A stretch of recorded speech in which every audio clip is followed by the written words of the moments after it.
in there. Hey, you guys ever see that the Flaming Lips played a show where they were all in bubbles?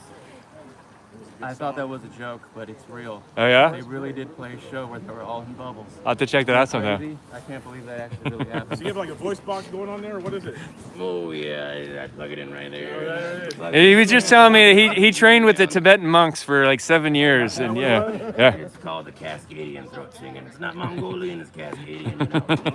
I was in the woods, I found some of those natural mushrooms that grow out of the Oregon Coast Range, the psilocybin cyanescens. And they break down some walls, and I was just making fun of metal music, And I was like, whoa, what am I doing? Throat singing? And then I just felt, the vibration, the connection. Whoa, whoa, whoa, whoa, whoa. I think my chat generally kind of liked it a little bit, but they were trolling you politely a little bit. And somebody said that's 10 years of vodka there. I was living in the streets. I woke up in a pile of this, and I just, where'd my wallet go? I don't need a wallet. No, it's all good. Yeah, I like trolling. You can find, Chief Crow, like I said. I have plenty of trolls on there. Plenty of. You guys can troll all those videos. But I just played you guys the new song, Mask of the Beast.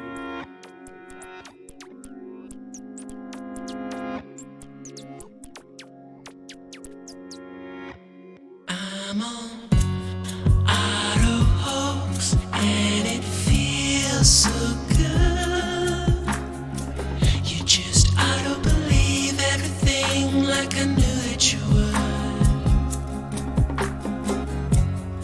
In my dream, I ain't got time, baby, for another crisis actor with soulless eyes.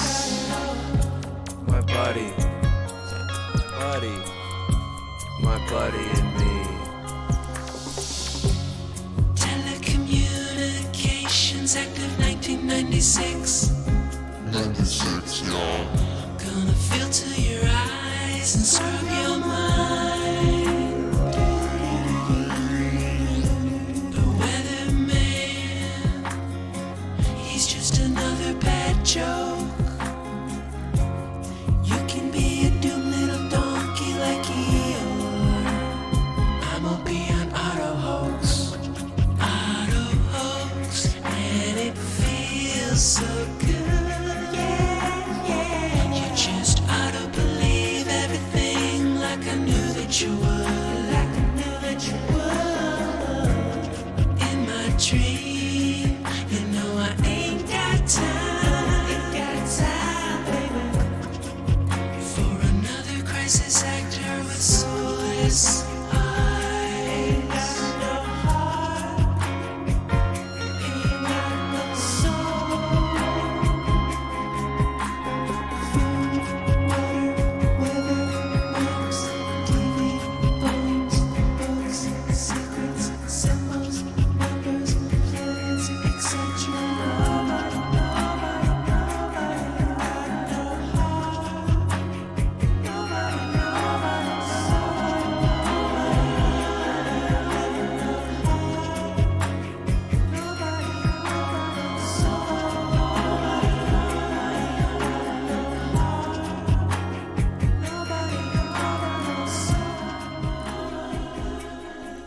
All right, this is Chief Crow, Auto Hoax.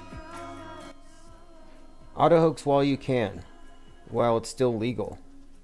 Before they ban all the words that make it possible by saying that those words are the ones that spread COVID-19, which they have designated English as the main super spreader language. Today is November the 30th,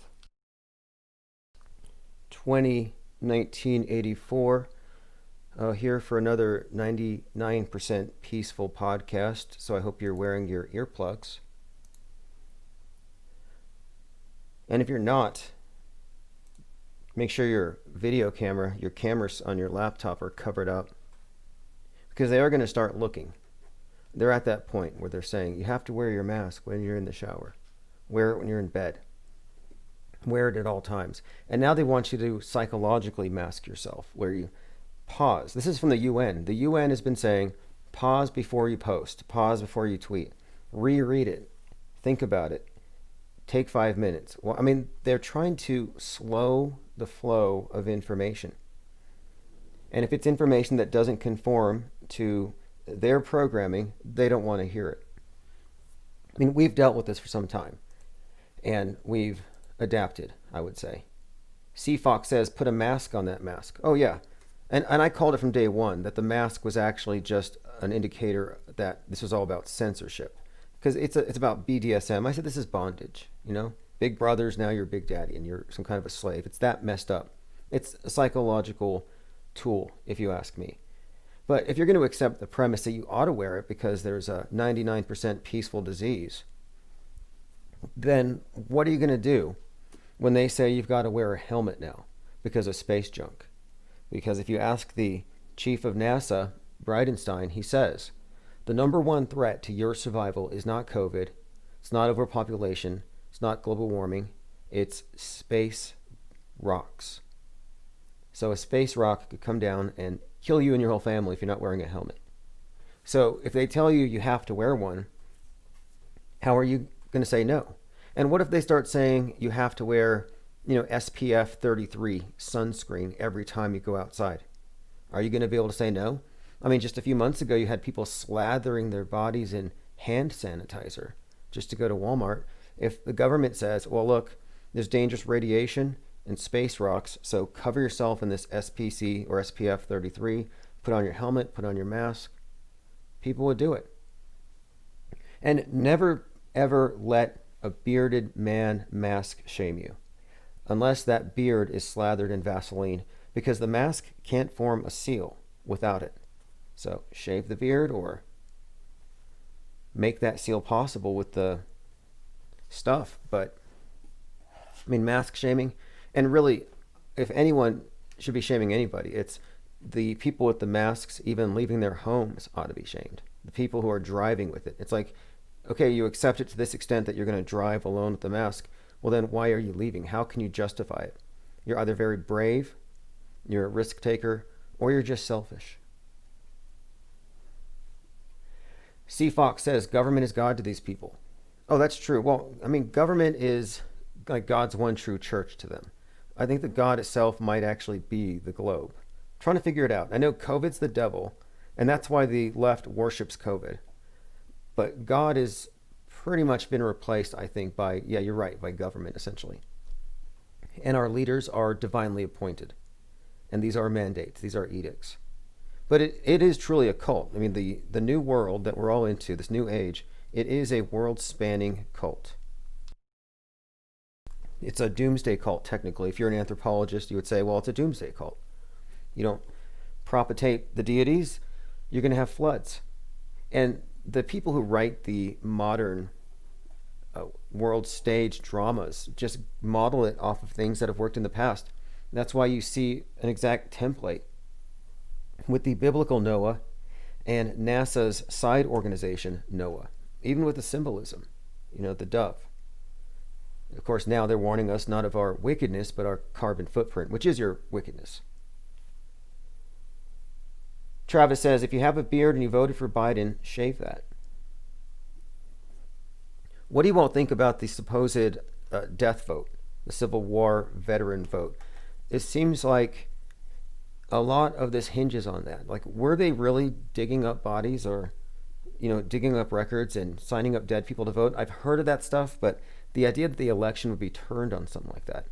However, and this is, I want to get into the topic of predictive programming because I came across a few things, and one of them has to do with this election, specifically this Kraken thing.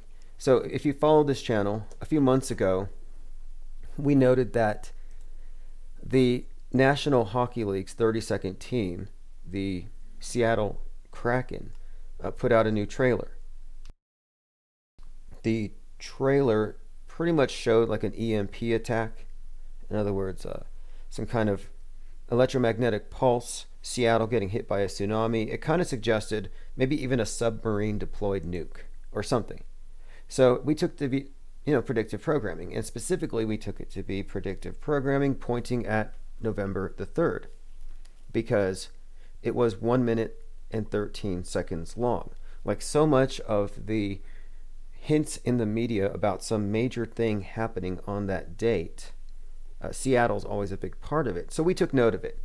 And it specifically talked about releasing the Kraken. And this was 4 months ago.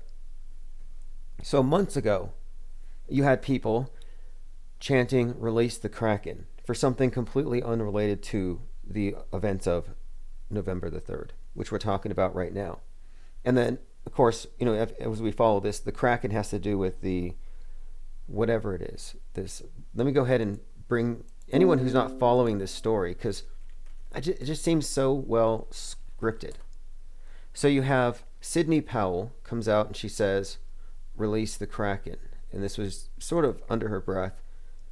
And it refers to a lawsuit. And this lawsuit was going to help, I guess, overturn the results of the election or something. But anyway, she and her sidekick, Lynn Wood, as in Kyle Rittenhouse's attorney, are collaborating on a website called Kraken Wood.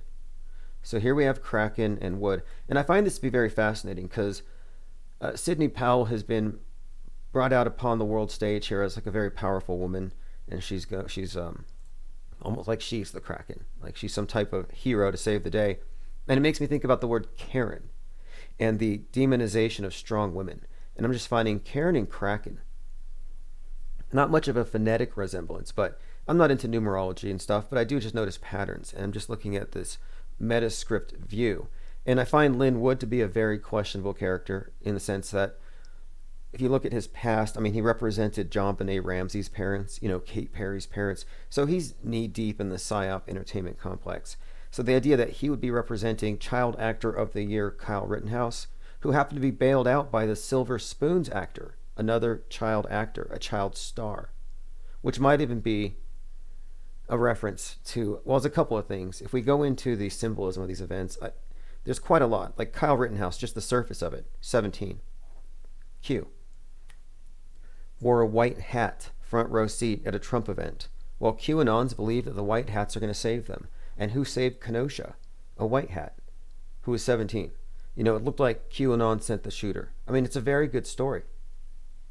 Whether it's real or not, I'm not quite sure, but Lynn Wood, attorney of the damned, represents Kyle, who just got bailed out, like I said.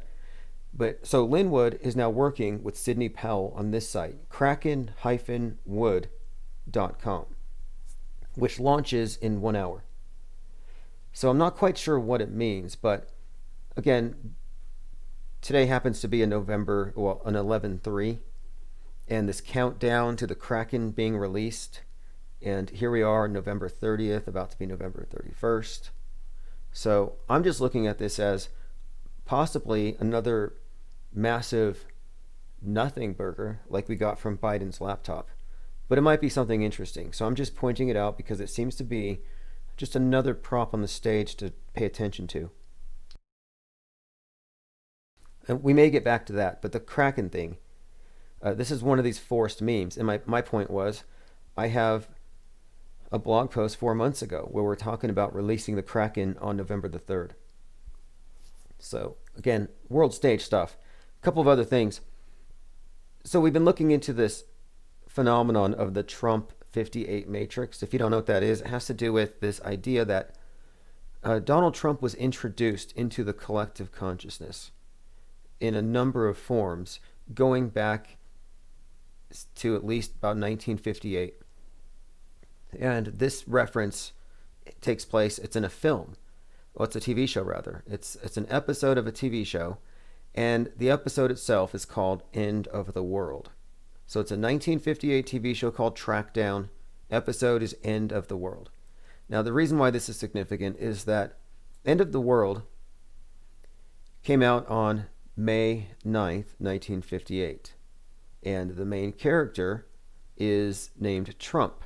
And he sells the population on the need for a wall to prevent them from being destroyed by a cosmic event or a cosmic invader. So I got to thinking, this is very much predictive programming about space invaders or something.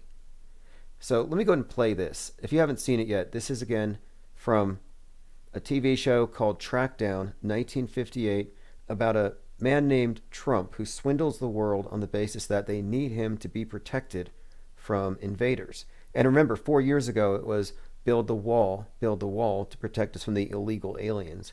And now here we are 4 years later, and it's build the Space Force to protect us from what? And this seems to be hinting at that. So let me go ahead and play a clip. Again, this is from Trackdown. Gonna put up with this? What do you mean? How long are you gonna let this con man walk around town? Be careful, son. I can sue you. How about it, Sheriff? When are you gonna put the lid on? What for? Well, stealing is stealing, whether you do it with a gun or a mouthful of mealy words. I don't intend to sit here and be insulted, Sheriff. If your people don't want my help, I can go elsewhere. Wait a minute, Mr. Trump. You don't talk for the rest of us. Since the sheriff wouldn't stop Trump, Hobie had to find somebody who would. Sheriff Chet Farrow was the gun law in Talpa, and Judge Clement was the book law. You hear about Trump? Yes, sir. What are you gonna do about him? What do you want me to do? Stop him. Okay, so I'm going to move through this a little bit more. My point is, it's about a guy named Trump who uses demagoguery and fear. And here he is at a MAGA rally where everyone has pitchforks and torches. And he's warning them about how only he can protect them, that no one else can. So even though they want to get rid of the guy, the people know they need Trump to save them from the cosmic threat. So it's an interesting story, 1958.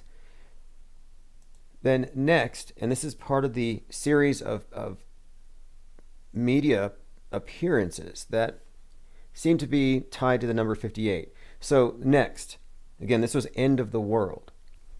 So I'm thinking, okay, wait, Trump, End of the World, came out in 1958, had to do with cosmic invaders, and the person in charge was the one who built the wall, the Space Force.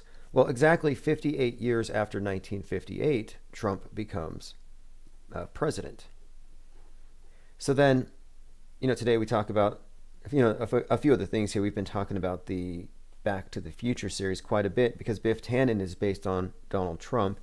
And if you look at Biff Tannen's character, it's all about time travel, but he gets his first million in 1958. He time travels to 1858. The whole movie is mostly based in 1985. Again, this reversal of 58.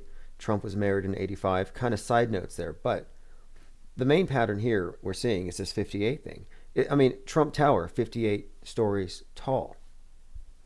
So we're looking at Trump having been written into the world quite some time ago. So listen to this. This is from CBS News. 1958 episode with Trump was called End of the World. Trackdown captured parallels between the show and reality. In the episode, a salesman by the name of Walter Trump pitches the idea of a giant wall, claiming it would protect the townspeople from a catastrophic event. CBS confirmed this with International Archive Departments that this did air May 9th, 1958. He says, and this is from Trump, quote, "I am the one, trust me. I can build a wall around your homes that nothing will penetrate." He says, you want to build the wall? I'm here to tell you how. So he dupes a frightened population into paying cash. Anyway, this is 1958, May the 9th. Now, the very next day, May the 10th, 1958, happens to be the date for an episode of Quantum Leap. So this episode of Quantum Leap opens up in a cab with the main character, who's a time traveler, driving Donald Trump's dad and young 12-year-old Donald Trump in the back of the cab. So the very next day, if you look at the timeline on the fictional world stage timeline, there was this other example here. And time travel is another big part of the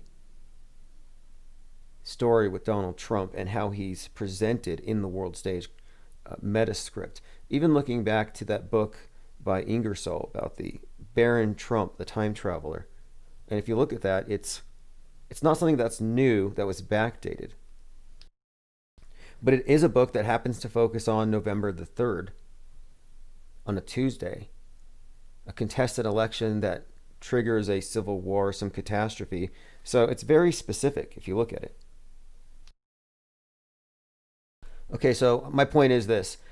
It looks to me like Trump's going to preside over the end of the world when the cosmic threat arrives, and that would be, of course, the need that this would explain anyway. Space Force. And speaking of Space Force, I was watching a Space Force interview today, and it's very slick. It's called Space Force Origins. So if you haven't really looked into what it actually is, aside from that ridiculous TV show, this is what they're showing the soldiers.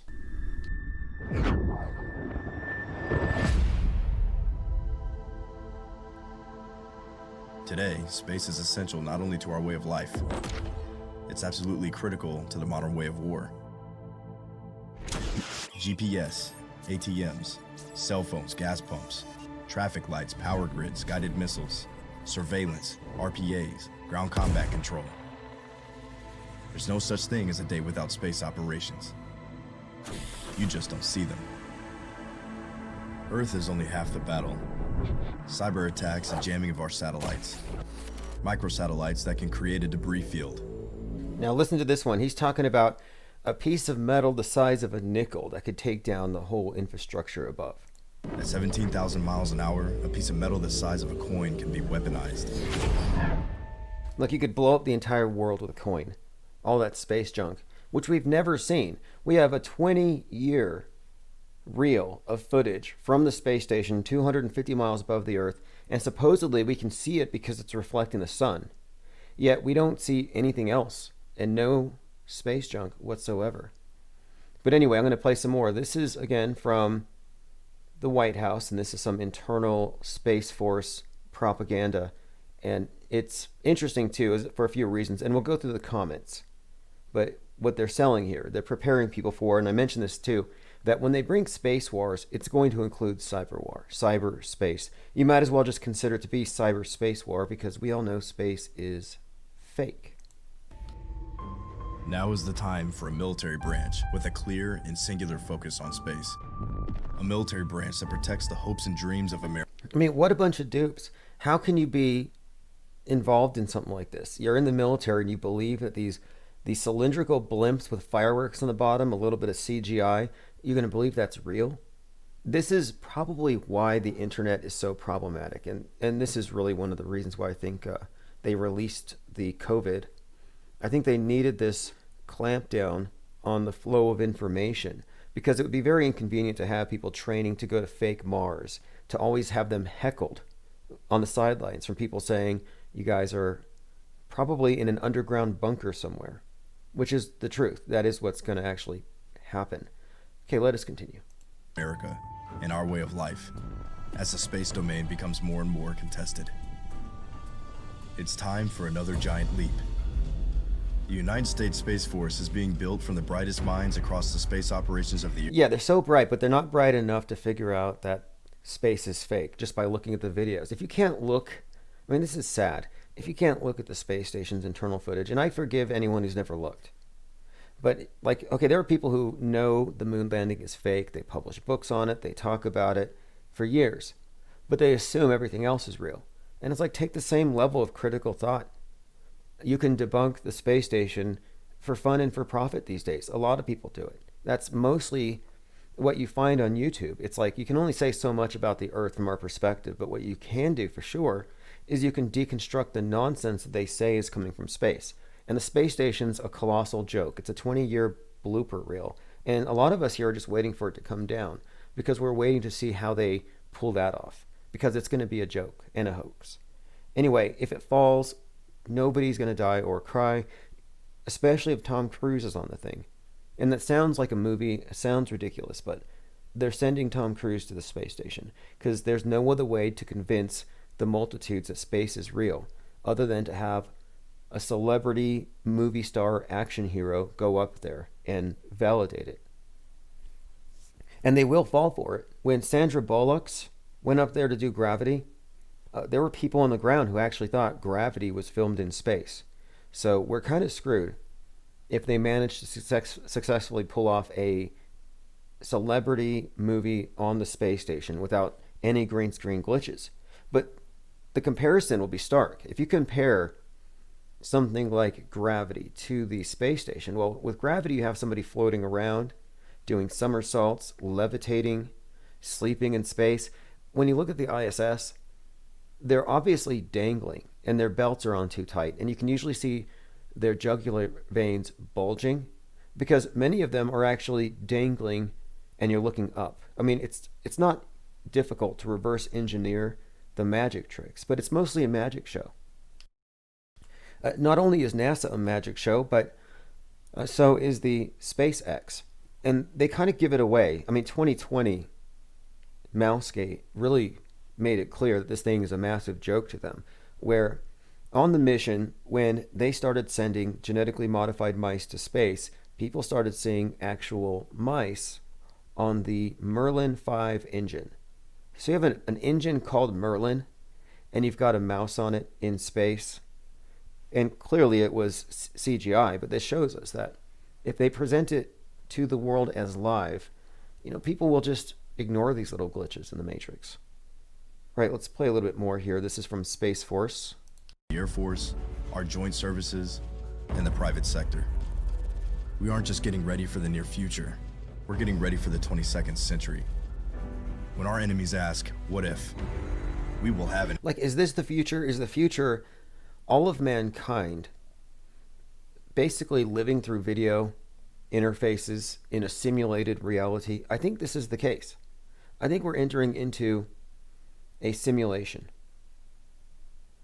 Lloyd Miller says, didn't Disney have a cartoon with Merlin-type magicians and a mouse? Oh yeah, speaking of which, I mean, Disney was friends with Werner von Braun, Mars Project, who authored the character you know of as Elon, the first guy to colonize Mars. He was written about in a book by someone who was very close to Walt Disney. So yes, there's some overlap. And even if you want to debate the shape of the mouse on Mousegate or the fact that it was walking like a mouse, if you want to debate it, which I'm willing to, but you can't really argue against the video.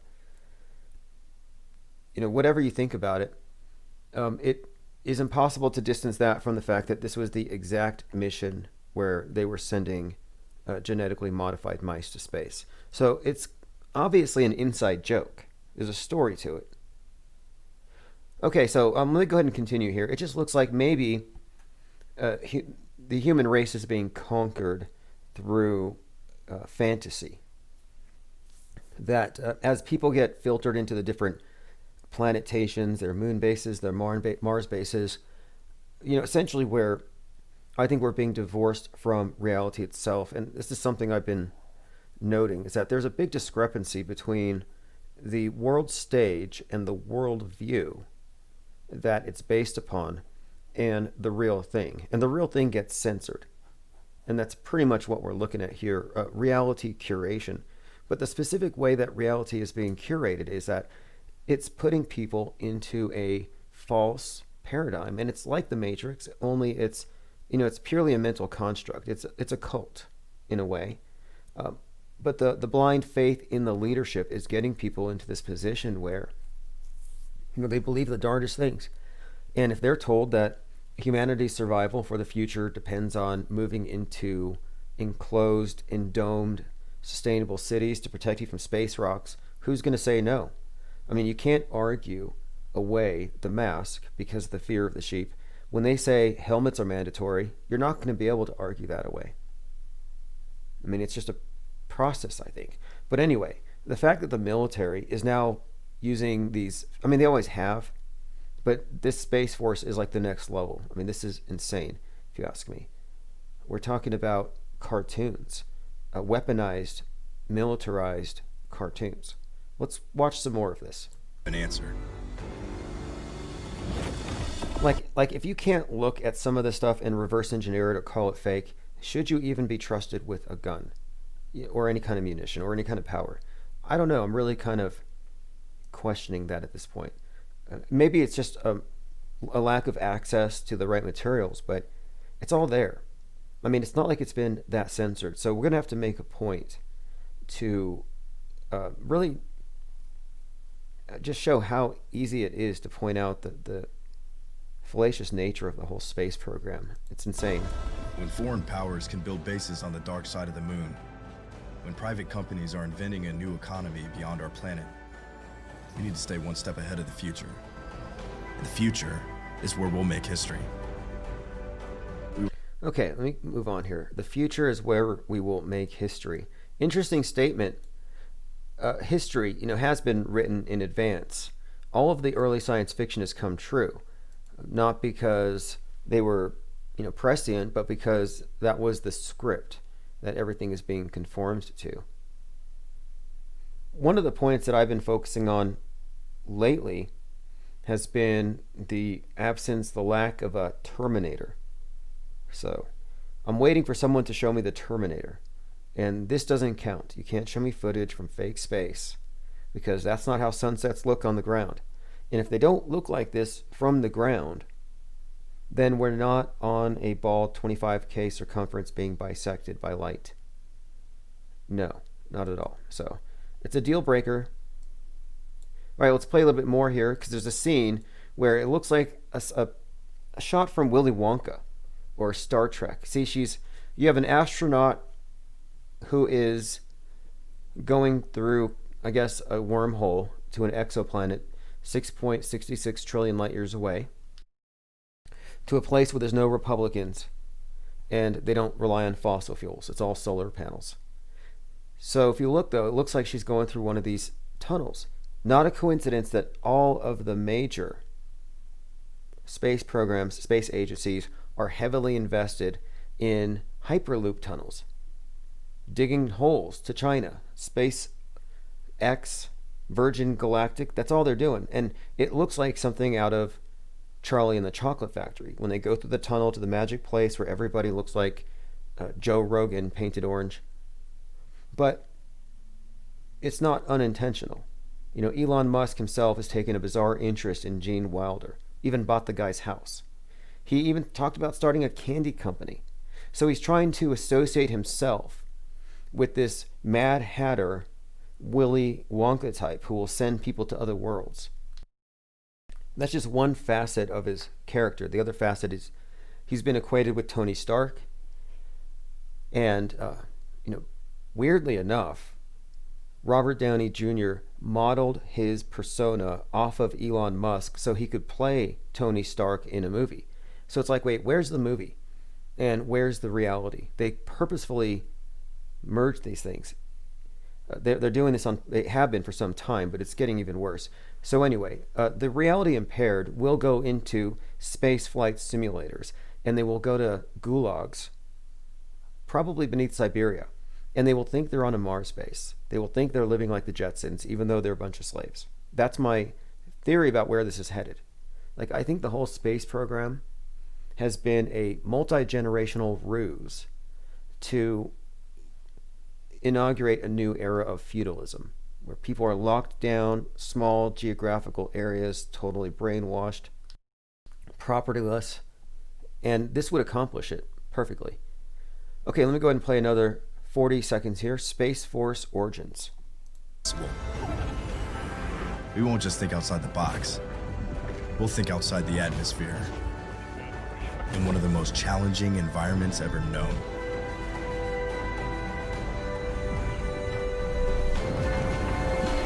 Okay, there you go. Think outside the atmosphere. The sky is not the limit. So what are we really seeing here? Well, it's just a slick piece of propaganda. It's not from NASA. It's from the military. It's strange to me still that people aren't asking questions. It's like, look, it's 2020.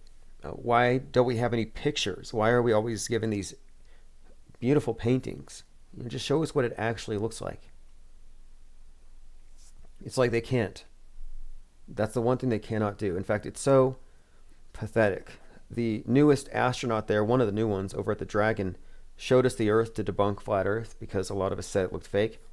Well, he put the camera out the window and he only showed you a sliver of the Earth, and then he flipped the camera 360 degrees like a wheel. He made his phone do cartwheels. So we would think that this thin blue line and some fake looking clouds on an LED screen a few feet away was the planet Earth. I mean, it was pathetic. Okay, let me read some comments here. And then I have one other little interesting tidbit about this video. Oh, look at this. Raphael says, how about you use real footage instead of a fisheye lens and a bunch of CGI? 90% of the commercial is fake. You need to be more transparent. We don't need another 70 years of lies. Trump 2020, where we go one, we go all. Someone else says Psalm 19.1, a reference to the dome. Let's see. A lot of people here are doubting it, actually, now that I'm looking. Sally Hoover says, oh, she believes it. Nowhere to hide now, Deep State. God bless the Space Force, and God bless you, George. Now, George, this is an interesting one here. Here's the little side note. So this is uploaded by George News. Well, George News is actually the news, or rather the magazine, started by JFK Jr. So many of the subscribers to the channel that I'm on right now are under the impression that this is JFK Jr.'s channel. George News is JFK Jr. It's the weirdest thing, but I've been following this for some time. But anyway, I'm going through some comments, and it's kind of staggering to see what people actually believe. Nick Q. Patriot says, I love this. Lovely Swan 17 says, when foreign powers can build dark bases on the dark side of the moon. And Full Flash says, yeah, it's true. There are dark side moon bases. Okay, so apparently the Russians or the Chinese, they have moon bases on the dark side. I've actually heard some QAnon diehards suggest to me that the reason why they're faking the space program is to hide the real space program with the real moon bases. So maybe that's the case. I don't think so. I mean, that's just layers and layers of cognitive dissonance built up. It's just like, it's all fake. It all has to come down. Otherwise, you end up like this. You have people tweeting emojis of flexing arms saying Space Force, Space Force. Space Force was created to protect U.S. citizens. Thank you, Donald Trump, says JLT. Let's see. Oh, this is good. Lucinda says, thank you, George News. Can't wait to see the Pleiadian technology and the Nikola Tesla technology. God wins. Where we go one, we go all. So here's where the time travel comes into the whole equation, I think. Because I mentioned earlier how Donald Trump's character is intertwined with time travel. You can't really separate them. Well, it turns out that Uncle Joe, as in Donald Trump's Uncle Joe, had access to the notes of Nikola Tesla. And supposedly these notes have something to do with explaining Donald Trump's apparent time-traveling son, Barron, who looks like he time-traveled back to the 19th century and it was depicted in a book or something. My thinking on this is that it's engineered to look this way. This is how the story is. We're looking at a long-term play, but we'll see. But anyway, yes, a lot of the true believers think that there's Pleiadian tech and Nikola Tesla, time travel, life extension, all the stuff. You know, I mentioned this before, how when you really break it down, you have this Revelation script that was attached to the election. Great Awakening, Revelations, sealed indictments, unsealing the indictments to create the Great Awakening. You have the idea of the white hats and the black hats. Now you can't see them fighting, but it's happening. Well, that's like the war in heaven. You know, it's the metaphysical struggle. We're all waiting for this savior. I mean, it was pretty much the case, I think, that this biblical Revelations metascript was definitely employed in this election. And part of the revelation, though, was that when, I don't know how the second coming actually arrives, but when it arrives, it will arrive with Pleiadian technology and maybe time travel. Okay, Pamela says, stunning, excellent, Godspeed, Patriots. Jonah Freedom says, we should leave space alone. We'll ruin it. That's a very common statement. I hear that from a lot of people. They don't want Walmarts on the moon. And I've said this before, if you go to Mars, it's going to be a commune. It's going to be a gulag. Hayden says, all space is CGI. Now listen to this guy, ZX. I read this comment earlier. He says, on the dark side of the moon, there are 2-mile-high towers with hotels on top. And from there, you can see the Earth on the moon's horizon for 2 hours each day. It's magnificent. See, that's the type of comment that gets thumbs up. If you say the Earth is flat, they send the secret police to your house and they kick you in the teeth. Commenter here says, foreign powers can build bases on the dark side of the moon, and private companies are building new economies beyond our planet. Well, did you hear about the 33-year-old coffin maker who was experiencing hard times, which I'm surprised. I would think a coffin maker would be especially busy during a pandemic. But apparently, a diamond from space fell through his roof. It was kind of warm when he picked it up. He took it to the bank and it was worth $2 million. A 33-year-old goes to the bank, walks out with $2 million. All right, I've had enough of this video. I'm just bringing this up because it's just shameless propaganda. And this militarization of space, or the idea that there's any sanity to this is absurd. It's like they discovered water on the moon, so we're going to see a space navy next.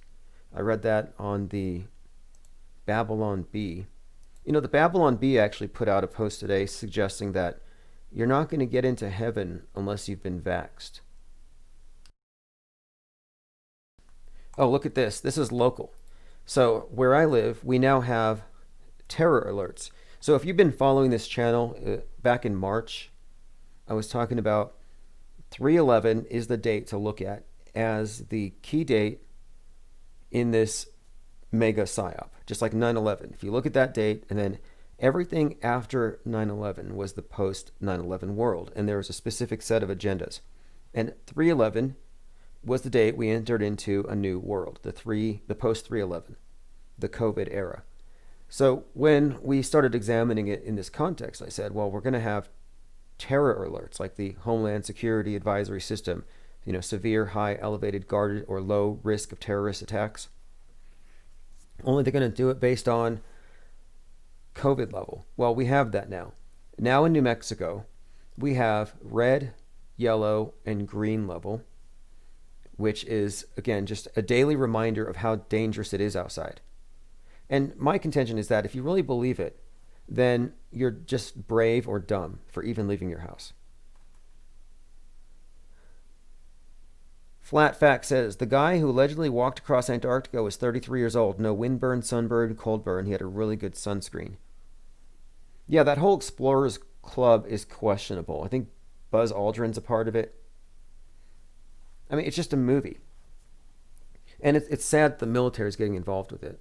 You know, it's like, wait, you know, you could do something tangible.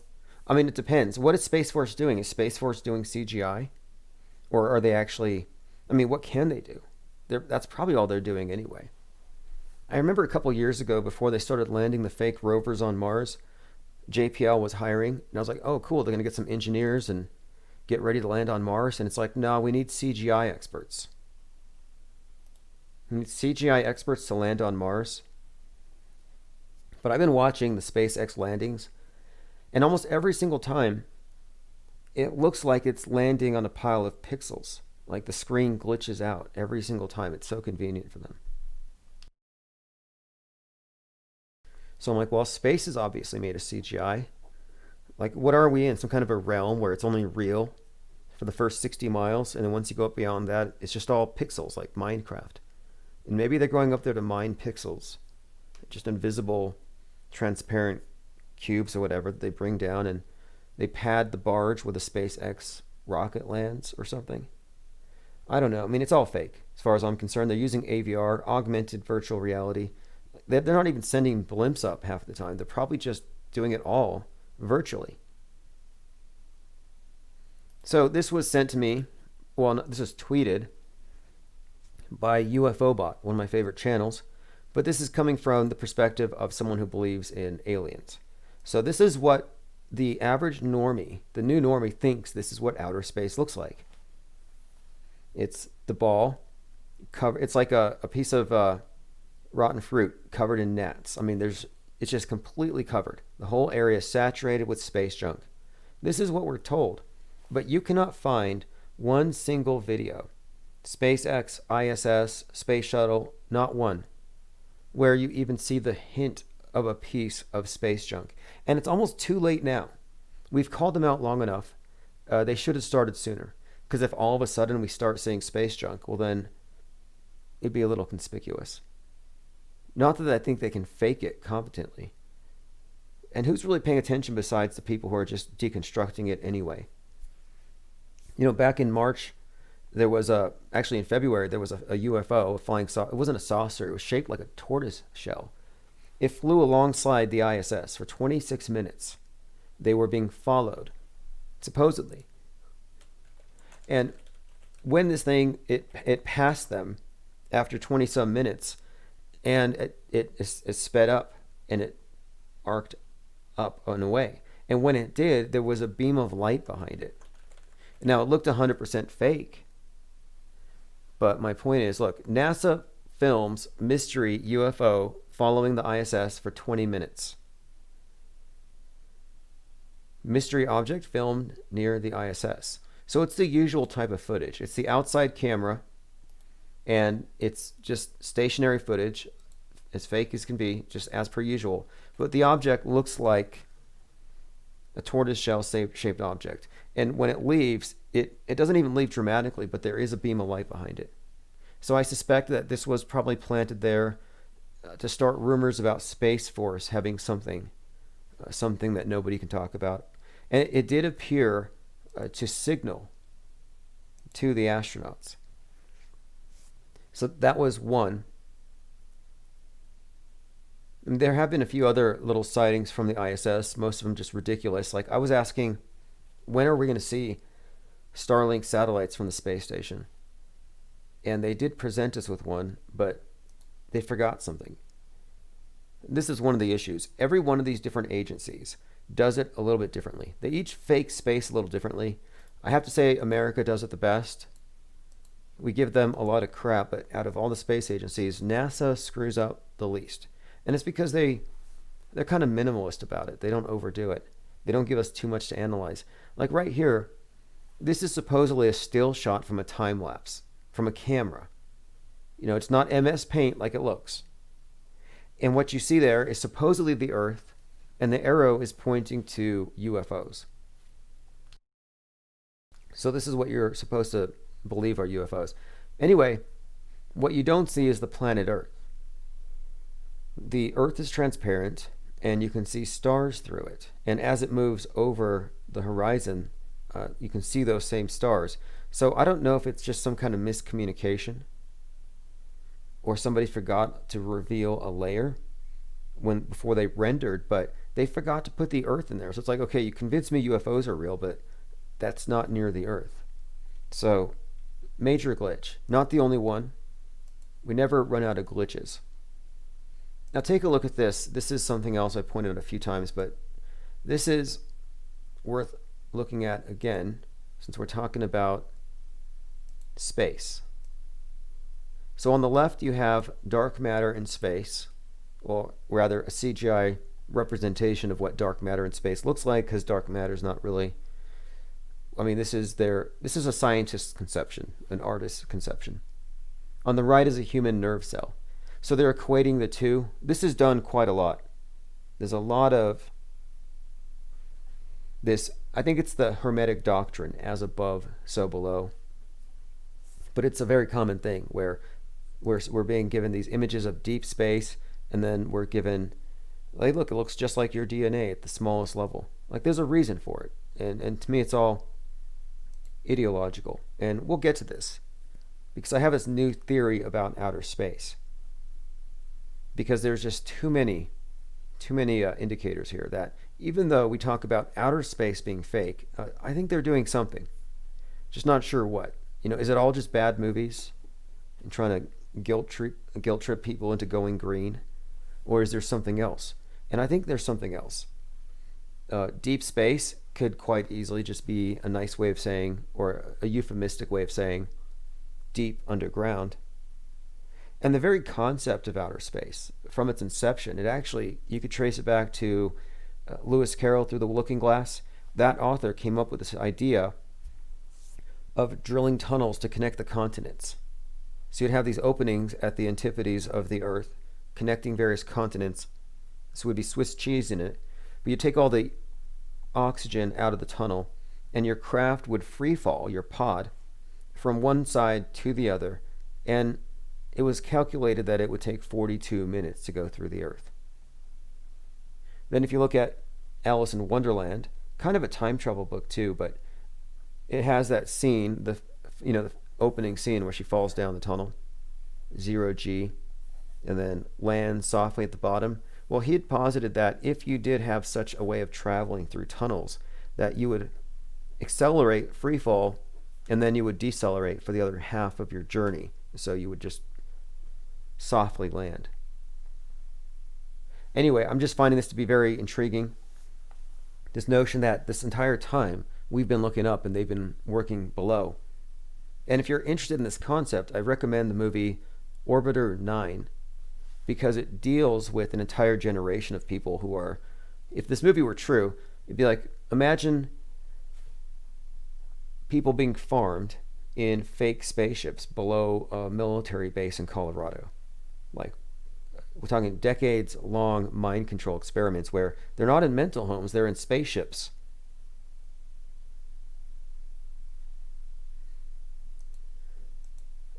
Commenter says the filtered words are quite revealing. Yes, well look, phones are open 833-311-1984. If you're on a platform that's being censored, you can always call in and speak the filtered words, or you can double the consonants. Easy way to just get around it. Okay, let's move on. Have any of you guys heard the Rittenhouse theory? That if you throw a rock into a crowd of Tifas, you'll hit a pedo in the head with it. I've only seen it tested once, but yeah, it seems to be true. All right, let's move on. A couple of other things to get onto here. Oh yes, we're talking about this space farce, the Space Force thing, and I'm just finding this all to be very curious. Okay, now here's the interesting thing about George News, where I found this article. So on this article, it turns out that this Space Force thing, rather, on this video, Space Force Origins, it's coming from a channel called George News, which most people who follow it think that they're following JFK Jr., who might actually be QAnon. A lot of the times they say, thank Q. You know, subtle nod, like, I know you're Q. So it's the strangest thing to me, because I know who this person is. So it happens to be a New Zealand-born actor and filmmaker who does a lot of work for the White House Communications Agency and manages these social media accounts under the name George News, and somehow got some really nice gig working at the White House. And so the strangest thing about it to me, though, one, that he produced as MGTV World a documentary on Amazon, a Flat Earth Awakening movie. So this is a friend of Eric Dubay who co-created a movie with them on Amazon. Look up MGTV World.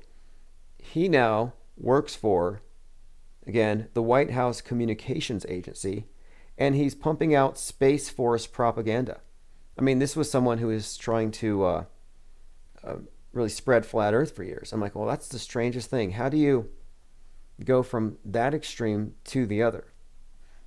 So it explains why I'm blocked on all the Twitter accounts. And but anyway, these are just facts. I'm pointing it out. I'm like, this is such a strange confluence of events here to find not only that, but this is the same individual who originally started the David Hogg crisis actor conspiracy theory. So if you remember, David Hogg was outed as an actor because he appeared on some other news broadcast on the other side of the country. Well, the uploader, and this is what caused Crisis Actor to go trending, the uploader was the same individual. So it's like, this individual is the one who actually started the David Hogg as a crisis actor conspiracy theory, and now he's pushing Space Force, and he's working at the White House. Strange. I don't know what else to make of it, but I thought I would bring it up. Okay, here's another interesting coincidence. Just the other day, in New York, there was a black van at a high rate of speed that crashed into a statue of President McKinley. The statue of President McKinley was 113 years old. So I'm like, wait, okay, let's look at this President McKinley. Is there any significance to it? Woman killed after speeding minivan plows into a 96-foot high Buffalo monument. So it's a very well-known monument. I have some pictures of the crash. I don't have any footage of it. I'm not assuming it to be real. The police were there within 45 seconds. It says the vehicle's engine was on the opposite side of the marble monument. The fatal wreck marked the fourth incident of damage this year to the 113-year-old monument. So we're looking at a monument that's 113, a monument to a President McKinley. Looked into him, and he was assassinated 119 years ago. So I'm looking at the symbolism here, not assuming this to be real, but I'm like, okay, I could see a remote operated van carrying out a symbolic act of ramming into an obelisk, a 96-foot tall obelisk that's been there for 113 years. And again, 113, the number, the date, this release the Kraken thing I was talking about earlier, it's all seemingly related to the same basic story. Because again, we're dealing with a monument to a president who was assassinated 119 years ago. So you have 113 and 119. And if you follow the patterns when it comes to predictive programming, these things are often used reversibly. So 9/11, 111, same difference. Commenter says, Jesus is the Alpha and the Omega. Is he making a second coming? Or has it already happened? My take on the second coming, by the way, is that it was a psyop. That the whole thing was a psyop in order to divinate the ruling elite, the imperial cult of Rome. The idea of revelations like War of the Worlds, where the angels come down and wreck the place, that's not going to happen. That's a science fiction remake of Revelations. Now check this out. Prince Philip. Now, if you know who Prince Philip is, he wants to die and come back as a more virulent strain of AIDS. He wants to come back as COVID 666 and destroy the world. I don't know if you've heard about Philip, Prince Philip, and I don't know how he got away with saying that. I mean, maybe there was a time where it might have been a little more fashionable to talk about reducing the population, but here's what he said. He said, in the event that I'm reincarnated, I would like to return as a deadly virus. Infinite Plane Radio. Hey, Tim. How's it going? I called in once or twice before. I never knew who you were, but I did some history, and you're quite the man. So, oh, cool. Hey, what do you think about this release the Krakenwood? Have you looked into any of this stuff that I'm talking about today? Oh, boy. Well, I just got off work, and it's been a very long week. I have not had a chance to catch up on all today's events and kind of the I don't even know the word for it, but the ethos in there. But I just noticed a tweet, and I just had to bring it to your attention. I'll keep this short, but I'm going to read it. It's right off Trump's Twitter timeline. You know, they had the whole Arizona thing and everything today, whatever. And everybody seems to be going against him, like deep state or whatever you want to call it, the coup. It says, this was 3 hours ago, it says, thank you. A lot of senators and House members are very happy that I came along. Think I'll stick around for a while. You know, and I was just catching up on you talking about Space Force and all this other stuff. But that, to me, that tweet right there, I think it just says everything. What's your thoughts? Well, there's a couple of things. I at no point thought that this was going to end up as anything other than another psyop to divide the nation and make sure that the left hates the right, which is make the left think they have it and then take away their pacifier. So I kind of figured this would be the case. And then on Saturday when he came down with the boot on his leg, you know, he twisted his ankle. Now he's wearing a boot. I'm like, wait, where have we seen that before? So right, McCain, Hillary, even, you know, right. We've seen it. It's pre-programmed to us. So I think we were looking for that, and it oddly enough happened, right? Isn't that interesting? Right. I'm telling you, I'm all worked up about it. Not just the boot, but everything. Like trying to follow all your I don't want to call them conspiracies, but your theories, because they're not conspiracy. There is truth to. There is some truth to every conspiracy. I'll say that. Well, And, what we're doing here is, it's critical thinking. We're analyzing the media and the big stories. Well, exactly. I'm right there with you. Yeah, and one thing too, conspiracy theory is like only applied to people who are politically conservative or on the right who deny the science or the fake science of the left. Nobody ever calls the left out as being a bunch of conspiracy theorists when they come out with these ridiculous theories. A lot of them are. Well, I mean, the whole thing was weaponized by the CIA a long time ago. If you believed in UFOs or say even flat Earth or whatever, you were a conspiracy theorist, and that was instant. Just it's like calling you white supremacist. You know what I mean? It was, but now if you don't believe in UFOs, you're considered to be unscientific and you're a flat earther. Well, see, it goes full circle, doesn't it? See how they weaponize it? Yeah, it's completely like what you're saying. It's leverage against leverage to make you hate each other, and so I guess. So what do you think, though, with the boot thing, though? Do you think that boot is a way of signaling to the people in the know who might lose a lot of money if they don't find out sooner that, hey, we're going to lose? Or do you think it's something else? I mean, someone else suggested to me they think it's a tracking device and that he's wearing it as a humiliation ritual on orders of Trump himself. Have you heard that one? Well, I've actually considered it since I saw the thing, but when I'm at work, we don't get anything but CBS News updates, and it's like President-elect Biden this, he's picking his cabinet, and it's like, shut the fuck up. You know what I mean? So I'm I haven't had a chance to normalize yet. I've only been caught in the insanity realm of the MSM. So, I'm not one to speak on it, but did you hear what Kenneth Copeland said about the media declaring Biden the winner? I did not hear her exact quote. No. The media.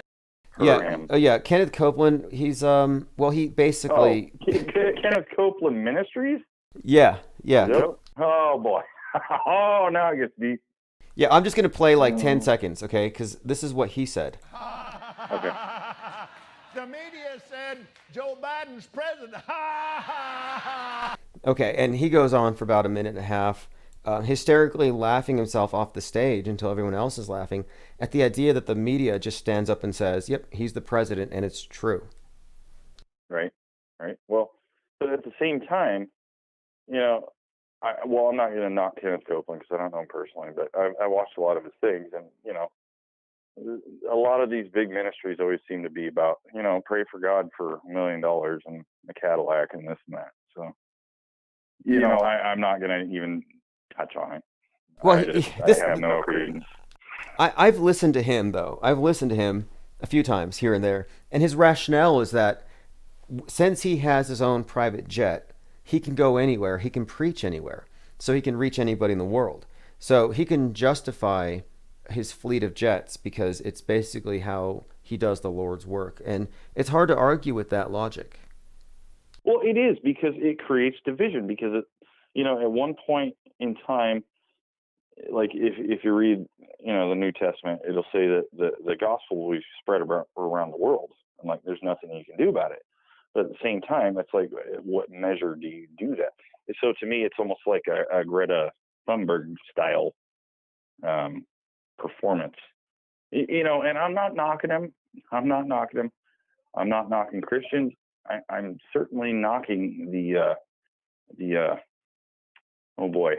climate change folks, because I studied geology for years, and CO2 was like 4 times the level it is now, and everything survived. In fact, plant production was bigger. We could go off on a big tangent about that, but I won't go there. It is actually relevant, though, because this whole idea that we are destroying the world has given the environmentalists like this excuse here, with COVID, to say, hey, look, Well, yeah, and they're back to trust the science. Well, at one time,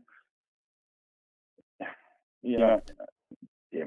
Well, no. Actually, one of the things that I'm finding them saying is that look at how cleaner the skies are. We're dropping like the skies above Wuhan were reported by NASA to be far cleaner after just 2 weeks of a lockdown, and they said more lives are saved from clean air than are lost to the virus. But that's over Wuhan, China. I mean, that's like one of the dirtiest fucking places on earth, right? Sorry, I don't mean to cuss, but I mean, we've all known that, right? You know, even Trump says it. He's like, why are we changing all of our environmental codes? Yeah, I mean, think about U.S. Like, you can't even sell a car in California unless it's got California compliance, right?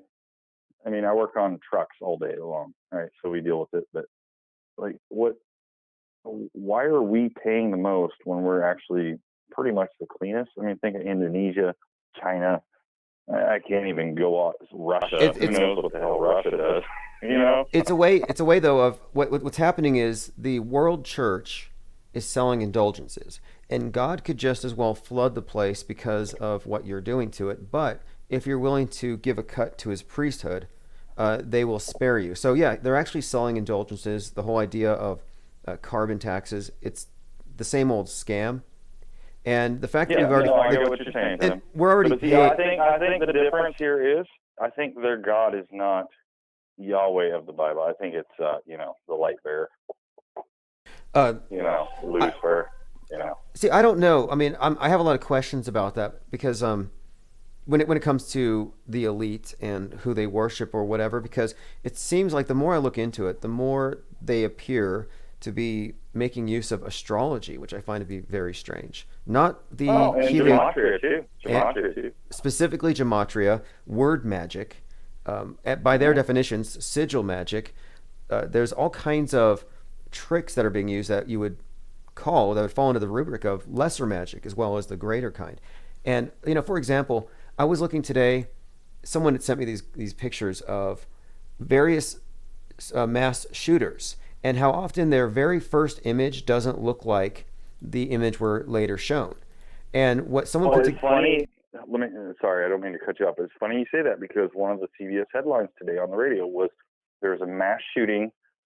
What was it, Mississippi or something, with some I want to say right-wing far group, and all they had playing on the radio was the soundbite of like multiple shots, and it's like, it's psyop. Well, listen to this one. So the very first time we saw Jared Loughner, the one who shot the congresswoman, well, they blamed that on Glenn Beck and right-wing hate. And the very first picture of him doesn't look like subsequent photos. So someone pointed out that it looks like they took this kid's photo and merged it with Uncle Fester and Glenn Beck. Oh boy. Oh boy. They really stretch themselves sometimes. Well, look. I'm looking at it though, and I'm like, wait a minute here though. If you wanted to create an enemy that would resonate, as in it's a fake shooter, wouldn't you want to evoke certain archetypes? We've seen these Joker archetypes applied. I would say Nick Cruz is very much styled off of the Son of Sam. Bowl cuts are very popular among shooters, but this one I thought was very quite likely. Intention. Yeah, I'm looking at it right now. Check this. All in the eyes. You know what I mean? Well, then look at this one too. At all these mass shooters, the eyes, they're all very hypnotized. I wouldn't say MK2 or MK Ultra because what project did they move that onto? It was like Project Orion or something like that. Well, I'm under the belief that these shooters are all just actors, and in this case, when we first saw. Like, look, MK Ultra. Here's what my MK Ultra theory is that the idea of handlers who have programs, who have slaves, who have multiple personalities that each have their own program. I think that's just a way of saying you got a director, an actor with multiple scripts, and they're playing roles. I don't think it's actual mind control. I think it's acting and directing of actors and agents in the field of this Psywar. But you look at James Holmes, and the very first picture, it looks like they actually merged him with Jack Nicholson. And the significance there is they called him the Joker shooter. And who played the Joker before the Heath Ledger? You had Nicholson. Uh-huh. Yeah, no, I can see it in the photos. Yeah, absolutely. It's unreal. It's unreal. I swear they programmed my ex-wife. No, I'm kidding. I'm kidding. Well, they probably did. They probably did on some level. For example, you look at the Disney series Frozen, and they admitted that Frozen 2 is based on Greta. And the whole plot is the youth are saying to the parents that they destroy the environment and they're taking over. So it's an eco-fascist youth-led. Fuck you, boomers. That's basically was their whole message. Fuck you, boomers. Yes. You should all die. Yep, that's exactly what they said.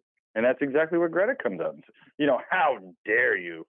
That kind of thing. And then you compare the physical appearance of Greta with the ponytail to Elsa. And this is what told me to look into this. I was like, wait, there's no way that Elsa isn't subtly selling the youth on Gretaism. And sure enough, not only are they based on the same character, but you can find other Disney characters where they had Rapunzel, same hair, quarantined on Corona Island. You have Saint Corona, long hair, same exact thing, looks like Greta. They use archetypes, and they've been doing this our entire lives. And so I think we all are literally more or less mind controlled unless you've actually reverse engineered it. I mean, until you reverse engineer it, the default, I think, is you're somewhat spellbound. Well, see, what's amazing to me is how much these three-letter agencies compartmentalize things, that you can, like, if you were just a rational person with logic-based thoughts and you try to deprogram all this or, you know, back engineer it, you'd go fucking insane. Like, just all the thought or the thinking, you know, how do I say it? All the think tanks that have engineered this with all their evil thoughts and figured out little, you know, say section 1.2 or section 1.5 or whatever. I mean, it's enough to drive a normal person insane. I can't believe that these people still walk around and maintain themselves normally. I don't think it's possible. Well, I tried something a couple of years, right after the Parkland event. A friend and I did a thought experiment. What we did is we set up ads for crisis actors, and they had to respond to a little bit of a survey. And we wanted to find out how cheap could we employ people to lie in the news and fake dead or fake injuries to advance gun control. And you could find hundreds of people within 5 miles of you who will do it for $50. So no, there's a lot of sellouts. Like, I don't even think that there needs to be a forced mass vaccination when most people will just do it for a universal basic income. Well, and there you go. Socialism, man. Socialism. They just want that socialism, and it's never worked. And it's like, you fucking idiots, wake up. Well, socialism will end up, that is their thing, I think, ultimately, but it's going to work under the premise of it's necessary to save the planet. And COVID-19 is giving them an opportunity to reset, as in, let's not go back to the way we were. And that's why they're pushing this reset meme so heavily. They want us to look at things from a new perspective. You know, but I totally agree with you. But, you know, if people can't see their desired outcome, look at the Georgia Guidestones. I mean, they spelled it out for you. They always, we know this about the occult, they always put the shit in your face so that it's like you accept it. Because, you know, as a Christian or whatever, we like to think we have dominion. But if they sit there and, you know, dangle it in your face like that insurance commercial, oh, I got you $1, or oh, I got you a vote, like, you know, and you try to grab it and you're now the sucker, like, you're fucked. You know what I mean? I get the idea sometimes that, yeah, it's likely that we're in the grip of some sort of, well, I don't know, a cult, a world-spanning cult, one way of putting it. But it's deeper than, I think, just physically controlling people. There does seem to be something diabolical behind it, something, but whatever that is, I'm still digging. In fact, I have a lot of interesting research today I came across. And one of the things I came across was I was researching, why is it that the north side of the Masonic Lodge, which is or the temple, is kept in the dark? And in my research, I came across a few links describing someone claiming that there were apparitions in the dark side of the lodge. And I was like, well, that's kind of fascinating. Like, are we dealing with, you know, that kind of, I don't know, that kind of sinister forces at play? You know, is this some sort of spiritual battle, or is it just politics and metadrama? Oh no. It goes. I think it goes way beyond just the human realm. I mean, think about like Pink Floyd, Dark Side of the Moon. Why would they name it that? You know, we could talk about Nazis on the moon or Nazis on Mars, whatever, but they go full beyond the physical realm. I mean, you know, think about like MK Ultra or like what do they call them? Remote viewers? How they get into the psychic realm? I mean, think about Hitler. He's been doing this since the 30s. The Vril, they were psychic realm. So. Right. Yeah, that's right. That's another area I want to look into as well, the Vril, because I was looking at the depictions of them in some drawings, and they resemble the aliens in the movie Sputnik, which were basically a space virus-born parasite. Oh, a parasite. Now, see, I could get on with that because, I mean, think about. Hold on, buddy. Get up on the phone. Yeah, those are cool. So I was thinking about like there was a certain aviator that supposedly went to the North Pole back in, I want to say, the mid to late 30s, and he said that, you know, the oh boy, my kid just got my train. Oh, that's fine. Well, if you look at, I brought up parasites because if you look at the movie Sputnik that just came out in August, it's about a virus that gets into the cosmonauts, and then it's a little parasite thing inside of them, and it actually causes them to thirst for human blood, adrenalized blood. So it ties in the adrenochrome thing. But they, oh boy! But they actually I've seen that before. They manifest themselves as these grotesque alien creatures that look like these Vril creatures I've seen in drawings. And the reason why they show themselves. Describe the drawings you've seen, because the way I would imagine them, and I've witnessed multiple UFOs and stuff over my life, I would imagine like reptilians, you know, reptoids, that kind of thing, shapeshifters, to put it calmly, bluntly. Right. Well, in the movie, I would describe them as, yeah, I would say reptoid in a sense. They look like reptilians. They're definitely in the shape-shifting thing because they're sort of like merged with the person. But when they actually show themselves, they do so in such a way to instill fear, to get the most adrenaline in the person, and to scare the crap out of them before they eat them. But if you look at the creature I put on the screen, it looks sort of like a reptilian with like a cobra-like hood. Okay, I see that. Well, think about Joe Biden, his weird, creepy reptile smile where he's just ear to ear. It looks like all you can think is Satan. But at the same time, like, so that aviator that went to the North Pole supposedly saw these Pleiadian beings, right?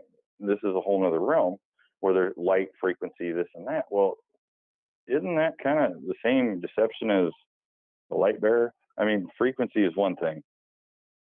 You know, chakras, we could go into many different details, but if it's not your oh, by all means. I mean, all these things are on the table right now because we're looking at the external side of their rituals, their dramas, the symbols. They're telling these stories. I'm talking about these like this character, this alien I'm bringing up. It's a reoccurring character, but I think there's some deeper meaning to it, and it has to do with this harvesting of human victims and these sacrificial death rites. And in the movie, even though it's a science fiction about aliens, it turns out that the American government, or the governments of the world, were actually feeding prisoners to these things in exchange for information, like technological. Well, you know, that kind of goes along with the supposed underground wars that Trump's been, you know, having. And, you know, underground tunnels, all these bases and everything else, like train lines that go from the east to west coast underneath the ground. You've been to Denver Airport. Please tell me you have. That is some weird shit.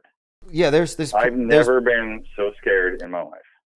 There's plenty about it, and they play with people's minds there too. They even put up posters, like Illuminati posters. But yeah, I've heard about these things like Dulce and underground, I guess, wars with alien beings. But you know, it's far more likely, whatever people think about the scenario, it's far more likely that it would be happening beneath our feet than up above, because space is fake. Well, absolutely. You know, hollow earth theory, I can't give credence. I studied geology for years, and I could never give you credence on that. I mean, think about HARP. You know, HARP, it was an antenna array to supposedly, discover oil and deposits, but you add an AI supercomputer to that with different wavelengths and stuff. I mean, you could see whatever the hell you wanted to see underneath the ground as far as mineral deposits and dude, I could go on and on. But I'll leave it there, Tim. Okay, you are fascinating, and I love your show. So. Thanks. Well, hey, Colin. And your listeners are very smart, too. Yeah, we've got the best think tank chat room, and many of them have been here for several years, and they're all as informed on this stuff as I try to be. So, hey, thanks for the call. Call back anytime. Absolutely. Thanks. All right, so let's see what else. We were talking about these aliens from the movie Sputnik, and yeah, they're actually tying in to the adrenochrome conspiracy theories. And the Sputnik movie came out on the same day that Putin released the coronavirus vaccine called Sputnik. Sputnik named for the first object in orbit, if you believe in orbit, and it was sent up there 10/4/1957, 63 years ago. So sometime, look, there's a few things about this. One, the name of the actual vaccine, Sputnik, came out the day this movie was released in August. But the movie was actually supposed to be released in April, but it was delayed because of the pandemic. So the pandemic was already part of the story of this movie's release. So it says, during the last hot period of the Cold War, and that term Cold War these days really stands out to me for a few reasons. One, Call of Duty Cold War has just come out, November the 13th. Very significant, I think, because when I see Cold War, I also think of the word flu. And it seems like the game here for decades has been a covert war to convince the world that it has the flu, because then you could install a medical tyranny. And that's just on the assumption that there was never any war between these nations. It was always the war of the elite against the masses. And so Cold War just seems like an inside joke. So 2 Russian cosmonauts engage in orbital research missions, and they find something inexplicable. They see something outside their shift. One of their cosmonauts survives and brings it down. What they find is an extraterrestrial life form that's living inside of his own body. It comes out at night when the host is asleep. So they have a symbiotic relationship. They never really say or show how it goes in or out of the person.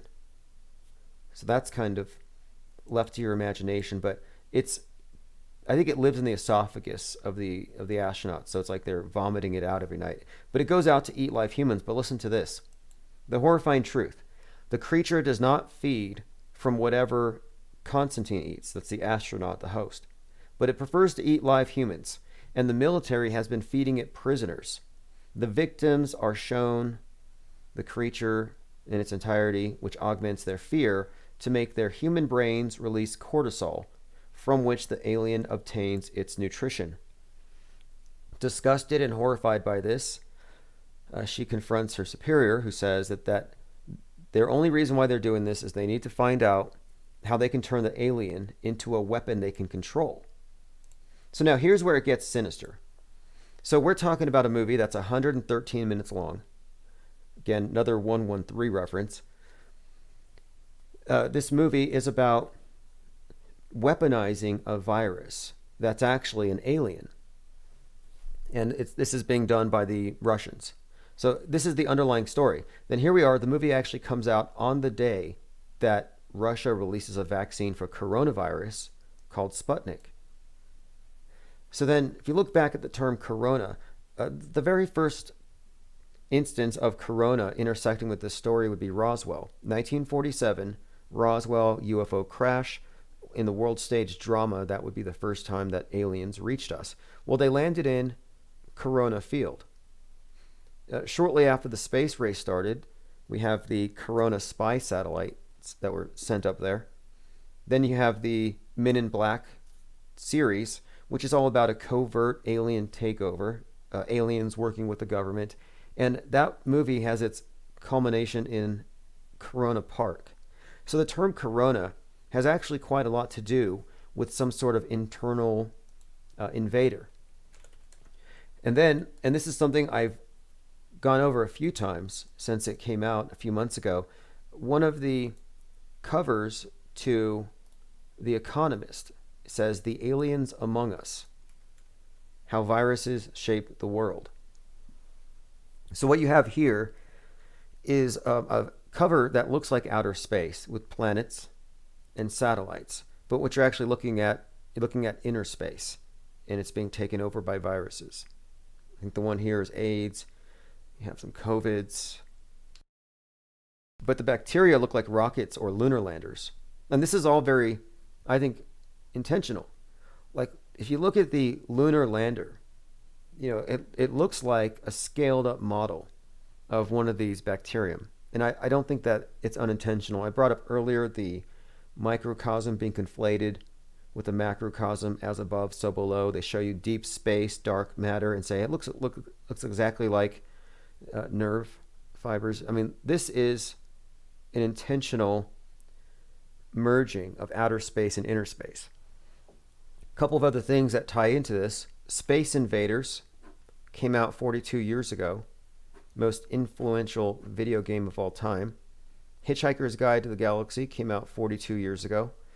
I've been thinking about this term Space Invaders, and I think that what we might be looking at here, we've been looking at this notion of a alien invasion taking over the world. Well, what if it's not outer space invaders, but inner space invaders? And how would you get the inner space invaders into somebody? How would you get the aliens, the corona, whatever they are? Well, you would deploy them with a vaccine called Sputnik, which is the name of the satellite that won the space race. So it kind of got me thinking, when we look at these astronauts of the past, are we looking at guinea pigs being injected with injectable nanobots? Like, are we looking at a massive, like orbit, for example? Well, maybe orbit is really just a euphemism for circulating in a living person's stream. Like, that's what I mean by inner space invasion. Could just be that's kind of where I'm leaning with this right now. Whenever I see this type of imagery, I'm like, there's a reason for this. And I'll show you more along these lines, because here's the idea, is that the person who is infected is now a host to a parasite alien, which makes you an enemy of the state. You're sick until proven healthy. Your presumption of innocence is gone when it comes to this COVID, when it comes to the pandemic. Your presumption of innocence is gone. You have to go have your brain swabbed. So this here is kind of pointing out, though, that anyone who contains the virus is like an alien among us, which would require what? Well, obviously quarantine, obviously segregation, separation, and isolating the spreaders.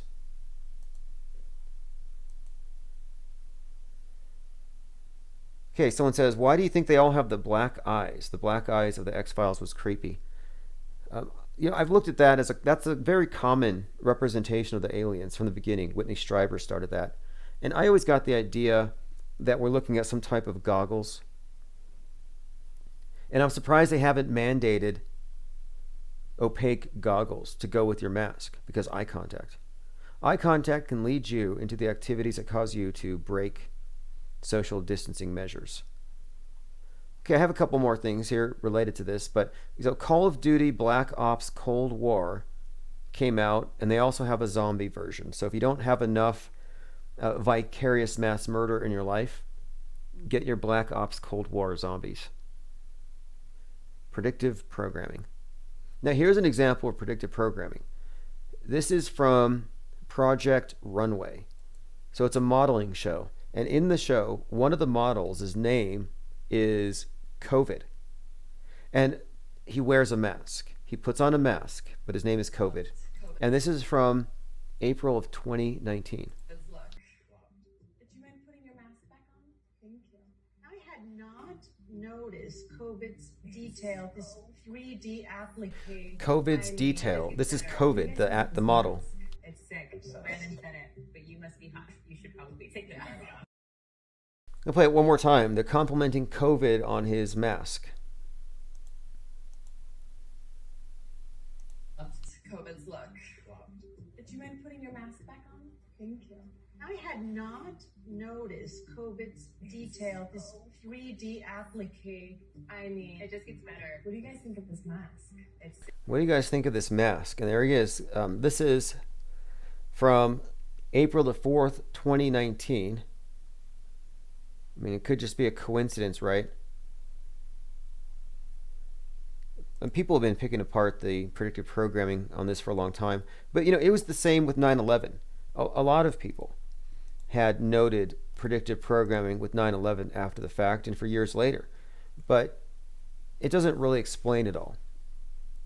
What it does show you, though, it does give you some insight into the nature of media itself. Someone sent this to me, and I had to do my research. I'm happy to entertain any ideas, but I tend to Google things like reverse image search right away. They said Jan Michael Vincent of Airwolf disappeared off TV at the same time Melania arrived in the USA. Like, obviously, it's probably a joke. So I'm like, okay, I'll look into it. So I looked into it today. And yeah, it turns out that Jan Michael Vincent of Airwolf actually looks like this today. So you're not going to convince me that he made that kind of it's kind of like that. Did Aleister Crowley, put on a wig and a dress and become Barbara Bush? Like, I mean, it's an interesting kind of connection, because then you got Barbara Bush, father of George Bush, is Aleister Crowley, and many believe that George Bush played Charles Manson. So you're like, wait a minute, are you telling me that Aleister Crowley was Charles Manson's mother?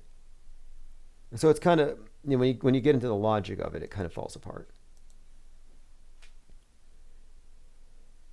More news. I've been following this story if you care about it, but as I kind of predicted, it would be looked at this way, and it's going to become a bigger issue as the days move forward. McGlennon's former teammate cited the quarterback's career as evidence that Colin Kaepernick is being blackballed. The talk is that he is the greatest example, the most prominent visible example of systemic racism, and that is what is keeping him out of the league. And, good luck changing minds on that. And I'm bringing that up because I get the idea that the public is being set up for yet another major psychological operation, which we'll get to when that happens. Here's a little clip. David Rockefeller talking about the Great Reset. The negative impact of population growth on all of our planetary ecosystems is becoming appallingly evident. The rapid growing exploitation of the world's supply of energy and water is a matter of deep concern. And so he was deeply concerned that the world's going to run out of water. This is David Rockefeller. They've been gloating about this future, this Great Reset, and it would have worked, I think, if they really did have a pandemic. And, despite all the negativity about 2020, and people are always talking about how bad it is, the good news is, what are we really looking at? Just bad drama on TV. Like, at least nobody's really dying. And the Film Your Hospital's website is being updated because that is another trend that's popping up again. And it happened last April and May, where people noticed that the news reports did not relate whatsoever to what we were actually seeing in the streets that could be verified by independent observers. And it was very helpful that we were having footage to show us that, no, these trucks are empty. These mass graves are empty. The crematoriums aren't so full that they're backed up and the skies are turning black from all the smoke. We were able to rapidly debunk a lot of that stuff before it really, you have to. If you don't automatically vet the information and you just respond to it, then you're left in a state of, constant terror, fear, overreaction, which is what they want. Just wait until they say mask mandates aren't enough. Mask mandates can't stop space junk from crushing your skulls. And this was a joke months ago. I remember months ago, somebody put one of these dog head coverings on a waiter, and it was meant to be a joke. But this actually is real. they're selling these face shields, and instead of wearing it on your forehead, it mounts in front of your neck. Just another way, that they're getting people to comply with the new norm. We're turning into insects. A lot of these costumes, these protective suits that people are wearing, they look like insect exoskeletons. It's a carapace. Look like cockroaches. And they're putting windshields on them. So it's like walking around in a bubble, quite literally. Commenter says, I never get notifications for this channel. Damn YouTube. Oh, it's intentional. YouTube has tried to bury this channel. In fact, they terminated our 86th channel just a couple weeks ago over hate speech. And they didn't say what it was that was hate speech. And most of the videos on that channel were 30 hours long because they're just non-stop streams.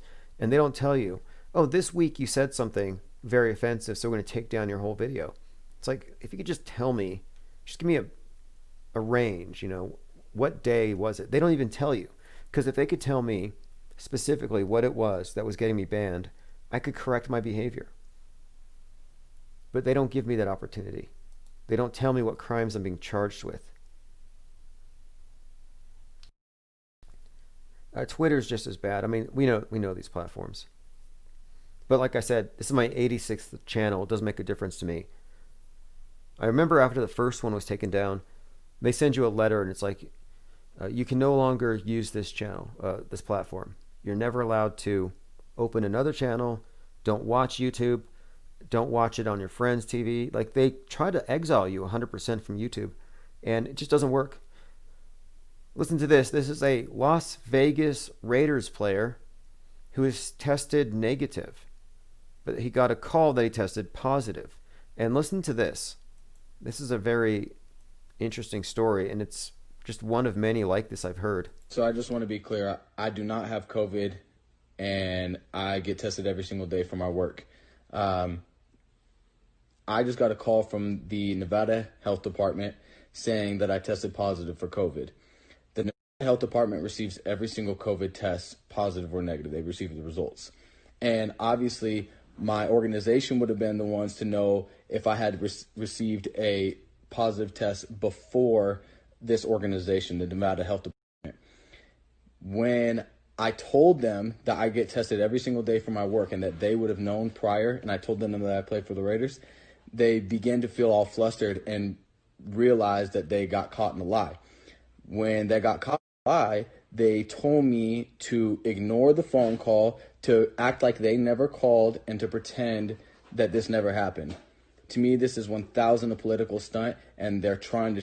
And just so we're. So he called it 1,000% a political stunt, which is pretty much it. That, and he said many others experienced the same thing. So I don't really have confidence in Big Brother's ability to maintain this psyop for very much longer, but they're trying to maintain the illusion as best they can. The UN has just hired 110,000, quote, information volunteers. Like, there might be an information volunteer listening tonight. I don't know how, it's 110,000, and their job is to scour the internet and listen for dangerous misinformation, to lurk in those chats, and who knows what, contact trace everybody. Everybody here is going to get contact traced.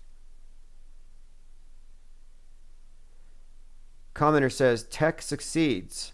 Trump, in my opinion, John T., Assange, and Tesla. So that's, again, along the line of thought that when Trump beats the deep state, we're going to be seeing technology introduced to the world. From the Pleiadians, from Nikola Tesla, something like that. I'm interested in hearing more if you want to call in on that. 833-311-1984. I have a couple quotes here. The beginning of wisdom is to call things by their proper name, Confucius. Right, see, you can't. That's called hate speech. You call it what it is, it's hate speech. Oh, that's a propaganda piece. That's a crisis actor. That's fake news. That's a superstition. I mean, we can't call things what they are. Of course not. That's exactly what is getting my channel banned.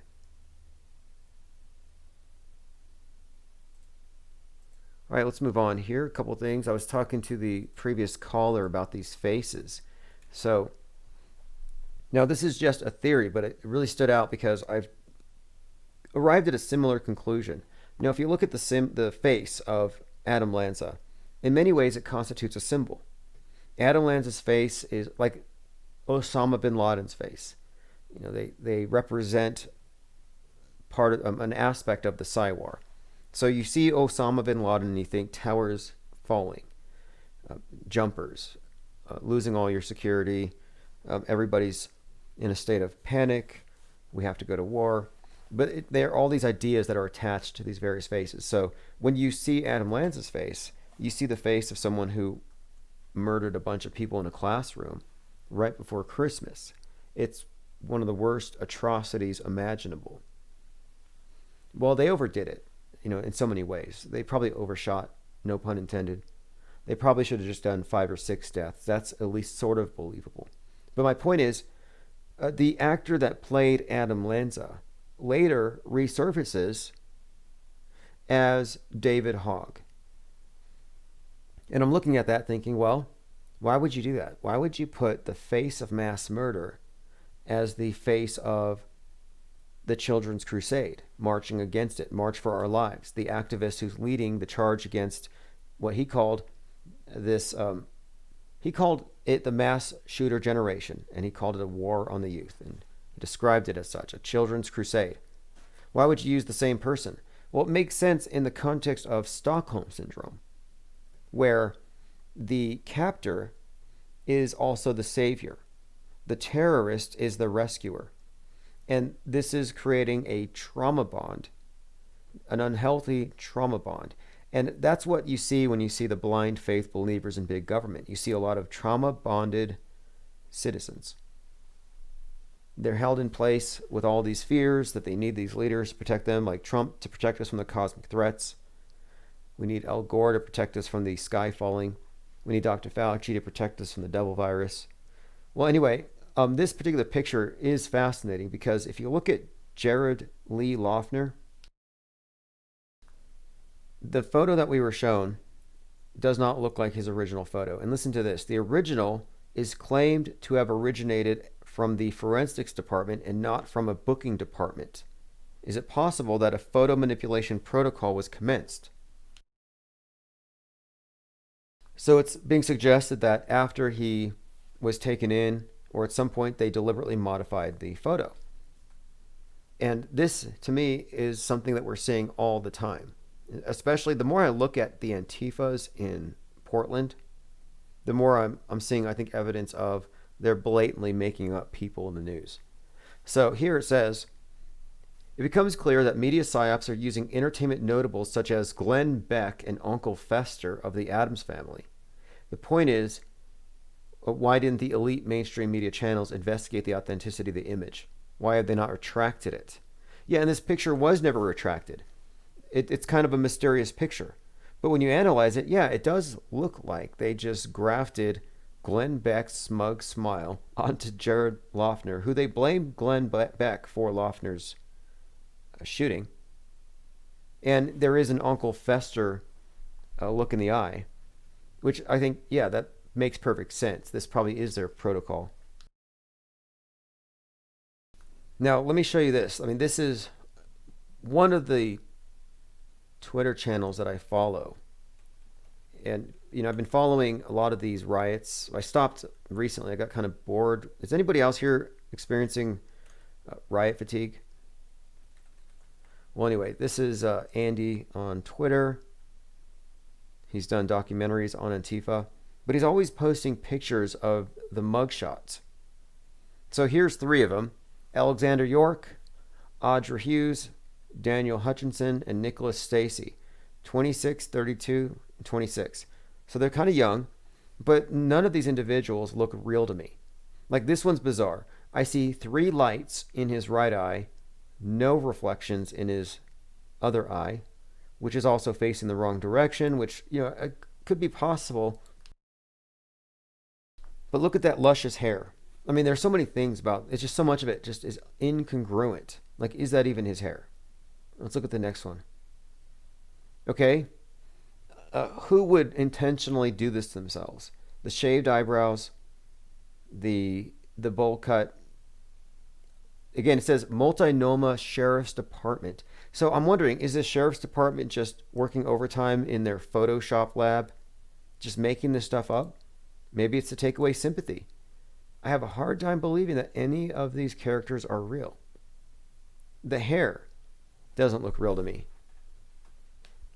None of it looks real to me. There's incongruencies within the shadows, the lighting. You have to look closely, which is not easy to do. Admittedly, this one here, like I'm afraid that this image just gave me COVID. Infinite Plane Radio. Hey, so I just called. That was your last call, but showing these Portland things. I live not too far from Portland downtown. I just want to say, as you can look at each one of these eyes, each one of their facial expressions, all their pox all over their face, they're full of meth, my friend. It's like their new deep state monetary system meth, heroin. Look what just passed in Oregon. They decriminalized literally meth, heroin, LSD, ecstasy, all this shit. Like, this is how they're paying these people off. And I think this is what a lot of our voter fraud comes from. Wow, that makes sense. That makes a lot of sense now that I think about it. Well, hear me out on this. So Portland is filled with a lot of Mexicanos, like legal, not legal. We're not even going to go into that realm. But they're all Catholic. They all love family. They all love like wholesome lifestyles, right? How in the hell are you going to tell me that they're passing, abortion is legal? That was 2018, like up to past 9 months. Like, pull the baby out, put him on the operating tray, and keep him comfortable till he dies. Really? No, guarantee you. Did not pass. But this is where this voter fraud thing comes in. And I just had to make that assumption. Like, nobody. So Ted Wheeler is literally making downtown into a no-go zone, just like, say, Wisconsin, Minnesota, Michigan, with the Islamic bullshit. It's a no-go zone if you don't have a mask. And so we could tie a lot of things together here, but, I just had to make that. I know what you mean. I mean, I've had a number of people bring this stuff up. I mean, it's pretty obvious how many of these rioters are bussed in or paid, which, going across state lines to riot's a big deal. But I've been told that Portland was that it was already this bad. Would you say that it's worse? But it wasn't. It wasn't. Their whole motto was keep Portland weird. So there was a lot of LGBTQ, that kind of thing. But it wasn't extremism, you know what I mean? And what sits weird with me is the whole Proud Boys versus the Antifa BLM thing.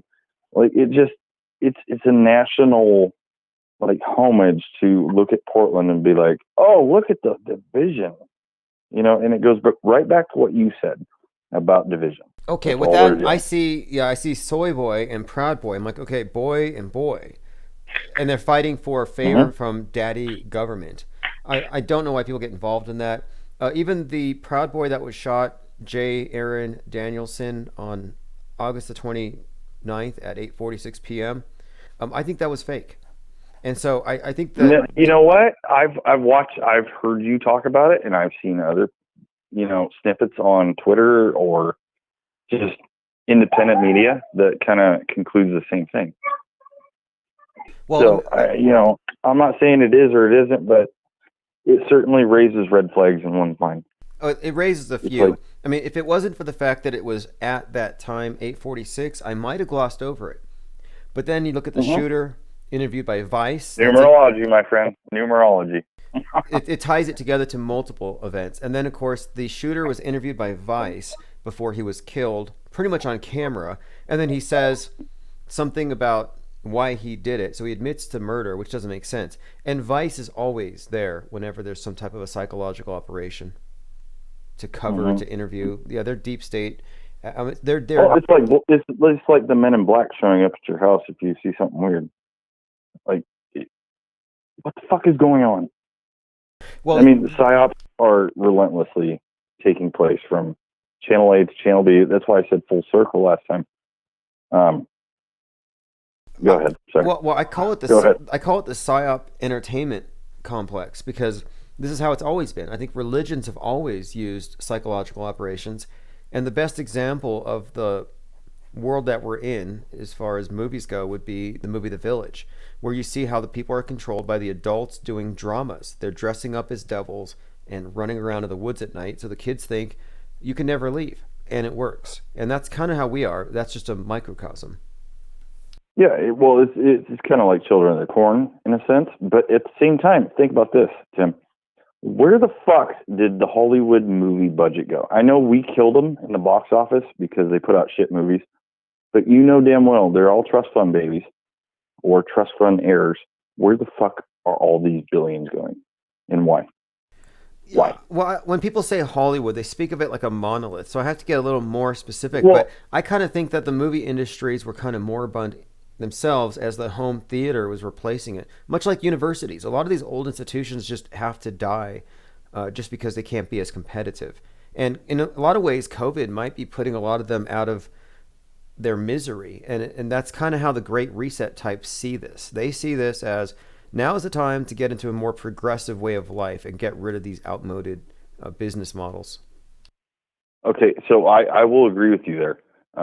As far as the COVID shutting their industry down, they did it to themselves. But at the same time, you know damn well they have all these royalties flowing in off the backs of, like, say, Forrest Gump or Men in Black. Or there's billions of dollars, and all of a sudden it's being shown as being bankrupted. But I don't think it is. I think it's think of it like Trump. Like, he had X amount of $1 billion, only he could only account for 4 or 5 billion of it. I mean, think about where it went. It went into the Tesla research and that kind of thing. I'm convinced of that. That's just my opinion. Where does that go? That go? Tesla research, because people are asking. So the story is Trump's uncle John, or uncle, is it John or Joe, gets a hold of John. Okay, John gets a hold of Tesla's notes. What does he know? Well, you know what so this is just personal, and I could be completely fucking wrong. This is my understanding of it. He got it, realized there was technology there. Army, military, just we'll encompass it in military, wanted to know if there was weapons there or time travel, that kind of thing, right? Because Tesla had the first wireless power, right? I mean, I put my phone on a wireless charger at night, and I'm like, oh, this is Tesla shit right here. Who the fuck would you tell if you knew you had a time machine, or if you knew you had some kind of quantum fucking missile or energy source that or perpetual energy for that matter, and I'm not trying to get like okay, ecstatic, so Biff Tannen, he's Donald Trump's character in the Back to the Future. Biff Tannen, yeah. So he catches sight of the time machine, 1958. He grabs a sports almanac. He uses this insider information in order to win bets and achieve a lot of fame, wealth, and he has this Trump Tower-like edifice built to himself, and so it looks like where we are right now. So is that what actually happened? Is Biff Tannen president? Well, I would say not necessarily, because it's all about motivation. Like, what is your intention by harnessing this technology? Like, Biff Tannen was obviously, he wanted to be a big shot, right? I mean, Trump, he's always been a big shot. He's probably sick of it. I mean, hence why he, doesn't take a salary. I mean, at one time, he probably wanted to be the big shot, saw the fucking, I don't know. This is all speculation. We could go in the weeds. But 88 miles per hour. Why 88 miles per hour? And the flux capacitor at 1.21 gigawatts. What's the deal with that? No idea. No idea, man. But okay, I have an idea. Parallels. Look, I have a theory. Right? I have a theory here. 88 miles per hour could correspond to the 88 constellations, because time travel is, I think, more related to timelines and the characters on the world stage. Like, I think there might be something to time travel, but I'm thinking it might be just more of like a metaphor for inserting fake people into the real world. But I'm interested in what you're talking about, because it would explain some of the weirder stuff, like the Baron Trump's time travel adventures. Like, what do you think about that? Do you think that would? Oh, dude. Yeah. So, well, not just Baron Trump's time travel adventures, like, because there was the book, Ingersoll Lockwood was the author, right? Sorry, I've had a couple drinks, but there was The Journey to the Center of the Earth with Baron Trump and his dog. But you know what sticks out to me the most is the book, The Last President. And that's why I called earlier and said, did you just see Trump's tweet about, yeah, I think I'll stick around for a little bit. Okay, yeah. And for people who don't know, I mentioned that earlier, though. The Last President is the one that starts off with a reference to a Tuesday, November the 3rd, in the midst of a contested election. Yeah, well, see, the last little homages of the book that I read was about the 2016 election, where they predicted Antifa on Fifth Avenue and all this crap.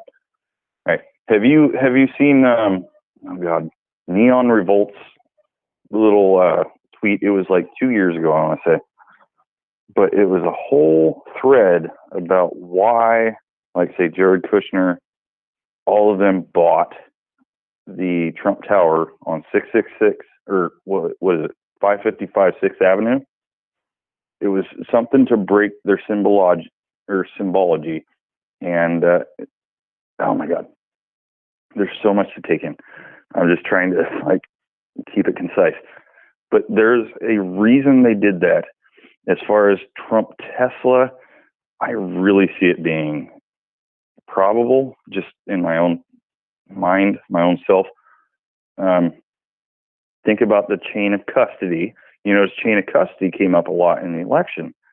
Chain of custody of technology or notes or evidence would be very important to military. And now think about, Space Force. But not just Space Force, Tim.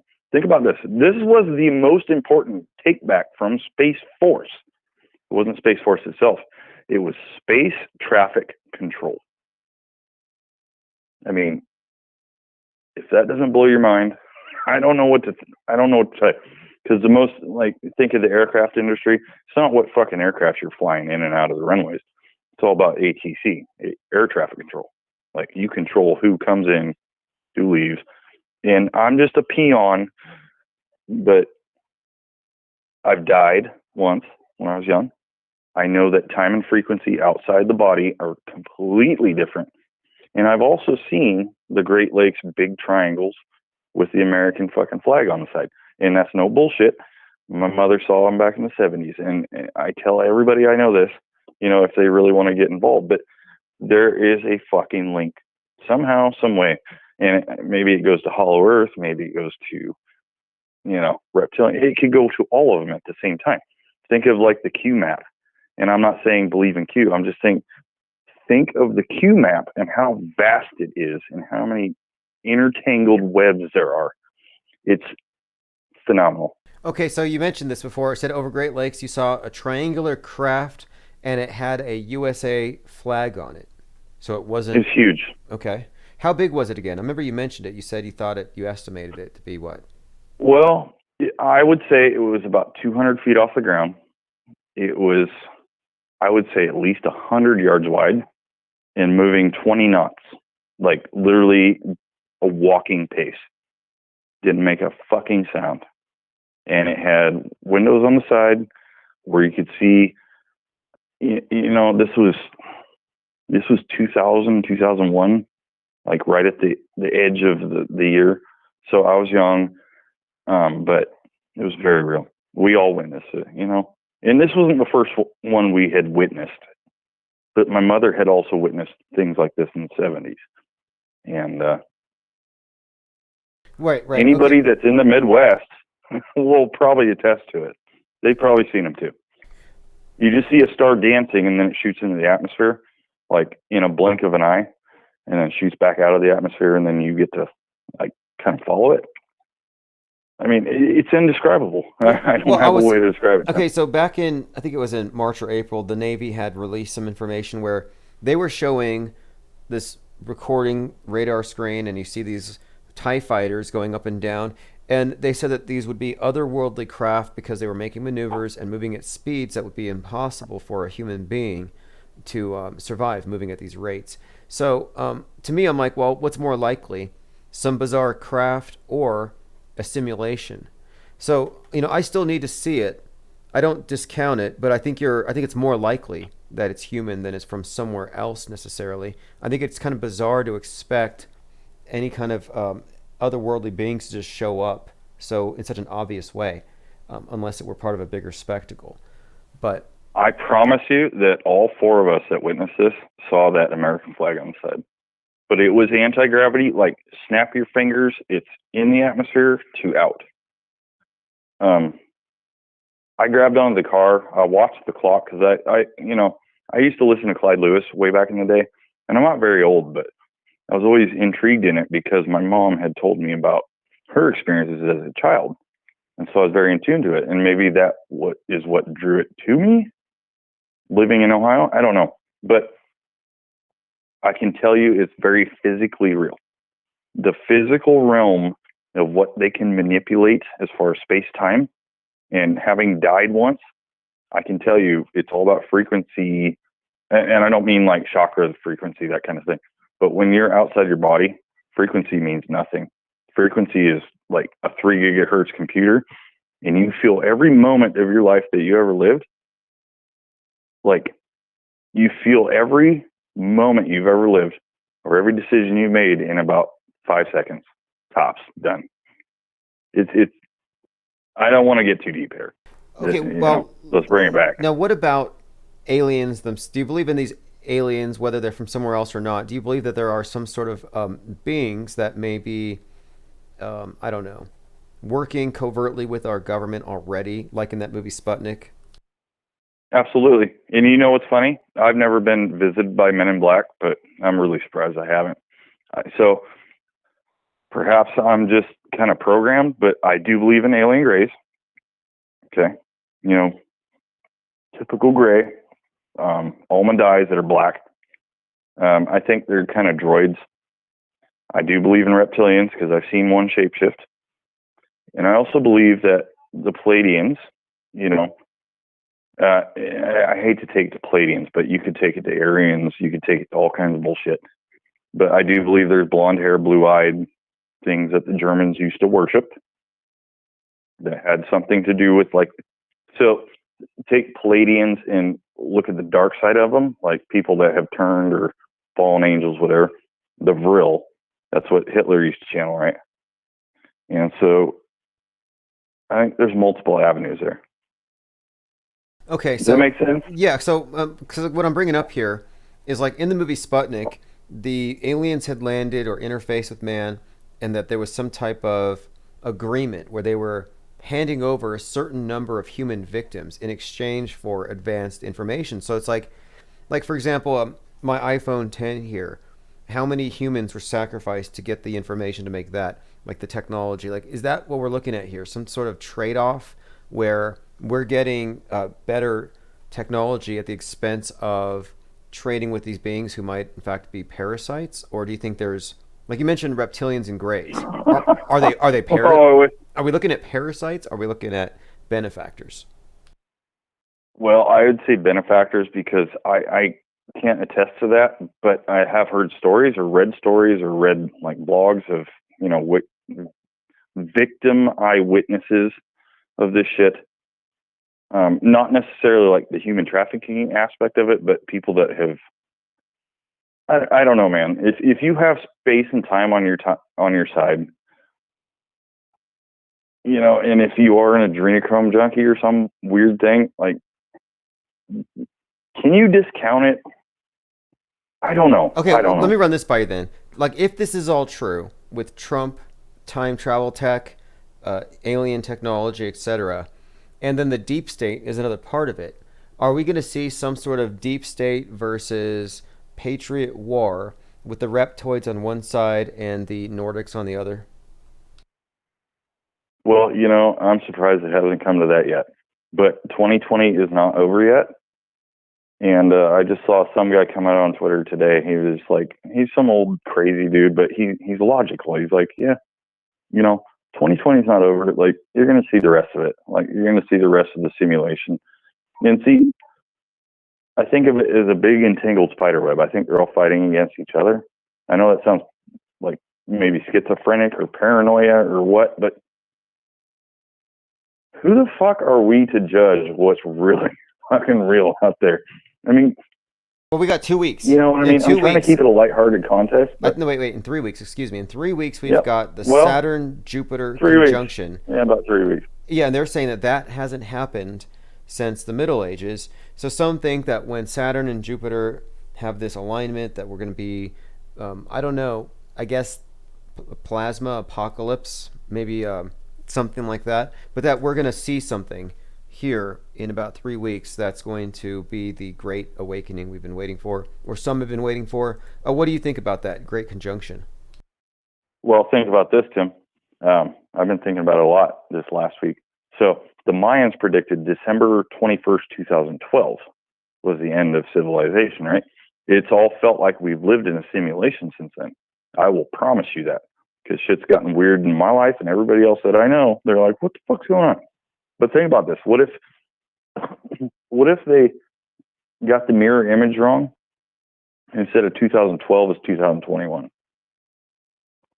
Okay, because it's all December 21st. So you know what I mean? So that's just kind of an example. So 2020 is 2012, and Mark of the Beast was Mask of the Beast all along. Like, those two little errors would explain everything. Well, see, I'm just a peon, dude. I'm just a peon, but even us real people can see this shit now. Like, what if that mirror image was wrong? I don't know. I don't know how to explain it. It's just a gut feeling. Well, we'll know. We'll know here in a few weeks. In a couple of weeks, we'll know who the president is, and in 3 weeks, we'll know if the world's going to continue. And they were predicting an asteroid was going to hit us on November the 3rd. I mean, you can hear it in their proclamations that they're hoping for some catastrophe to take advantage of. So maybe you're right. Oh, they celebrate every catastrophe that comes to. Never let a good crisis go to waste. That's the left's motto. And it has been for years, decades almost. Well, one thing to keep in mind moving forward in the short term is that we are living in a Tom Clancy novel. 9/11 was a Tom Clancy novel. We're living in The Division, Dark Winter, and it's supposed to happen or start soon. So, yeah, I'm expecting another, at least at a minimum, another major psychodrama bomb to drop in the next month. I'm almost willing to place bets on it. Anyway, I appreciate the call very much, and we will be watching very closely over the next couple of weeks. If you want to call in during the conjunction, you should. Hey, yeah, I appreciate it, and I will leave you with this, people. All you people in the chat, like, they've been playing their deception on deception. Like, they've been trying to deceive you via deception. Like, trust your gut. You know what's right and what's wrong. So, thanks, Tim. Appreciate it, man. All right, thanks. And yeah, I agree with that. I think intuition should play a role, because sometimes you're picking up something, you're inferring something, and maybe you don't know why something's off. But critical thinking, facts, these things matter. It matters that the real world has been overtaken by the world stage, false world concept. And I think it's such a joke that we have an entire branch of the military who are getting behind the NASA deception. Tyrone says, my art made a great leap forward in 2016. Well, if we had to look at 2012 as some major change or something, I can see some areas. I mean, you could say that we were, when I say we, I mean anybody who was critically analyzing the news was hopelessly lost until 2012. In 2011, nobody knew what was going on except for the insiders. And that's because the crisis actor genie had not yet escaped the bottle. And without accounting for crisis actors and psychological operations, you just can't really claim to know what the hell's going on. So, we've only been in the know for a few years. Jordan says, Stephen Colbert used to have a repeating joke saying sarcastically that he trusted his gut on things opposed to facts. Yeah, generally you can just assume the opposite to be true when it's coming from these highly paid liars. Ocean of Lard says, apparently the bitch that runs the CIA is arrested and or deceased. Okay, let us continue. I wanted to go through the rest of my links here. Okay, here's an interesting one. Just another meme. The same people who used to say, and this is true, because the environmentalists are the ones who love the medical tyranny. They say, hey, look, COVID is doing Greta's work. They couldn't be happier. The people who believe in the Georgia Guidestones, that's their operating guidebook, that's their how-to manual for governance, they were the ones who were saying, damn, if we only had a plague, could we just get rid of all these excess people? Too many people. We could save the planet if people just stop having kids. And they were totally against overpopulation. Well, they're the same ones who are telling us to mask up. The meme says, we need a plague. LOL. The world is overpopulated. I hate humans. LOL. And here we are, 9 months later. What's wrong with you? Do you want people to die? You're selfish. It's like, which is it? Do you want us dead or not? And I thought about this for some time. I'm like thinking, why are they so eager to vax the conspiracy theorists? Like, the anti-vaxxers are clearly the enemy of civilization. The anti-vaxxers are clearly unworthy of a vax. And if you could get rid of any demographic from the gene pool to improve the situation on Earth, wouldn't you want to get rid of the anti-vaxxers, the people who don't want to take their medicine? But yet somehow they become the ones they want to save the most. It's like religions. They're focused on saving the unconverted. And it's because they want your money and they want to control you. And I think it's the same here. Commenter says, Bill Bird had a famous bit about depopulation being a good thing. Now he wears a mask. Exactly. Look, all these comedians with their... I say comedians, they're always just selling the same dystopianism. They're slandering the human race. Humans suck. LOL. Everybody laughs. I never really got into the mainstream comedians for that reason, because all they do is they reinforce the major psyops of her time. There's a conspiracy theory that David Chappelle was once a comedian. And in his last stand-up act, he talked about how it's a good thing we have COVID because we don't have to deal with white kids shooting people. And I'm thinking, that stuff's all fake. He's not going to make any jokes about the looters, about how apparently COVID-19 can be dispersed with tear gas because after 4 months of sustained protests, nobody in BLM caught the bug. No, he can't make any statements that are based on how fake things are. All of his jokes are based on reinforcing the farcical nature of it all.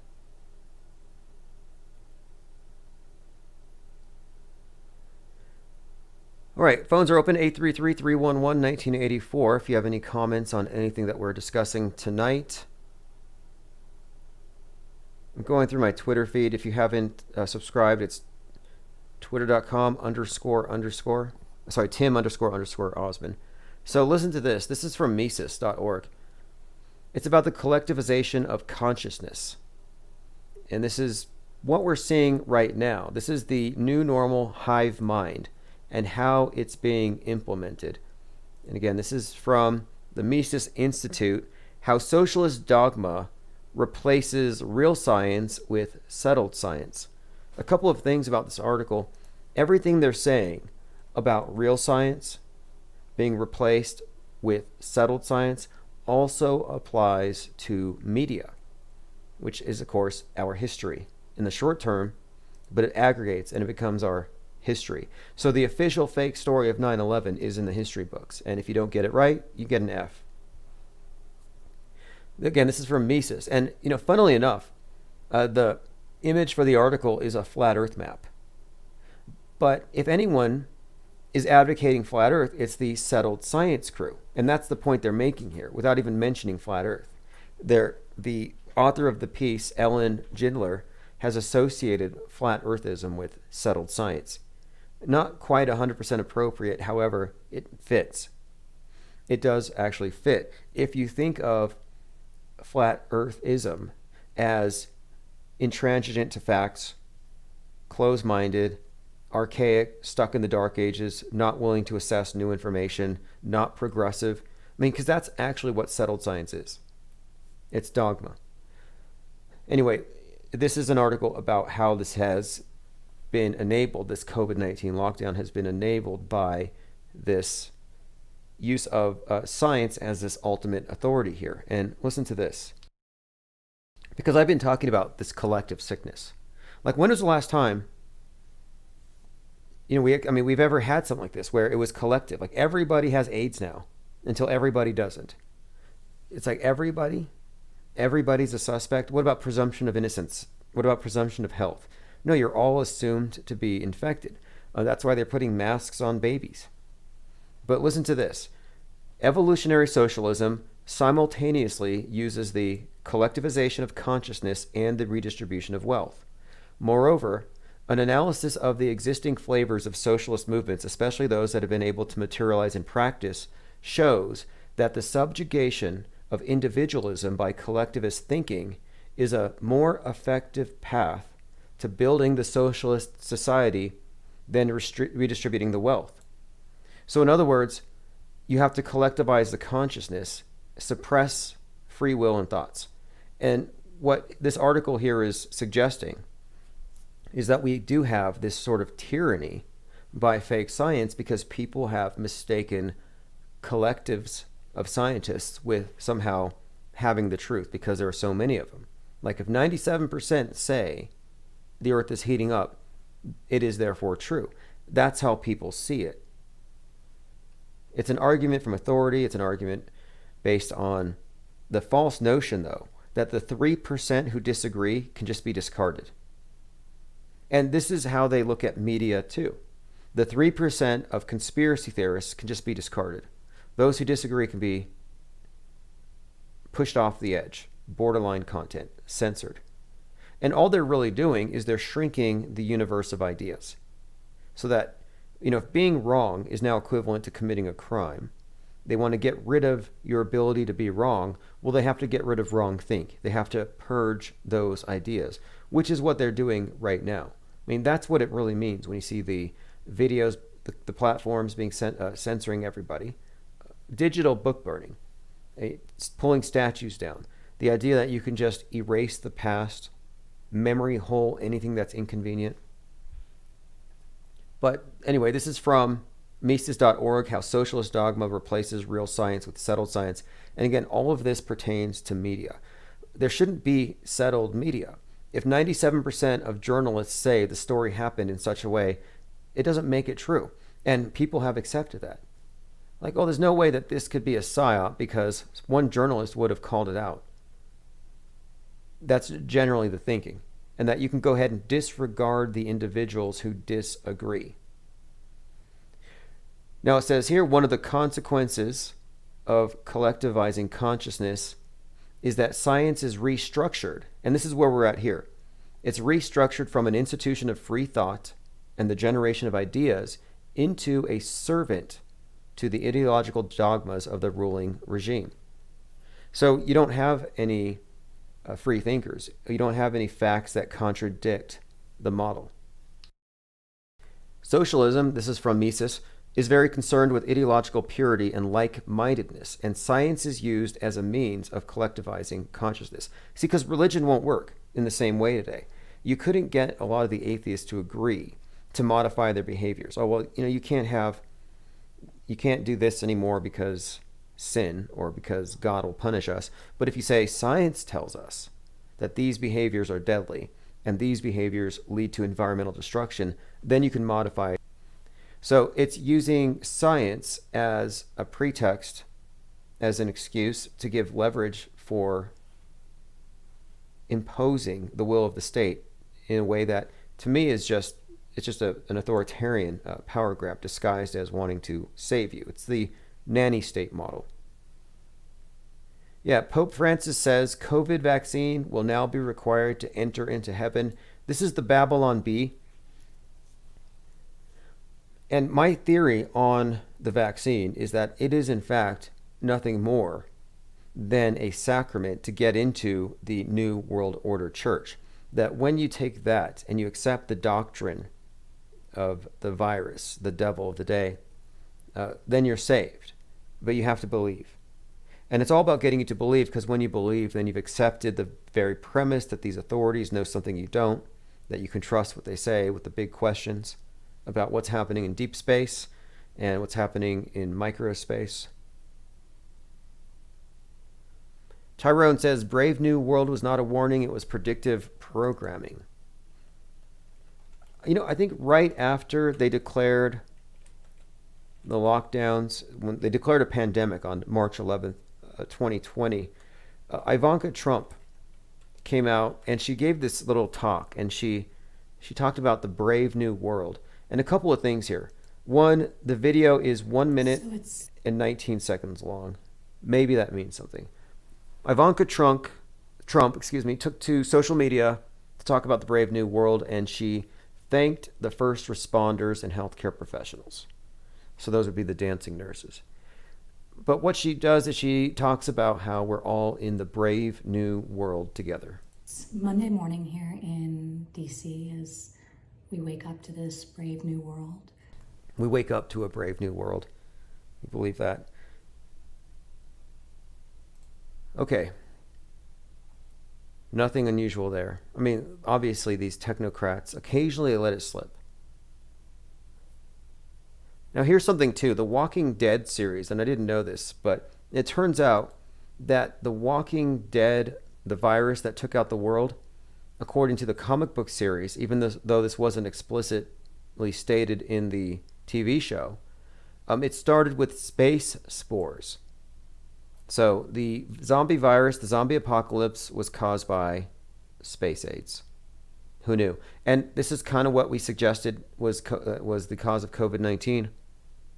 Do you remember they had that comet? It was called C-19. I mean, look at these numbers. 19 hijackers 19 years ago took down the Trade Towers and started the war on terror. And then we have C-19 is a comet, a bright comet approaching the Earth. And some believe that this comet, which they also called Atlas, was disintegrating, which is all very interesting. You know, the Atlas holding up the world, Atlas disintegrating as our world goes into chaos. But some have actually connected this comet with the coronavirus, that when it broke apart, it dusted us with the disease. But think about the name. C-19, 19 hijackers, COVID-19. It just seems like any catalyst for chaos seems to have the 19 attached to it, if you've noticed. But there's nothing new under the sun cult that runs the world. Here's another clip from the World Economic Forum. And by the way, the World Economic Forum's logo has a 666 built into it pretty blatantly. This is Jeremy Jurgens, managing director. And what he says is, quote, "There will be another crisis. It will be more significant, faster, and greater in impact than COVID-19. So I don't know if he's a prophet. I believe that there will be another crisis. It will be more significant.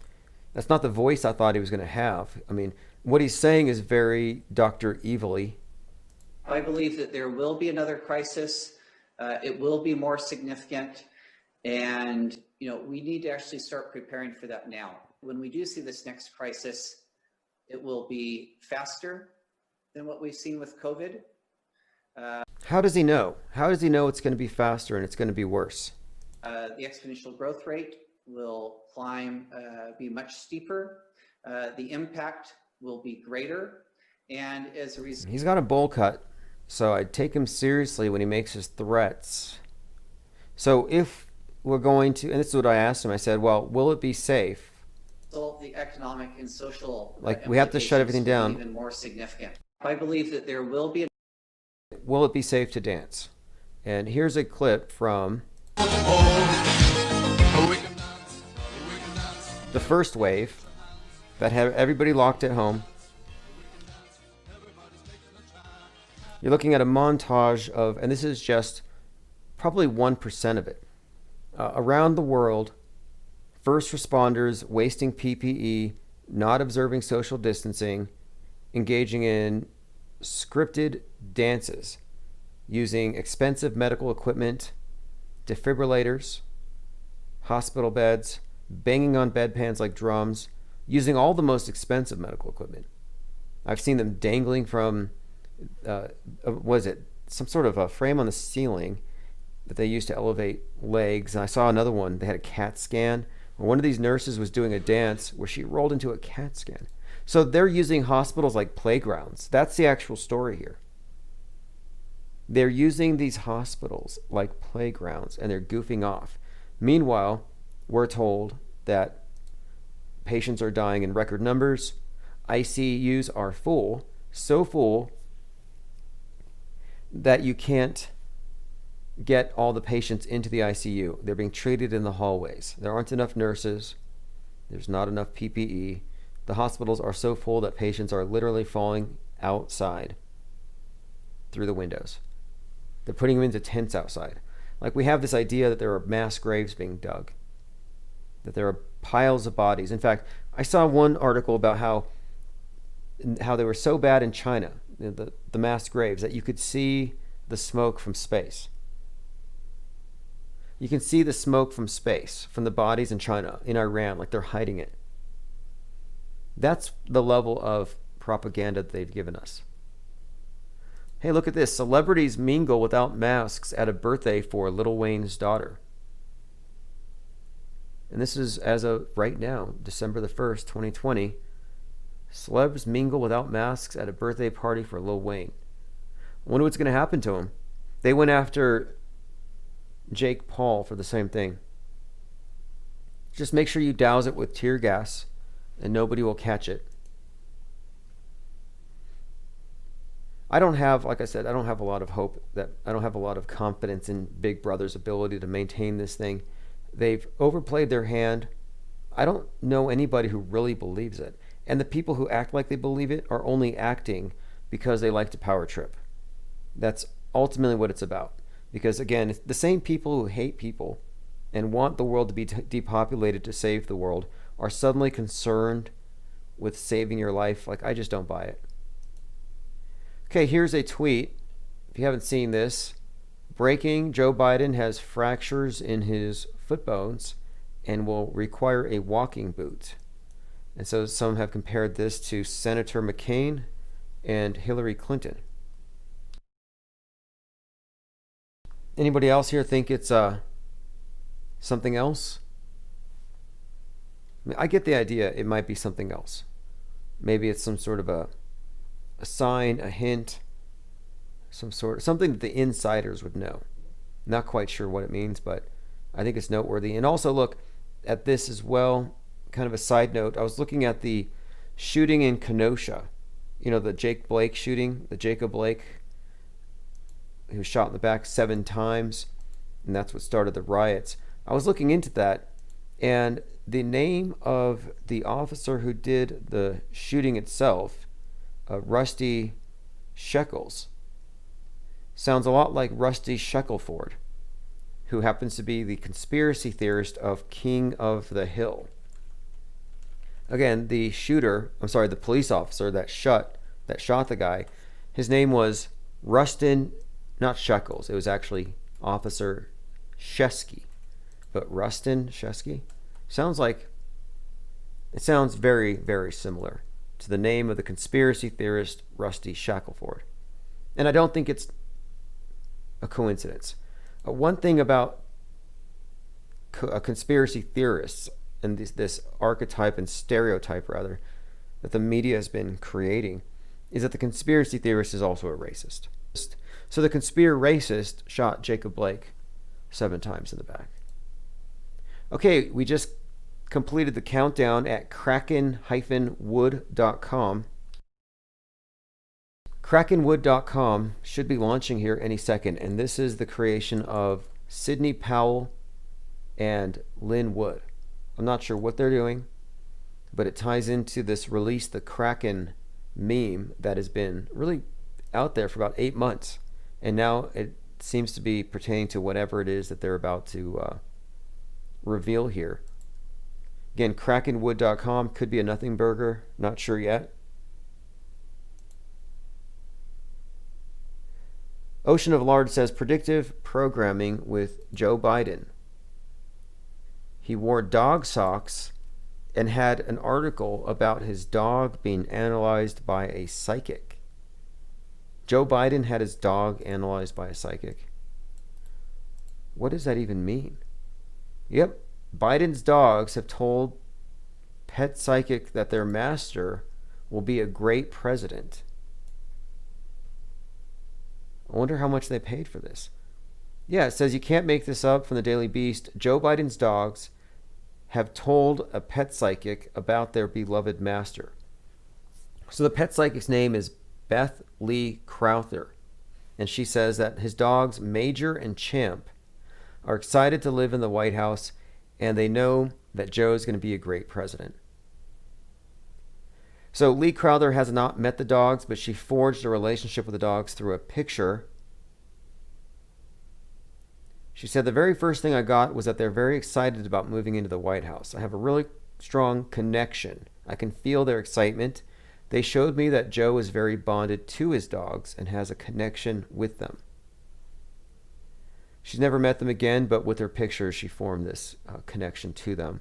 She says, Joe Biden is very open-minded and will lead the USA in a very different way from what we've seen. Crime will be reduced. Excellent. It's all good news, according to the dog psychic. All right, let's move on. You're right. There is something kind of bizarre about that. Why are they talking about psychic dogs, or rather a dog psychic, and then his dog is what caused him to trip and twist his ankle? Okay, here's some predictive programming from The Sopranos. Holy shit.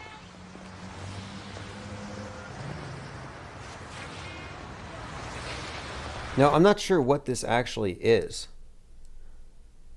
or what they're suggesting. Oh, I see. Interesting. So this isn't The Sopranos. It's just one of these scenes that it was probably non sequitur. She's in Paris, and she's looking at a statue, and she's asking who built this. And it's a statue of a child who appears to be on a cell phone. Who could have built? So the person who uploaded it assumes that that's some sort of Tartarian antiquitech, suppressed technology in our faces, mockery, etc. But I actually think the statue is a child with a seashell listening to the ocean. But it could be the other one. I want to get back to this. Prince Philip is, and this is from last week, he's now obsessed with aliens and UFOs, and he had an encounter. And Prince Philip is the one who said that he wants to die, come back as a more virulent form of AIDS, and he wants to kill you all. I wonder if he asks us to mask up. Like, is Prince Philip saying, no, don't wear the masks? Like, if this was real, would he not say, they don't need masks? What do you need a vax for? Go get your herd immunity. Like, it is kind of conspicuous, isn't it? That the same people who want you dead now want to give you medicine. British Royal Prince Philip has a long-running obsession with aliens and UFOs. He spent decades building up troves of books on it. All that means is he's gullible. He's said to have kept a map of UFO sightings, and he follows the close encounters. Now I'm going back to see if he's seen anything himself. Now, this is also another story that has been hyped up. Miley Cyrus says that she saw an alien as well. Apparently she was driving, and she said it was on a snowplow. She said it looked like a snowplow. She says, I was driving through San Bernardino with my friend, and I got chased down by some sort of UFO. She described it as a, quote, flying snowplow. It had a big plow on the front. It was glowing yellow. I did see it flying, and so did my friend. She goes on to say that she could see the driver. It looked at me, we made eye contact, and that's what shook me. I looked into the eyes of something I couldn't wrap my head around. I was shaken for a week, thinking that they might come back. So this is, again, a celebrity mouthpiece reinforcing the major psyops. She's not going to be laughed at. She could say that the earth was flat, and she would be excoriated. She would be hated. They would probably have her in some way brought down. But look what she says. She says she believes in aliens on snowplows, and they make eye contact with her, and she's totally treated like a credible witness. There's such a bias, and really it's probably because they have us all lined up and prepared for something, some big dramatic reveal, and they don't want the non-believers to ruin it. A couple of months ago, there was a blimp in New Jersey, a Goodyear blimp, and the Goodyear blimp happened to have a light on the bottom, like an LED, and people thought it was a UFO. And from a distance, they ran up to it thinking it was a flying saucer. They got up close and they saw it was just a blimp. But my point is, they're ready to believe. People are more than ready to believe in this thing. So if they bring it out, they don't want any doubters. Karen says she should move to Oregon. Drugs are legal now. Yeah, they definitely decriminalized meth. Somebody called it meth Tifa to explain the looks of those individuals. And yeah, I was actually convinced that we were looking at people who don't exist. If you have time, if you need some nightmare fuel, go to thispersondoesnotexist.com. And what you'll see is a website that generates people who don't exist. They're imaged by GAN, Generative Adversarial Network. And what it does is it generates faces as you refresh. None of them are real. And most of them look sort of authentic, like maybe, but there's usually something weird and off about these pictures because they're not real photographs. There's usually things that don't quite line up. They often appear to be soulless. Their mouths are often just bizarre. It's just weird stuff. They're lopsided. This one looks like that comedian, Pat Oswalt. And look how his ears merged into his head on one side. I mean, this is how the Antifas look to me. And so I was like, well, could they be taking thispersondoesnotexist.com images and just throw some tattoos, throw some meth scars, a little bit of whatever, and you have a Portlandian. So I'm still not convinced that any of those Antifas that we were shown actually exist. I'm sort of the camp that we're looking at kind of like a straw man. I mean, how better to take away sympathy than caricaturize them in such a way? Tyrone says, this person does not exist. Bookmark it. Disperse it. Educate the internets. Yeah, exactly. Because this is how they can kill 50 people at a shooting. Just refresh 50 times. Make a little backstory about each person. I mean, if you use a dating app, you're probably interacting with some of these. Like if I was going to try to create fake Twitter accounts and fake Facebook accounts in order to get more likes to boost my self-esteem, I would probably use people like this that you couldn't trace, and I'd write some backstories. There's every indication that the 3,000 people from 9/11 were actually 3,000 Photoshop creations. And in some of them, you can even find metadata. Oh, you can't go back. That's another thing. You can't go back. So you refresh, that's it. Also, they have this cat does not exist. So you can look up fake cats as well. Anyway, thanks for joining. Everyone needs to subscribe to the email list. And if you want text message notifications, just go to infiniteplainsociety.com. $1 per month. You get access to Discord, the archives, newsletters, and everything else. I have a book I'm editing at the moment, conspiratained.com. I would have had it out last week, but we've been working on a side project, which is a weekly project. So if you haven't seen it yet, southpole.lol.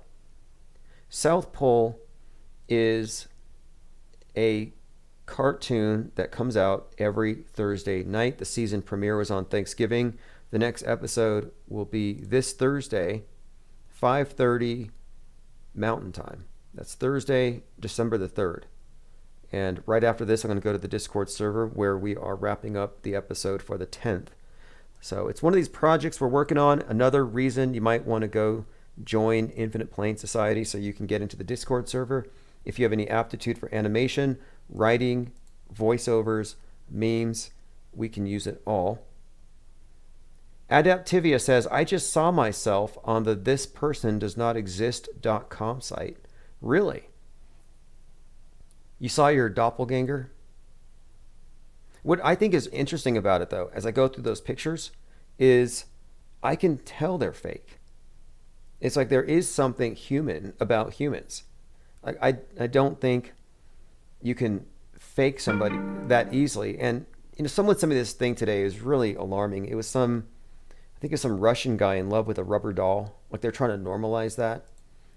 I don't know. Anyway, this is Allergic to... Have a great night. Truth music.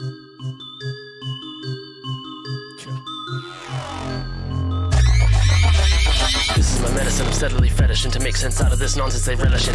Look at all the poison they're feeding us, always misleading us, all they're doing is bleeding us dry. I'll be red pilling to keep on with healing us, why? I just want to open your mind, open your mind. It may take more than a minute to get it, but once you get it, you'll never regret it. Their lies are incredible. All this destruction was always inevitable. Fuck these elitists, they're up on their pedestals. Pharmaceuticals, they're pushing their chemicals. Some sort of federal tyranny up in your medicals. Are you really hearing me wrong? It's pitiful.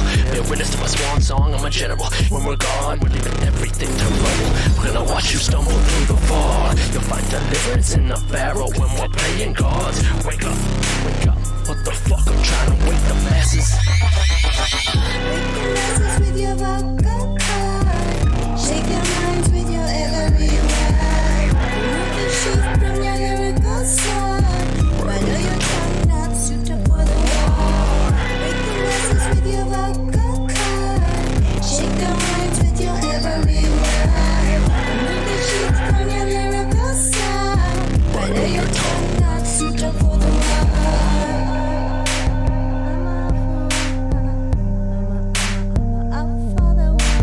Nothing in your world works the way you think it does.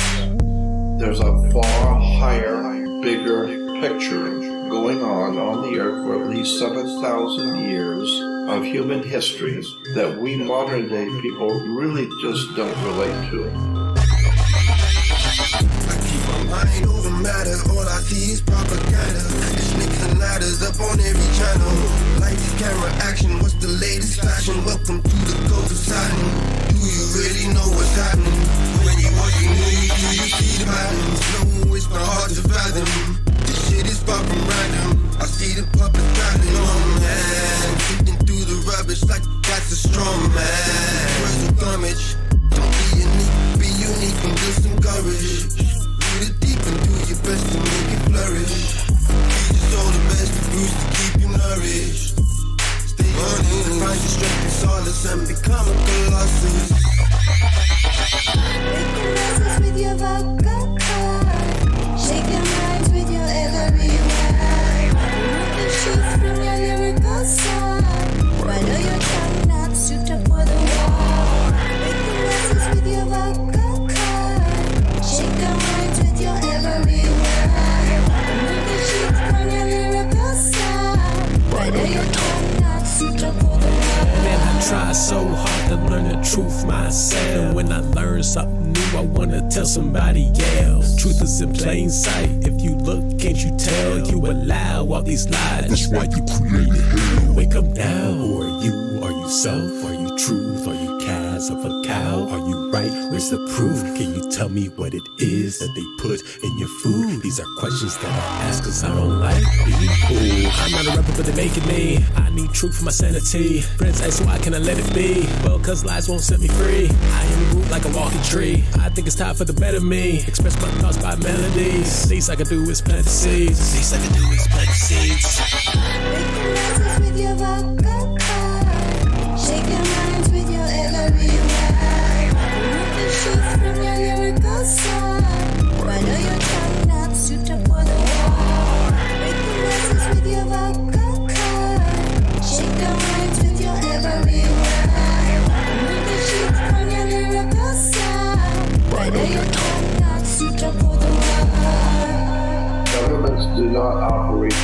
think they do. Banks do not do what you think they do. Have a look, all our rights getting took. First a pandemic, now these riots got them hooked. Fuck the state, fuck the police 33 times, yeah. Not the ones burning the streets, that's by design, yeah. Stacks of bricks planted randomly on certain corners. Order out of chaos, that's how they control us. They got us separated in every way, it's cold and soulless. Say that we're profane, fuck that, we got game. Genius as they are, don't matter old and late. If this their new normal, let's make a whole new lane. The ones at the top of the most of the crime, the higher you go, then the deeper the bind. They've done this before and I work every time. The world is a stage called the curtains and blinds. Tip at the beat, we can lift up your mind. With your vodka card, shake your minds with your every word. Remove the shoes from your lyrical side. Why do you try not suit up for the war? Break the glasses with your vodka card, shake their minds with your every word. Remove the shoes from your lyrical side. Why do you try not suit up for the war? The Vatican simply took over the position of Caesar of Rome. And this is why all of the nations of Europe all come to bow down to the Pope in Rome, because he is, in point of fact, Caesar. His official title is Pontifex Maximus. That was a term that was given to Caesar of Rome. So the point I'm making here is that for 3,200 years, Rome has dominated Europe. And for 3,200 years, Europe has dominated the world. Therefore, there is the old saying that all roads lead to Rome.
Is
Ready, real.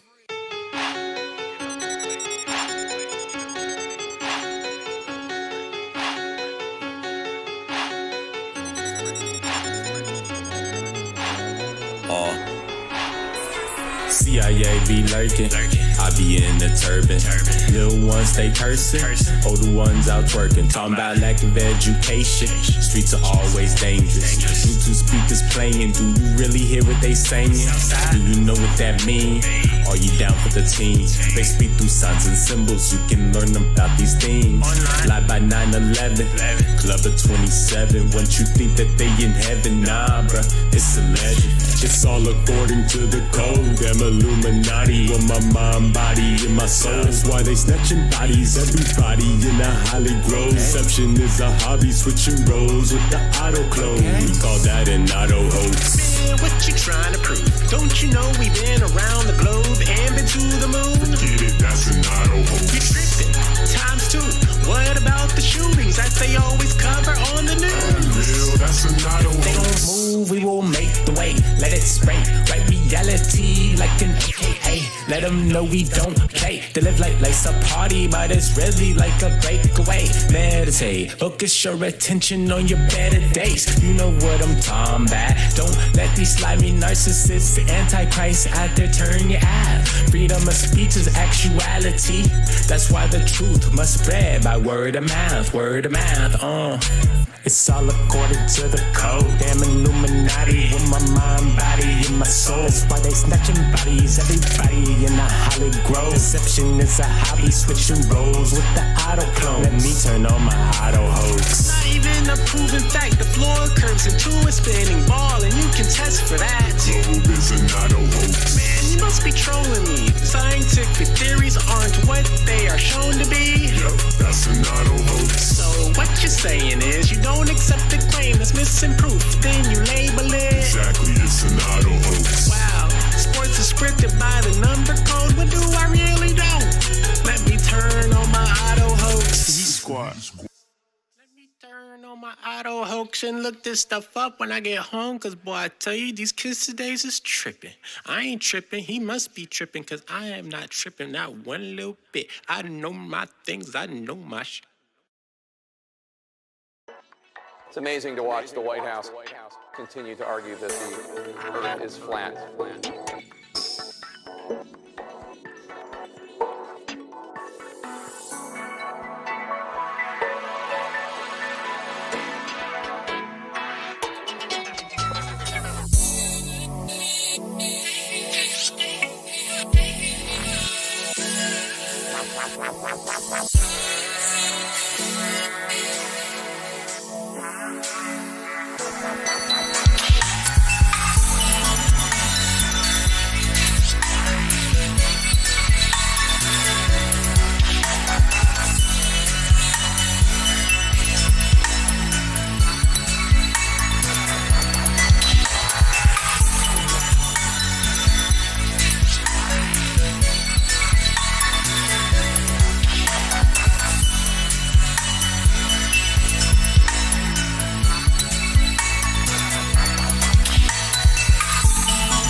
continue to argue that the earth is flat.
For as long as I remember, my mom never was able to surrender. Yet if this shit keeps going on, I need to find me 24/7 bartender. Society's now so far astray that they love the masses to which they pray. Total fanatics liking all that which treats them like prey. They can't stay away. And if you dare to say out loud that for this state you got nothing but doubt, your peers will make sure you experience serious cash flow drought. The black sheeps in the herd, the crazy ones which society hurt, not playing along with the absurd, able to see what was to be obscured, not setting freedom for feeling secure. They co-opted every venture of the human soul, all the while marching towards that fucked up end goal, selling communism and laying out the psychological ground. Kids being propagandized and molded since early playground, killing the feeling of self to suffer for the greater good. This fairy tale even most leftists never really understood. Doesn't matter, now we're all wearing the hood, lost our faces wherever we stood. Music's now about selling drugs, coma, drinking and sex. CA's been given hippies hugs, drawn upon the hacks. Band's been manufactured, branded, used and suicided. Lead the counterculture and church divided. Bent over idols raptured on TV for a fact of tragedy. Fake reported real is a new spaceline melody. Journalism's now nothing but a mere parody. You need an auto hoax to retain your sanity. The black sheeps in the herd, the crazy ones which society hurt, not playing along with the absurd, able to see what was to be obscured, not setting freedom for feeling secure. It's all fucked up wherever I look. Children have no interest of reading a book. School hammered it out of their little heads, having them learn useless shit, bought to be dead. Listen and repeat over and over again. No wonder they close their minds according to plan. When parents ain't there and the state plays its game, no brain, no shame. Every dictated curriculum is lame. In 1984, all were laid out what 2020 would actually do. Just a little late, we've been overdue. The street was paved long ago when the federal dirt got its go. Total control brought to a wider scene, delivered by the screen. A hijacked financial system at the base for the greater scheme. In the halls of mental asylums, echoes what critical voices scream. Division is on every level, but have your dream. Allopathic drug dealers, botchers and psycho rapists thrive. The thief management of the road that healthcare does drive. The black sheeps in the herd, the crazy ones which society hurt, not playing along with the absurd, able to see what was to be obscured, not selling freedom for feeling secure. Retirement provisions co-opted by father state, making sure no one really owns any real estate. Mandatory payments directly subtracted from the loans, no questions asked, like they're all just drones. The taxation is theft, knows even skull and bones. Secret societies infest all campus life. You'd have to be corrupt to join such a half. Members to compartment to the murder crew. Students specialized to lose a broader view. Concepts meant to divert in disguise. In the end, no one's able to theorize. Same goes for the heavily censored interwebs, where J-tricks, trolls and agents set their traps. To lure in the like-minded to the dumbest theories, meant to be laughable issues made up of fallacies. Government guardrailing its sensitivities. The black sheeps in the herd, the crazy ones which society had, not playing along with the absurd, able to see what was to be obscured, not selling freedom for feeling secure. Society's being divided on every level they can. Fear is spread by virtually all media over all my lifespan. Countless narratives being laid out to create illusions, nobody being allowed to come to sensible conclusions. Economic hitmen used to force the wanted solutions, further extending control on people's confusions. Painfully evident if only ever thirsted for, admitted and swept under the rug like pedal gore. Yet the sheep can't see the world's a stage. Smurf level blue pilled and caught up in rage.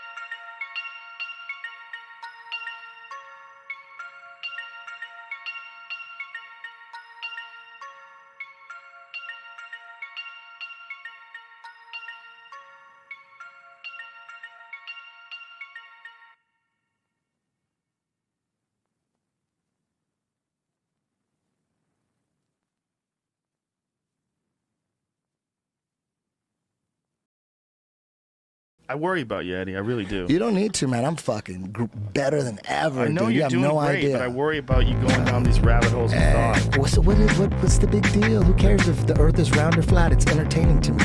I went full flat Earth on it.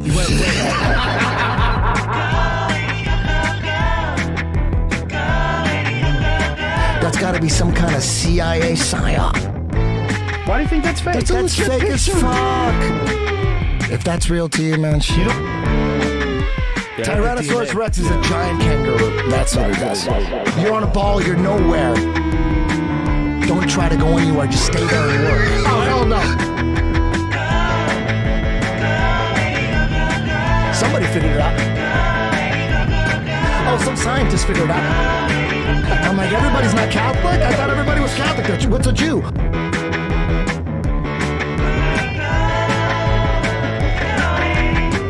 Radio has been used as propaganda.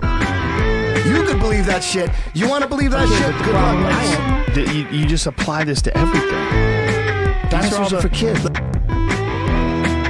Radio, TV, and the movies have always been about propaganda.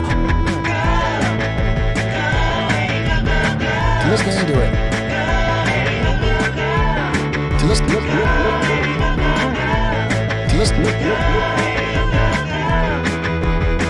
Yo, Sparrow Show. So you think we went to the moon? That's not what I asked you. Telecommunication satellite. You don't think satellites are real? I don't think so. If you look into the experiments to prove that the Earth is spinning, all of them failed. Look into it. You guys are fooled by the fisheye lens? Come on, man.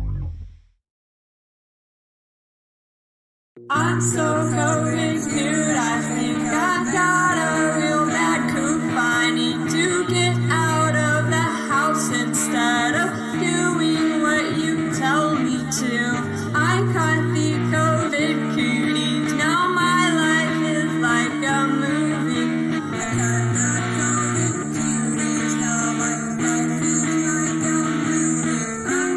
I'm not staying home. I'm filming all the empty hospitals. Exposing crisis action sheep, running through all of these psyops.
television programming. 33 with a double E, yeah.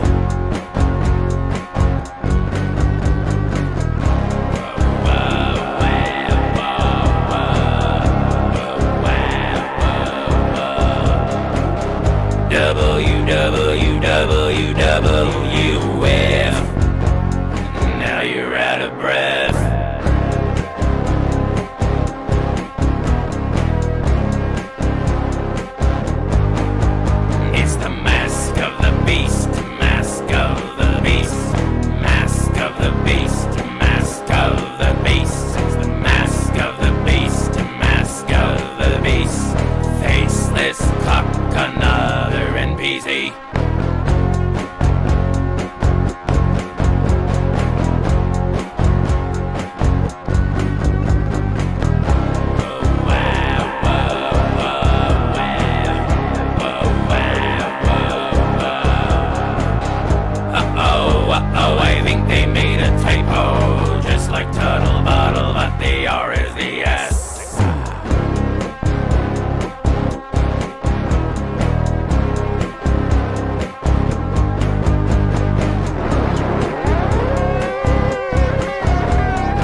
streets, data or deceit. Shut up, shut the door. Government media bend you over like a whore. COVID-19 84, COVID-19 84, COVID-19 84, COVID-19 84. What?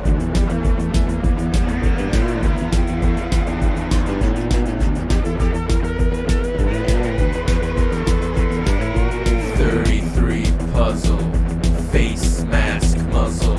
I'm going to my grandma's house. Shut in, shut up, cover your mouth.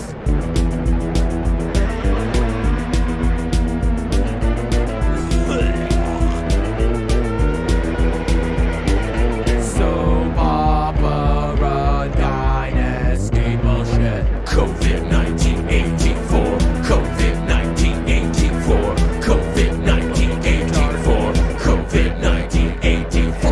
What?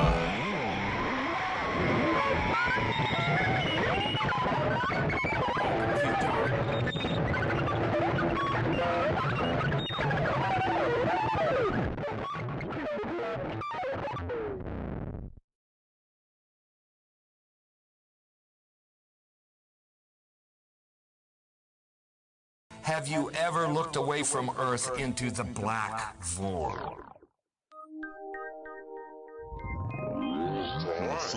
Because you can see the stars. Oh, yeah. You know, we were never able to see stars from the lunar surface or on the daylight side of the moon. It's not a black void. I mean, it's black, but there's all kinds of little polka dots. Space is fake AF. Space is fake AF. There's more than stars. You can see planets. You can see moons. You see the gas. It don't matter. Say the sky was not the limit. We fly to the moon in another second. But we haven't been back since 1972. Destroyed all the papers and blew up the Challenger crew. Except for the twinsies. Space is fake AF. Space is fake AF. Look out into deep space away from the sun. It's the darkest black you can imagine. Hey, space boy, you broke my rocket man heart. Where are the stars? Is it bright or is it dark? The vacuum of space, oh the tomfoolery. What happens if you get a leak on that? You have a leak.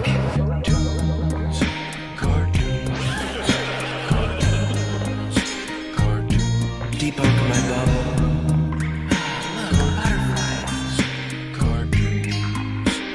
It's hard to comprehend. Space is fake AF.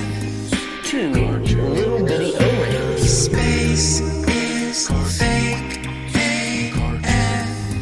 It's not what you think, homeboy. Space is fake AF. It's all just start doing this. Space is fake AF. Research Eddie Bravo. You just have a leak. And what you would do is lose air.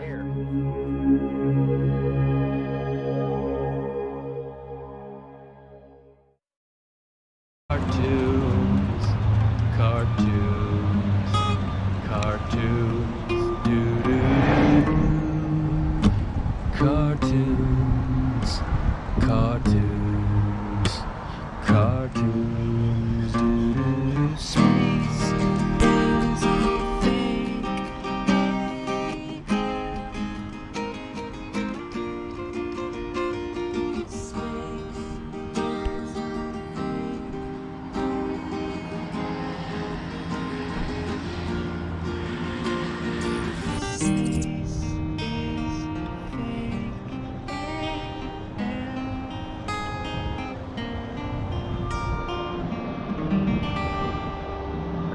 Eddie Bravo. All right, that's Chief Crow and the Flat Earthworms. Space is Fake AF. That's an acoustic version with the tractor backing up in reverse and some other sound effects. And that was in fact in front of a mural of Don Petit, who's something of a hero out there. I believe it's Portland, which is now under lockdown. No one gets in, no one gets out. I think it may even be the place where everything goes down. Worth noting that Oregon is the 33rd state. Might mean something. Washington's the 42nd. All right, phones are open. Let me go ahead and play a message first. Again, 833-311-1984. We take voicemails 24/7. So if something happens, you see something, find a bag of ballots, you're in the trunk of a car, whatever it is, you have to send a message to the world. I will broadcast it here. So let's see what this person has to say. Again, this is Infinite Plane Radio voicemail 833-311-1984. Yo, IPS. Hey, man, I'm wondering if you've seen all of the people that Joe Biden's hiring into his cabinet. They're all like big pharma tech company people. And if you've seen all the censorship that Facebook and Airbnb and PayPal's doing to the Virginia Tea Party. They're shutting down their emails, all kind of stuff, brother. It's getting wild. Then also the mask man, they're never going to go away. Dr. Fauci's saying wear masks forever. I see people, I ask, like some people are like, oh, I'm going to wear it to be good and just save the world and just what's it to you to wear the mask because if you're saving somebody's life and blah, blah. And then other people are like, dude, I'm going to wear this mask because I don't like my real face and I like my mask face better. And just, yeah, dude, we're screwed. So, yeah, man, just seeing if you would start talking about that because Zuckerberg's got some kind of Centra. It's like Centra or whatever, but it censors everybody, man. So, yeah, I wonder if you could hit on that. Yeah, very interesting point here. And I didn't know about this, but I know that PayPal is shutting down people. It's very politically motivated. They will shut down a channel if you talk about the earth being shaped like a velociraptor or a taco or a pancake. Today or yesterday actually now. Today's November the 18th, 2018. I'm sorry, 1984. It's the 18th. Yesterday the 17th, right about 2 o'clock in the afternoon, my YouTube channel was taken down. And this one was approved for monetization. I mean, I met the requirements in terms of views, subscribers, content, everything. And I was waiting for approval. So for more than a year, they sat on it. They sat on this YouTube channel, and it's because they know the power of it. They don't like the idea that you can, counter official orthodoxies, counter the state church, contradict the MSM. They wouldn't want you to make money on anti-media. They wouldn't want it to be lucrative to burn down their system because it's so easy to poke holes in it. And it is rather entertaining. So of course they don't want to monetize it. They know better. So I didn't expect them to, but I was just noting. It's like, well, let's see how long it takes. So they sat on it for a year, and without warning, they removed the channel. No warning, no strike. They just pulled the plug on it mid-live stream. Now, a few days ago I said, one of the reasons I believe I've been censorship proof is that I never turn my videos off. It's like you never stop moving. When Jason's chasing you, Jason Voorhees with the chainsaw, you don't have to sprint the whole time, but you don't trip. You just have to just keep moving. And so my tactic was just keep going. You have a 36-hour video. Okay, reboot the computer. Well, they got a huge file. There's no way they're going to render it in order to censor that huge file, and it's worked. But then last week, I started with the Flat Earth Report, which is a news brief podcast. And I think that made it very easy for them to target me. Instantly, I was beset by trolls. In fact, I might even have some comments from some trolls on my channel. I was actually noting it today. So it's not a coincidence that I was shut down. Here it is, actually. So here's a long comment, and I was kind of nice. I corrected some of his misspellings here so no one would blame me for it. But this is Ed Haynes, a committed glober, who says, this is a video from those who deny reality. Now, everything about his syntax, everything about his tone, and really just the sentence structure, like, I don't think the guy's dumb, but I do think he's probably Russian, a Russian bot even, possibly. So I'm just going to read it verbatim. A video from those who deny reality, but if you're going to believe in a flat earth, you must deny many things. If somebody wishes to offer for a flat earth, why not offer indicating earth be flat rather than anti-globe making claims about every single conspiracy? What it is about flat earth that threatens the establishment the most? Anyway, he goes on for a long time and it hardly makes any sense. And I gave him the benefit of the doubt. I tried to understand it. Such impossibilities, conspiracies are required before the planet could be flat. Yeah, I understand his argument for the most part. I think what he was trying to say is that too many people would be in on it, which isn't really a great argument. It's like saying there's no way Santa Claus could be a hoax. You know how many people would have to be in on that conspiracy? But that's the difficulty, I think, with this concept for a lot of people, is they're not able to accept that compared to the elite who built this thing, who built the machinations of mass deception, this new state church, the TV's the Bible. I mean, it's literally a cult, a doomsday cult. We've all been born into it. But they're not able to come to grips with the fact that they are like children compared to, in terms of the levels of ignorance. And, Santa Claus is a fairy tale for children, and modern scientism presents superstitions and fairy tales for adults. If you behave, Santa gives you presents. If you don't, you get coal. So it's a very easy to understand punishment reward system. And they still use it today with every other really trick that Big Brother gets you to believe in, so you think that you're always being watched, always being monitored. Think about all these different invisible things that people base their lives around. I mean, I thought climate change was problematic, but mostly a joke. I never thought they would actually achieve their goals of shutting down society to save the planet. But now they just shifted their tack a little bit, and they're shutting down the world to save humanity. And they're saying, hey, while we're saving mankind by shutting everything down, we're noting that the earth is healing. So let's not go back to injuring the earth. I mean, this whole Great Reset thing is a thing. My hometown newspaper here says this shutdown is for the reset. They keep saying reset, as though they have some button and they just push it and everything gets fixed.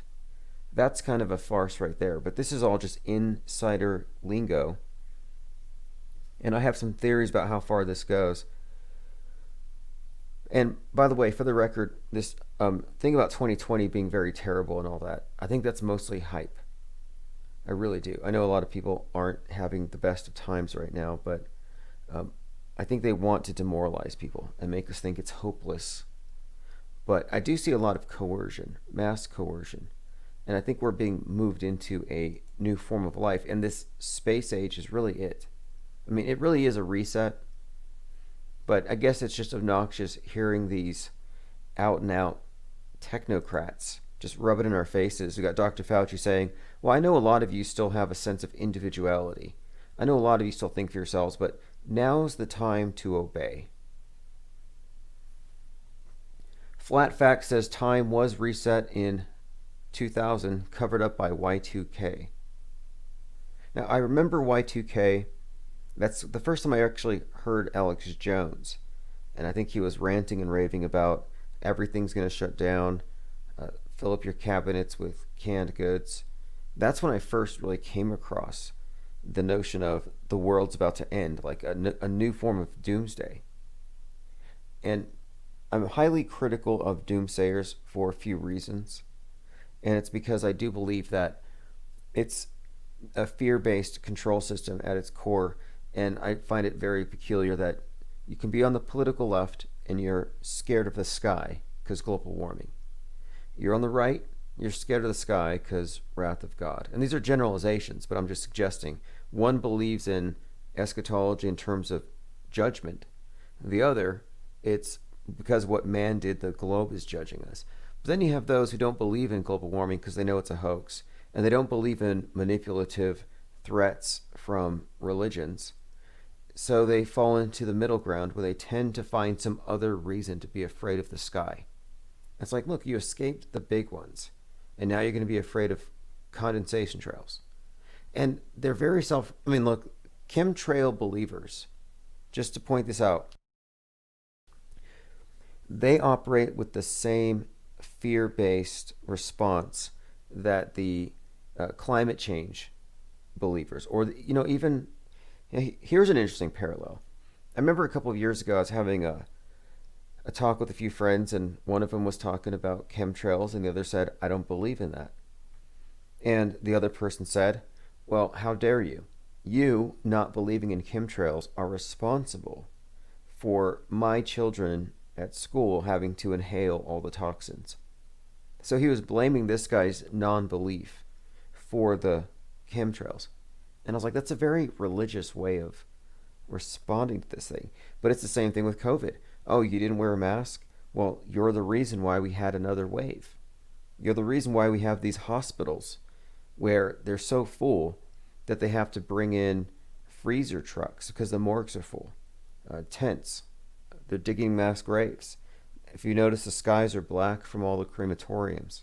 And it's all because you won't wear a mask. They always have a way to blame somebody else for why the sky is falling, and it's always the non-believers.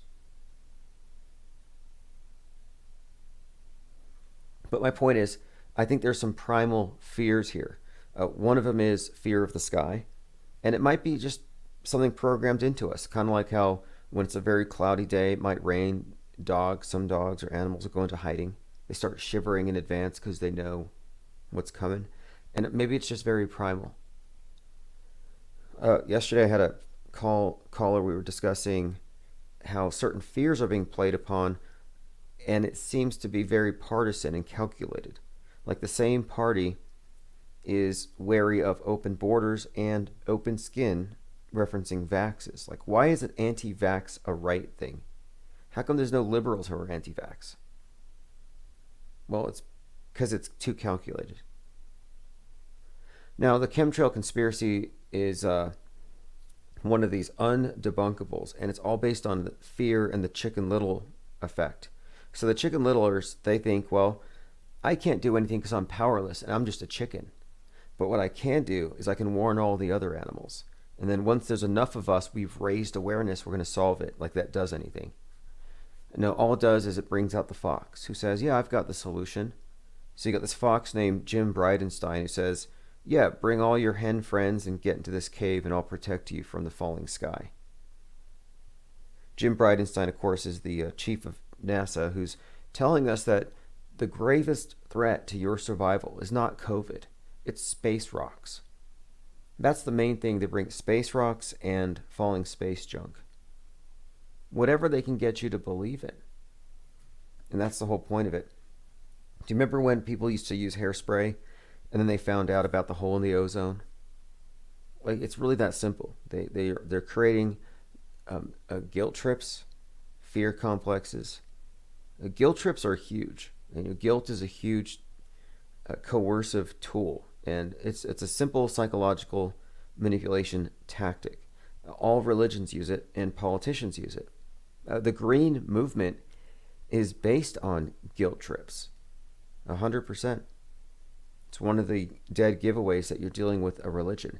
If you're enjoying your life, well, there's got to be a way to extort you for this. Oh, you feel bad for it? Well, recycle. This is the thing. Recycling is like confession. It's a way of separating your actions, your decisions. So these ones pollute. These ones are sustainable. I'm going to take my polluting ones, the cans and the glass and the cardboard, and I'm going to go recycle it. So recycling it is to expiate your guilt because you just sinned. And it really is a new secular replacement for confession, not a coincidence at all.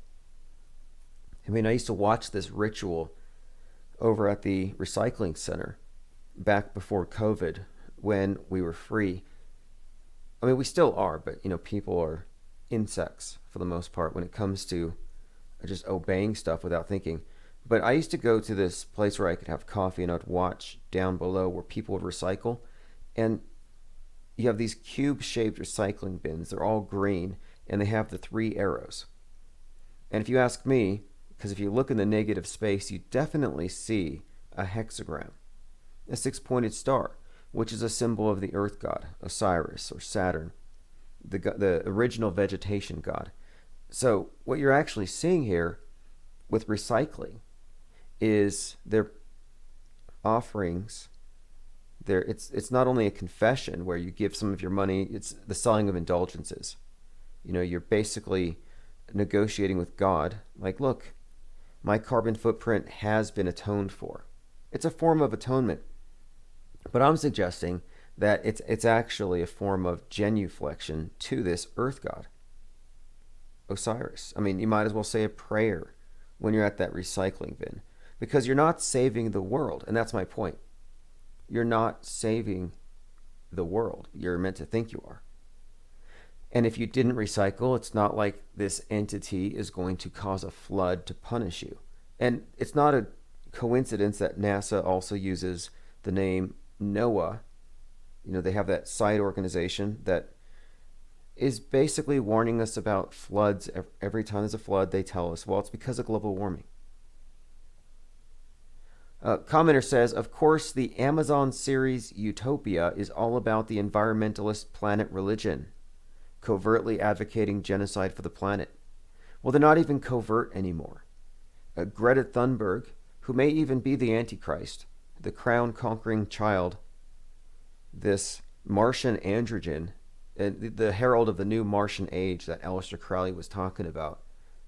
Anyway, she teamed up with the Terminator, Arnold Schwarzenegger, and the Skull and Bonesman John Kerry for World War Zero, which is about cutting our carbon footprint in half by 2030. And it's a very ominous thing if you think about the character of the Terminator and his role. And then you go into Greta Thunberg saying, don't fly, don't walk, stop breathing, how dare you. Then you got John Kerry, Skull and Bonesman, Saturnian death cult, cult of Osiris, who is kind of tying all this together. Very, very ominous, if you ask me. Commenter says, I just Googled genuflection, my new word for the day. It's actually good you didn't know that word. I mean, it's not part of your way of thinking. You don't go around bowing and scraping. I mean, right now you can walk into any grocery store and they have the holy water for you to cross yourself. But nobody gets the irony. And in America, it's so political, the mask thing, that you don't have any real resentment towards it. It's fascinating to look at how in other places the police are using their fire hoses. They have the riot cops out for the people who don't like the lockdowns. But here in America, that response is reserved specifically for the Antifa. All right, this thing though, one of the common themes when it comes to the science fiction in general, which is always strangely prophetic, is the world ending unless we do something to save it. And what is it exactly that's destroying the world? And this is key. So if you want to understand the new religion, and it's our religion, we're all a part of it, I don't think there's an opt-out. I mean, we can try.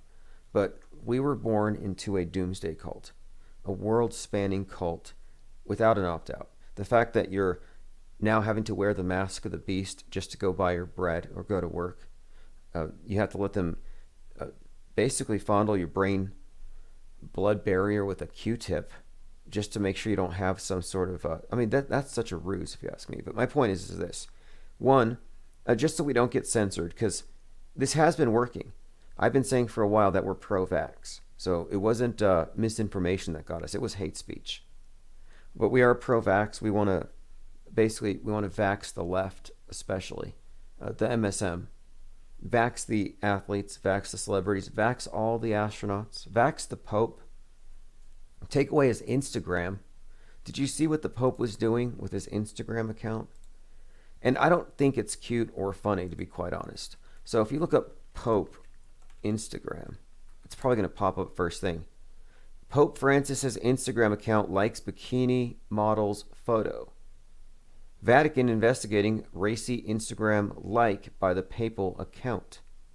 By the way, the phone can hold COVID cooties for 29 days. And where's his mask? Why is he's wearing it on top of his head? But now here's my problem with this Instagram thing. Now, she makes some pretty dumb jokes. She feels blessed. She's going to heaven. She made light of it. But my problem, it's not even a huge problem with it. Maybe I'm reading too much into it, but she's dressed up like a schoolgirl at a locker. Now, nobody over 18 uses a locker and dresses in a schoolgirl uniform. So it's like, is the Pope also liking cuties? Infinite Plane Radio. Hey, what's up, IPS? Hey, what's going on? I was just reading a transcript of your last message. Oh, wow, okay. What was I saying? Oh, okay, about my voice message. Okay, cool, yeah. Okay, yeah, I wanted to add to that. Okay, so I was at work today, right, and I'm looking at a COVID poster about wear your mask and wash your hands and all that, and if you look at the bottom right-hand corner where you got to read the fine print because it's at the bottom, but it says May 13, 2020, 11 a.m. So, it's kind of like that 11 Hermes symbolism with it, too. It says 3/11/2020. So that's the day of the lockdown. Or it might have been the 13th. No, 3/13, because it was Friday the 13th. Yes, 3/13 at 11 a.m. they printed that. Or they came up with that or whatever. And then the other thing is with Division 2, right? I have Division 2. I've always played it. I thought that it was that the day COVID, almost before COVID even dropped into the mainstream media in America, I already knew about COVID. And I bought this game. They had it on sale for $3, dude. And it's like a $60 game. Well, they just had the other part of it on sale for $20 right now. So it's 67% off right now for the second part of it. So I'm going to play that for the predictive programming. But Ubisoft just fired one of their voice actors for posting bad stuff about the mask mandate, that she don't agree with the mask mandate. So they fired her, plus they pulled all of her voice from all the games because her voice must be that offensive too. What? Okay, so wait. She spoke out against the mask mandate. She works for Ubisoft. Online. And they pulled her. Wow, they memory hold her. Yeah. And when this game loads up, it'll say Ubisoft and show the Ubisoft, and then right after that, it's a Phoenix, bro. I just seen that right now. Like, oh, dude, besides, gotta spot the second part right now because it is predictive programming for COVID. I've seen this when I first started playing it back in like January when I was watching Wuhan, Well, for people who don't know, the symbol of the Phoenix has been used to forecast the revolution we're living through right now, and the Batman series made use of a bat phoenix, which in particular refers to the exact catalyst for the revolution, because the phoenix means burn it down, build on the ashes. And that means, it just means conquer and of course, dominate. And the COVID-19 has been the catalyst for this. So all these games, all the movies predicting this as the means for transforming the world, it's just so consistent. It's like nobody didn't know this was coming on some level. Right. Yeah, and that's like I didn't see it before, but yeah, going back in all the different predictive programming, whether it's like the Avenger movie, because there's like a corona bottle and then there's like a virus on the billboard, I don't know if you've seen that one before. Yeah, I've seen that one. There's quite a lot with Marvel in general. In fact, this has just been a remarkable summer. You have this Marvel character played by Chadwick Boseman called Black Panther, who happens to die coinciding with MLK's speech anniversary that was being celebrated. I mean, they've integrated the games and all of the fictional universes with the mainstream media. It's amazing. Yeah, dude, I've been trying to like prove it wrong, but like, dude, that's the only shit that makes sense, dude. And like, I hate like to even listen to some of the shit you say, dude. Sometimes because I'm like, oh my god, that's fucking no way, dude. But it's like it really is. It's true, dude. It lines up, man.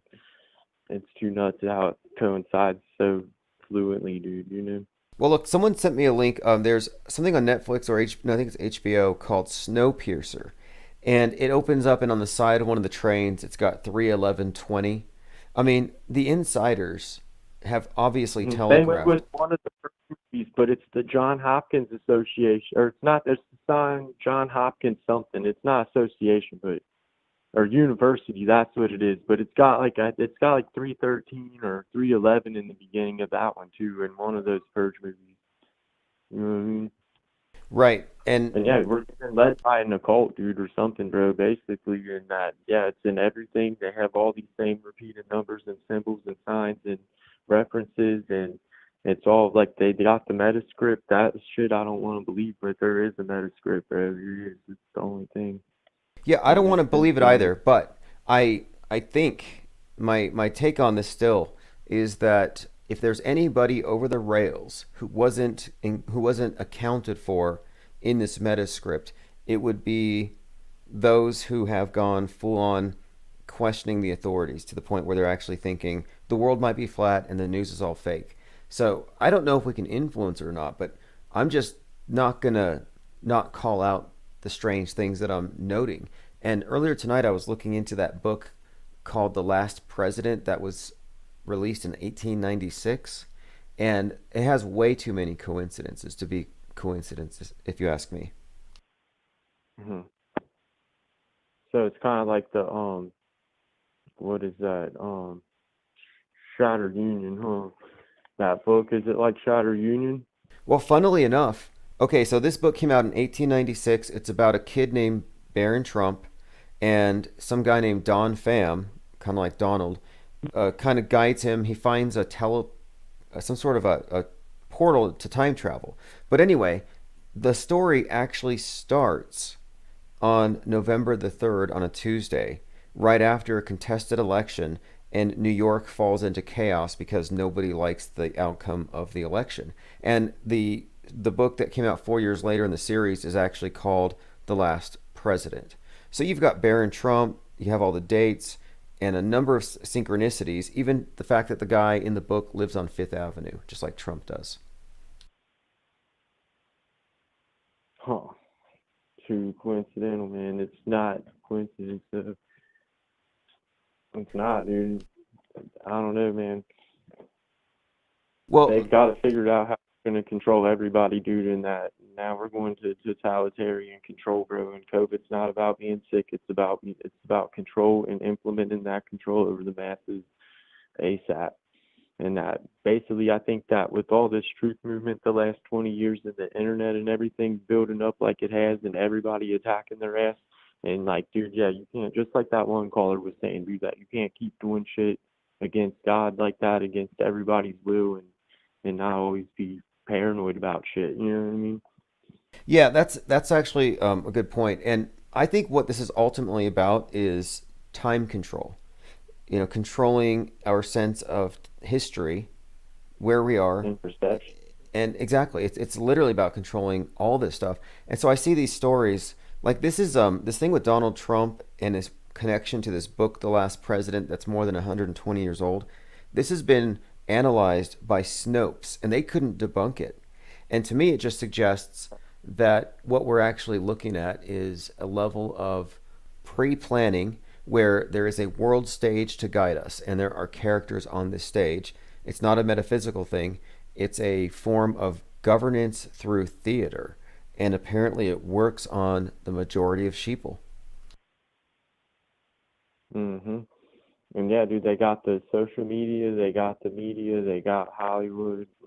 Just you put that all together and run a program of controlling someone's mind, and it works, I guess. I don't know. Just well, Machiavelli said, never attempt with force what you can accomplish with deception. Art of war is always about the greatest form of war is the one where you don't draw your sword. And so I just think this is Psy-War. I don't know if it's ever been different.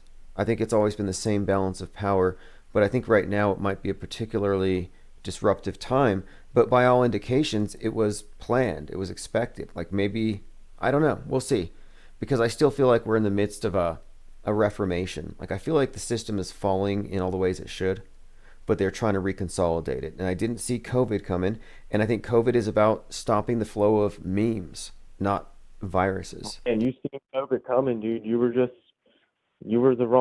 calling the wrong disaster at the wrong year, dude. Like, 'cause I was just watching some old stuff on your other channel, bro, today, and just like, dude, you were calling 311, dude, and it didn't happen that way. It was a Boeing crash or something, you know what I mean? Yeah, I thought they were going to, in some way, exaggerate climate change. And they had been working on that. They were heating up the climate change, but it couldn't do it fast enough. But you can see it's the same exact agenda. But Well, that police guy, I don't know his first name, but he's in the government, dude, and but he talks about all the climate change, and he's been asking questions about like this could be the most extreme threat to humanity, and how are we going to ignore this right now? And just his biggest level of education is a book he read, maybe like a magazine, science magazine he read or something about climate change, and that they're just totally washing out anybody that is a scientist and more qualified. They're not allowed to ask questions and run the scientific method, that they're just blocking that all out, just like with COVID, that they're only letting so many experts say stuff, and then as soon as one person snitches, yeah, like the one guy, dude, like you said, that Ron Paul or whatever snitched, and then the next day that his son got COVID or whatever, but he cashed out, you know what I mean? He cashed out for snitching, and then he shut his fucking mouth, and then his son got COVID and came up, you know what I mean?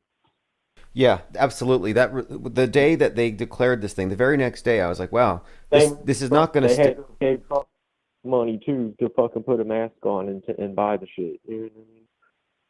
Oh yes, absolutely. From day one, I thought this is like a communist revolution without having to burn stuff down and smash windows. All you do is you dial 311 and you shut down businesses. And that's what blew my mind, is that for like a month, people were dialing 311, which this is all very occultic anyway. And that's the number of the Phoenix and the revolution. So they're dialing this to burn down businesses figuratively, snitching on their neighbors for violating quarantine. And so I thought, okay, this was genius. The oligarchs figured out how to shut this system down without actually having us do it. We're totally sheep. I didn't know they were going to actually follow. I would tell people, like, if we were going to shut the system down, then all you have to do is not go to work for like 2 weeks, and that would cripple the economy so bad. And then, yeah, they just did it reverse on you. Yeah, it was masterful, and at the same time, it left us in a strange quandary because we didn't have flying saucers to point at. We didn't have anything to point at. It was an invisible threat, and we had no way to really fact check it up until. The proof's on you now to say otherwise, and then you're not qualified enough to come up with a new opinion, you know? Right. But I think the system is, this whole paradigm is so threatened by certain types. Have you been following the story of that Canadian flat earther who was temporarily jailed for violating quarantine? Oh yeah, the yoga instructor died. Well, I heard about. Well, I didn't follow him, the flat earth fucker or whatever. But there's another dude. He's in America, I think like New Jersey. But he tore his whole gym door down, so they quit boarded, so they couldn't board him up and close him down. And they would carry out like thousands of pounds of weight every day into the parking lot so people could work out. And then, yeah, they tried to jam him up the same way. Maybe it's the same guy. I don't know. Same story, actually. Very similar story, where they try to make examples out of people, and I just don't see it working. And the one thing that we don't have to worry about, like, despite all the insanity of this last year, the fact is, how many bodies have you tripped over on the way to work or just going to the store? Like, the fact that the whole thing is a psy war is actually good news, as crazy as it kind of sounds. Yeah, that it ain't the worst case scenario, and it's all real. Yeah, that it's all fake actually, and you just gotta free your brain from it. Mm-hmm. But then I see people walking around like insects with these cockroach shells. It's like a cockroach backpack with a visor. So you're walking around like an insect, like a beetle, to protect people, and it's just become such a clown show. People playing along with it, and then Trump catches COVID for 3 days. And then he comes out saying, I cured it. Like, how does that even match the rest of the script? Mm-hmm. Yeah, because his body was better than everybody else's body. Because and that virus is no match that it would have killed Joe Biden 3 times over. Yeah, exactly. And he apparently they had to stop him from having a Superman shirt when he came out. And people were chanting Superman at his rallies. And and here we are in this weird position too, as forecasted in these games and as forecasted in that Barron Trump book, where we're in the midst of a contested election and one side is a little emotionally unbalanced. Oh yeah, now dude, like they got all those tech companies up their butt. So like, dude, if you don't want to be on their side, then dude, we're just gonna pull your account, dude. And you don't get to have PayPal anymore, or you don't get an email address with us any longer. Cause yeah, I heard about the Virginia Tea Party wanting to rally for a recount, and they were gonna spread out all of their stuff through email. Well, I forget, it's like Mail Monkey, or I forget the company, dude, but they pulled all of their accounts supposedly. It was on Tucker, man. Tucker did a little piece on it, man. It'd be cool to get him on your show, but he would get fired if he came on your show. Yeah, MailChimp. MailChimp was basic, and that's messed up too. So you got a mailing list, and it's to your private subscribers or whatever. And yeah, they have they're censoring it just as much as Twitter does, or as much as Facebook. And like yesterday, like I said, I had a channel, not a big channel, because they never let the channels get that high. Right when it got close to 2,000, they just terminated it. And the last time they left me alone for like 3 months, we accrued 12,000 subs. We'd have 1,500 people on live streams. And I don't think they like that, because it does create a lot of, what they call toxic misinformation. Right. Yeah. Uh-huh. They got it figured out, dude. They're coming out with their gloves on this time, you know what I mean? Oh, yeah. Yeah, the technocrat oligarchs are really going to take this shit over. And Joe Biden put a bunch of them in his cabinet and some big pharma company people, and just we need to see what's going to happen. You know what I mean? Looking at the people he picks right now is going to tell a story, I think. You know? Yeah, well, I'm still of the mind that the powers that be are so damn manipulative and sinister and cold-hearted that I think what they're doing is this is going to go to the Supreme Court, and it's going to create a rift, and that's what we're waiting for. And so we'll know by December 12th how well this thing goes down. But I think that they're engineering a major conflict, because they know that the right wing will lose gracefully, but they also know that the left wing is so unhinged at this point that they'll go full on ISIS. Oh yeah, they'll go full bowl cut on some right wingers, bro. Yeah, speaking of bowl cuts, where are the bowl cuts? I thought we lived in a racist country with bowl cuts just waiting to get out of their basements, and here they've had 4 months. It's open season, no resistance. Especially all this racial tension, and like, yeah, that we might not be going to school, baby, but I still see you in the street. You know what I mean? Exactly. And the only bowl cut we had wasn't a bowl cut. It was Kyle. And you notice he only shot like Jewish convicts. He didn't shoot any BLMs. Yeah. It's pretty weird, man.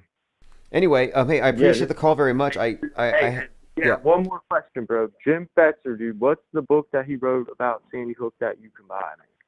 I need to buy that. The Capstone. I'm glad you brought that up. The Capstone Event by Jim Fetzer. So yeah, I actually ran this by him. I said, this is proof that this works. He was censored for his book on Sandy Hook after he sold like 500 copies the first day, and I was like, kind of like, that's terrible, because you could make a good living if you could get a good ebook jump started like that. So I said, let's just republish it, write it as fiction. So I had a ghostwriter take his book, make it into fiction, so you can get the Capstone Event paperback. And if you look at the cover art, and this is on Amazon, this is why it's funny to me, they can't censor it. I'm like, look, man, we're using fiction as code. And if you look here, it actually says the Capstone Event, they never thought they would lose control, and that's David Hogg combined with Adam Lanza on the cover. Oh, yeah. Yeah, because they looked at alike, man. And Greta Lynchburg looks like him, too. or whatever her name is. She gotta be looking like David too. Yeah, I think you're Yeah. right. I think that Adam Lanza and David Hogg are the same, and I think this is why I think they do it. I know it's kind of a stretch in a way, but the way Stockholm syndrome works is that your savior is also your abuser. So they terrorize you with Adam Lanza, and then they comb the bowl cut up, give him a tan, and have him speak out against gun violence, and suddenly now he's the anti-Lanza. Same face, same person, but different persona. And I think that's part of the mind control. Yeah, the duality and then it's the duality of it, you know what I mean? That you have the both extremes, and it's the Hegelian of it as well, and you're always stuck left to try to figure it out, man. Yeah, I think there's a whole science to manipulation that we've been kind of left out of. I mean, just the fact that none of the most, like, how many conspiracy theorists were clueless about, well, I'm just like, for example, speaking of, David Hogg and company, even the most well-researched conspiracy theorists wouldn't have had an accurate picture of the world if they weren't accounting for crisis actors and staged events. And just how fake things are wasn't really common knowledge until 2012. Yeah, and yeah, dude, that makes sense, dude. That like all the reality shows, because I even had a friend that went on MTV, like he was in that SPCA for School of Performing Arts, that MTV did like a TV show about it, and like yeah, I mean he graduated from there. He's a wonderful artist, you know what I mean? But he was in that show, and he said that nothing in that show is real, and it was all scripted, and that even some of the drama ain't even real that happened at school. Like we weren't even mad at each other, and just it's all fake. And that's when I really got into like everything reality TV fake. That was like the first step for me, and then it's seeing how it like I don't know, just goes into the media. It's crazy, Yeah, it's remarkable because if you think about the long-term effects of it, like lies, you're lied to about little things over time. Someone can actually hide entire sections of the world from you. It's just amazing how we have been lied to consistently with these manufactured events. And just wait until they start making space junk a regular thing. Then suddenly it's like, well, now we have to deal with this new thing. I'm just glad they haven't brought out Godzilla or something, absurd like that. I know, like what is it, Pacific Rim, those monsters that come out of the ocean, and yeah, what was it? Shoot, man, I lost it, but yeah, just it's crazy, man. Oh yeah, the characters, man. Once they do all these different reality shows and have random people play different people, then they see who plays who best, and then that's like their pool of crisis actors that they can, you know what I mean, that they can bed, you know what I mean? Oh yes, I mean this thing with crisis actors is the game changer. But I remember when I first started looking into it, because I was already interested in a lot of these topics, but when I started thinking about what that crisis actor thing really meant, one of the first things I encountered was pay no attention to that. Auto hoaxers or disinformation. I remember Alex Jones's sidekick, I think his name was Paul Joseph Watson, was berating people, saying, you can't call it a hoax. We don't know it's a hoax.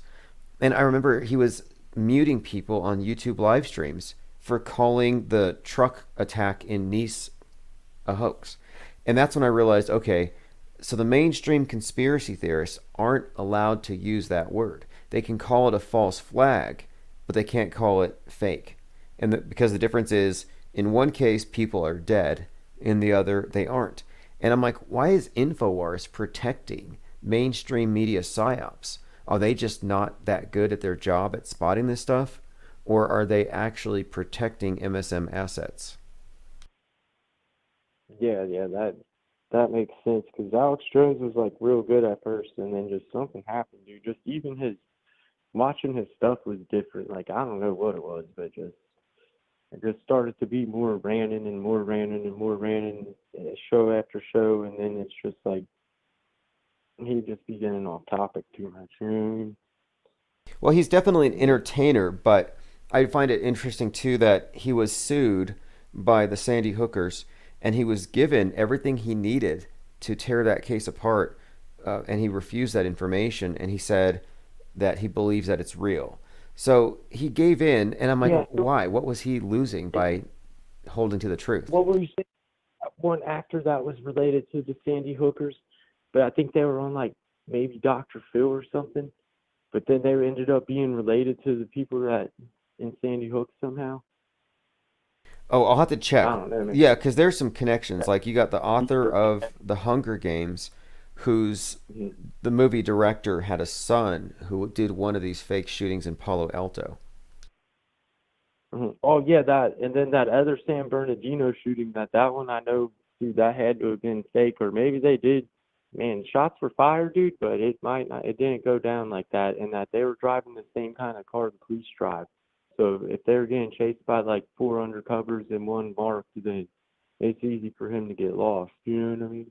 Well, in the last year, we've seen a number of cases where they've used what you'd call simunition, where they do fire rounds, but they're like they call them spark paintballs. Like if you remember last year, there was, I think it was in Florida, it was a UPS truck that had been hijacked by a couple terrorists, and it was a big chase scene. It was really slow, but it was a chase scene. Anyway, the police end up firing into the cab of this thing, and wherever the bullets hit, you see explosions of sparks. I mean, they use simulated ammunition all the time, and it's essentially like paintballs. Uh-huh. And squibs if they have to. But then the one I'm talking about in San Bernardino, like they definitely shot this SUV up, but they said that SUV was returning fire out the windows. But if you look at it, dude, like the glass is like shattered, but the windows are up on it, dude. You know what I mean? Right. Like, I don't Right. know. Like glass breaks out, but it's still stuck. Like you could tell the windows were up still. Like. Well, when if they this shot was it, that but San Bernardino they were Christmas, saying, you know, was this the San Bernardino Christmas party shooting where they supposedly shot like 14? Muslim. Yeah, where they went to like the daycares or something. I can't remember, but yeah, it was like the Muslim extremist couple or whatever. Yeah, there were a couple things about that one. One, they allowed mainstream media to go into their apartment and say, "Oh, look, there's some pipe bombs." Like they actually let the news crew go around in an active crime scene. That's when I knew it was a hoax. Yeah, that's how all of them are, and just everybody's it's like, dude, you haven't even talked to the police yet. You know what I mean? And just and then people just doing random normal stuff like nothing even happened. Dude, I lived in Oakland before, dude, and like I lived in like the 60s, but you could hear gunfights in the 40s, bro, from the 60s. You know what I mean? So I mean, everybody's gonna know what's happening 20 blocks away if something like that went down. And like, why are people acting all normal, waiting for the bus and shit? You know what I mean? Yeah, exactly. And I think the simplest answer here is we're looking at drills that are presented as real on the news because it's legal to. And it's also, this is something else. And it's entertaining and it gets ratings, yeah. If it bleeds, it leads, absolutely. And so they're getting paid, they're doing a job, and they probably feel like they're changing the world in a positive way by scaring us about dangerous things like guns. Mm-hmm. And viruses, yeah. Right, and you're now a loaded gun. Like you, even if you have a mask, if you're within 6 feet of somebody, you're deadly. So now we're all loaded weapons. Masks aren't going away either. They said that masks after vaccines, and like, dude, my girlfriend hates me for denying the mask, and she's like, "Oh, you're just gonna be a millennial crybaby, and everything revolves around you, and blah blah blah blah blah." And I'm like, dude, yeah, right. Like, not only millennials believe this shit, and that something's up with it, and that she's just like, oh well, her opinion is, what's it to you to wear your mask for a little bit just to save someone's life? And then I was like leaving my apartment, and there's these two black dudes in like a brand new Benz, and they both got their mask on and their windows cracked. And I just started laughing at him and pointed, and then he's like, "What?" And I'm like, "Dude, take your mask off. You don't need it in your car, bro. You don't need your mask, dog." And he was like, "Well, I don't want to be my real self right now. You know what I mean? Right, I'm right. just Look, like, the damn, mask is the uniform like of. It's a uniform. It's a uniform of a cult. It's a religious paradigm. It's a puritanical cult. It's like ISIS's mask, yeah. and the idea that Same way you're with the Nick and all that, dude. Like, yeah, like I even like, dude, I wish I had a black friend I could ask him if there's like some kind of deeper religious shit to it, dude. But I mean, like, there already is, but it's just like, wait. Well, you bring this they up. really like, You can they find really like many talk people to love them, it. you know what I mean? A lot of people love the mask. There's nothing like even the MAGAs, even the people who were against the masks on principle. Even they seem to be wearing it with some element of pride or something. And I think it's a disturbing development. But the idea that you're being selfish, that's what I find kind of curious. Like, so it's you are being selfish by not wearing the mask is the main thing, because the opposite of that is being selfless. So covering your face is part of taking away your sense of self. And if you remember Dr. Fauci, aka Dracula, he just said, you got to get rid of your individuality. Get rid of your individualism and just obey. Yep, and you don't matter. Your life doesn't matter.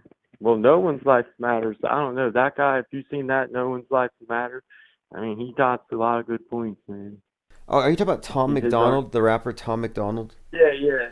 Yeah, that's a good one. Somebody actually sent me that video, which actually it is, but they said, hey, that guy, and you're not going to believe this because I don't believe it either, but they said, yeah, Tom McDonald is actually a side project of some guy named Macklemore, who just put on dreads and tattoos on his face. I'm like, yeah, they do look kind of similar if Macklemore got a nose job and some tats.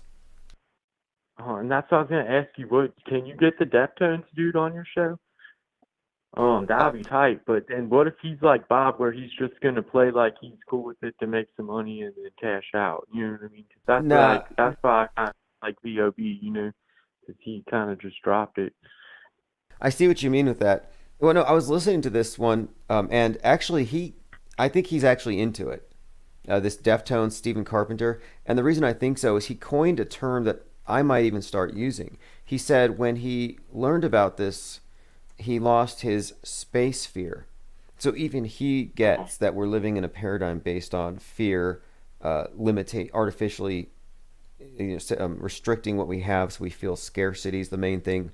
But I think he's probably legitimately into it, and he definitely does auto-hoax the virus, and that's the real reason that they're so mad about him, because he doesn't have a tinfoil hat.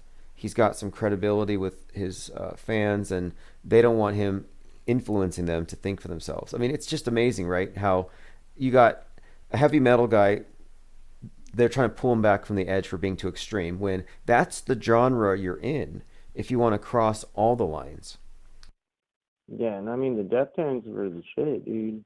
You know what I mean?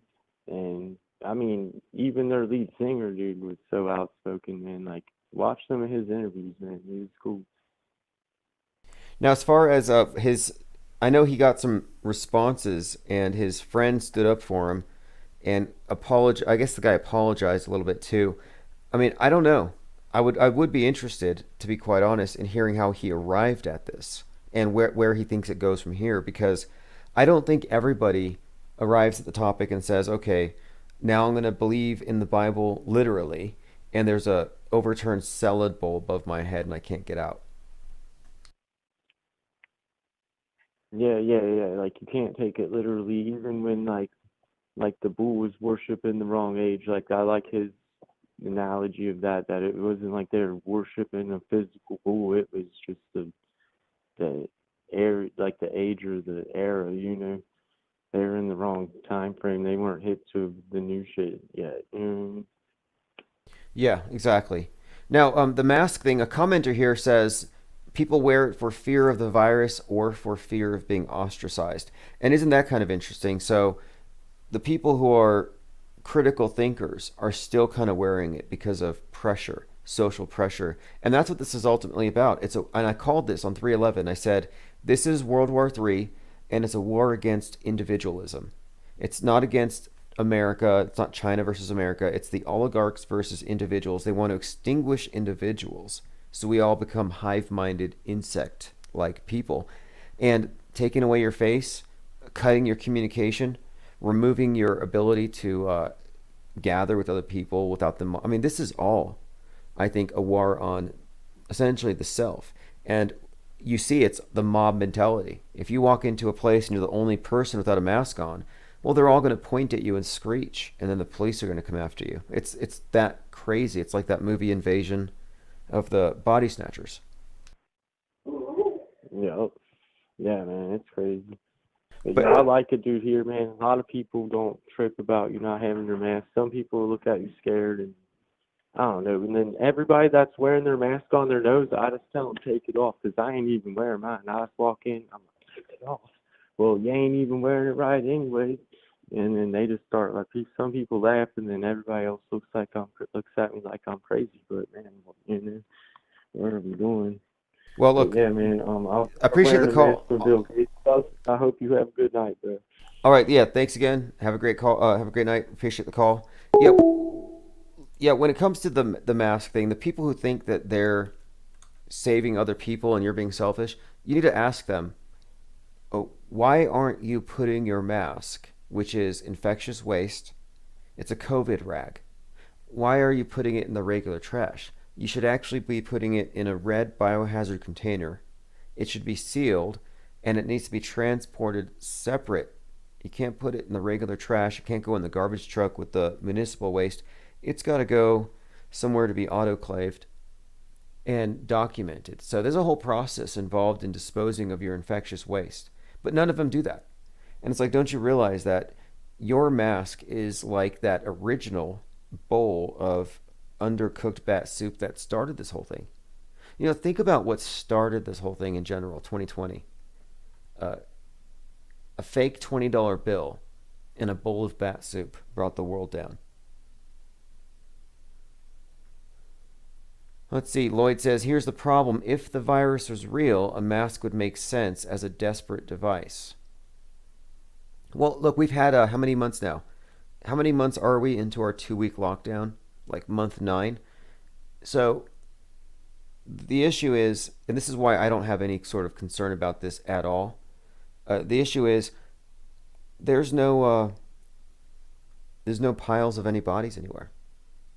There might be people here and there who are, have Munchausen syndrome, or they're celebrities. And I've been saying for a few months now, it's like, if it's only taking out celebrities and politicians, why do we even care?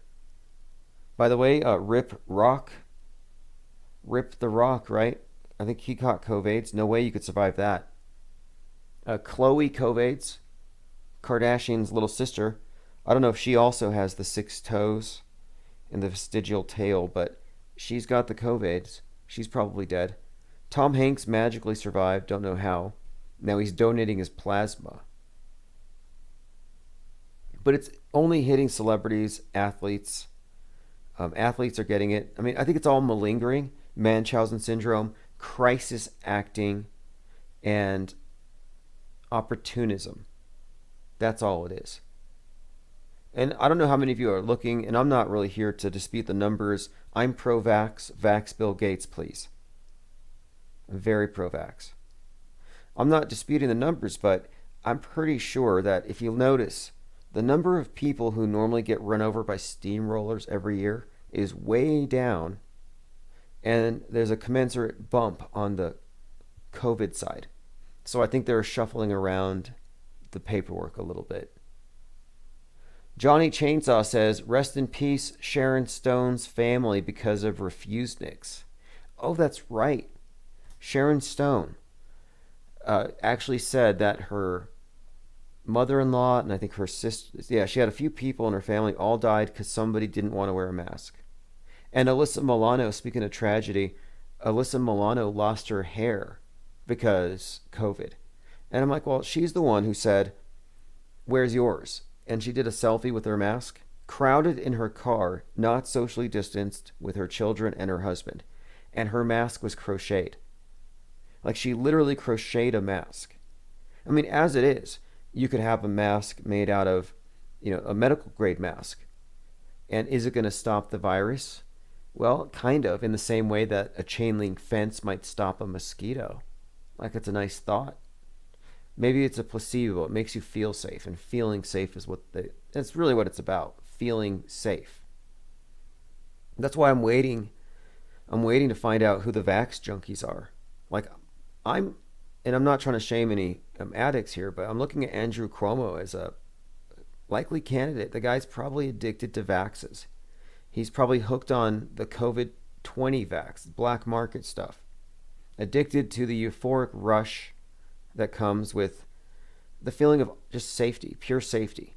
You inject it, you see Bill Gates, and you just feel safe. I'm not going to catch that strain. And there's 33 strains of COVID-19. I haven't caught any of them, so I'm not even sure how people are handling COVID-20. Like, can you jump, or do you have to get all the updates in order?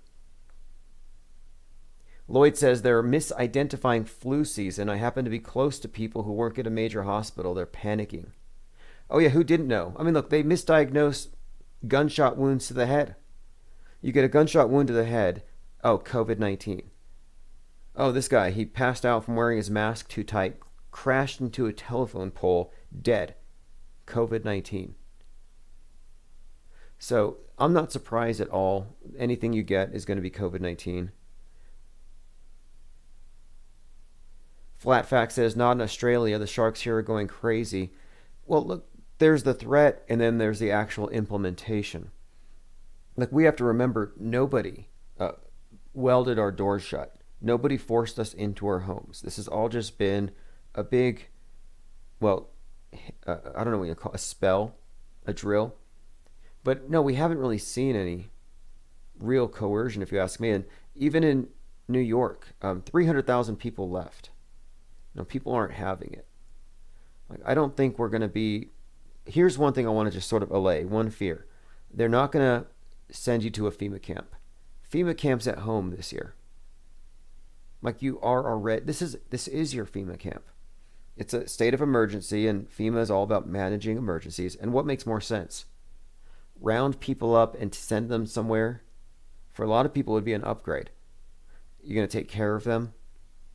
You got to feed them. You got to keep them happy, and now they're crying about rights. No, instead, you just make them stay home, send them a crisis actor check, stock up Netflix, give them a lot of drama on TV. Oh, okay, so there's something else I had to bring up. Guess who got looted? Guess who got not only looted, and I bet he's pissed about it. You know who's got to be so pissed about this? Nipsey Hussle. His store, his Marathon clothing store, was vandalized and looted. He's got to be fuming. And he's fake dead, so he can't come out and say anything about it. Nipsey Hussle's Marathon clothing store had its windows smashed. Now, this is how you know people are a bunch of hypocrites, though. It's like, now somebody cares. You know, how many privately owned small businesses, how many entrepreneurs like Nipsey had their businesses destroyed in the last 4 months? Not just from the rioters and looters, but also from the COVID-19 thing. No sympathy. But now suddenly, because it's Nipsey's Marathon store, somebody cares. Anyway, one thing that's interesting about this, if you didn't know, the Marathon store is the world's first smart store. So crip, cuz. This is from World Star Hip Hop. Whoever did this shit, they will crip. Nigga, ever find out who did this, it's ugly for you, cuz. I swear to God. Yeah. Well, people are mad about it. Personally, and I've never been on the inside, but I think it looks like I think they could have done a lot better for the amount of money they supposedly had going through this place. But supposedly somebody looted some of his t-shirts and stuff. I don't know. They're mad about it, though. It's like finally they're mad. I was mad when a retired cop guarding a pawn shop was murdered during a looting spree in Vegas, and nobody stopped to help him. But no, this got people. Give me a break. What did he have anyway? The Marathon store. What is it? Supplies for long distance runners? I haven't really seen the inside of it. But I do know it's the world's first smart store, cashless store. He died at 33 on Easter. Very Masonic, ritualistic, fake death. No doubt about it, Nipsey Hussle's not dead. You saw him get carted away in ambulance number 57 after the paramedics, who had white gloves, just pushed him in there and slammed the door shut after doing one-handed moving chest compressions. This is the thing. If his death was real, the family would have sued the paramedics for doing one-handed chest compressions while moving on a gurney. And have any of you seen the COVID-19 CPR? I thought this was a sick joke at first. The COVID-19 CPR procedures. It's way different. So now it's like you couldn't actually do mouth to mouth. I think what they do now, if I can find a graphic, is you put a rag over the person's face and you sit, I think they said 6 feet back, and then you call an ambulance. Okay, COVID-19 CPR rules. Yeah, this is how we do it now. Step 1, call 911. Step 2, again, somebody's dying. Cover your mouth and nose with a face mask or cloth. Then cover the unconscious person's mouth and nose with a face mask or cloth. Perform hands-only CPR. No more mouth to mouth. Put the rag over their face. Like, how is that helpful? You're trying to find out if somebody's responsive. Just seems like it's kind of counterintuitive. Okay, let's see. Lean Dion says the Nipsey Christ hustle. Oh yes, it was a great hustle. I don't know if there was a better example of someone using a death strategically to sell records, but I think he made like $10 million. They made like $1 million a month after his fake death. Let me see if I can find that here. I think it was $11 million.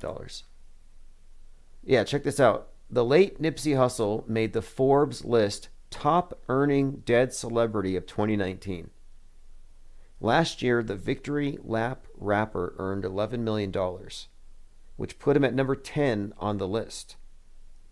Back in March, Nipsey Hussle was fatally shot outside his apparel store, Marathon Clothing, in Los Angeles. So, top earning dead celebrity. Nipsey Hussle, $11 million. Musician died 2019, age 33. Right, nothing fishy about this. So Nipsey joins, oh, look at this list. In fact, I have some others too. So Nipsey joins Whitney Houston, death faker. Michael Jackson, death faker. Let me go through the whole list. There's a few of them. So we're looking at a list of others who have done pretty well posthumously. And I think they're all probably death fakers. You know, in fact, Nipsey's grave is on the same row as Paul Walker and Naya Rivera, who's also 33 and a death faker. Okay, so his family launches something. They're supposed to put a tower up, a Nipsey Hussle remembrance tower. I didn't see it, though. It's like somebody forgot. Flat Fact says $11 million. Oh, yeah, that money is ridiculous. Like, did he sell $1 million worth of records and T-shirts and shoes and swag? I don't know. Not quite sure. I honestly think that he was almost manufactured out of thin air. In fact, I've done a study of his career, and it's not just his death date, the Easter thing, that stood out as very symbolic. You know, 33-year-old dies after carrying his son, his name is Cross. He carries Cross to the site of his death, where he's shot between two thieves, two individuals who just got out of prison. I mean, this is a scripted event, but if you go back in his career, every major milestone coincided with a solstice. And the marathon in this context, the marathon story, actually it's an allegory, or it references the journey of the sun. So he starts his career at the very beginning on a winter solstice lunar eclipse, and that's when he drops his mixtape. Then he opens his store on a summer solstice. He dies on a astronomical Easter. His biography was, I mean, this is, again, I have a document on this. This is a character on the world stage who was clearly personifying in a very ritualistic manner the sun. And this death was during the same time period that we had the Holy Week, where the cathedral burned, the Notre Dame. And this event, the burning cathedral, this assassination, these things were not disconnected. There's a whole story here. So if you look up Nipsey Hussle and you look at all the murals, you'll often see him represented with a crown. Again, he's 33 years old. You'll find 33 and crown always used together. But you'll find his murals, more often than not, he has a crown like a crown of thorns like Jesus. And the reason why I believe this is very intentional, the iconography, is that they created him this way, this persona. Take a look at this thumbnail. A lot of people noticed this when he died because his friends, Nipsey Hussle, crisis actors on the scene, they all said they believed he was literally Jesus Christ. Nipsey was Jesus reincarnated, Mason, false idol, Black Messiah. You find all these videos on this topic. Very fascinating. This is just one example, but last year it was a ridiculous year. I'll just say that 2019 for 33-year-olds, musicians dying. DJ Arafat. This one was pretty funny. DJ Arafat, top Ivory Coast singer, died, and I saw the video. Is a motorcycle accident. I think it was fake. You have a picture of him on a gurney, which to me is kind of strange. It's like, what do you mean they're actually following him through the hospital? Yep, DJ Arafat, top Ivory Coast singer, dies in a road accident. Now here's where it gets interesting. At his funeral, nobody believed he was dead. And this was just shortly after Nipsey, and thousands paid tribute at a concert. But look, mourners open the coffin and they began ripping his shirt off. So I'm not sure, but it looked to me, because they had to send in tear gas to break up the funeral, but it looked to me like it was a dummy and they were going to call it out. So yes, says here, a police convoy escorting the coffin of the late Ivorian singer DJ Arafat. Mourners in the West African nation of the Ivory Coast forced open the coffin of a beloved musician and began stripping his corpse in an attempt to positively identify 33-year-old DJ, admitted to a hospital for a skull fracture. They want to see his distinctive tattoos. So my take on this whole story is that they were checking to see if it was a dummy or not. But more likely, the ones who were checking it could have been actors, so they could reassure everybody that he did in fact die. Okay, let's see what else we have here. There's another one too we could probably get into. In fact, there's so many from last year. I said 2019 was ridiculous. There was another rapper who was shot and killed. His name was Trey the Kid. He was an Annapolis rapper. And the interesting things about this one is the city he was in. He was a 32-year-old, I think. The city he was in was doing some type of, I guess it was some sort of ceremony for the police or something, and they had draped everything in orange, like orange spotlights. I got to bring this up. We're going to have to do a retrospective now that I think about it. So here we go. Annapolis remembers the rapper Trey the Kid. He was found fatally shot. He won the National Gun Violence Awareness Day Award. And I think his death was faked. But anyway, when I looked into this story, we found all kinds of strange things. Like, for example, the city was celebrating National Gun Violence Awareness Day by draping City Hall in orange. Everything was being draped in orange. But I found some interesting symbolism connecting his death to the Nipsey Hussle death.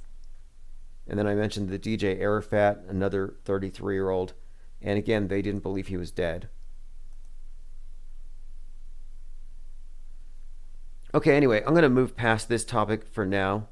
There's so many deaths. We're going to have to do a retrospective on 2019. We'll just make a plan. We'll do a month-by-month breakdown of all the major psyops of 2019. It was a big year. I mean, that's when you really had, like, for example, the New Zealand shooting. And I played a documentary we did on it here, where you actually have actors on the ground who are supposedly dead getting up and walking around. Getting up and walking around?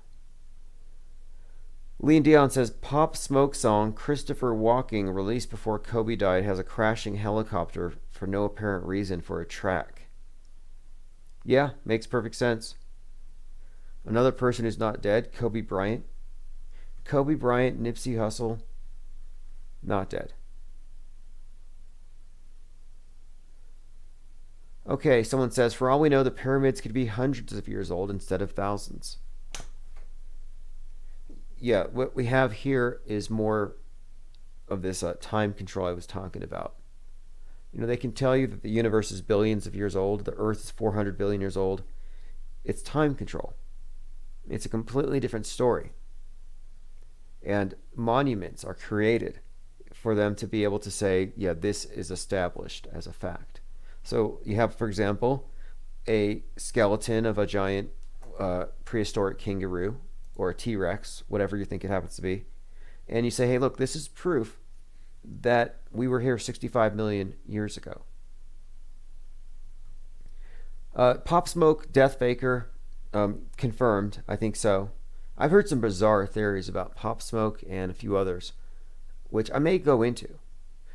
Because here's the theory on that one. There's this theory that some of these rappers are actually constructs of older, more experienced musicians and record companies who are creating these little tragedy stories to sell records and tap into younger demographics that they may not reach as easily. I mean, I think it's almost absurd, the number of these deaths. And of course, look, I was talking about Forbes. $11 million. Would you fake your death for $11 million? I mean, I wouldn't. But I can imagine the appeal to performance artists, I guess.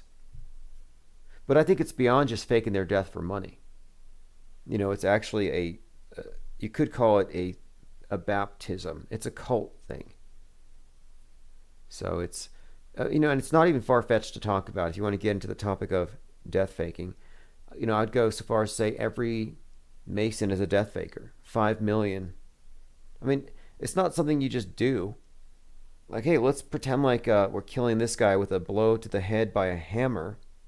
Reenact the death of King Solomon's architect. And then resurrect him from the dead. But we're not going to tell him we're going to do this. We're just going to trick him into it after having him sign a non-disclosure agreement. Like, that's not normal. It's really not. You know, faking your death, non-disclosure agreements, oaths. Oh yeah, if I talk about this, you can rip my guts out, slit my throat, cut out my tongue and whatever. So my point is, no, there's a lot of this going on, and it's an interconnected thing too. It's not like these are, like, someone will say, well, there's no way that this person faked their death and got away with it, and they resurfaced as this person. Somebody would have called them out by now. Well, they do. They subtly call each other out all the time. They subtly do. They do so with jokes, inside jokes. They out themselves with inside jokes. Okay, so let me go ahead and go through my notes for the day. We got disrupted slightly, but not really. So we lost a couple thousand subscribers on one channel. It doesn't matter. this channel is like a hydra. We just replace and replace and replace. In fact, I will have a new channel up tomorrow. And one other thing too, anything that gets taken down, let's say you can't find the source video, just go to infiniteplainsociety.com and you can get it there. There will be a continuity. And this would be my 86th channel removed, which is quite an accomplishment. I think it's actually like we should get a badge or something for the channel. We'll have to give ourselves a badge. 86 channels. I mean, what is it that we're saying that's so terrible? You know, I want to print out the note that they sent me. So here's the actual notification. I'll put this up on the screen. We'd like to inform you that due to repeated and severe violations, man, I'm starting to feel guilty, of our community guidelines, your account has been suspended, Infinite Plain Society. Content inciting violence is not allowed. We don't allow content that encourages hatred. We review documentary, artistic, and scientific content on a case-by-case basis. Limited exceptions are made for content with sufficient and appropriate context. So I appealed the case and I said my channel is conspiratainment and satire. Sorry you don't get the jokes. So we'll see. We'll see. I mean, to me, this just makes my point that we're doing something right. Richie from Boston was actually kicked off YouTube recently. All of his channels. Richie. I used to kind of joke around with the guy a little bit and be like, yeah, he doesn't really drive around the country with his Jeep. It's a green screen. But now I've seen that he's been kicked off YouTube, and that to me says he's pretty legit. So he went off the grid for a couple of days. Totally off the grid. He came back, he's on Twitter, and he's like, I just got back from off the grid. I don't know where the hell that is. And he's like, I don't know what's going on. So I'm like, Richie, I said, Richie, I'm going to delete this message. Don't trust anybody. 95% of the population has been vacated. Like this message so I know that you read it. There aren't many of us. So I just left him a very paranoia-inducing tweet. I don't know if he took it seriously, but imagine if you left for a couple days in 2020, you come back and somebody tells you, yeah, everybody's been vacated. That could mean a lot of things. I mean, I think it was March 30th, he was saying on April Fool's Day, they're going to shut off the internet and you're going to see Chinese tanks driving down your streets and they're going to shoot you up with vaccines. They're going to make you take your medicine. That never happened. But he probably he even said, guys are going to come for me. They're going to show up in a black car. They're going to take me out of my basement and they're going to stick me with a needle and I'm going to fight it. I'm like, God, I mean, that's fine. I understand the fear and all of that, I guess, but not really. Not when so many of these things have turned out to be actually fake. That's what we're actually, and there's a term for this. It's actually called the Bubba effect. And the Bubba effect is it's a name for a stereotypical redneck name. But it has to do with this idea of being ready for anything. So here is, I think this is the best definition I can find for the Bubba effect. It's basically this.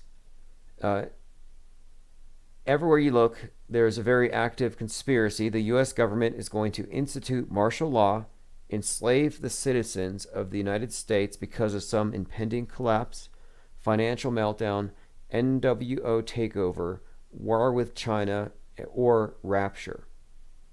As a result, readers are estimated to drop everything and head for the hills on a bi-weekly basis or whenever the price of gold fluctuates. As if lifted right out of Red Dawn, this scenario seems to include only those in rural America who would be able to resist occupation through force of arms based out of various fortified survival compounds, weapon of a gun in one hand and the word of God in the other. Now he calls it the armor of God. What he says here, in practice, the Bubba effect amounts to a histrionic overreaction to threatening fake news and vague rumors, in turn springing from the scrap heap of survivalist ideas and various conspiracy theories. Despite this, the Bubba effect has proven surprisingly broad. So this is kind of condescending, the idea that you should be mocked for being prepared. However, Chicken Little is something I was talking about earlier. How many times has the sky fallen? And just about 6 weeks into the lockdown, Alex Jones said, and supposedly it was satire, but he said that he was sizing up his neighbors so that he could make sure that if they don't reopen the economy, his daughters wouldn't have to starve, and that he would be targeting his leftist neighbors for cannibalism, and he would eat them like, quote, corn on the cob. And this was 6 weeks. So that sent a ripple of panic through his listeners. That, okay, if Alex Jones is ready to eat his neighbors, then things are pretty bad. And again, this was like 7 months ago, 8 months ago. And I was thinking to myself, well, that guy's got a garage full of MREs and prepper goods. So why is he going to eat his neighbor's buttocks? And that's what he said he was going to eat. He specified which body parts he wanted to eat. So he's going to eat neighbor's buttocks. Meanwhile, he's got enough food right here to feed his family until 2030. Commenter says the Bubba effect sounds like a really cheesy bluegrass band. Well, here's my point about the Chinese tanks. Let me just bring this up. Because at the exact, and I'm not trying to single anybody out, but I'm just pointing it out. The people who go off the grid often sell a great deal of fear. And let's just pretend we went along with it. So let's go back in time. We have Donald Trump's time machine. Go back to, we'll just say the end of March, when he's about to go into his basement, into hiding because they're going to shut off the internet and send in the tanks. Well, let's say they had dropped off tanks in every neighborhood, as in Chinese tanks. Well, a lot of people would have stayed home. The news would say, okay, we're Chinese now, so surrender. You're not going to leave your homes for the next 6 weeks. We're going to reorder society. Well, most people would have reordered their entire existence. We would change everything, except for those people who decide to go see if any of it's real. And they would probably leave their homes. They would go look at the tanks and find out the tanks were all inflatable. They were drone-delivered inflatable tanks made in China, but not full of Chinese soldiers. So how dumb would we feel if we had been conquered by a bunch of inflatable tanks? Well, guess what? We got conquered by a bunch of empty tents. And what's the difference between a bunch of empty tents and empty hospitals and a bunch of inflatable tanks? None. We're talking about a standard decoy operation to inflate the appearance of overwhelming forces, when in fact it's all just air. And if we had that attitude of, let's hide, let's stay in a state of fear, let's run off the grid, we wouldn't have found out that the hospitals were all empty and that the COVID was a hoax. We'd be scared, waiting for Bill Gates to show up in the middle of the night with a Freddy Krueger glove with a needle and a different vax strain, from each fingertip, so he could come in and just poke you in your bed or whatever. Like, that's not going to happen. And the fear doesn't help anything. And one thing that I'm really happy about as far as 2020, and these are silver linings. I mean 2020 has been gold. If you really look at some of this stuff, we saw the emergence of an authentic people's media. In fact, even today, and I should bring these up, I've been getting a lot of contacts from the Film Your Hospital website. So I'm going to have to update it. I'm going to have to update it here because we're getting a lot of contact. But to me, that's one positive here. We saw the real media promoting fear of virus. I'm sorry, the fake media. But then the independent media, they came out saying, well, no, the evidence does not actually corroborate with that. And then you have the guardrailed, probably CIA-controlled agents who are in the middle saying, well, the numbers are fake, but the virus is real. They're just exaggerating it, but still, just vote. vote for this guy. No, the truth is the whole thing was just a big side war. And that is the truth. I mean, a lot of people don't like it. They will censor you for it. But I don't feel like I should not speak the truth. And especially because this channel's so emphatically pro-vax, why would they want to shut us down? I got a list of people I want to vax. It's like 5 pages long. In fact, if you want to vax anybody, just call 833-311-1984. I'll play it on air. Or you can just call and we'll discuss it live. Lloyd Miller says, filming the hospitals must start up again. They're claiming that the hospitals are filling. Well, precisely. I kind of set that issue to the side. But in the last few days, I've been contacted by a number of people around the world, or across the flat disk, or around the velociraptor, whatever shape you think it is. I've got messages from people. Here's one, I think this is in Brazil. It's quite a few. I'm just going to have to put them all together. I've got pictures as well.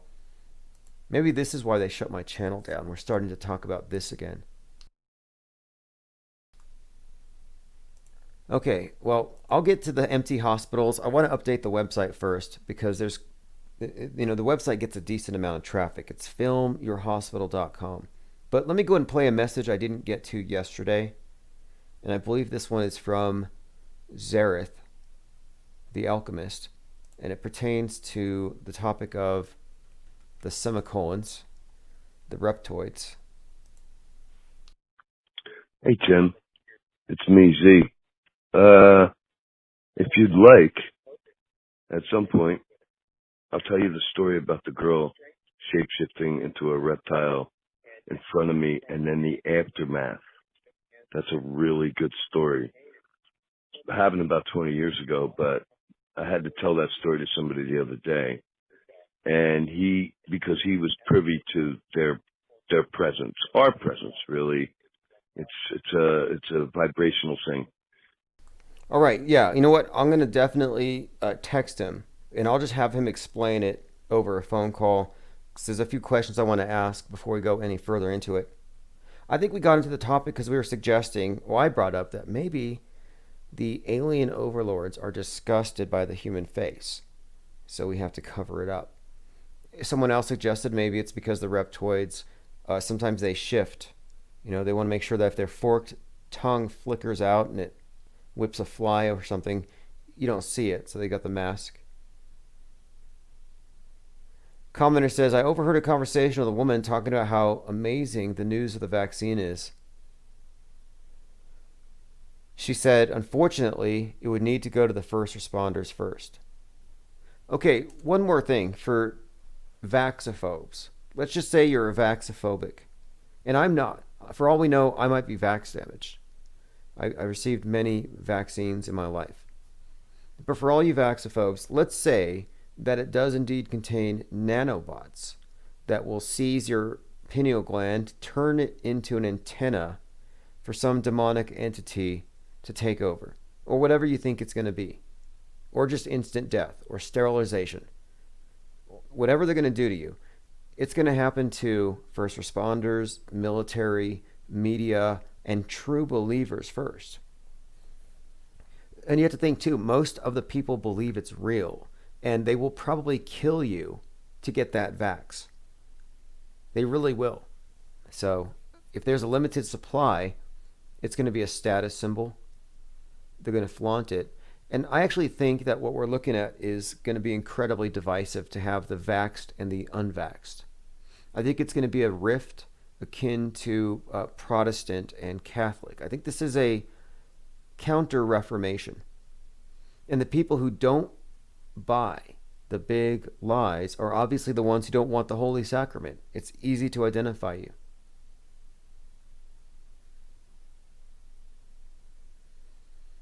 Okay, now again, I'm not even too concerned about that. I'm thinking 2020 is still not over, and we still have less than a month until the awakening. I mean, it's going to be a pretty dismal day, I think, for the people who put all their hope in Biden.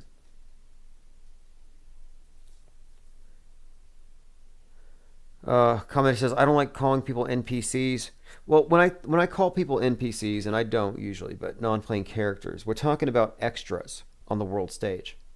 People who are staying on, they're staying on point. They're on a script, but they don't know it. So you can't fault people for being obedient and for taking precautions.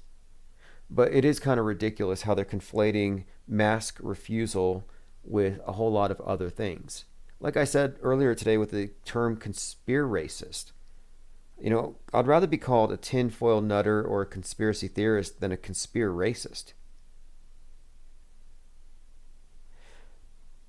Now, as far as people being NPCs or all that, I think a lot of people are just too busy to care or to think too deeply about some of these things. And there's other considerations. But now we've had a good, 9 months. We've had 9 months, and where are the bodies? Numbers on the TV screen can only go so far.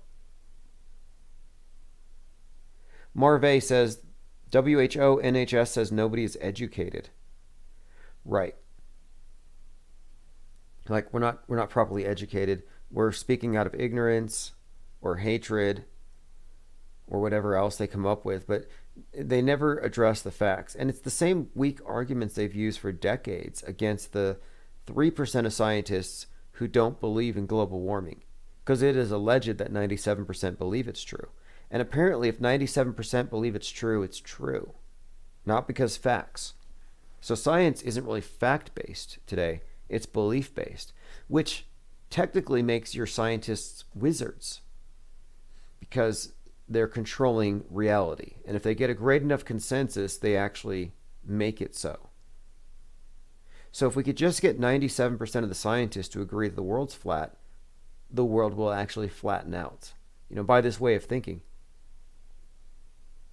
And that is what they've done. They're a bunch of curverts, and they have curved the world where it's not.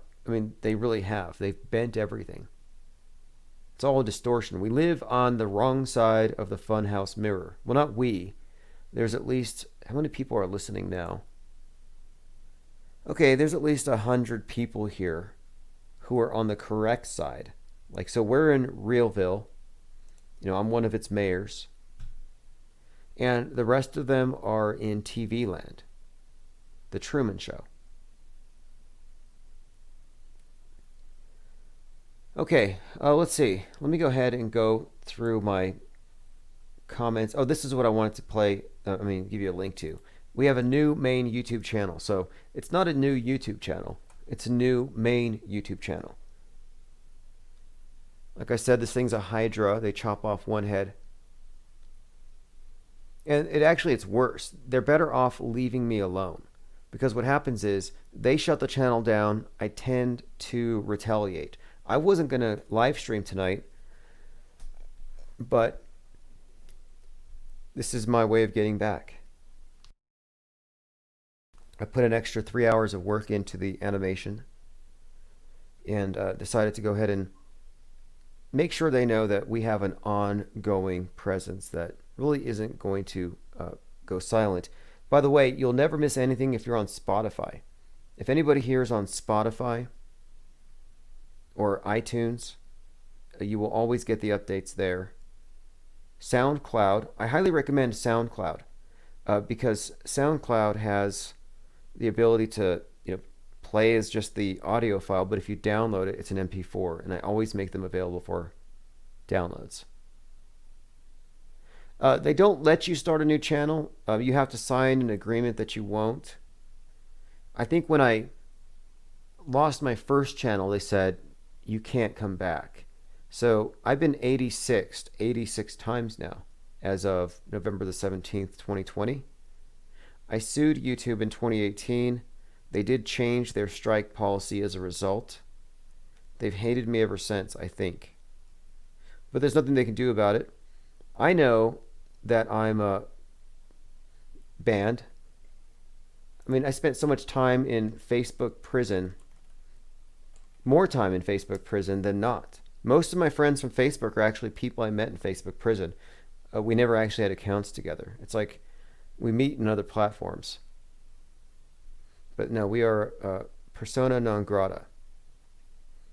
And that's probably for life. I've actually I read somewhere that if some of these sites like Twitter flags you as a thought criminal, they pass it on.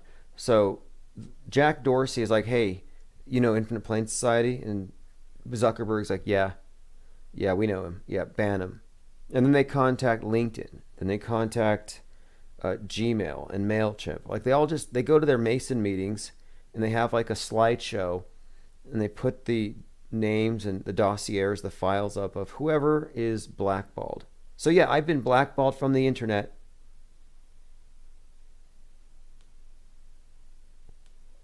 One Trick Pony says, just call this story time with Tim. Right. Well, this is something too. So we seized the term auto hoaxer because to them that was the worst you could be, when it's actually the right way to look at things.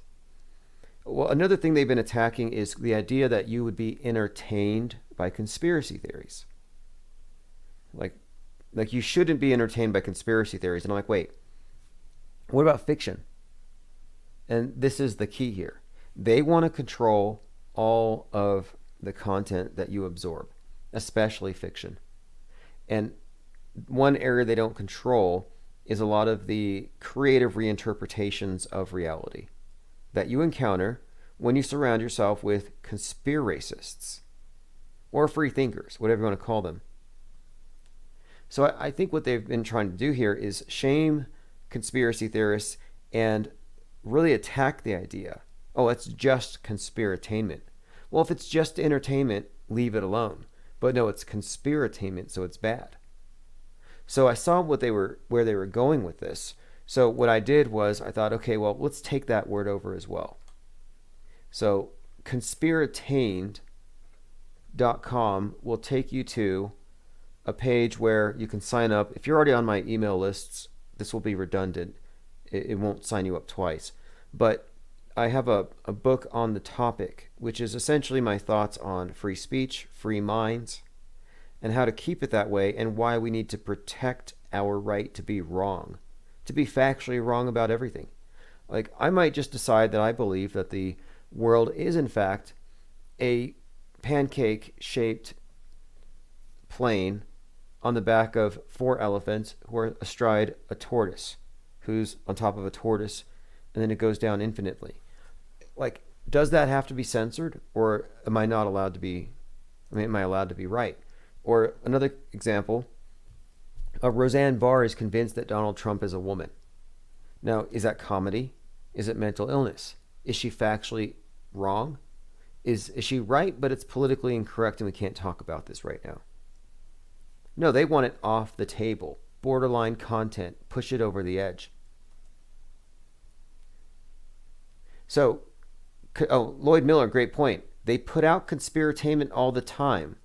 James Bond movies are always conspiracy movies. That's a perfect point. See, the thing is, they don't want us to be engaged in content creation. I think that's what it comes down to. It's all about monopolizing our imagination so we can all be good little matrix batteries. Imagine if they controlled your imagination, filled you full of fears, then you find yourself wearing a Glad garbage bag like a body condom, wearing a dust mask, which wouldn't help you from COVIDs, and you're fighting over toilet paper out in front of a Walmart. Like, it's a desperate and absurd thing, but it's just a reaction. It's an overreaction, histrionic, based on fear because somebody else is controlling your mind. I saw a meme today, and they're still legal right now, but they won't be forever. And this meme said, control your mind or someone else will. And it's true. I think the default is the hive mind. The hive mind wins by default.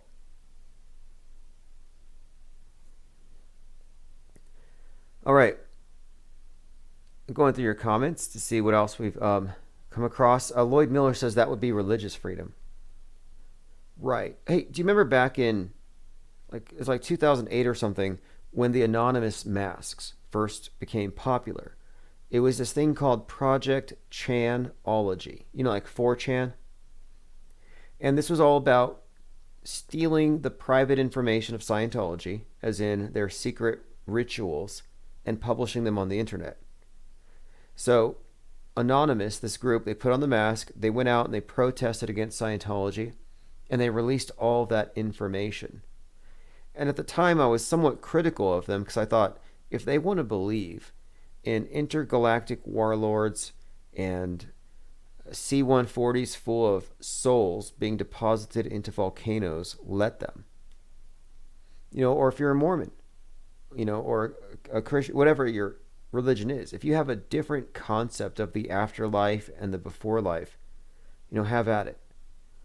I didn't really believe that it was appropriate to attack people just because they were provably wrong. Like, are they not right to be wrong? And for all we know, I mean, we don't know. That's the whole point. Maybe there's another reason to it. But my point is this. I didn't really approve of their intolerance. And that's what I find so obnoxious about today, is that it's the intolerance of some people who look, I mean, I would like it. Like, if you're listening, whoever it is that works at YouTube and that made the decision to delete my channel, to burn my book, because that's what they did. If you look at it, let's say this was just an audio book, a protracted work of fiction. This was all an audio book. I don't have the greatest penmanship, so I decided just to freestyle it, just read it off the cuff. This is all just extemporaneously speaking my mind as a work of fiction. Nope. Some snowflake decided that offended them, so they burned it. It's like, well, can you just call me 833-311-1984 and explain to me the rationale? Like, how did I hurt you? What meme hurt you the most? So I know not to retweet it. But they'll never tell you exactly what you did. Kindle Fire, little book burning. Yeah, Kindle Fire, that's very ominous. They digitally burn books all day long and nobody complains. I mean, they really burn books and flags. They knock over statues. A lot of stuff is happening now. They didn't really notice or have a problem with it, though, until it was, I mean, really, it's been like 4.5 months, and we have two different sets of two different worldviews, two different mobs, and one of them is completely in denial of reality. And we'll see what happens. Like, I'm really thinking here, when we get to the point where they tell one side who the president is, that's when things are going to get a little more interesting here. Commenter says Stephen Hawking's about to call in. Hey, I saw this conspiracy theory today. Again, this is something they would want to ban, and it has to do with Stephen Hawking's. So there were a few theories about him. Many people think that he died years ago, or that it was an animatronic. I think that Miles Mathis was behind that one, that he was an animatronic. But here's something that I think is probably more likely. So if you know who John Nash is, John Nash is the only person to be awarded both the Nobel Memorial Prize in Economic Sciences and the Abel Prize. He's the one that was the basis for the movie A Beautiful Mind. So I'm looking at John Nash Jr., and this was pointed out to me. They said, you got to compare the two, and you don't really see them mentioned side by side, and this might be why. They think that Stephen Hawking was a character portrayed by John Nash, wearing a mouth prosthetic, posing in a chair, pretending to be smarter than anybody. I mean, it's very consistent. Makes more sense to me than an animatronic. I mean, it really would make a lot more sense. And this individual, John Nash, died in 2015. And I believe Stephen Hawking would have passed 2 years after. And his death date, in fact, look at this. This is another example of how these world stage characters are written on and off the stage. And their entrance and exit points are very significant. So his death date had some bizarre coincidences around it. It was Pi Day, 314, Pi Day. There's a few of them here. In an unfortunate coincidence, Steve Hawking's death on March 14th coincides with Albert Einstein's birthday. While his birth was on January 8th, that coincided with Galileo's death. Hawking and Einstein both lived until the age of 76. Those are just a few of them. So when you follow the logic here, the death days, the birth dates, you kind of get the idea that they're engineering kind of like this idea that this person was destined for this role. Hawking was nicknamed Einstein in school. Says, again, just remarkable coincidences. And of course, Pi Day of all days. So what do you think? Anybody? John Nash or animatronic? 420 says, whoever played the weird teeth Hawking seemed to have tried not to smile a lot. Oh yeah, that's one of the dead giveaways that this was an act, is the teeth weren't the same.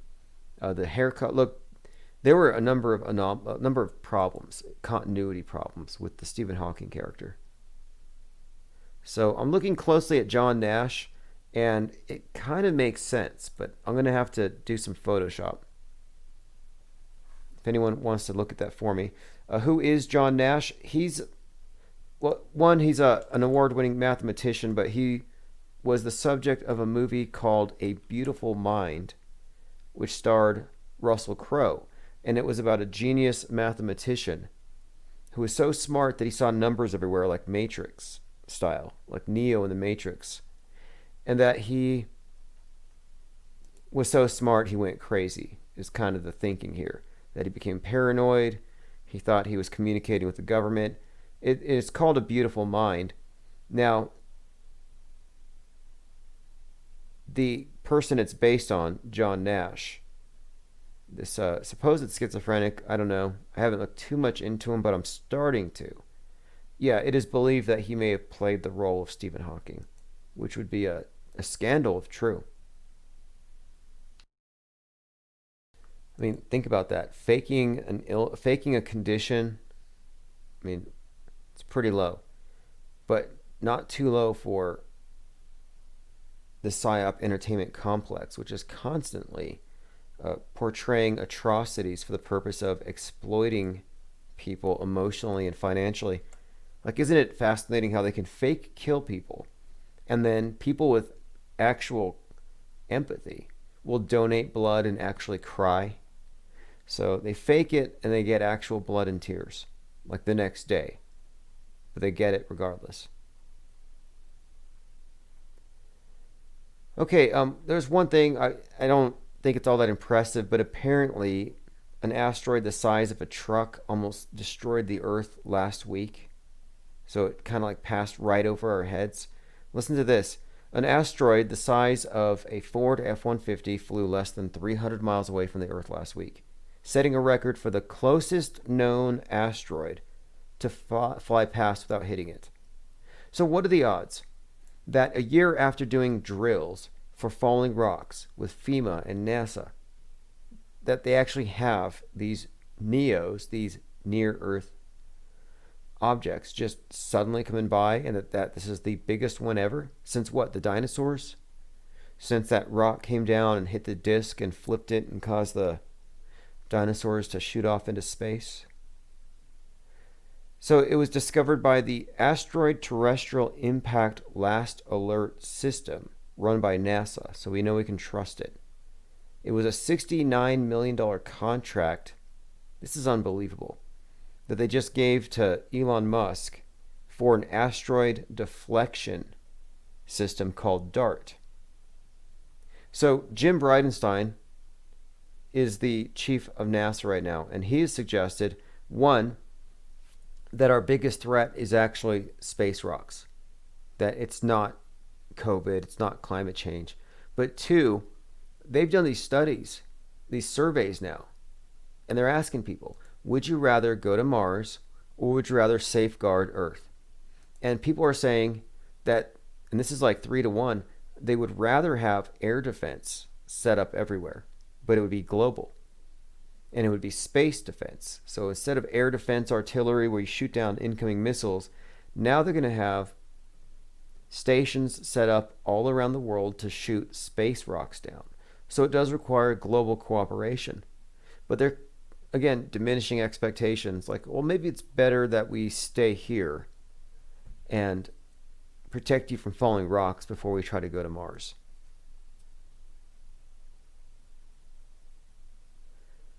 Pete Shea says, I've been saying, what's the ultimate question to the ultimate answer? Okay, let's see what else. Flat Fact says, beautiful mind, never saw it. I would just read the Wikipedia. I wouldn't waste your time with any of this mainstream brainwashing, because entertainment's just a side effect. And if you don't need that, if you're not an entertainment junkie like most people, you can just read the wiki. They're going to turn people into vax junkies. That's what's coming next. Lloyd Miller says, traditionally, the left has opposed the space program.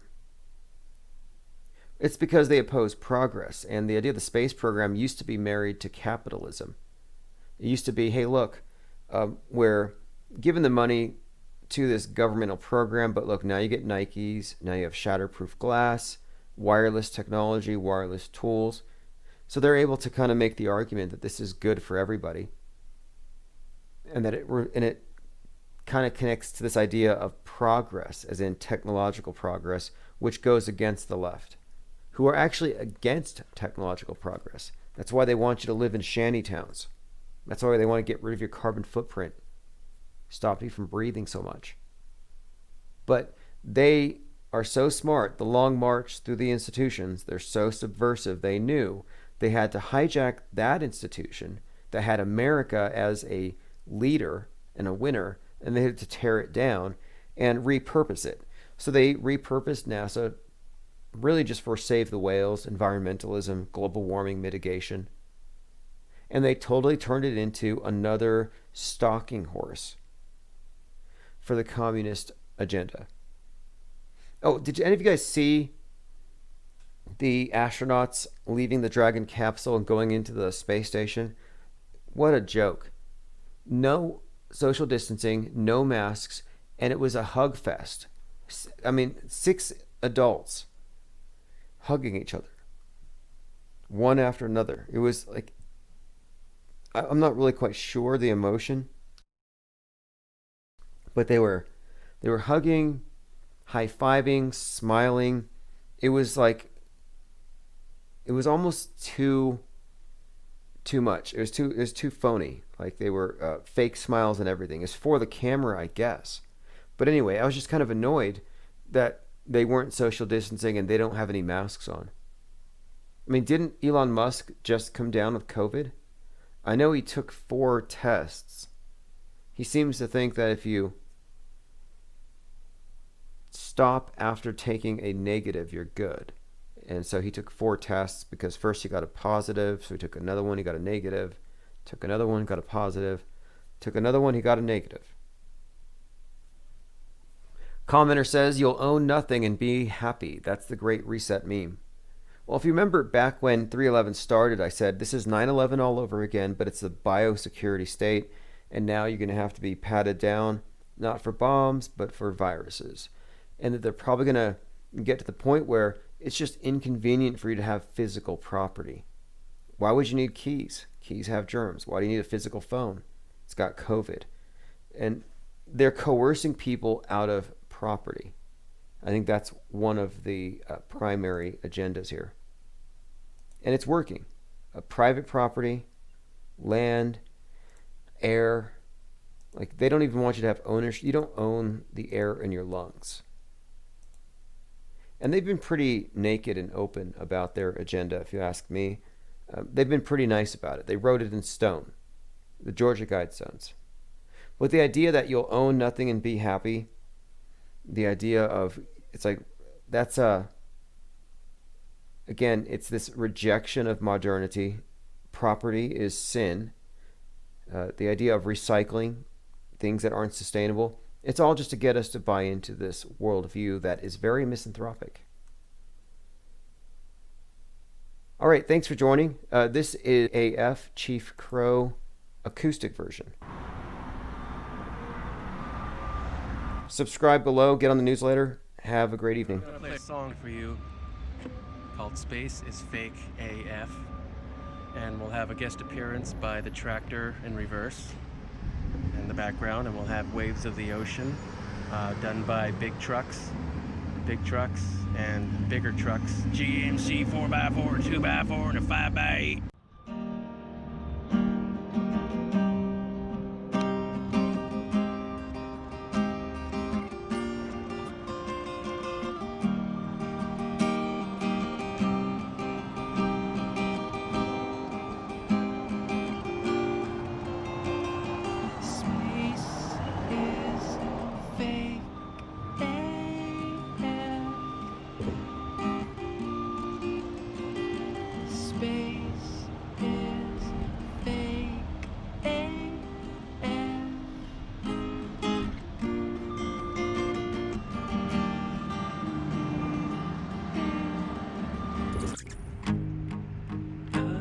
Don't pit it, said the sky was not the limit. Fly to the moon in a nanosecond, but we haven't been back since 1972.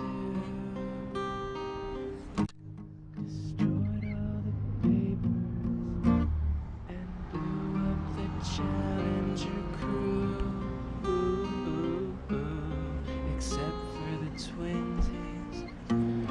Space is fake.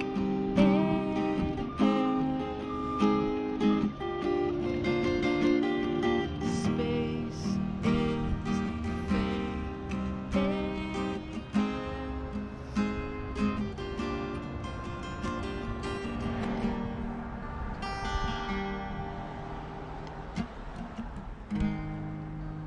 Hey, space boy, you broke this rocket man's heart.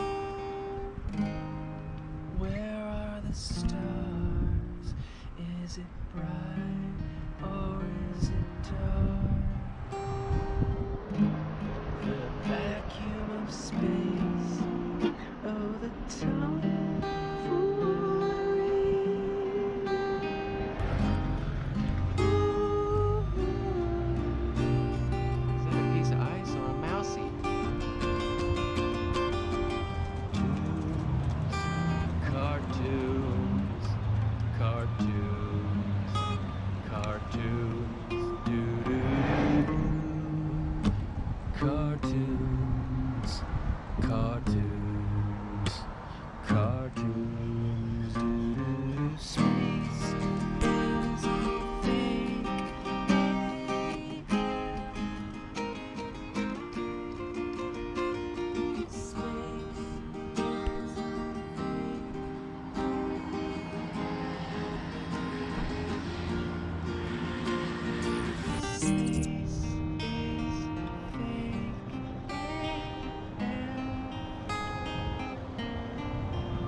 Jenny Bravo!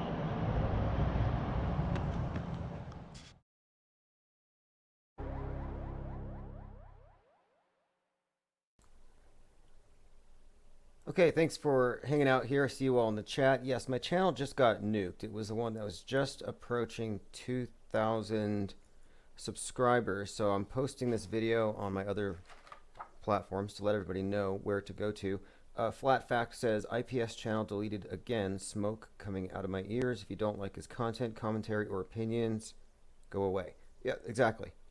I don't purposefully expose myself to noxious substances. I know poison exists, and you can't eradicate poison from the world. Many things are, in fact, poisonous, and it would be futile to try. So I just don't immerse myself in it to make a point. Oh, look how poisoned I am. Look how offended I am. Like, good for you. Good for you. you got scars now, emotional scars. But who knows? Whatever it is, the 24/7 stream continues anyway. We have redundancies, and I believe most of the content, if not all of it, is being auto backed up on my library accounts. So there's no real trouble or danger rather of being actually silenced or censored in any meaningful way. But you see, it's an attempt to disrupt our networks. And this is the 86th. It's the 86th attempt to disrupt this channel on YouTube alone. And we have, I think, another Hydra head right now regenerating. So as we speak, I already have another channel. Like I said before, I've got probably 15 or 20 more channels already verified. But I can only have 3 at a time on this particular Restream account. So this one's being verified. It'll be open by tomorrow. So if you want to have the link to that, just go to infiniteplainsociety.com. So if you come across any dead links, you can always find the archives just by going to that site. And no harm, no foul, nothing's lost. In fact, I'm going to be playing last night's stream. We had a couple of really great callers right after this. So we must have said something right. And you know what I just started doing, by the way? I just started the Flat Earth Report as a podcast. If you go to theflatearthreport.com, it's a 10-minute news brief, transcribed, and a newsletter. Everything related to that particular topic. And it's just a formulaic thing. I've had this going for about 3.5, 4 years now, but it kind of got pushed to the side for a little while, and I just started again.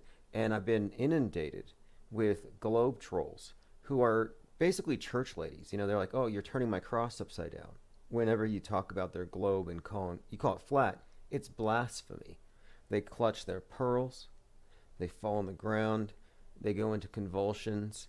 They click thumbs down. They call Susan Wojcicki, and they get the channel shut down.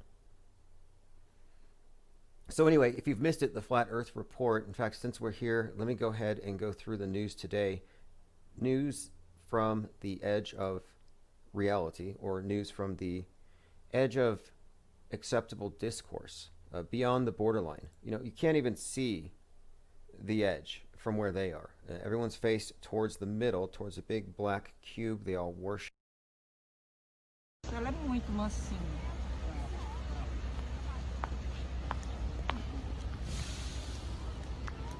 Eu vi bicho, eu falei, gente, o que é isso? Põe na árvore, põe na árvore.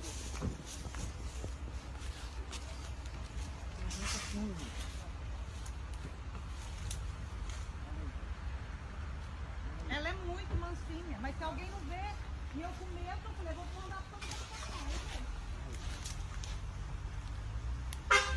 mundo. Maneirinha, né? Valeu, tchau. Valeu, tchau. Olha Tchau. que gracinha, meu Deus. Lá. Olha que Olha lá, linda. agradecendo. Que gracinha, olha. Olha só, cara, que maneiro, cara. Ela agradece. Legal, tá vendo? Maneiro. Obrigado.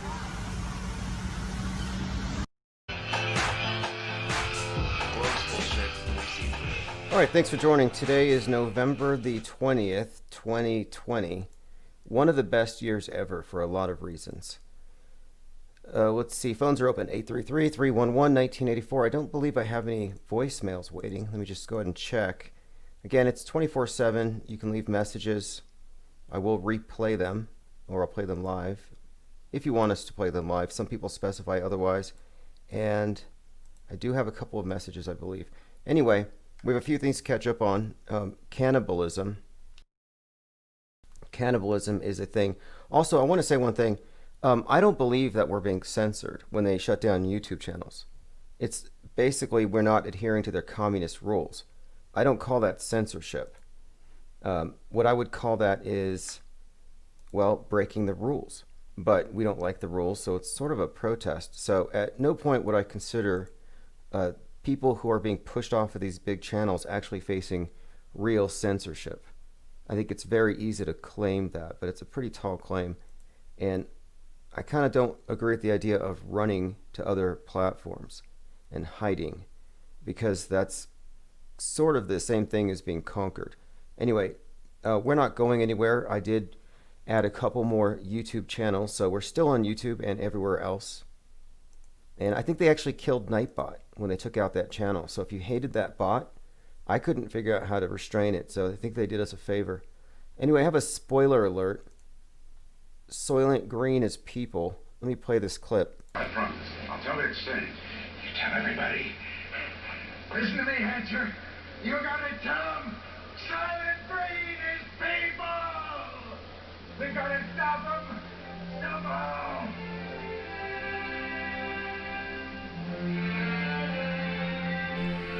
Alright, yes, Soylent Green is people.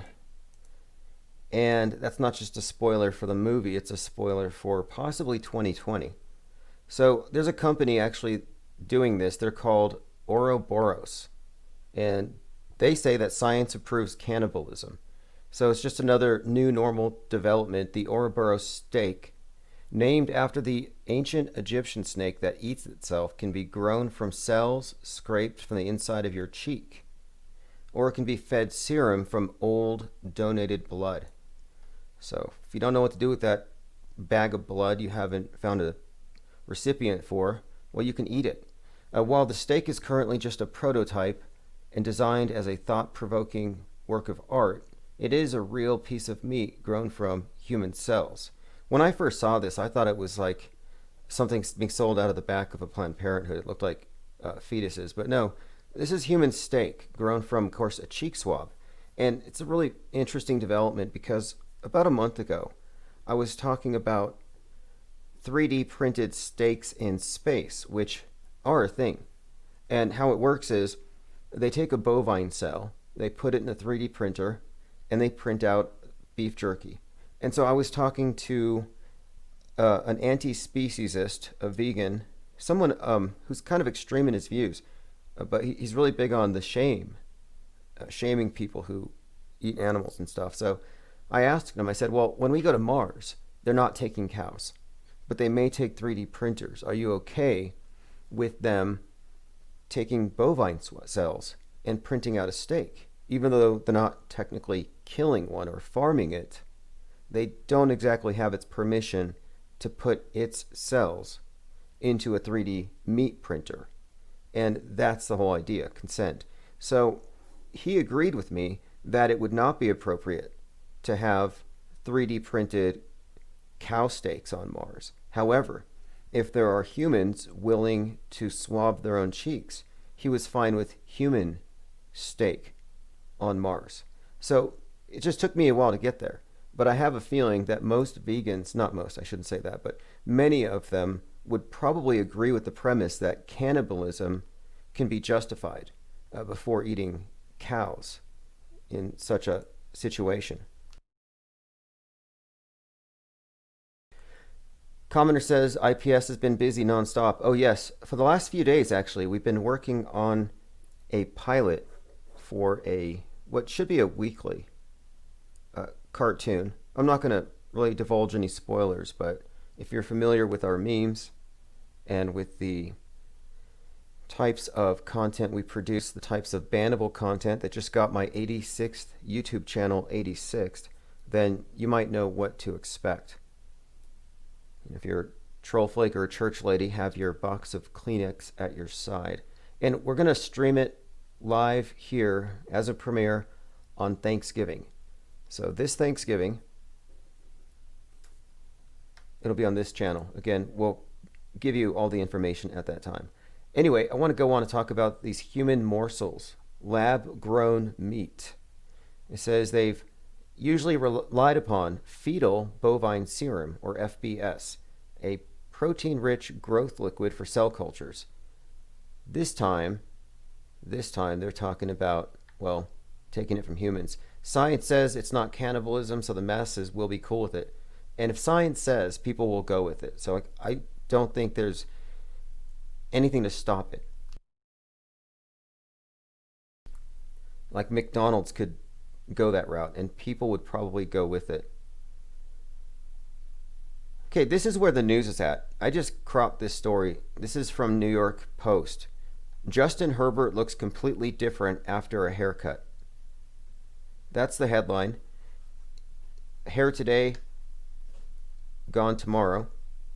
Says Chargers star rookie has ditched his brown locks for a cleaner, shorter look. Quote, no particular reason, the 22-year-old told reporters. That's a news story. And we're supposed to believe that the pandemic is real. Another development, you probably heard about this, Governor American Psycho, who said no Thanksgiving for the little people, was busted at a fancy restaurant that probably costed more than your stimulus check. You know, this is an expensive restaurant, hanging out with a lot of people, no social distancing, no masks. Now, these people probably do eat 3D printed human meat, if not human meat actually harvested. Well, I don't know this, but if anybody, he did come out and he apologized for attending. It was a French laundry dinner with Newsom. And they went ahead with it despite coronavirus restrictions. And you know who else is breaking the rules here? Matrix breaker Keanu Reeves was supposedly shooting a scene for a movie, but it turned out to be a cover for a party, which I thought was brilliant. Think about it. You're filming a movie, and they use that as a way to, well, have fun. Kind of reminds me of Prohibition era instances like the Benevolent Protective Order of the Elks, you know, the elk lodges. I knew someone from an elk lodge once, and he said that when they started, it was an easy way to skirt the blue laws. So if you wanted to gamble or drink or have fun after certain hours, like after 6 p.m. on Sundays, well, you could go to lodge. And they got around the rules by cleverly building drinking into the lodge rituals, which was a ritual salute. Anyway, it's kind of similar. And I kind of foresaw this when this whole COVID thing started. I'm like, are we going to see speakeasies again? And we kind of are. Okay, next.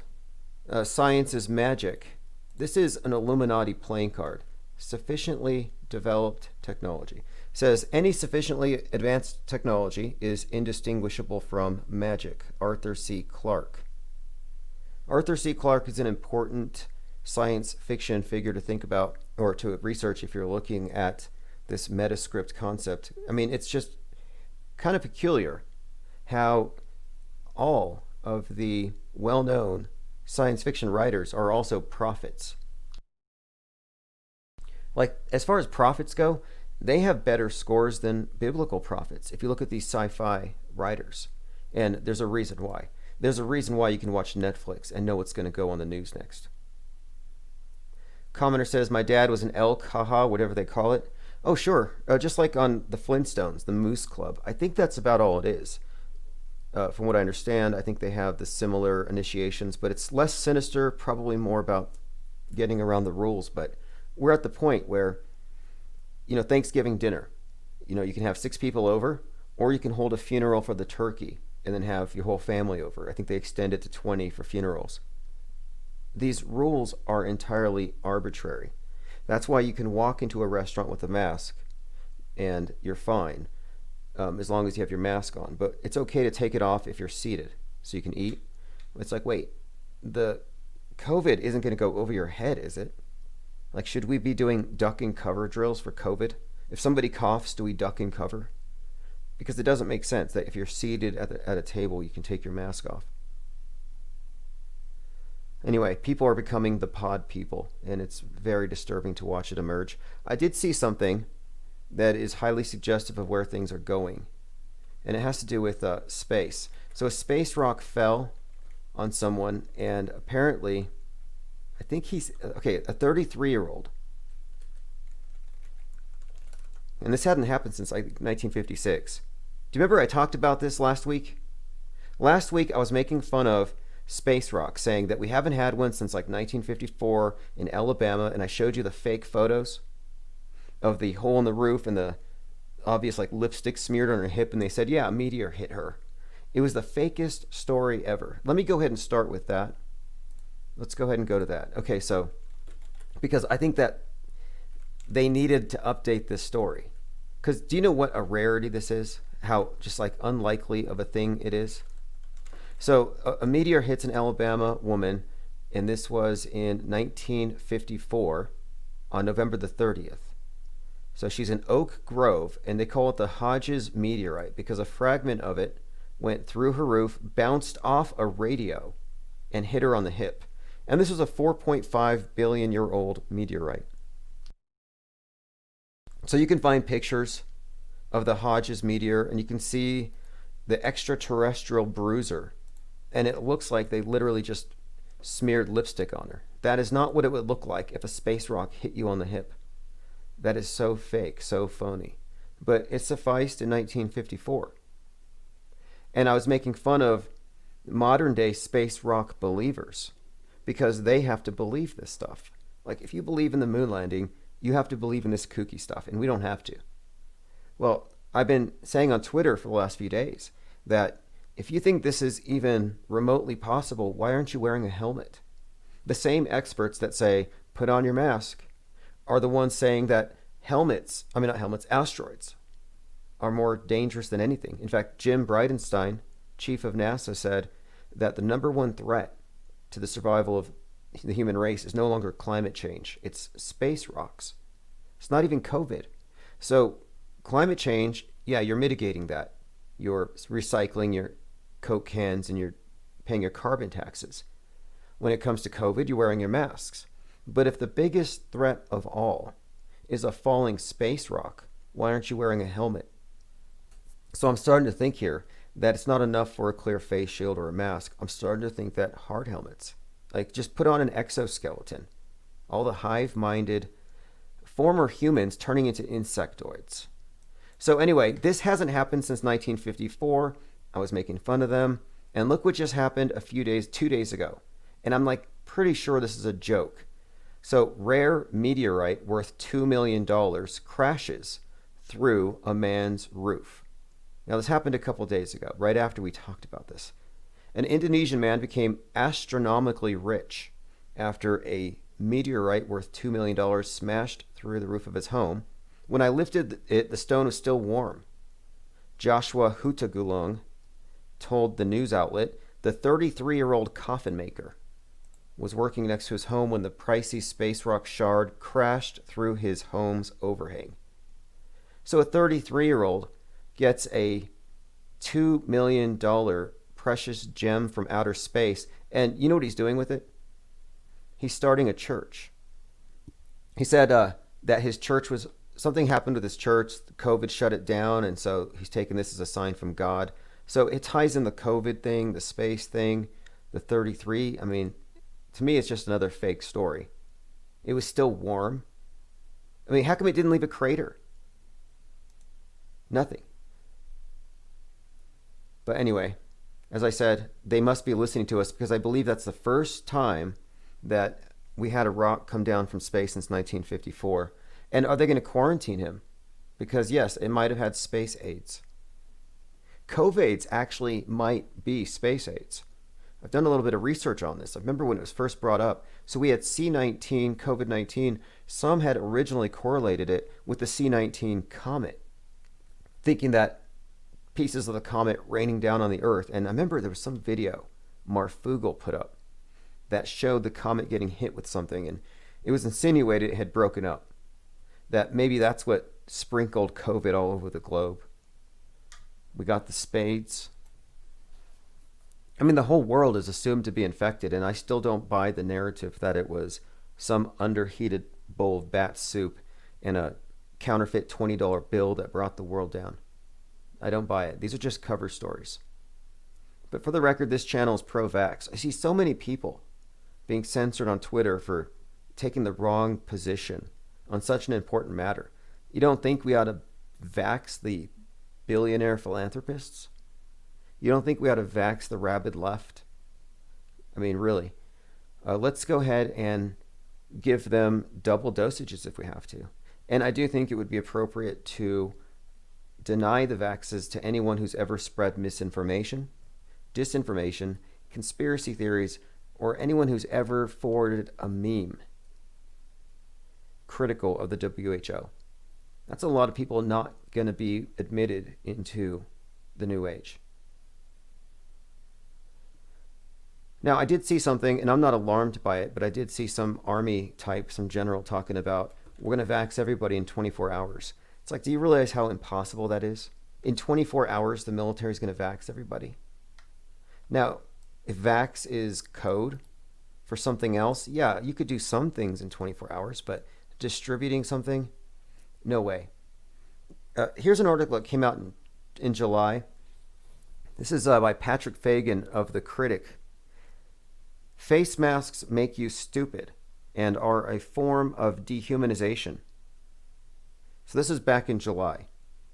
He says face masks make you suggestible. They make you more likely to follow someone else's direction and do things you wouldn't otherwise do. Anyway, this article describes the ways that totalitarian regimes make people docile, to make them easier to control. The dumbing down, as you know, the fallacious worldview, the logical fallacies, the gaslighting. I mean, we live in 1984. I mean, in fact, I had a meme I spread today that was a direct quote from 1984 about not allowed to have fun. You're not allowed to have gatherings. You can't have parties. It was, well, prophetic, prescient. Okay, so what this article is about is, of course, the effects of wearing a mask on the person who's wearing it. And this is not something I thought about very much. I mean, I have thought about several implications, but the implications of keeping the mouth closed and then also suggestibility. It made me think about basic training, how soldiers don't talk unless the sergeant calls on them. Mouths stay closed. It's to me, I always thought this was like BDSM. In fact, I think I called it bondage, that this is some type of like 50 Shades of Gray, 50 Shades of Big Brother, stage one, cover our mouths and we have to obey. I mean, this is just the beginning. This is the beginning of their whole plan. I just don't see it going very far. But listen to this. There's a few things about it. You've already seen this. So he's talking about this article's talking about various studies on what happens when people are wearing a mask and how it changes their behaviors. So it says here in a 1979 study, children were presented with a bowl of chocolates and they were allowed to only take 2 each. When they thought they weren't being watched or when they were wearing masks, they were far more likely to engage in, quote, lower restraint behavior. So it's talking about the disinhibition effect, how people will act even more antisocial as they do online. You know for a fact, if you've ever dealt with internet trolls, you know that not a single internet troll would ever say to your face what they say online. We've already established this. We have a song by One Eye Jack called Troll Flakes, because what you find is that behind every troll is a snowflake. And they get away with it because, of course, they're wearing a mask. So let me move on here. Now here's the interesting part. From a neuroimaging perspective, masks are known to inhibit identity and impulse control, both associated with executive function in the prefrontal cortex. In other words, masks silence the Jiminy Cricket in the brain. It says here, it's little wonder that covering our mouths would shut us up psychologically. Studies have shown that clothing has a powerful effect on how we think via a principle known as enclothed cognition. So what it's describing here is that it's a body language thing. So it says similarly, in the world of body language, someone putting their hand over their mouth is a sign that they're listening intently. They're ready to receive information and not question it. It's fairly safe to assume, says the writer here, that shutting up would have a cognitive effect. So in other words, people might actually be less inclined to talk. And then he goes into other things about it, having to do with face veils reducing ventilation, surgical masks reducing blood oxygenation, various things along those lines which are highly disputed. You're not even allowed to talk about it without risking your channel. I mean, I'm starting to think that they just want to turn us into insects, make us indistinguishable. Ant people, hive people. Nunya Business says, I haven't met anyone who died of it. My sister was scanning people who entered the hospital. Yeah, there aren't any. I'm getting a lot of tips from filmyourhospital.com, which I'm going to reboot that site next week because I'm getting a lot of information, leads, links, and a lot of the videos have just been taken down. Clara says, do you want to become famous? Buy followers, primes, and viewers. Go to bigfollows.com. Now, another thing here, same commenter says about her sister who works at the hospital, the worst thing was when the kids were getting tested, they were all screaming in agony. Yeah, you're talking about a Q-tip at the blood-brain barrier. I mean, I think it's horrific, this whole concept. I mean, what do you say? I mean, people are brainwashed as they've always been brainwashed. It could be a lot worse. We can go with that. And one way it could be worse, there could actually be a plague. There could actually be a body. I mean, how many bodies have you tripped over on your way to the grocery store? How many? 0. How many protesters died of COVID-19?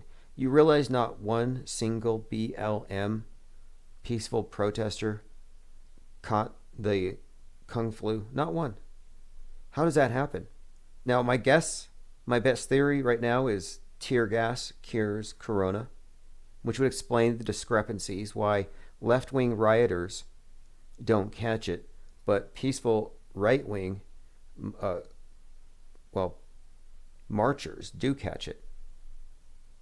Uncool Ben says, is vegan an insult around here? No, I wouldn't think so. In fact, we have a vegan caller who was specifically agreeing with me, because on principle, and this is something I'd be interested to hear, if you're going to say that you shouldn't be eating anything, it's basically speciesism, then is it even right to 3D print an artificial steak based on bovine cells?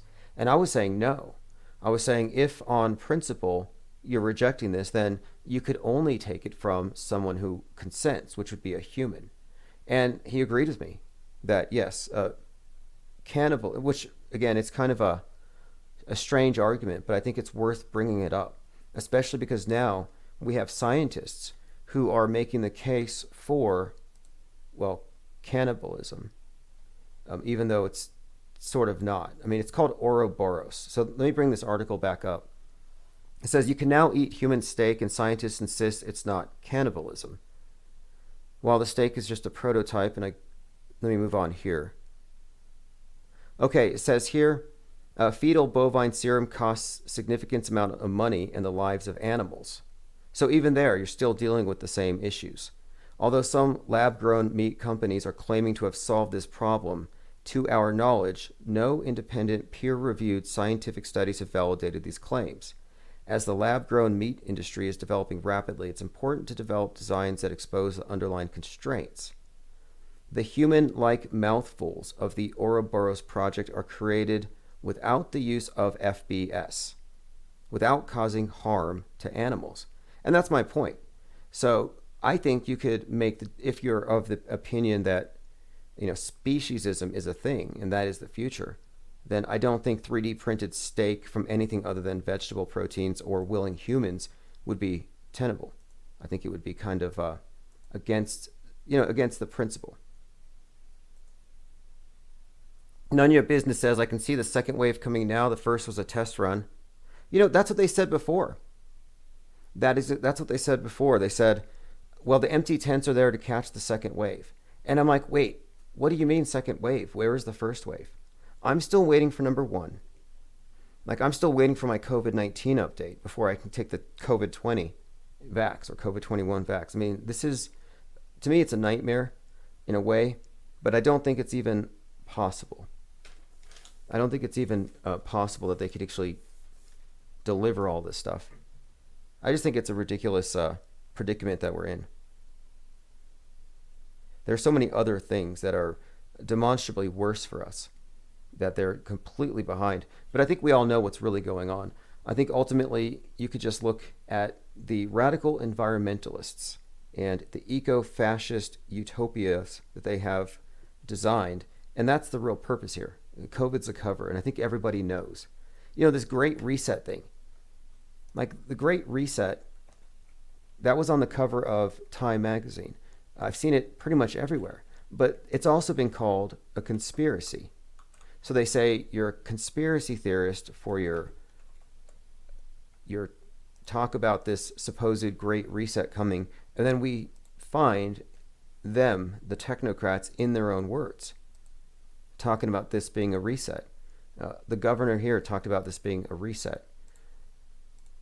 Listen to this, 1984, George Orwell, quote, "Everything other than working was forbidden. Walking in the streets, having fun, singing, dancing, getting together, everything was forbidden." So, again, COVID 1984, such an apt description for this. Okay, so a few other things. Okay, here we go. We already talked about Governor Newsom, and we all know that's I don't know if it's on purpose or not, the hypocrisy. It may be. Maybe they're just that tone deaf. But here's this little thing about Keanu Reeves. So he had told his characters to come, he had told his party attendees to show up as extras, is what happened. And it turned into a party. That's what happened. Virgin Hyperloop completes its first test with actual passengers. Isn't this so peculiar that the big names in space travel are focusing on subterranean travel? I'm starting to think that deep space and all the money we've been putting into getting up into the stars was always a cover for something else. So Virgin Hyperloop envisions building systems that connect cities. They will have pods that seat between 20 and 30 people. See, my contention is this would be used to fake space travel and send people to Mars. And I don't think it's difficult to think to really get people to go along with it. Not at all. I want to show you a picture. If you've seen this, it looks to me like a PPE astronaut. The person is dressed from head to toe. In fact, it looks identical to a SpaceX uniform. The SpaceX suits are slimmer than the ones we saw for Apollo. And this one even has a similar helmet, less of a fishbowl shape. But the people wearing personal protective equipment are looking like space cadets. And I think that's intentional. Commenter says they need to isolate the virus in the first place. Well, they're trying to punish the non-believers in it. You know, we're supposed to believe that that picture that they showed us of the ball, you know, with the little spikes on it. Oh, that's a COVID. They found one. Like, you can just go get your rag, go get one of the rags that somebody left on the ground, just wring it out like a rag and the little COVIDs will pop out. Uncool Band says, why wouldn't you close the gap in the neck area? Right. Oh yeah, here's something too. For those of you who are compliant and you believe in this, just so you know, if you have a beard, your mask isn't sealed, and that's kind of a problem. So you should shave your beard. Or lather your beard in Vaseline before you put the mask on. Also, you should be putting your masks in red biohazard containers, and you should be calling the EPA and find out about the proper ways to dispose of this sort of waste. I kind of think there's a big opening right there for a new Uber, like Uber PPE or PPE Dash, some company that just picks up the waste and autoclaves it and replaces it with new stuff. Nunya Business says, I'm out of here. Love your work, Tim and crew. Yeah, please come back on Thanksgiving, if not sooner. Thanksgiving, we're going to premiere the first episode, season 1, episode 1 of, I'm not going to say it, we'll just divulge it then. Those of you in Discord know what we're working on. It's actually something we started kind of outlining and tinkering around with a couple years ago, but we put it to work and it will be out on time. I've seen some fake news. I'm not really going to spend a lot of time on it, but definitely fake. El Paso nurse describes, quote, the pit, where COVID patients just get left on the ground after 3 rounds of CPR, and they have Texas inmates moving the bodies at the morgue for $2 per hour. Yeah, it sounds like they're just moving dummies around. I think it's fake. But I don't know what to make of this. So this is Bill Gates and he's talking to Stephen Colbert. And I suppose this is supposed to be comedy, but Bill Gates compares distributing vaccines to the final solution, as in hunting down and killing a specific targeted group. It's a very peculiar thing, and I'm just going to play it. Just the best solution. And the final solution, which is a year to 2 years off, is... So a final solution. Let me play the whole clip. This was on a, quote, comedy show. And then the final solution... which is a year to 2 years off, is the vaccine. So we've got to go full speed ahead on all three fronts. Just to head off the conspiracy theorists, maybe we shouldn't call the vaccine the final solution. Maybe just the best solution. Okay. Now, why is that even funny? That's the strangest thing, his cackle here. And it makes me wonder, was this a joke that they wrote for him? Are they playing into the fears of the vaxophobics? And again, this channel's not vaxophobic. In fact, I sent a tweet today to Jack, is it Jack Dorsey? Jack Dorsey. And I was like, yeah, Jack Dorsey, you can have mine, Vax Jack Dorsey. This is a pro-vax Twitter channel, so no need to censor it. But listen to this laugh. The best solution. Okay. Yeah. Okay. Yeah. Okay. So again, that's Bill Gates. Nothing to worry about there. But yeah, he does see in 1 or 2 years, he wants to do a final solution. Got breaking news from a commenter. Says a source from inside has relayed to us confidential. Oh, if it's confidential, I'll just say it. A major event is coming within the next 72 hours. Now, how do you define major event? I mean, Hunter's laptop broke the internet for like 2 days, and that was a nothing burger. Commenter says the final solution quote makes the rounds. COVID believers see the full interview and say it was taken out of context. Disproves conspiracy theories.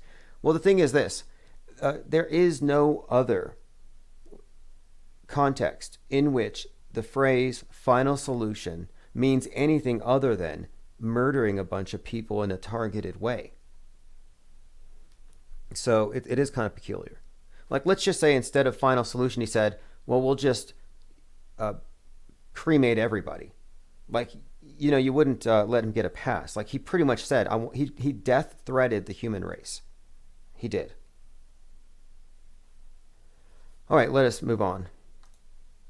Again, nothing new there. I'm just trying to figure out, well, what is he? Is he a technocrat pitchman trying to sell certain people? Like, here's something that's kind of sinister, if you think about it. Okay, look at who he's with. He's with a fellow Hollywood elitist, leftist, Democrat, entertainer, adrenochrome addict type, Stephen Colbert. It could be that Bill Gates and Stephen Colbert are selling the idea to the left that, hey, do you want to exterminate the right? This is how we do it. Like, maybe that's how it's going to end up. Because it just seems like they're so generous when it comes to the vax. They're always against the anti-vaxxers, and they never give me mine first. And usually that would be their attitude. Like, why aren't they trying to hoard the vaxes? Being what they are and who they are, why isn't the political left trying to hide the vaccines for themselves? Secure it for themselves first. Why are they so insistent that they give the medicine to the people they hate? And that's kind of why a lot of people suspect that, well, maybe it's not what we are supposed to believe it is. So I'm looking at this Bill Gates comedy sketch, and I'm thinking, well, maybe this is a pitch. So maybe there are some people, I don't know. Are there any people out there who are listening to this thinking that, yeah, maybe this would be a good way to solve global warming? Bill Gates has never been photographed wearing a mask. That's true. Assuming he's not wearing one now. People have noted his wife's curious resemblance to not only Kevin Kline, but Robin Williams. Strange people. Okay, I have a commenter here who says, and this was a response. Look, I've been going on Twitter and just pointing out inconsistencies on the ball Earth, because sometimes at night it's just black on the backside. Sometimes it's lit with little, it's like Christmas. Like every continent is lit like a Christmas tree. So I'm looking at this and I'm thinking, it can't be both. It can't be lit like a Christmas tree, but also pitch black. So which is it? And so I'm communicating with someone who's pretty high up there, astrophotographers, as far as they go. He's up on Twitter. And we're talking back and forth. And I said, well, how come when the ISS goes around the ball, when they go to the dark side, they don't show us, or rather, when they show us the dark side, we see lights. How come it's not dark? You know, and he tried to explain it away, but you can find just as many pictures where it's dark, pitch black, as where it's lit. So anyway, my point is, the photos that were given of the Earth, they're all contradictory. And so I just like to go ahead and go on Twitter sometimes and try to make some progress here. You know, get someone to see that what we're actually dealing with, I think, is visual illiteracy. So anyway, I get this comment from someone who says, you sound so positive. What do you base your belief on? And I think that's where they're wrong. Like, I'm not positing a belief in something that I know something you don't. I'm saying you know something that may not actually be true, or you think you know something that may not be. So what I said was visual literacy is what I base my non-belief on. Not being fooled by sneaky cartoons, science-y imagery dressed up as science. And to me, I'm not even finding it all that debatable when it comes to the globe thing. They just haven't presented us with anything that I think constitutes evidence. And it is kind of laughable, though, the level of cognitive dissonance they have to engage in. Like I brought up earlier, they're saddled with ridiculous stories like a space rock falling through a woman's roof in 1954, bouncing off a radio and hitting her in the hip where she lies on the couch. And it's 4.5 billion years old, 8 pounds, came from space. Or this other guy last week who was not doing too well financially, and a $2 million asteroid came down through his roof. It was still warm. He took it to the bank, and he's 33 years old. Like, I don't believe that story. But if you're a true believer in the system, in the whole paradigm, you're stuck with a lot of nonsense, and it goes deep. We have a 20-year blooper reel of the ISS. The footage from the space shuttles are even worse.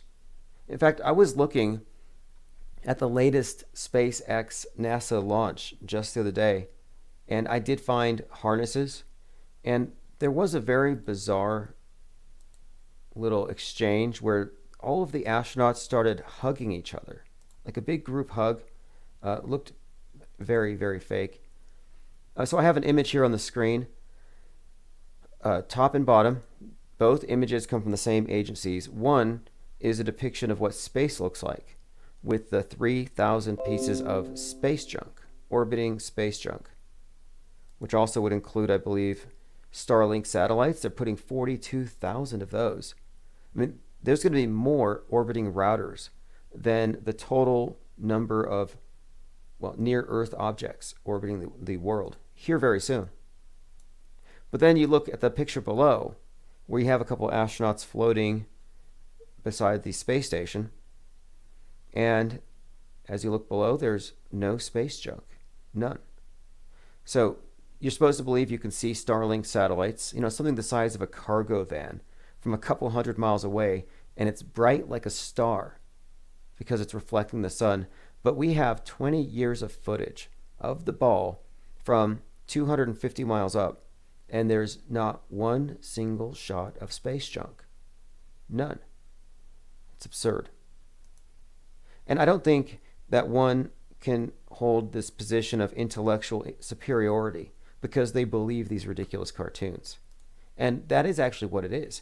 And so I think what we're actually seeing here is a different form of illiteracy. Because you know that the power disparity there would be between illiterate and literate. I mean, we're talking about a great chasm. And I think that there is a level of visual illiteracy that's been programmed into really 7 billion people. Jason says, why don't they ever show the crew experiencing G-force? Yeah, I did see one piece, I think, on one little clip.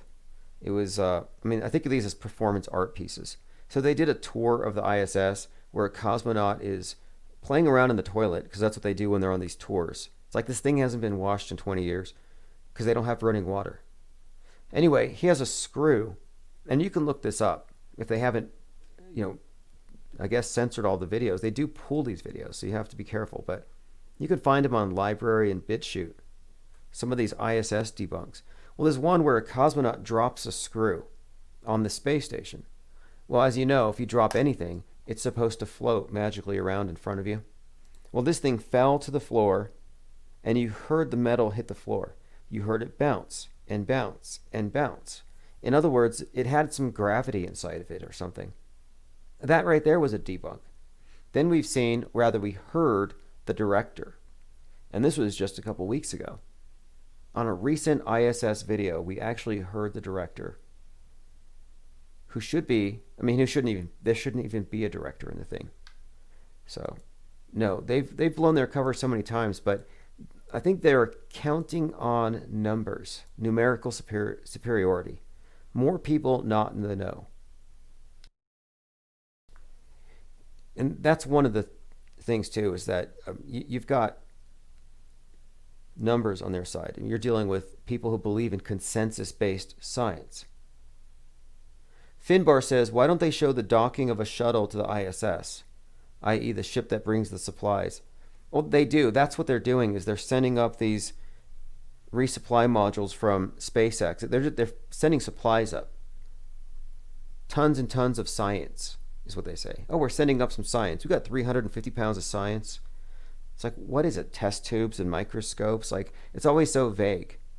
They're gonna put their blood in a centrifuge. They never really talk about what it does. But that's what keeps the ISS up. Why doesn't it fall down? Well, it's because they send up these CGI rockets, and when it goes and docks on the back, that little bit of momentum is what boosts the ISS and keeps it going. So they say. It's really an elegant and beautiful perpetual motion machine. This heavenly cathedral, this orbiting castle. It's really incredible. But it's also just pure fantasy. All right, let us move on. If you're looking at the screen, I have an image of a couple, it's like a married couple, probably in their 90s, and they're covered in plastic bags, they're wearing masks, and they're kissing through a piece of plastic. And again, this is all just the new normal. Really quite sickening if you think about it. They could be crisis actors. Commenter says, do you think Flat Earth was released to discredit the COVID deniers? No, I wouldn't say so. Because here's the thing. Most of the mainstream conspiracy theories don't deny... At first, it wasn't denying COVID. It was the 5G stuff, or they were saying it was a bioweapon. I didn't really see overt virus denial itself until recently. I'd like to see more of it. But no, the thing is, the flat earthers have a point. I don't think it's discrediting at all to reassess what it means to say something is a scientific proposition or this is a scientifically founded belief. I think there's a lot of misconceptions that have been deliberately sown as part of the dumbing down process. Take, for example, global warming. People say, I believe in global warming because 97% of scientists do. Well, those 97% of scientists could be similarly corrupted or wrong. It's just a fact. They could be wrong. At one point, it was believed. Well, we can't even say that anymore. They used to think the earth was flat. Now they deny even that. You know who the first flat earther probably was? It was the first scientist and astronomer and astrologer, the first chemist. His name was Thales. You know, the one who predicted the eclipse in 585 BC. And this is an interesting character, this Greek mathematician. One of the seven sages. He believed that the world was flat, or rather that it was an endless disk. Well, rather an endless sea with a disk of land, but that it was endless. and that everything moved in a circuit above. So he wasn't a baller. So this was Thales of Miltius. Now, I did find a couple of things interesting about him that kind of made it seem like this was Nikola Tesla in another life. There are so many parallels. For example, one of the images you'll find of this character, one of the common ones, is he's always holding lightning in his hand. I believe he's credited with having discovered static electricity or something. Could be a made-up character, but if you look at the Wikipedia image, he's carrying lightning bolts. And then I was looking at that and I was comparing it to Tesla, who's holding lightning bolts. And I also found that just as Tesla had a bit of a rivalry with Edison, so too did this sage have a similar rivalry with one of his contemporaries. And he was sort of buried in the same way. So a number of parallels between them. And I also think the name Thales is something of an anagram for Tesla.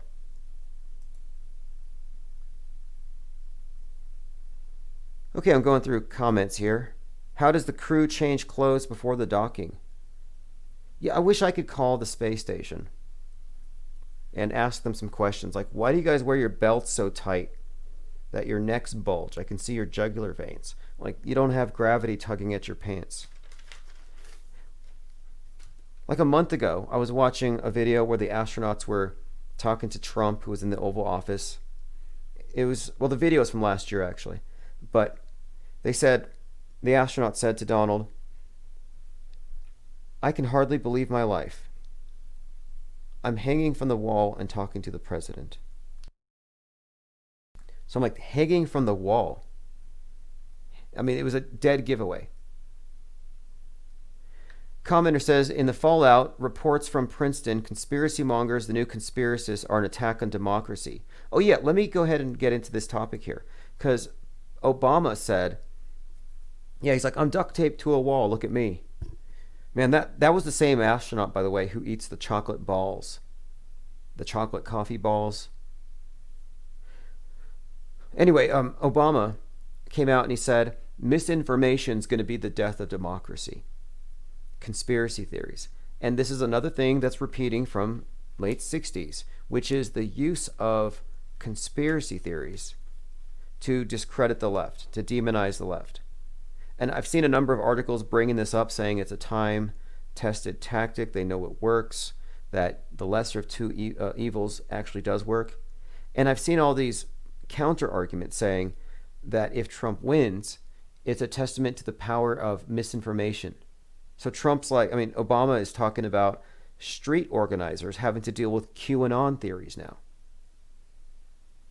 So I'm looking at this through my they live glasses. So when Obama says misinformation will be the death of democracy, I think what I'm actually interpreting here, here's what I'm hearing. What he's actually saying is the truth is going to break the media stranglehold that the oligarchs have, that the mass media has. Because misinformation is really just talking about the news media critically and countering their lies. So here's the setup, though. They're saying that conspiracy theorists today, QAnon in particular, are all really just the same exact group of people who were agitated decades ago against the civil rights. So they're trying to conflate anti-civil rights racists with conspiracy theories. And this is coming out more and more in the news. And that's why I think it's very pertinent that the term they're using is moving away from conspiracy theorist and moving into conspiracist. Because as you know, if you break apart the word, it does look like conspiracist. And of course, this is another important point.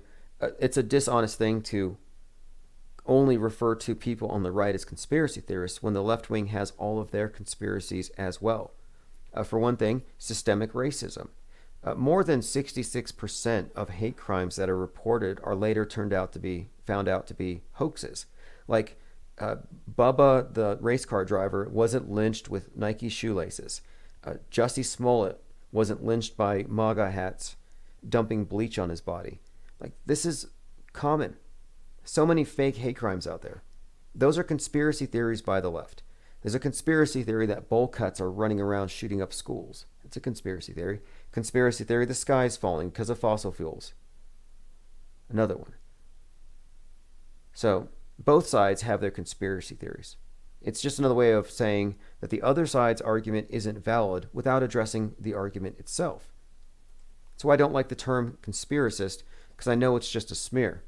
Another thing that's also being attacked, and this is why I'm kind of seizing it, is this term, this concept of conspiratainment.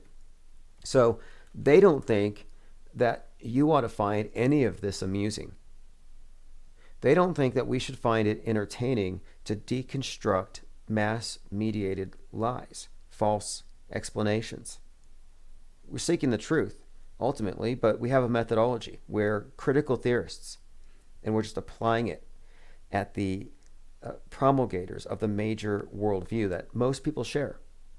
And this leads us to question things as fundamental as what the damn moon is, and can we even mine it for diamonds? So the mass media is really trying to shut down conspiratainment, people who find this stuff entertaining, and they don't want it to become a legitimate form of entertainment. It's dangerous. What I'm saying is dangerous. What I'm saying could literally kill the world. If I say something compelling that causes you to not want to trust the guy who's talking about the final solution, you might not put on a face diaper, which causes you to carry the devil virus, and you give it to this person, who gives it to this person, and then the dominoes fall. Everything started with you contracting a mind virus, an unapproved one. And Kim Kardashian, we talked about her a little while ago, she froze her Facebook account because she said there's too many conspiracy theories. So they're trying to acclimate the masses to the idea of quarantine, not just physically, but mentally. Are you mentally quarantined from anybody spreading conspiracy theories? Are you quarantined from people spreading COVID? It's the same program.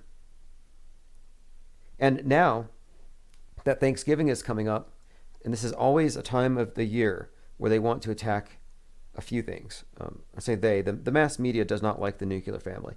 And they're always trying to outgroup the black sheep. Make sure you outgroup the black sheep in your family. You know, the uncle that talks about 9/11, make sure you handle that person and don't let him spread his misinformation. Well, this year it's worse.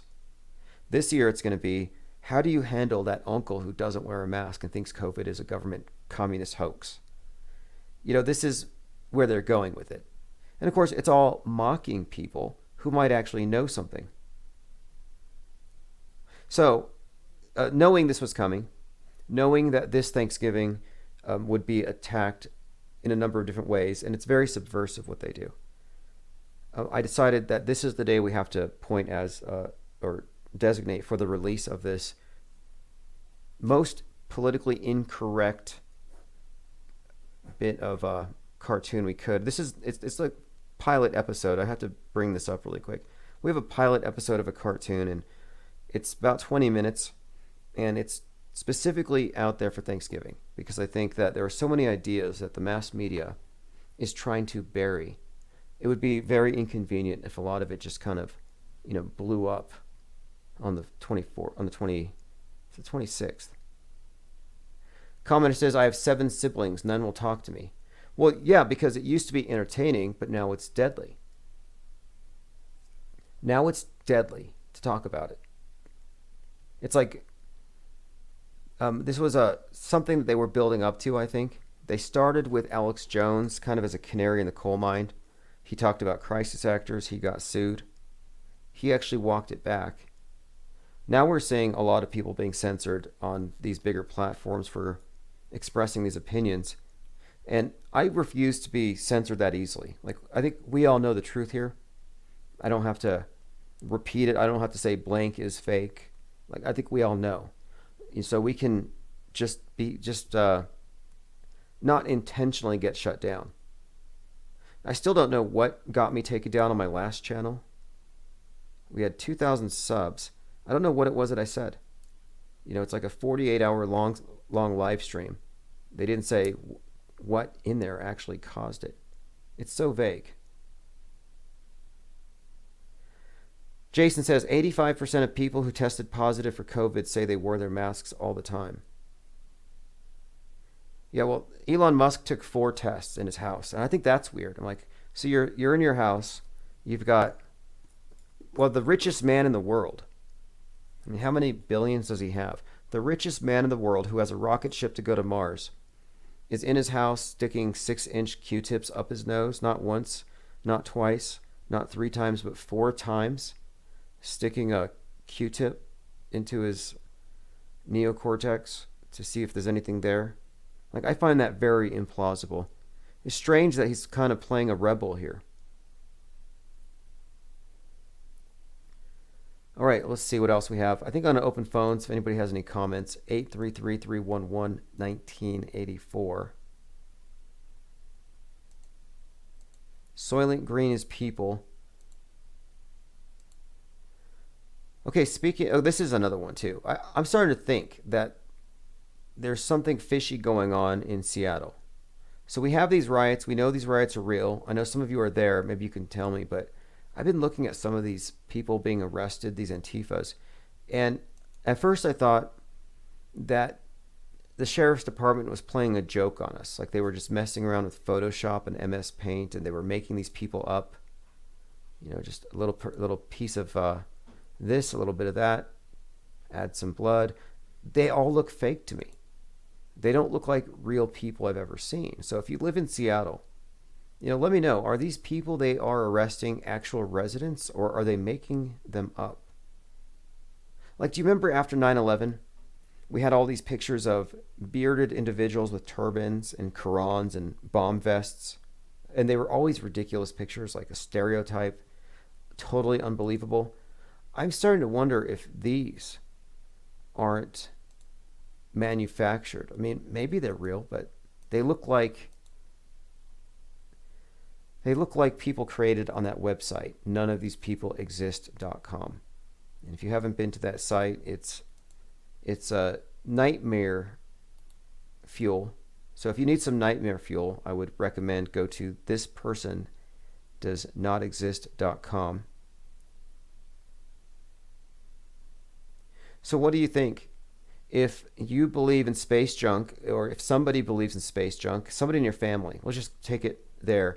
Let's say someone in your family believes in COVID. So you could just start with that. You'll say, okay, fine. I'll give you COVID. It's real. I'll wear the mask. Do you believe in space rocks? And they have to say yes, because the same scientists say so. You could ask them, well, how would you be able to refuse if they told you to wear a helmet? Like, would you try to opt out of it? If they said, you have to wear a helmet because space rocks are going to come down and hit us. You know, I would like to see what their arguments are. Like, where do they draw the line? So they can protect you from this invisible thing, but are you going to let them protect you from that thing? Lloyd Miller says, Miles Mathis says that the riots are fake. Well, fake is too general of a term. They're real, of course. I mean, there's nothing fake about it. Are they organic? Are we dealing with stooges? Are we dealing with anything like what the actual marchers think we are? Like, I think it's pretty obvious. I mean, everybody who's studied or paid attention to even the Occupy Wall Street movement, it's the same people behind it. But they are actually, they are instigating real activism. There are real participants in this. But yeah, it's kind of interesting to look at how much of it could be staged. I've had callers tell me that there are tent cities where people are being brought in to participate in these riots. Lloyd says the helmets wouldn't help even if real asteroids. Well, they wouldn't help necessarily, but nor does the mask necessarily help. It's really just to show that you care enough about other people to wear a helmet to protect yourself. Because you know what would happen if you were driving or something? Rock hits you. You know, you can't just be going around without a helmet anymore. Or your face covered. And I think we are eventually moving into spacesuits. There's a few signs I've seen. Someone sent me one from a bar in the UK where it's like, don't make eye contact with anyone who's not at your table. I'm like, wait, don't make eye contact. I kind of thought they were going to do this earlier, like opaque sunglasses, because eye contact leads to social distance violations. So no more eye contact. But the asteroid thing is this. The reason for the asteroids and the reason for they want you to believe in them. Like, I don't know what we're supposed to think. One, it's going to kill us all. Or two, it might be worth $2 million, like that last guy. But again, the asteroid thing is, I think the pretext is it's another universal threat. So instead of aliens, instead of climate change or COVID, it's another universal threat, which it's all about collective trauma bonding. They want us to be bonded with everybody on Earth. They want us to be scared of the same thing so we can all be saved together. This is the doomsday cult that we're in. But yes, calling the riots fake is lazy. There's a lot of laziness when it comes to how people analyze the news, I've noticed. So we've had to come up with a separate term here. And I have a book coming out later this month called Conspiratainment. And it's called Conspiratained. But in it, I talk about people who automatically call everything they say fake because they're conspiracy theorists or whatever, or because they don't trust the news. The problem with calling everything fake without investigating it is you're not investigating it. And that's the same exact issue that the people who believe it all without investigating are running into. You know, it's a very passive and indefensible position, and it's malleable. You may as well be an auto-believing, spellbound news junkie who believes everything on TV if you're just going to call it all fake.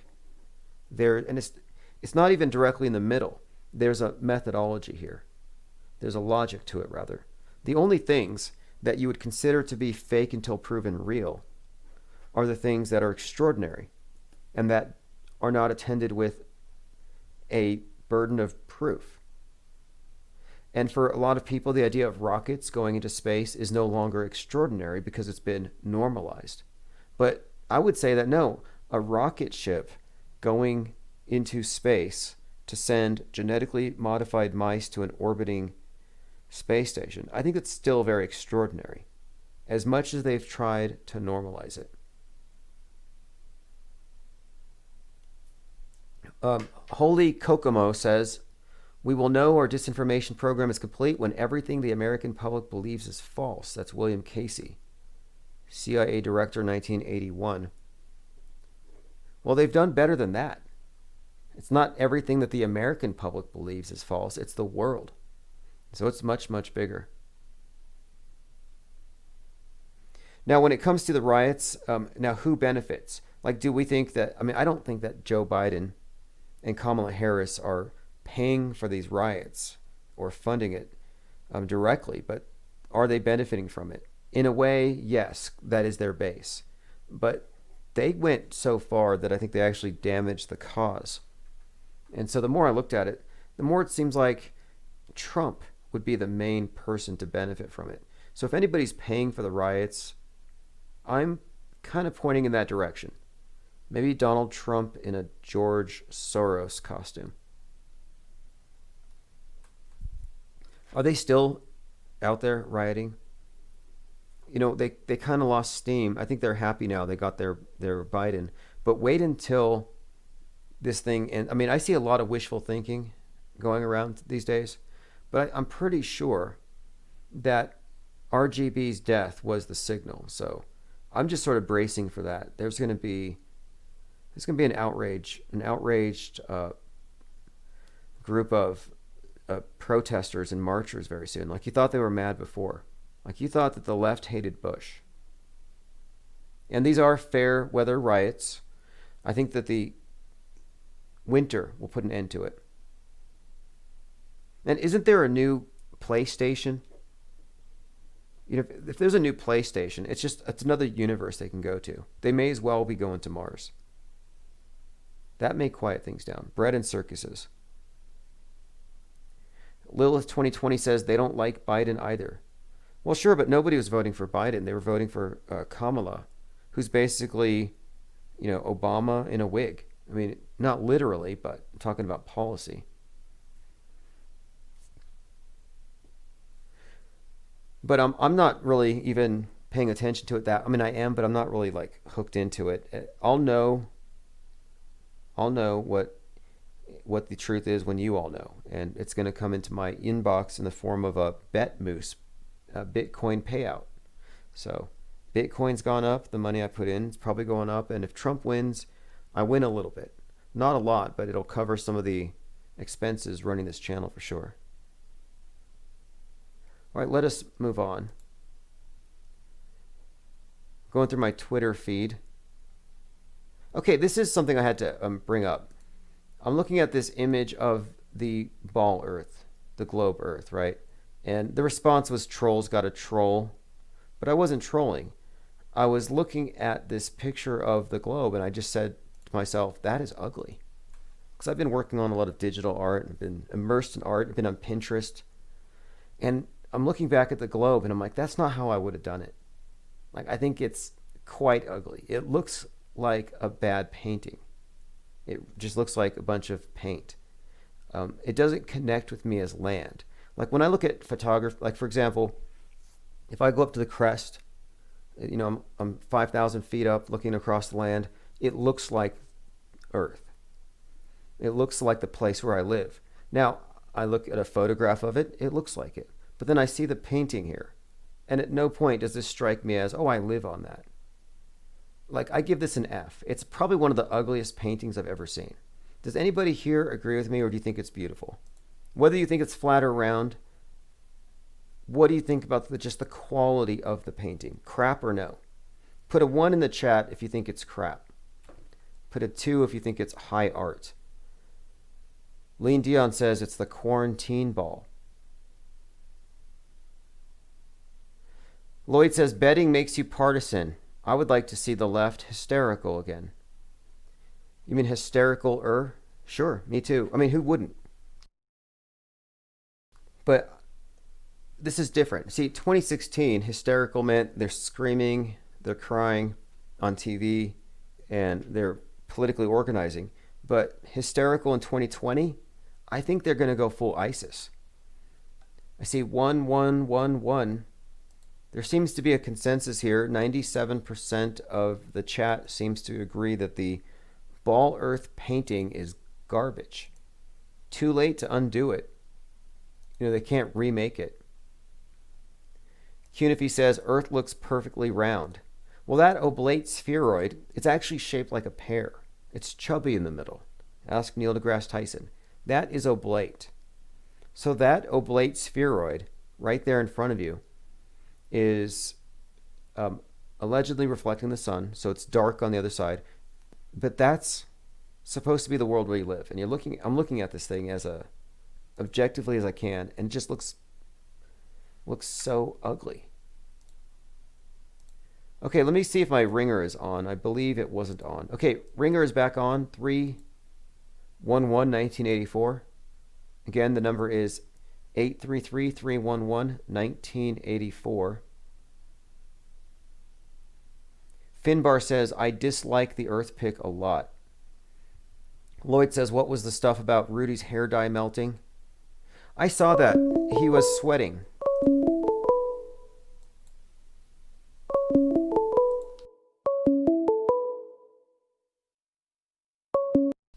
Infinite Plane Radio. Hey, IPS, how's it going, man? Oh, it's going great. How are you right now? As far as this presidential election goes, are you still following it?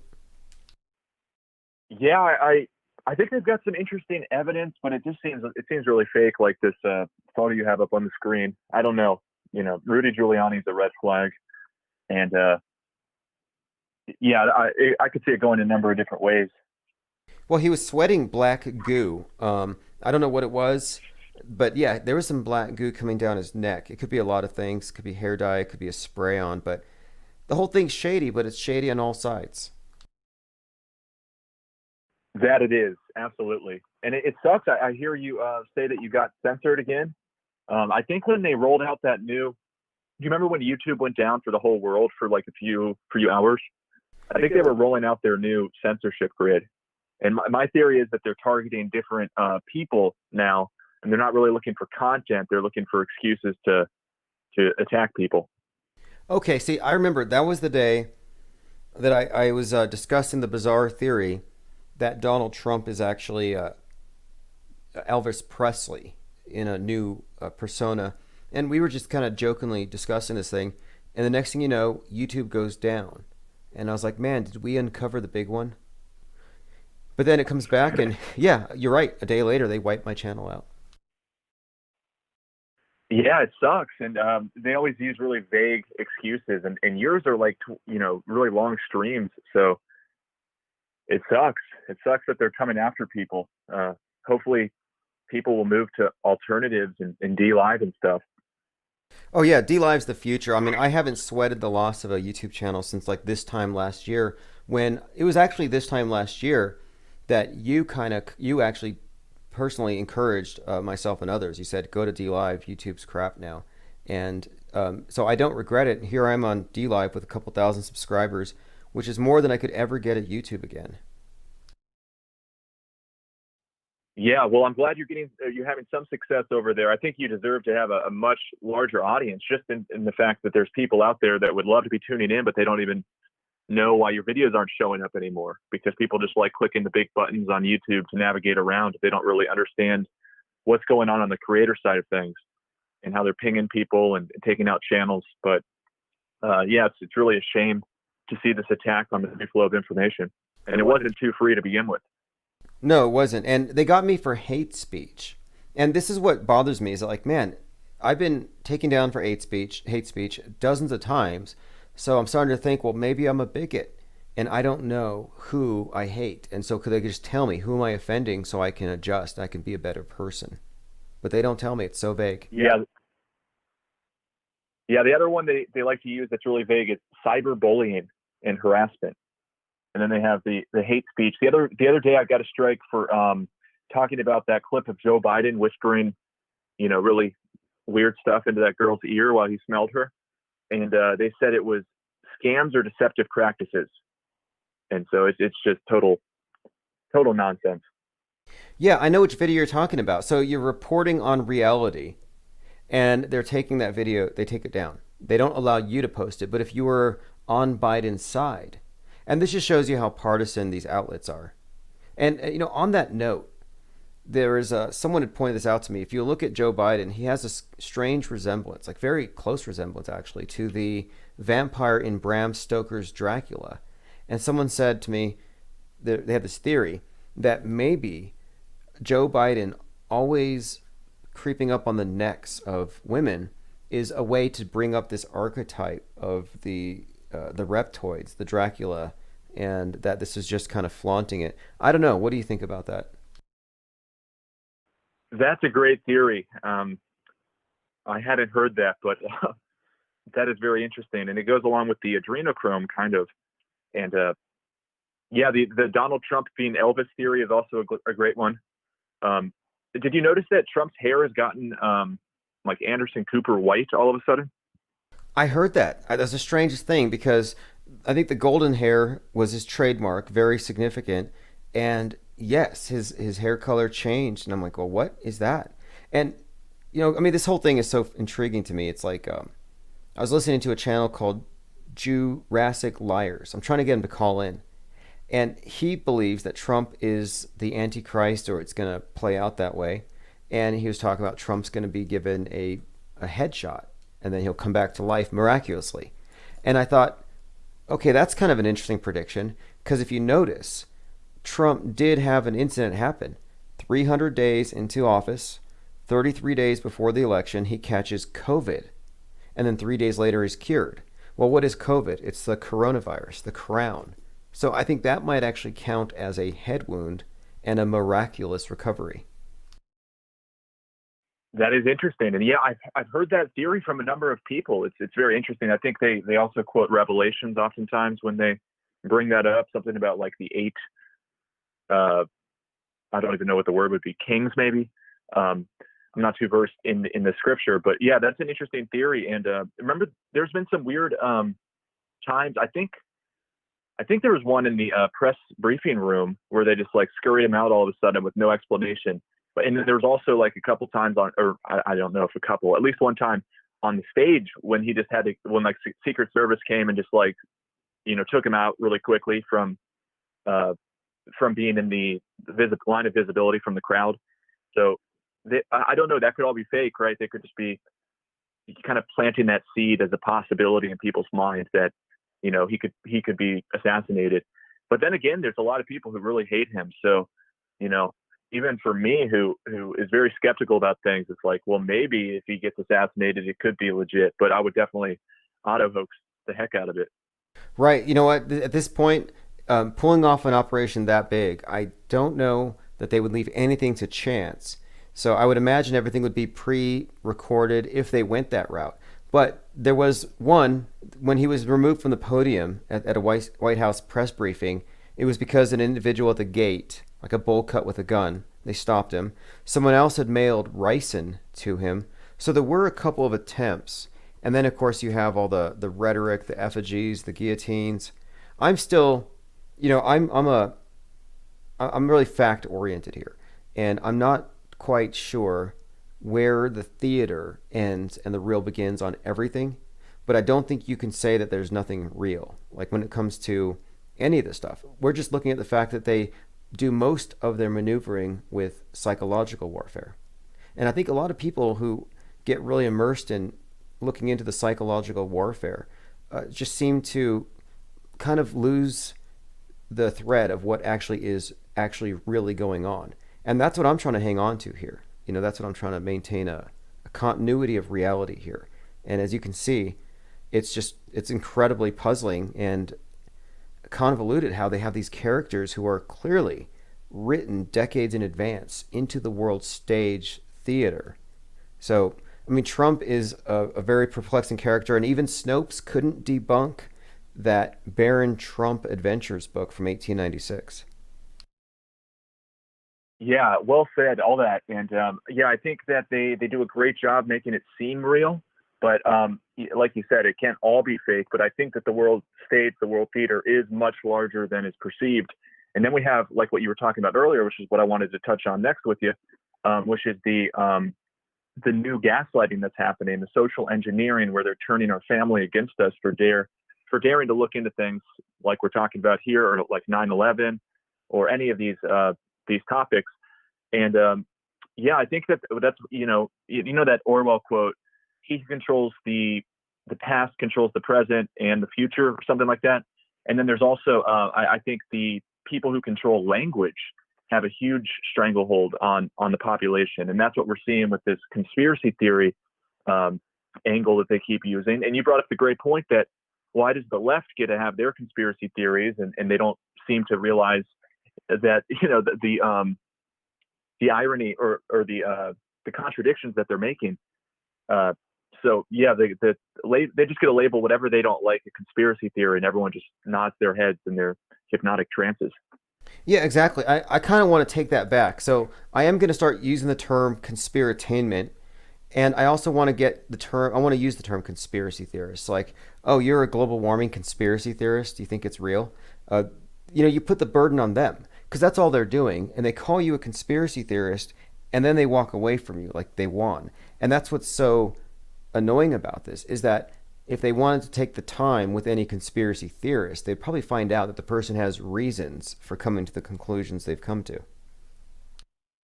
Yeah, I just always flash back to the time that they had you on, I forgot the name, Mix something News, and you just you mopped the floor with the interviewer.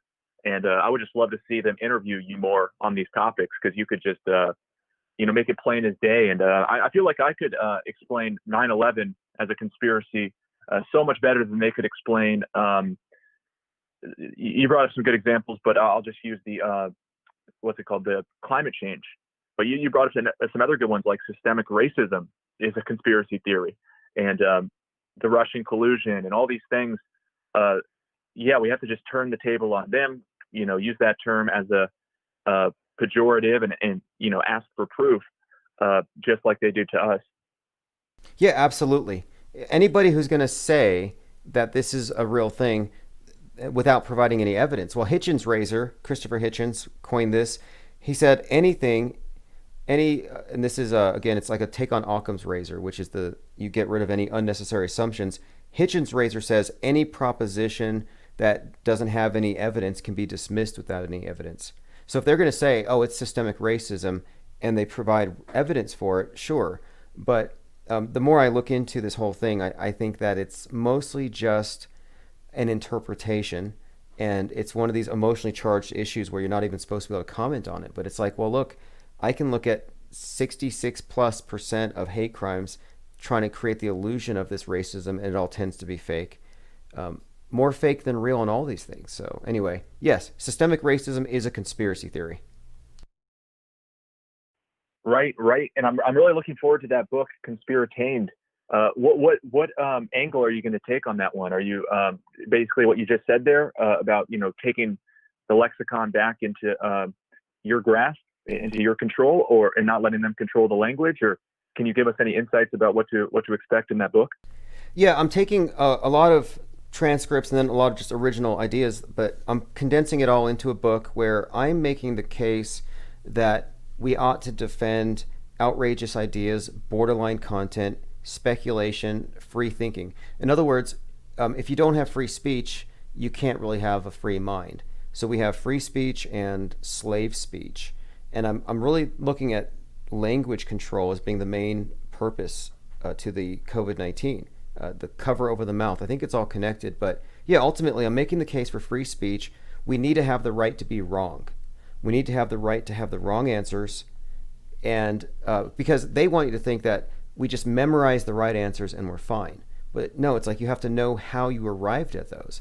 But apparently, people with the methodology might not arrive at the same answers as the state, so they would rather have us not do our own seeking.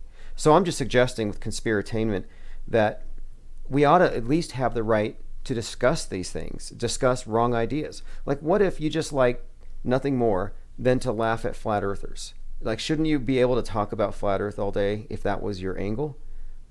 Or if you believed in it, you should be able to. But you see what I mean here? They're trying to restrict the size of the universe of ideas, and I want to defend the outer limits. Right. Yeah, that sounds fascinating. And yeah, they always talk about how people can't use the R word or call people stupid because they're being ableist. Yet at the same time, they scoff that people could come to the wrong conclusion. And how dare you be wrong? It's like, aren't you just insulting somebody's intelligence and saying they're not allowed to discuss? You're basically barring people from the public discourse because they're too stupid for your standards. It seems entirely unliberal to me. And it seems contradictory to a lot of their other policies. And I like what you were saying there about the right to be wrong. I think that's crucial. And yeah, they've been coming out even against the Great Reset. I don't know if you saw that New York Times piece. It's basically saying it's a conspiracy theory. There's nothing to see there. I'm like, how could you possibly come to that conclusion, New York Times? Honestly, like Trudeau said it. The World Economic Forum has put out like 100 blog articles about it. It's very clearly, a stated objective from these people. So, and also Cuomo and Newsom, all these, usual suspects are saying it. So they can just basically shut down any line of thinking, and it's the emperor's new clothes. They say you're incompetent if you espouse a certain idea, or if you support a certain candidate, you should be barred and doxxed, and you shouldn't be allowed to participate in society. Yeah, you're right about it. And they're totally gaslighting us about the Great Reset, where that Klaus Schwab guy is talking about how the pandemic is allowing us to reset everything. And a couple of things about this Great Reset. My local newspaper says it on the cover, New Mexico's Great Reset. So it's like the conspiracy theorists have been vindicated in every way. That's why I think that as of now, there's no reason to just be arrogantly dismissive. I mean, look at the way these things are rolling out. And if you look at the World Economic Forum's logo, it's got this circle through the words World Economic Forum, and the circle cuts through the O's. Yeah, taking pictures. Yep, exactly. It connects the O's, making 666, which 3 6s has everything to do with Apollo, the sun god, and a one world king. So that's why I think that the novel Corona was ultimately about this: a new world order, a new crown, etc. Yeah, that logo is very creepy. And also the fact that the O is the 15th letter and 1 plus 5 is 6. So that's why like people call Fox News 666 News, because F is the 6th, O is the 15th, X is the 24th. If you reduce those to a single digit, it's 666. Also, one last thing, and then I'll clear the line for everybody. Did you see that Klaus Schwab, who you brought up there, is talking about risk assessment brain scans before allowing travel? And they're also coming out and pretty much saying that that DARPA and the U.S. military are really trying to be able to read signals coming from people's brains and understand how that's going to impact their future behavior, and also planting ideas in people's mind. If people don't believe me, just Google DARPA Brain Initiative and read through some of these programs that they're doing.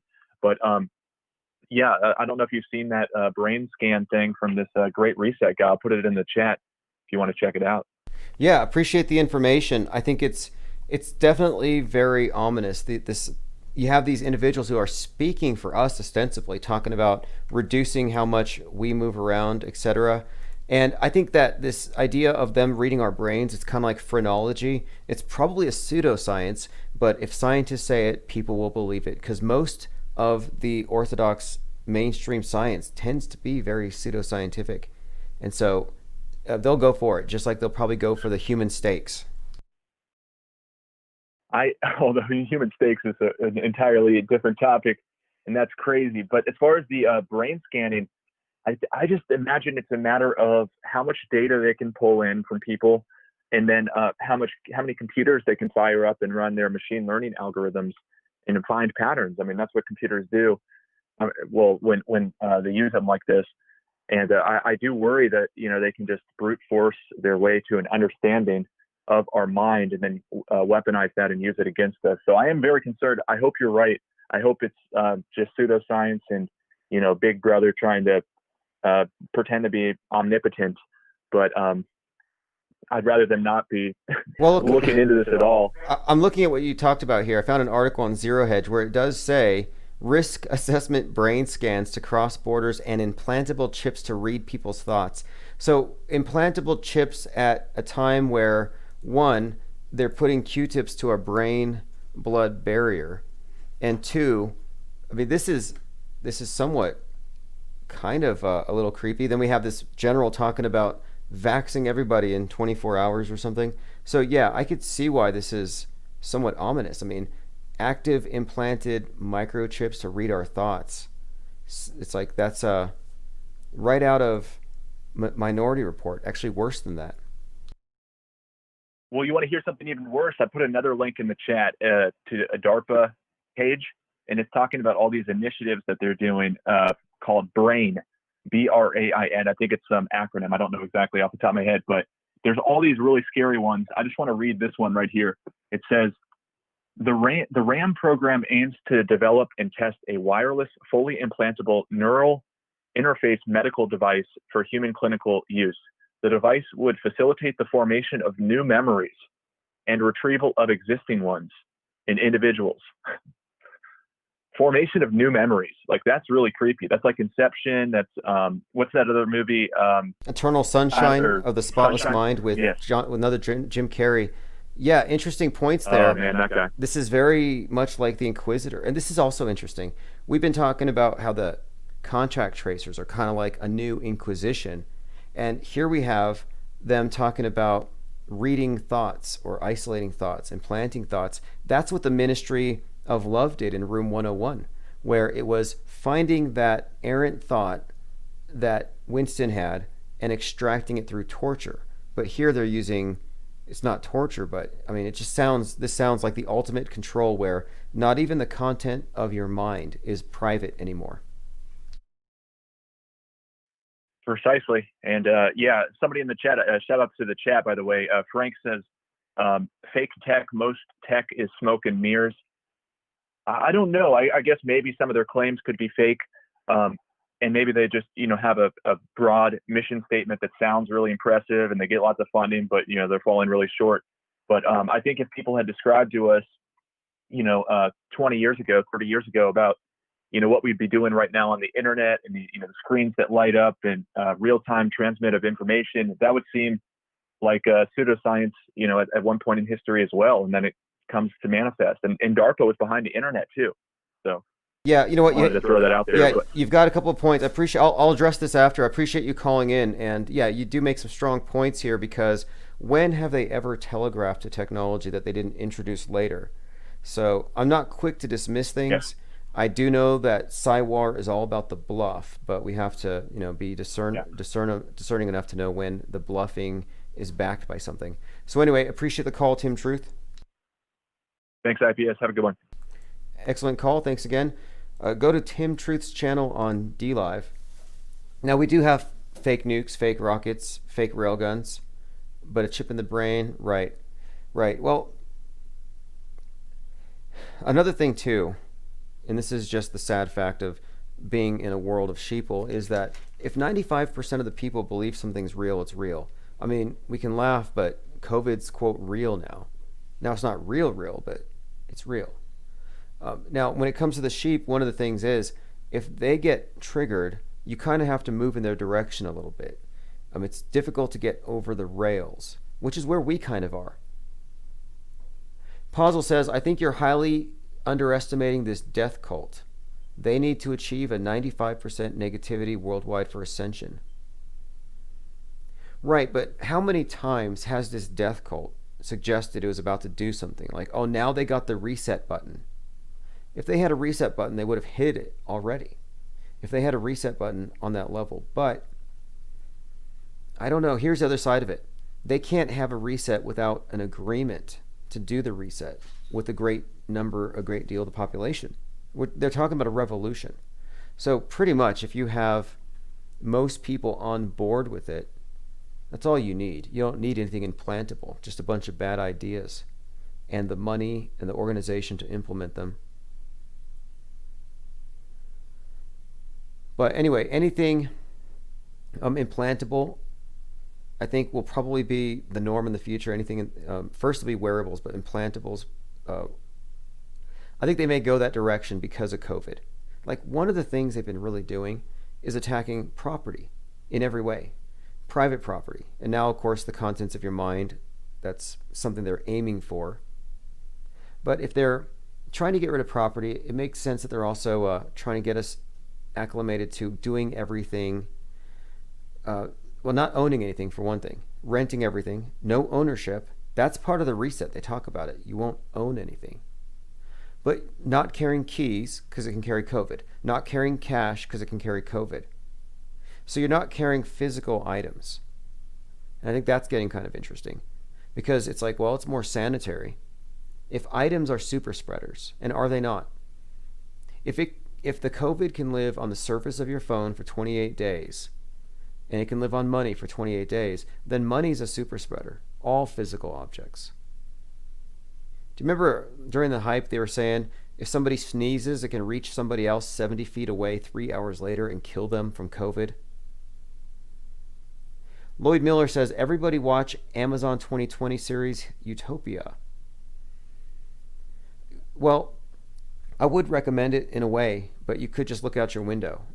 Like, is anybody here still watching The Walking Dead? Or did people just sort of tune out? But no, it might be worth watching because, again, predictive programming is real. You don't need any more evidence than just looking at Netflix and what they telegraphed, what they conveyed over the last few years about what the game plan was. They had us ready for it. Okay, let me continue. So DARPA has announced a brain initiative.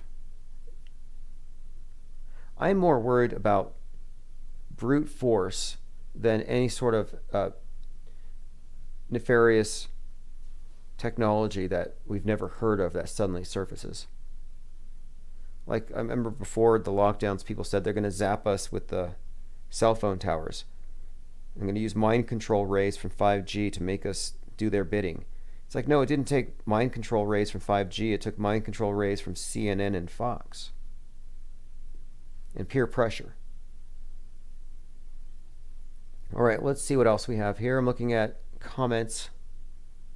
Oh, also, even though they did shut down one of our channels the other day, we immediately respawned a new one.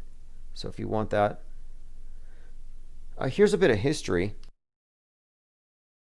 In 1991, Al Sharpton instigated a 3-day riot in a Hasidic neighborhood, Brooklyn Crown Heights, and a Jewish student was killed. So 1991, Al Sharpton, rabble-rouser, precipitated a death. Like, this thing is a death cult, and I think they give you like real props if you can get people to go hog wild and get them to tear stuff down. Demagoguery. And they really do reward people who get into that. And look here, in Germany, they're using water cannons, and this is messed up.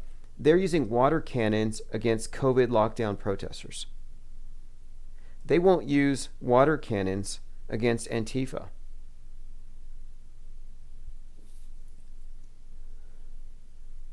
Lloyd Miller says, what have you done today to justify your place in this crowded world?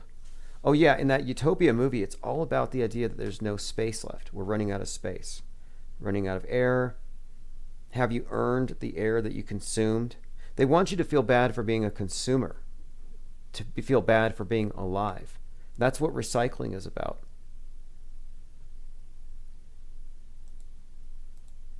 Now, somebody says that COVID can be killed with UV light. I've heard it can be killed with mouthwash. I heard one person say that you could just, and this isn't me, I'm not advising this, it was Glowbusters. They said that you inhale the hot air from a blow dryer. Personally, I think that the quickest way to cure it is to just turn off the TV. Has anybody seen the Rockefeller Christmas tree this year? It's getting a lot of criticism because it's like half eaten. Like, it's just like, it looks pretty bad. Maybe they have to decorate it a bit and augment it. But they found an owl inside of this tree. And I'm looking at this. This has got to be some type of satanic ritual. I'm not quite sure how, but Christmas tree, owl, somehow it's supposed to make us happy that they found an owl in it. It's like, what, you tore down his house? You're going to make a shrine out of it. But anyway, I kind of think it's fake. It's got it. I mean, I think the owl's real with the orange sweater, but I think the story's fake, inauthentic.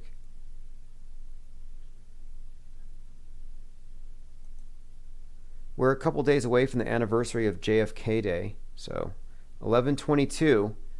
Again, keep in mind, 11:22 a.m. is when they allowed Derek Chauvin to leave. So 11:22 is out there on the world stage, and they do literally telegraph everything.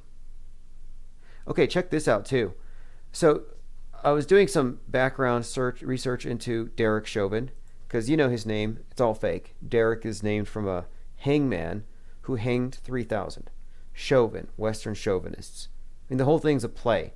And by the way, I put this into the book, Conspiratained, the metascript, the stuff that cannot be refuted. So, but check this out. This is a police report having to do with something that happened years ago.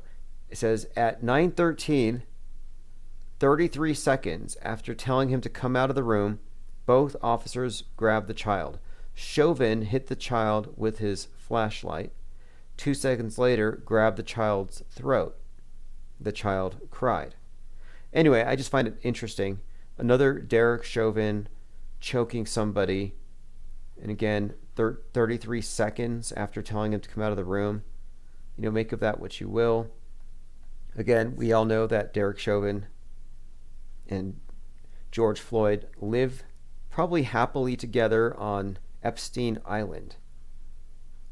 It's more likely that than anything else. Also, check this out. Kenosha killer Kyle Rittenhouse bought his AR-15 with a stimulus check. So the story gets a little more interesting. I'm not going to bring it up now, but I did find something. Maybe if any of you want to dig into it. So the Dragon is the best. It's the fun ride, resilience. That's what they're saying. It's a direct quote. The Dragon is the best. It's so fun to ride, resilience. So we have these astronauts who just went up there. And I have one clip where you actually see a harness. The hair being blown up, it's probably CGI. I mean, it's so fake. But check this out. I want to point something out. We have seen this time and again where they will carry iPads or iPhones strapped to their clothes. And when you look at these devices, the black mirrors, they reflect whatever you would see where the cameraman is. So, in other words, the fourth wall. So, this is something that has been observed for the last few years, where people are noticing that the reflections on these devices are not real. As in, that was put in post-production. It's not a real reflection. So that right there is a dead giveaway that you're looking at a few clowns hanging from harnesses. I mean, these people are such clowns. And look, their belts are way tight. You telling me that 0 G's tugging at their pants? No way. But anyway, a dead giveaway is the black mirror. And many times people looking in these black mirrors have found masked faces. Not COVID masks, but I'm talking eyes wide shut style masks, which is a very interesting thing to find on the space station, considering that Eyes Wide Shut was directed by Stanley Kubrick, who faked the moon landing.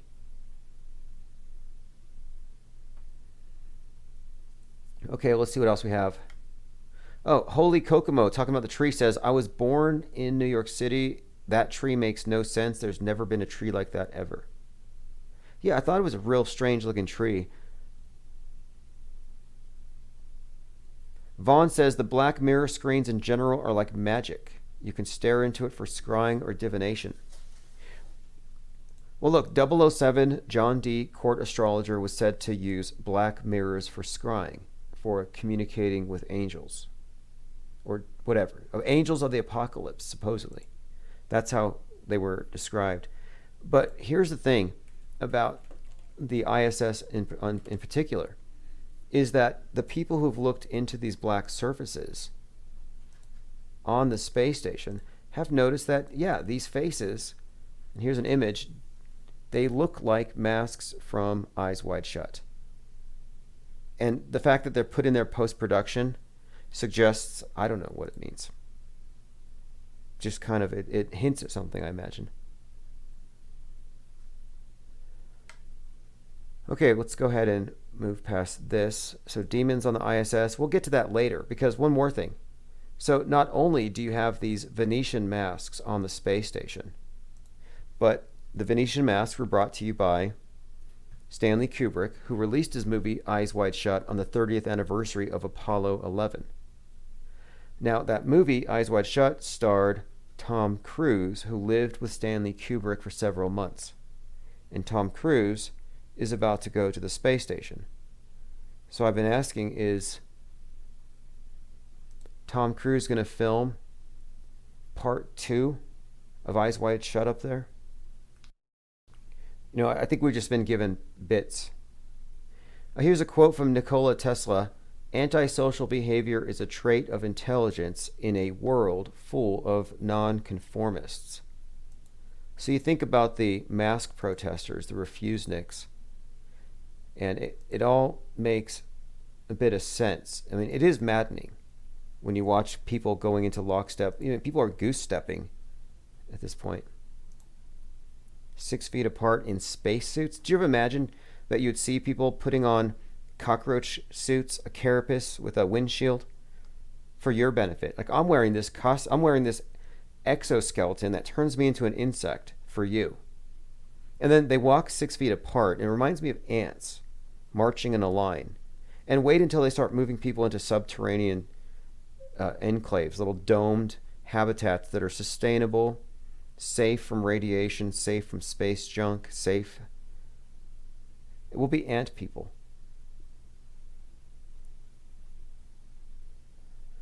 Okay, someone here has a comment about the blue light going around the screen. Yeah, it's subliminal. Subliminals are being inserted. Possibly, because it's a template. I don't know what's in there. All right, this is Chief Crow and the Flat Earth Worms, Mask of the Beast. And I think this is plausible. It's more plausible that the devil switched the S for an R, then that Jesus was hanged in a tree, like the Mandela effect would say. So I think Mask of the Beast is actually the truth. I think the real Bible, if you are reading it literally, it should say Mask of the Beast. Mark doesn't make sense in any way. Mask makes total sense. And it's kind of also disappointing that people aren't making this correlation. Anyway, Chief Crow has. See you all later.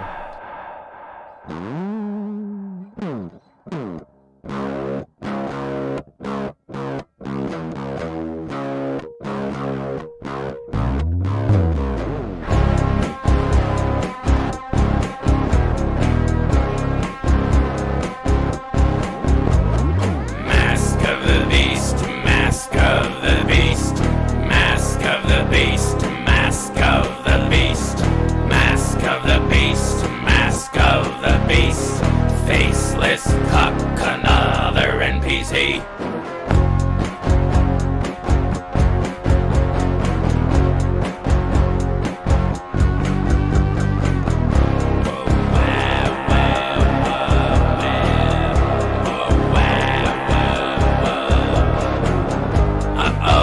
Oh, I think they made a typo, just like Tuttle Bottle, but the R is the S.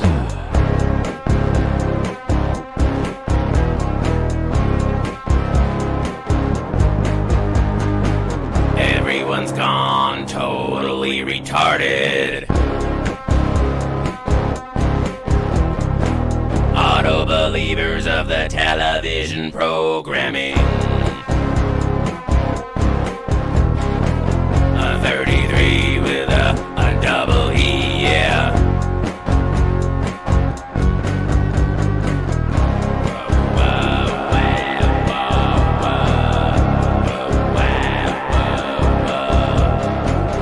WWWWF. Now you're out of breath.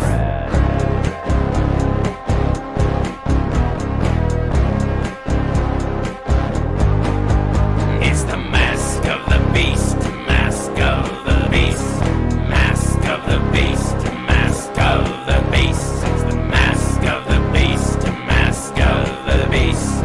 Faceless cock, another NPC.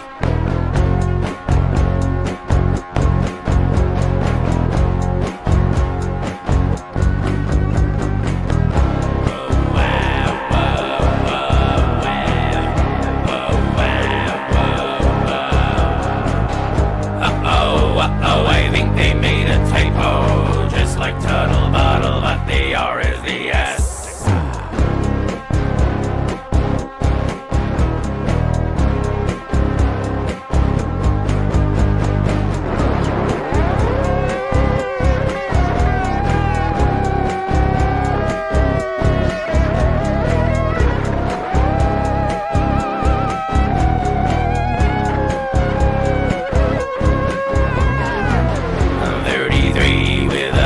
Double E, yeah.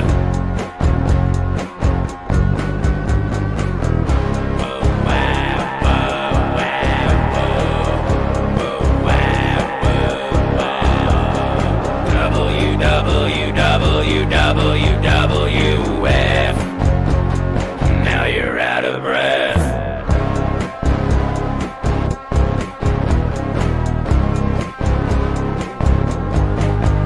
It's the mask of the beast, mask of the beast, mask of the beast, mask of the beast, mask of the beast, mask of the beast, faceless cock, another NPC.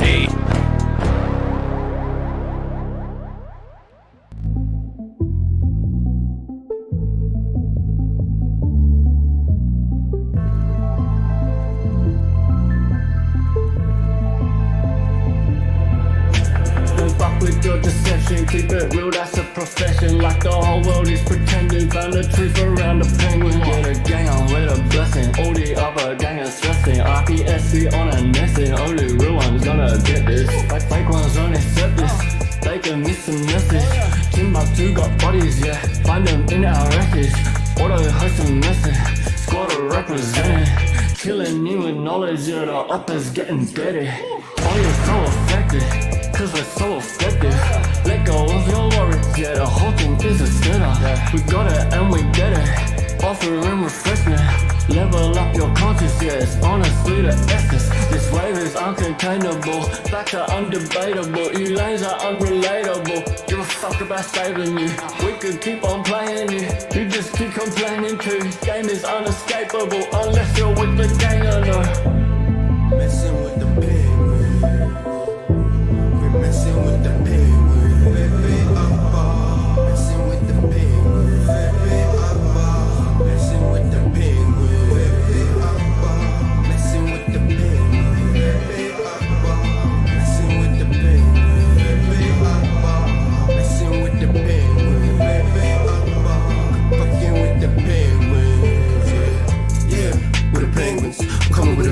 Trying to make you come to your senses, forget the general consensus, just pay attention. The rules to hell is paid for good intentions. I'm clenching my back wrenching, representing only the most superior independent media. We got that real shit fucking encyclopedia. We're bringing an end to this mass hysteria.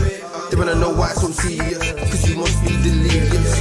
If you're still believing stuff, get a grip and show some evidence for your bold claims. We don't play no games, we stay relentless, exposing those events. Quick DIPS are making an entrance, busting doors down cause now's the time for interventions. Did I mention we're affecting so many men across the spectrum? We stand out from the crowd, we don't blend in. Steady gaining tremendous momentum, there's nothing close to resembling. Check the emblem, it's a penguin, not a gremlin. Just letting you know you're on an infinite plane, it's never bending. We strike like 10 pin, killing all fears and breaking the tension. Gotta know the hopes army, digging deep in the trenches. Come and join in, be adventurous. Quit being so sensitive, forget the censorship. We ain't telling fibs. Messing with the penguin, we're messing with the penguin. Messing with the penguin, messing with the penguin, messing with the penguin, messing with the penguin, messing with the penguin, fucking with the penguins, yeah.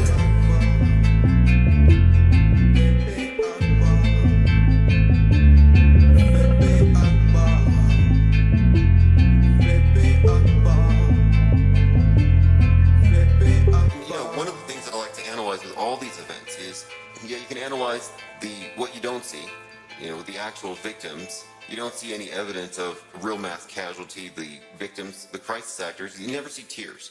I haven't seen a single tear yet. Nobody cried, nobody died at any of these events.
Another angry white kid,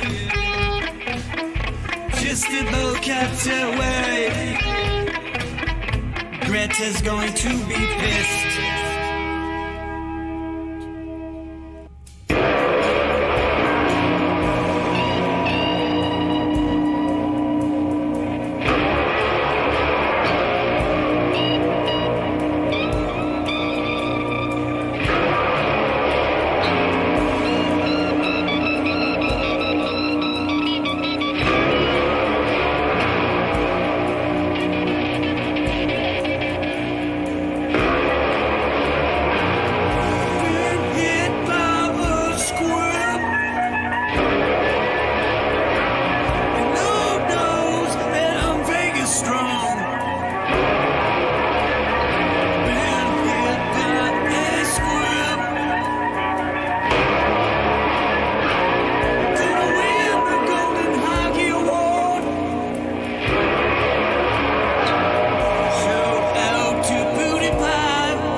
just a boat cut away. Britain's going to be pissed. Just a boat cut away. Another angry white kid. Just a boat cut away. The crassest actors are here.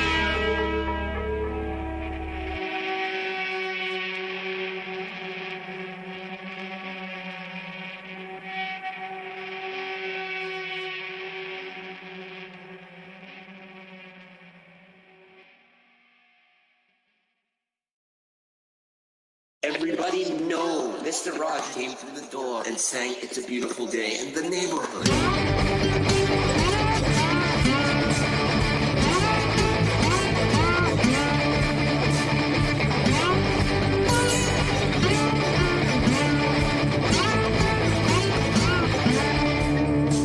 Well, I used to be unaffected. Didn't care if the fish had braces, only knew that it could save us all. What is real? I don't know. Hard to understand. There used to be a cornucopia in my pants. Ed McMahon. Ed McMahon. Shift us to the new timeline. Ed McMahon. Ed McMahon. Bring me a giant check next time.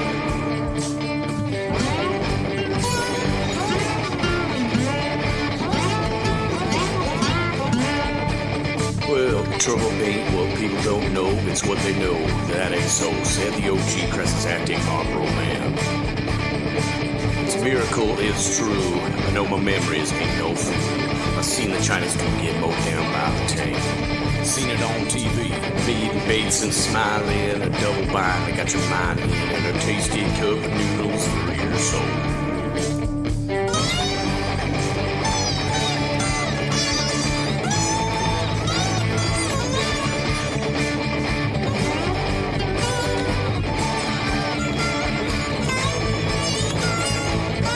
South America, and that's what made me realize, whoa, South America's like 1,000 miles over. And again, it moves more after that. It's even further than 1,000 miles. And I'm just guessing, it's guessing way over to the right, way over to the east. And where I come from, I believe I'm still where I come from. I believe this reality is heat and flux. Absolutely. We're going to talk about flip-flops as well. Well, what will you do when you find out you don't exist? You've been faked out. No gold notches, no box of chocolates in this neighborhood. Well, I was there, man. I ate the Fruit Loops. And I seen that movie with Tom Cruise. Please don't take these precious memories from my heart. Ed McMahon. Ed McMahon. Go ahead and leave the gaslight on. Ed McMahon. Ed McMahon. Go ahead and leave the gaslight on. Ed McMahon, Ed McMahon, go ahead, leave the gaslight on. Get into a little phrase that I like to say, called everyone knows, because it seems to trigger the trolls and deniers. And they literally go around and, these Mandela effect deniers will go around and they'll make videos about how Brian Staley goes around and says everybody knows that we are the best. We're going to talk about that tonight. How we are the best, everybody knows. And you can put the two together and it says everybody knows we are the best, right? Fucking double bang for the buck, you know what I mean, baby?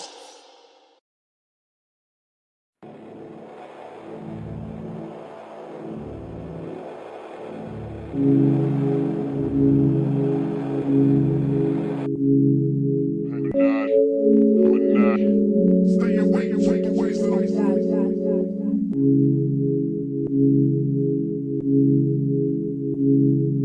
We be the Penguinati, the new Illuminati.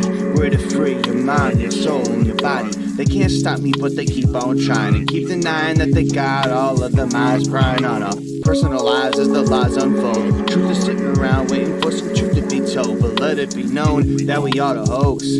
Questioning things of that'll take you out of your comfort zone. I'm not saying I know there's no tone, but it kinda feels like going right back to the globe. while the shepherds fight the fleece the flock. The doomsayers debate about their doomsday clock. Some say we're in a cult of believers, but how we in a cult when we're nothing but leaders?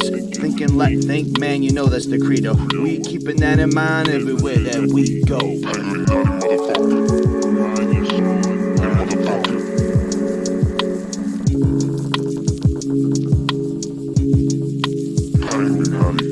Day after day, we open the doors of perception, finding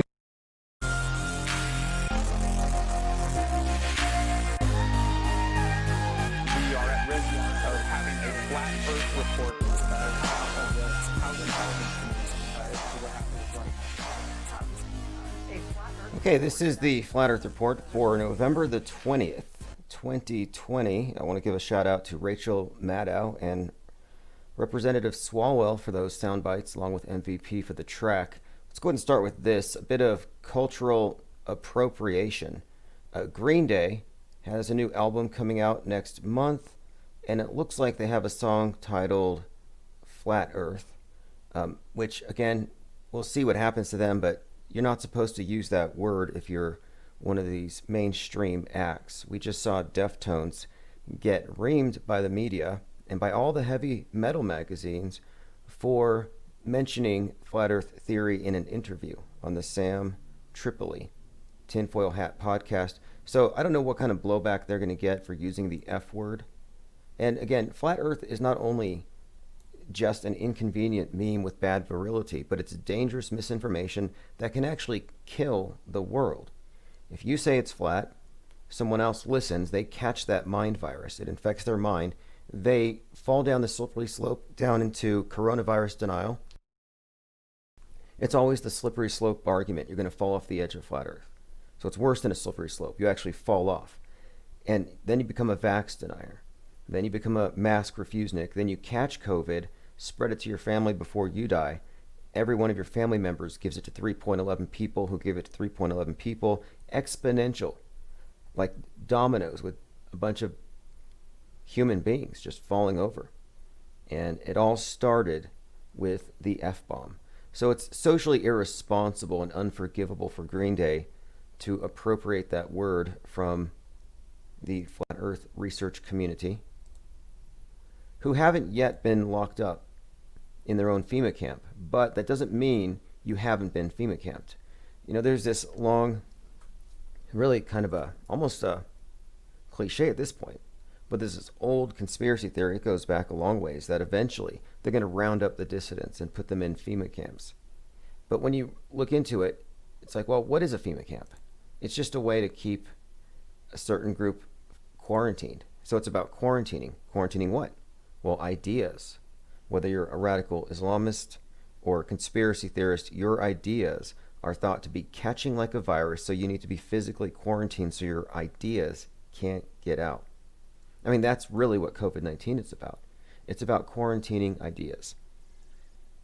So at this point, I'm noting that the media is doing everything it can to get people to self-quarantine, not only from misinformation sources like other news outlets. You know, every other news outlet but yours is misinformation. But now they're even trying to get people to distance from super spreaders of information, especially on Thanksgiving. You know, just the other day, Obama, and I think this might be in his 29-hour audiobook, he said that misinformation will be the death of democracy. That misinformation is actually impacting our elections in such a way that it's destroying the integrity of our elections. They become meaningless. So this is an article from National Review. Donald Trump has always been a conspiracy kook. 9/11, vaccines, Obama's birth certificate. And he came into presidency retailing a conspiracy theory, claiming that the 2016 election was illegitimate, that he'd won popular vote, but the electoral vote made it a fraud. Anyway, this is going on, and many articles like this, to explain that Trump has essentially created or cultivated a culture of conspiracy theorists, that QAnon is more or less a religious cult, and they just believe anything that demonizes the other side. And I kind of thought this was the case, especially when Hunter's laptop turned out to be a big nothing burger despite how it was hyped up. I thought it almost seems like it's too unbelievable that the blood-drinking pedivores would only be Democrats, or only be Hollywood elitist types, or leftist celebrities. It's way too partisan. It can't be that simple that Republicans are the good guys and Democrats are the bad guys. But that's how politics works. It creates a very simplistic view that you can emotionally react to. Orange man bad, for example. So one man's conspiracy theory is another man's, well, a best guess. You know, it's almost like it's too subjective to even use the term conspiracy theory. For example, how come conspiracy theories only happen on the right wing? The left wing's conspiracy theories, like global warming or systemic racism, aren't called conspiracy theories. So again, it's too subjective. Now, let me move on to this next article. This again is more kook than coup. This again is something just talking about how Trump is being brought into office by essentially flat earthers, if you believe the mainstream media. And this is all just an attempt to, again, smear one half of the population and make sure that nobody likes each other across partisan lines, which is probably going to be the end effect of all of this. Okay, listen to this. This is again from The Dumbest Coup. I've been writing about conspiracy theories for a while, how QAnon, the Flat Earth Gang, and every other conspiracy theory is in some part attached to every other conspiracy theory. They all overlap, in part or entirely. So you have people criticizing QAnon conspiracy theorists because they're finding out it goes beyond just one questionable source, being QAnon. It goes into, if they doubt this, they really do find that these other conspiracy theories connect. That's why they say that's why they treat this like a slippery slope. Like if you look at flat Earth, you go over the edge, you believe everything. And that's not actually true. And that's one of the points of this podcast. It's actually quite the opposite. You're expected to believe everything on the mainstream news. Not believing it doesn't make you, by default, it doesn't make you a non-thinking, blind faith believer in something else. It means that you just temporarily kind of put a pause on what you're going to accept from the mainstream media. It's like, for some reason, and I think this is intentional, they've tried to create the impression that without the mainstream media, you would be lost. That without these experts, what would we be doing? It's like if we weren't told that there was a pandemic, if we weren't told to mask up, would we all have died? That's what they want us to think. And the truth is, without the TVs, without the mainstream media, we might not have had a pandemic, because I think this construct is only possible when everybody's hearing the same centralized messages. And it is the same. Media worldwide has essentially become a monolith, and that's not easy to dispute. So the thing is about the flat Earth, it's not that it's a slippery slope, that if you consider this topic, everything else suddenly becomes true to you. It's just that if it's true, then it does cause you to have to question other things as well, which is not necessarily a bad thing. You know, we're born into a box, and the four walls are actually just false explanations. Each one is just, this is your limit, this is your limit, this is your limit, and then the ceiling. So they give you these artificial limitations by giving you explanations that are supposed to suffice. Kind of like Truman in The Truman Show. Oh, there's no reason to go that direction. That's the edge of the world.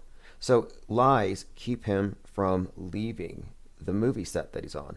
Well, we all live in a movie set. It's called the world stage. And you're kept on the world stage. It's a prison of lies. It's just words. They're not physically restraining you. I mean, you may look back at March and April when you went under lockdown.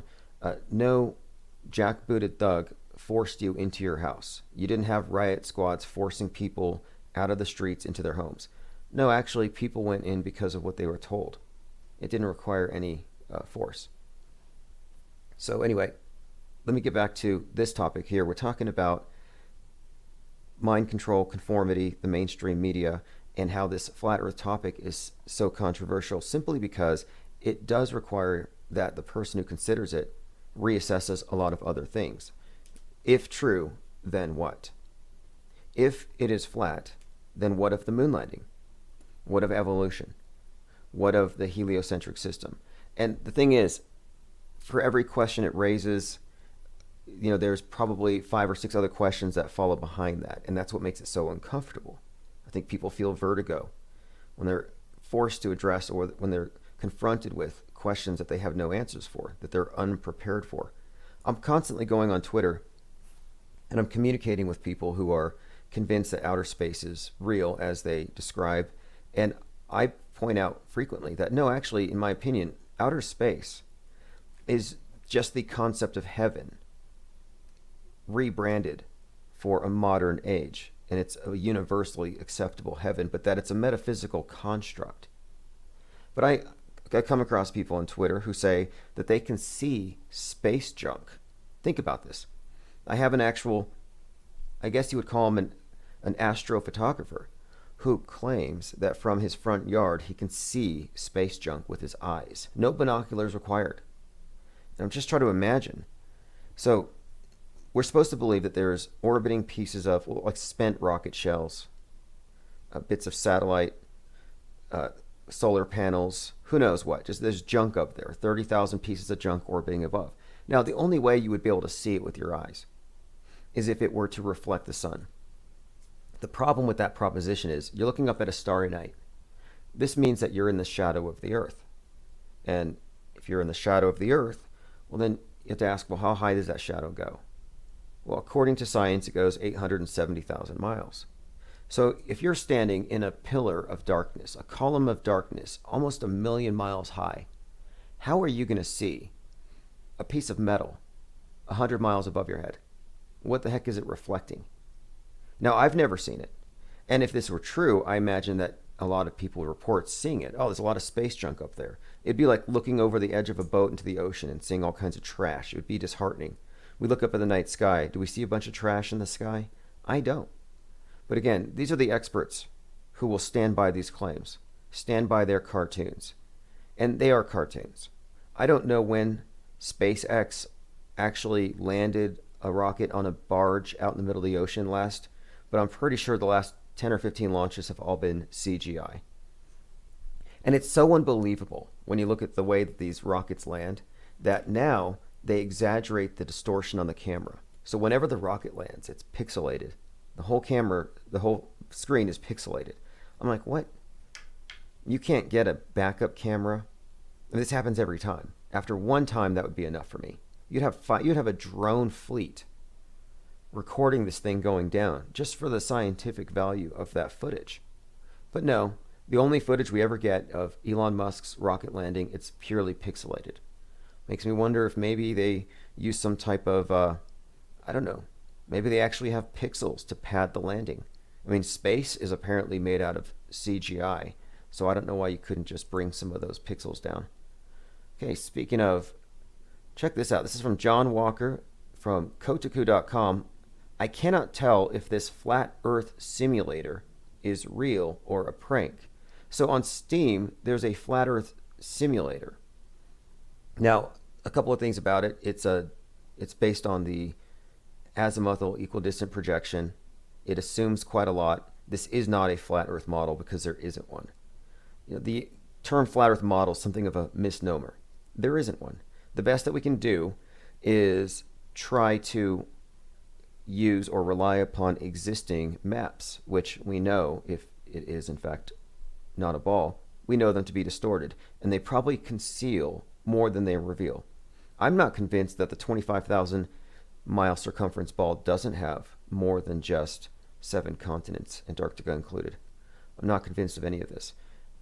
I'm not convinced that the North Pole is just ice or Antarctica. None of this stuff makes, really passes. In fact, what they're showing you is a straw man whenever they show you a flat Earth model, specifically when they have a disk in space, which is a hilarious proposition. Nobody believes that's the case. The very idea of flat Earth cancels out outer space. Nothing below, nothing above, as far as like things floating around. It eliminates that because we haven't even been there yet. We're making these vast assumptions about what's above hundreds of thousands, millions of miles, trillions of miles, light years away. And these are all assumptions. It's like we still don't know what's below more than 8 miles. I mean, the standard model would have you believe certain things, but we really don't know. And I'm not making the tortoises all the way down argument, infinite regress, because what I'm suggesting here is that it can be known if it's not already known. So I'm not making arguments from ignorance, and I'm not suggesting any kind of nihilism here, that it can't be known, that it's not for man to know, it's beyond us. I don't take any of that mystification seriously. I kind of think everything can be known. A lot of people kind of give up halfway, and they come to erroneous conclusions by giving up the search too soon. If I had stopped examining bizarre coincidences in the news 2 or 3 years ago, I might have thought, well, I'm just noticing a lot of interesting coincidences. Now, I kept on noting and noting despite people telling me not to pay any attention to the man behind the curtain, and I found that beyond coincidences, there is a definitive pattern. Not only a pattern, but there is actually a structure that gives you a predictive model that we have actually been able to reliably anticipate the events, the world events on the world stage as they're unfolding. And it's not that complicated. You know, Netflix is literally a crystal ball. Watch everything on Netflix from 2018, 2019, and you'll know, well, rather you'll see that you should have seen 2020 coming. You should know what's coming 2021. You know, dark winter's coming. So anyway, let me get back to this article. This is a flat earth simulator based on a straw man. But regardless, John Walker, who's writing about it, says this: there's interactive recorded narration explaining the theory that posits that our planet is a floating disk surrounded by a wall of Antarctic ice beneath the dome of atmosphere. In this model, you can adjust the sun and the moon to see their effects and watch the flat disk of the planet rotate through its nights and days, and it's completely and utterly impossible to tell if it's a joke. So this is what I find most fascinating about this. This is the thing that brought me to this article. He doesn't find it laughable because it's a interesting construct to play around with, but I would posit that it's no more or no less ridiculous than the globe model. The disk in space is just as ridiculous as the ball in space. And flat earth theory does not have a disk in space. That's what's so kind of laughable about this. It's like, you guys are laughing at yourselves. The globe earthers are actually the flat earthers. That's the weird paradox. When they use the term flat earther, what it means to them is not what it means to the people who are actually looking into the theory, and it actually represents a form of projection. Yep. Globe addicts are the true flat earthers, and they're laughing at a disk in space while they're laughing at their own model, their own oblate spheroid. The flat solar system is a ludicrous proposition. The universe is flat. I mean, it's just, to me, it's just they're told to laugh at something, so they do. They were told that this model is funny. It's a ridiculous proposition. Well, someone took the time to create a very realistic simulator, realistic to people who are used to outer space CGI graphics. But he makes an interesting point here. He says this: first and foremost, let's make sure we're on the same page. Mocking people for believing in flat earth theory is cruel and unhelpful, even if mocking flat earth theory is necessary and enjoyable. So that's a great point here. A great point is this: just because somebody has a different concept that they're exploring doesn't mean that you ought to make fun of the person. You know, hate the model if you want, laugh at the model, but the person positing it is actually engaging in a thought process, which I think should be respected and it should be encouraged. If you discourage people from going out on a limb and thinking for themselves, then by default they become believers. You know, the ones who are goose-stepping 6 feet apart wearing spacesuits already to protect them from the devil virus.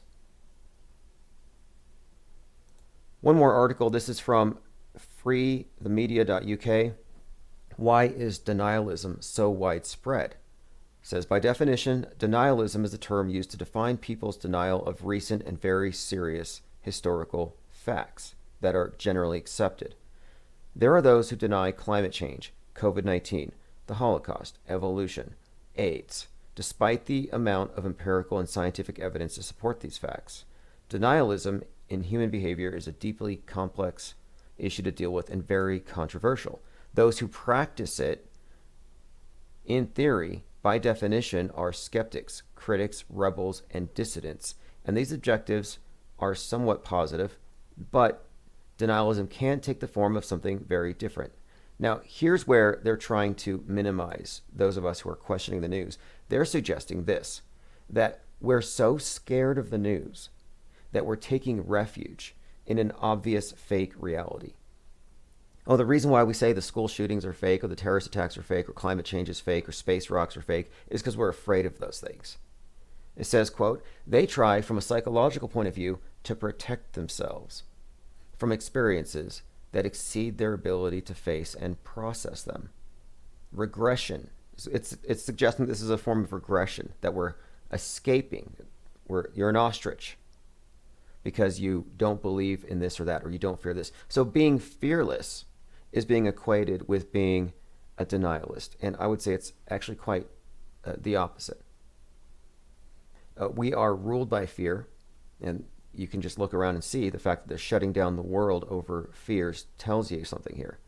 And the people who aren't reacting appropriately are being called denialists. When, again, we're talking about science as an objective thing, and then there's the subjective. There is left-wing science and right-wing science, and it's super partisan. Denying left-wing science makes you a denialist. Well, again, we're talking about left versus right partisan things that shouldn't really have any bearing on objective facts, but they do. And that's how you know a lot of this stuff is nothing to be worried about. If there was anything real about climate change, it wouldn't be partisan left and right. If there was anything to the vax, mask, COVID-19 debate, it wouldn't be partisan. The right wing would already be dead. The vax deniers would already be dead. The anti-vaxxers wouldn't even be here. See, the thing is, anti-vaxxers would self-eliminate the same way that people who don't look both ways before they cross the street. You know, it's the process of elimination that happens naturally would preclude people who systematically refuse medication. It's a ridiculous notion that we're collectively sick and we have to be collectively healed. And I often liken it to sin as a construct. The religions want all the customers they can get.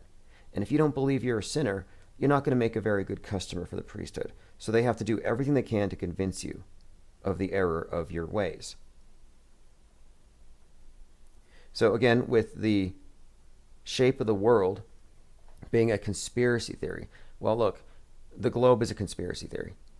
The flat earth is not a conspiracy theory. It's just the absence of the belief in this particular conspiracy theory. If anything, it's just a whole lot of questions. You know, flat earth is actually rejecting false explanations, not accepting false explanations. It's really been quite, I would say, a Jedi mind trick to shift the burden of proof from the promulgators of propaganda to the consumers. That's where the term conspiracy theorist actually has its advent. The CIA created the term to stain the reputation of anybody who didn't trust the mainstream news. So you're pre-convicted of being one of these theorists, which also has been conflated with racism. And that's becoming a bigger topic now, especially as we're dealing with a contested election. And this is the reason why I've been saying this is probably the specific reason why the term conspiracy theorist is given way to conspiracist, because conspiracist contains racist. Okay, one final line here. This is from freedomedia.co.uk.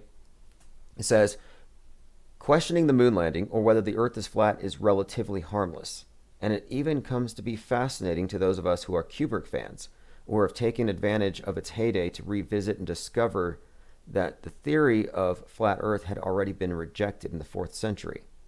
The idea of a flat earth has been rejected, but there are other messages that question the foundations of science that are growing out of control due to the restrictions on movement and freedom that came with the coronavirus.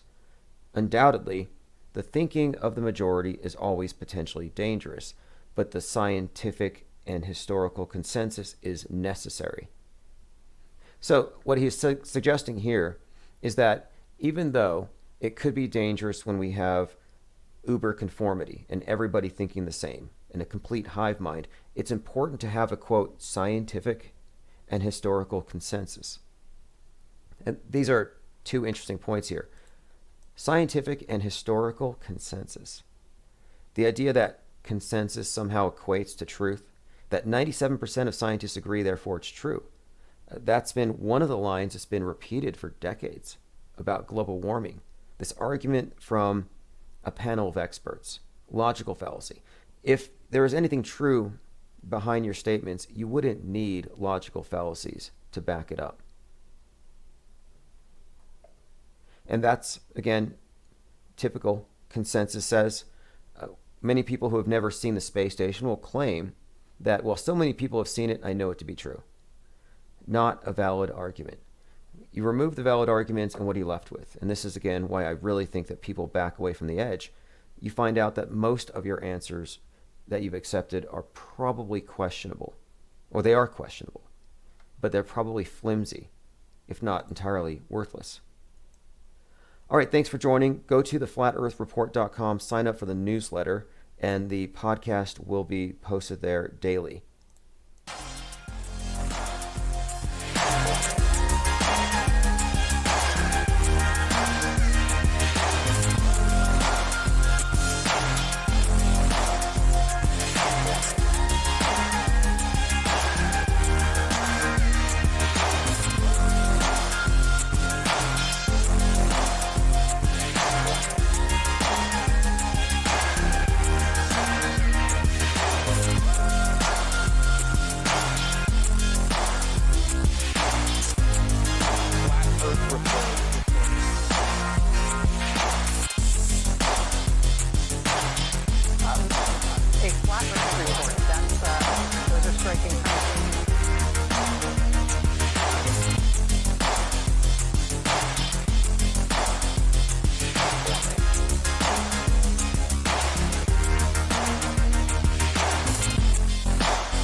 This is The Edges in Your Mind by Chief Crow and the Flat Earth Worms. Find all the music you hear at Infinite Plane Radio at infiniteplanesociety.com. That's the portal to everything. Phones are open, 833-311-1984, and they're always open. We have voicemails, so if you're not able to catch us live, just leave a message and we will play it live, so your message will get out. This one, I think this is from, let's see.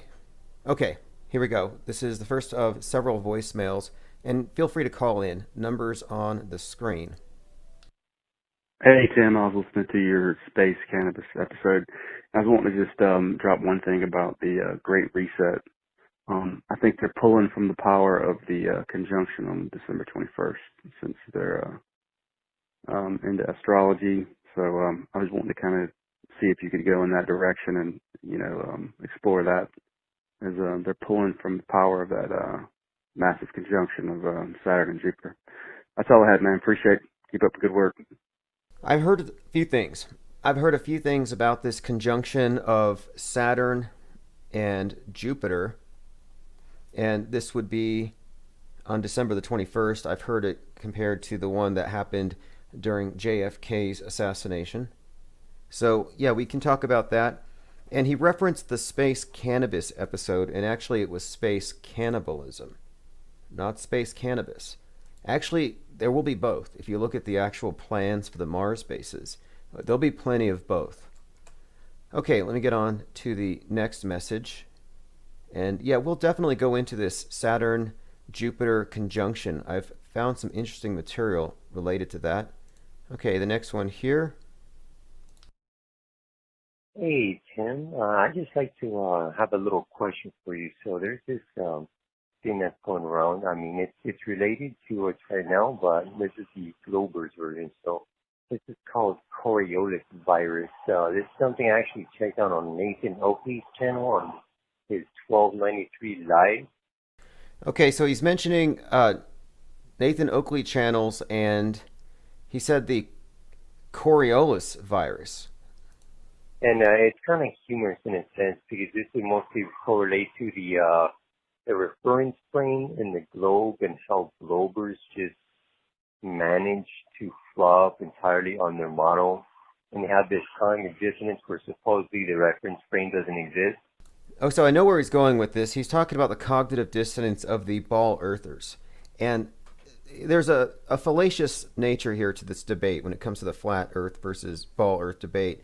And it's mainly this. It's you have the ball addicts, the globe addicts are just furious with the whole flat earth theory, and they spend all their time attacking this straw man. It's a straw man argument, because there isn't a flat earth model. There just isn't one. It's incomplete. There's a bunch of question marks. That's why they hate it so much. It requires exploration. So nobody knows what the flat earth model is, if there is one, if it is. I mean, for all we know, it could be biblical. It could be a big footstool with a dome on top. It could be a pizza disc on top of 4 elephants' backs who are astride a tortoise, with other tortoises beneath that one all the way down. So there is no flat earth model. I think the debate's a waste of time. The only debate is globe or no globe. And globe lost. There still needs to be some more evidence before we can go with the globe model. And by the way, I've been looking at the ISS videos again. The other day I was trying to go to sleep, actually, and I wanted to be bored, so I turned on the ISS live stream, very calming ambient music, and I caught it again, shadows. The space station has a shadow, and it shouldn't. It's way too high. Way too high. And it's obviously CGI, and they have to deal with it. It's not a smudge. Last time I brought this up, and I had a debate with Fight the Flat Earth and Red's Rhetoric, 2 well-known NASA plants, and they said, oh, it's a smudge. It's not a shadow, it's a smudge. Wait, it's a smudge, but I see it in multiple takes. Well, that was a year ago. So they've had a year to wipe the lens on the ISS. There's no reason for there to still be a smudge. All right, I'm going to continue here just a moment. And I have been getting back into this conversation because they're just getting way ahead of themselves. The space cult with their CGI, I call them out live all the time, and I don't know if this is because of us, but one of the senior directors of NASA now has a big stuffed penguin behind his throne, behind his chair. Phones are open, 833-311-1984. Kevin Defoe says, I don't belong here. You may not. I just would advise against going to Mars. In all likelihood, Mars is a deep underground military base / slave camp gulag for the extremely brainwashed. And it's just going to get worse.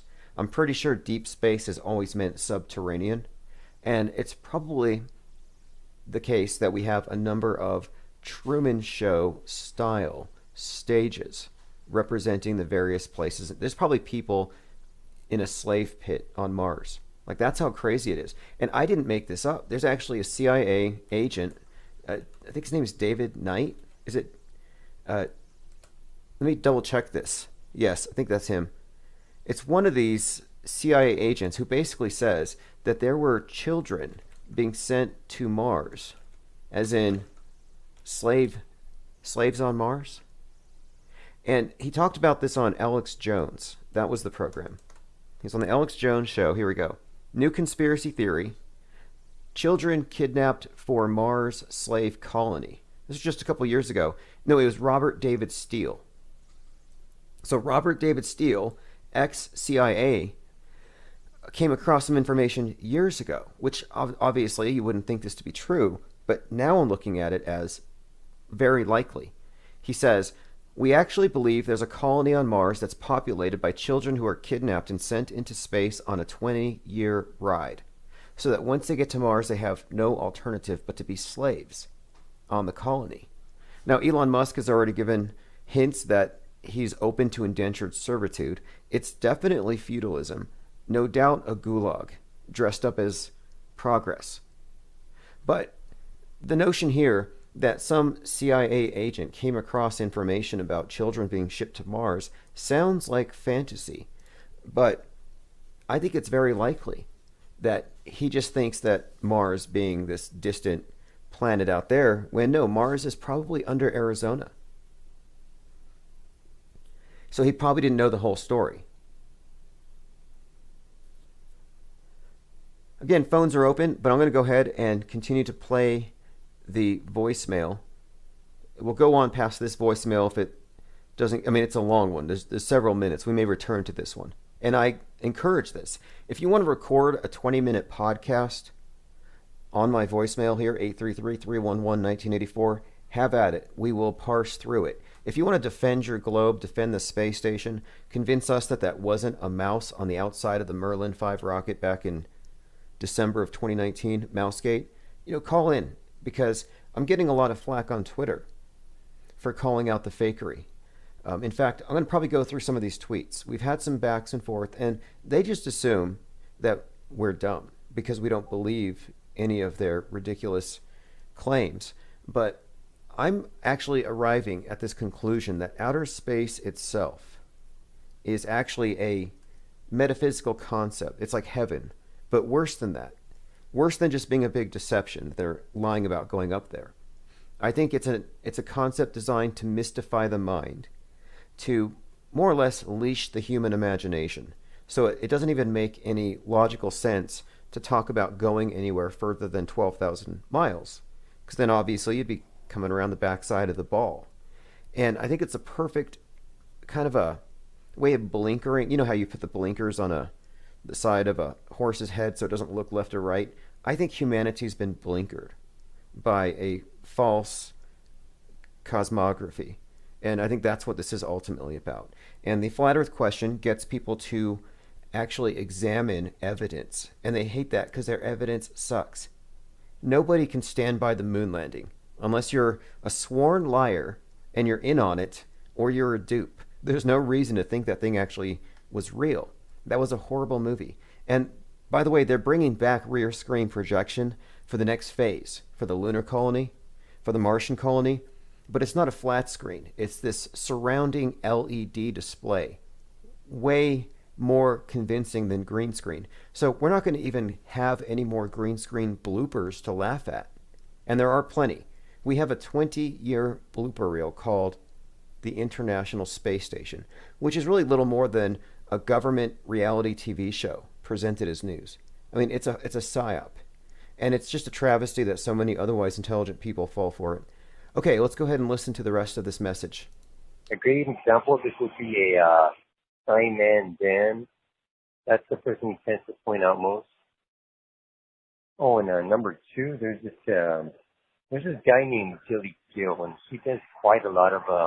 Okay, he's talking about Simon Dan. You may know Simon Dan. He famously rapped "My Love Don't Cost a Thing." I believe it's J-Lo. And he changed it to "Where's the Curvature?" And then he disappeared. And many think that his disappearance was related to his impromptu flat earth J-Lo rap. Okay, next voicemail message. I'm calling Infinite Plane Radio. They're reviewing movies. And I had wondered if you'd covered, you probably have, this is my first time to see this site. Dead Zone. He's referencing Dead Zone. Okay, let's see. He says they use all the jargon and lingo, including Wuhan, China, social distancing, CDC. Okay, interesting. So this individual sent me a list of videos and clips to go through. I'll go ahead and listen to a few more seconds here. Episode was called Plague, and it was done in 2003. That uses all the jargon, all the lingo, all the terminology being applied today for COVID. Okay. Excellent message here. I'll look into it, Dead Zone. There's a number of them. Okay, he has something else here. He says, and with 9/11, there's 3 episodes of Back to the Future. Okay, I'll have to, I'm going to have to actually go back and watch some of these. But there's been a number of things. Dead Zone. There's another one, I think it's called The Dark on Netflix, worth looking at because it has to do with the same theory or concept of time travel, and it has a really interesting take on it. Let me go ahead and bring that up because I believe it was a Netflix series that only ran, I think it ended already. It's called Dark, TV series. Here we go. Yeah, it ran in 2017 through 2019. So the Dark TV series follows characters from a fictional town where children are disappearing. And it turns out that the disappearances, and this actually kind of connects to what we were talking about with the Mars underground bases. The disappearances have to do with several generations of this conspiracy of time travel, which happens, there's some sort of a portal that happens to be beneath a nuclear power plant. So the whole story, though, is about wormholes and traveling to other worlds. And wormholes are key here. Anytime we hear about space travel, we're always hearing about wormholes. And my contention is they are psychologically preparing us for the notion that even though the TRAPPIST system is 6 trillion light years away, we couldn't possibly get there. Even though we have 7 Earth-like planets, but better than ours with no global warming yet, we can't get there, it's too far. However, and this is according to Neil deGrasse Tyson, if we can get into a wormhole, yeah, we could go there. So I think they're acclimating people to this ridiculous notion of wormholes. And if you look, not just SpaceX, but also Virgin Galactic spend most of their money, I think, digging holes, tunnels, underground travel. Why? Why high-speed underground travel if these guys are supposed to be getting us to Mars? So anyway, this TV series has to do with wormholes and other worlds. But now here's where it gets interesting. It has to do with the time travel sends people back in 33-year increments. So the first season includes years 86 and 2019. So they're spaced 33 years apart. Second season, 1953 and 86. The following season has a parallel, what goes 87 and 2020. So anyway, what we're seeing here is this notion of time travel being connected to wormholes. And again, the wormhole beneath a power plant happens to be on property under the control of a very influential family. So the whole story, I believe, has a lot to do, though, with this idea of, well, fake travel. I mean, because I don't believe time travel is real. But I think that the idea of faking space travel is a reality. I mean, that's what Disneyland is really known for. And if you look at the pictures of Walt Disney hanging out with that Werner von Braun, it kind of tells you everything. Go ahead and call in, anybody, 833-311-1984. I'm not going to go through the rest of these voicemails yet. I got too many of them, and I want to go ahead and research some of the things, and then I'll return to them. Okay, a couple of other things, and then we'll... Phones are open, but I want to go ahead and cover a couple of things. Kyle Rittenhouse was released. So if you didn't know, Kyle Rittenhouse was bailed out, and this is kind of an interesting thing. I don't know if there's any significance to it, but I'm looking at every possible angle here. So he gets bailed out by Silver Spoon's actor. Now, the Silver Spoon's actor was a child actor, which I think is a very interesting thing here, because here you have a child actor bailing out a possible child actor. I'm trying to figure out if this was a staged event with special effects. The only trouble with this whole thing is the arm wound on Grosskreutz is so realistic. But then again, anything they can fake in the movies, they can fake in the news, even if it's broadcasted from a live stream. But you can't, or you can, but I choose not to automatically ignore evidence if it's in favor of, well, what it looks like. I mean, it looks real. However, we're open to the possibility. And I think there's a few things about this entire case that raise some eyebrows. One of them being his attorney. The fact that his attorney is Lynn Wood, who's already connected with a couple of well-known and well-established psychological operations. The Centurion Olympic Park bombing. He represented the parents of JonBenet Ramsey. So I think the whole thing's very curious. And then, of course, a child actor bailing out Kyle Rittenhouse. Kyle, being 17, connects to Q wearing a white hat, front row seats at a Trump rally before he shuts down the riots in Kenosha. And then Trump shows up and gives $42 million to somebody. And then something else too. The skateboarder, the strangler, Gruber, who was shot after the pedo was shot. Well, Gruber knew Jacob Blake. And I think that's a little too coincidental. So the guy that Kyle shot knew the guy that was shot that caused the riots to kick off. And there's a whole lot about the Jacob Blake case that I find to be very indicative of it being a hoax. Not only that Harris actually went and visited the guy. It's like, you're going to go visit a guy who was in the middle of assaulting his ex. I mean, the whole story makes zero sense if you take it as real. But, anyway, a few things about that whole Kyle Rittenhouse case raising some eyebrows here. And Lynn Wood is a very interesting character. Something else, too. Okay, so he got out on a $2 million bail. Don't know if he's grounded. Probably. Now, if it is real, I would only count one. No, I would count one death and one shooting. I don't think that the first death, if real, would count. I don't know why I see so many people on Twitter mourning for the pedo, who, by the way, died doing something he loved, right? Chasing a minor. Sorry.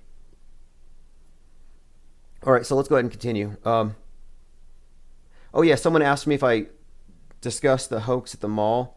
Yeah, I saw that. I was like, wait a minute. Actually, the first thing I thought was, I tweeted this. I was like, wait, there's a shooting at a mall in Wisconsin, and Kyle Rittenhouse just got out.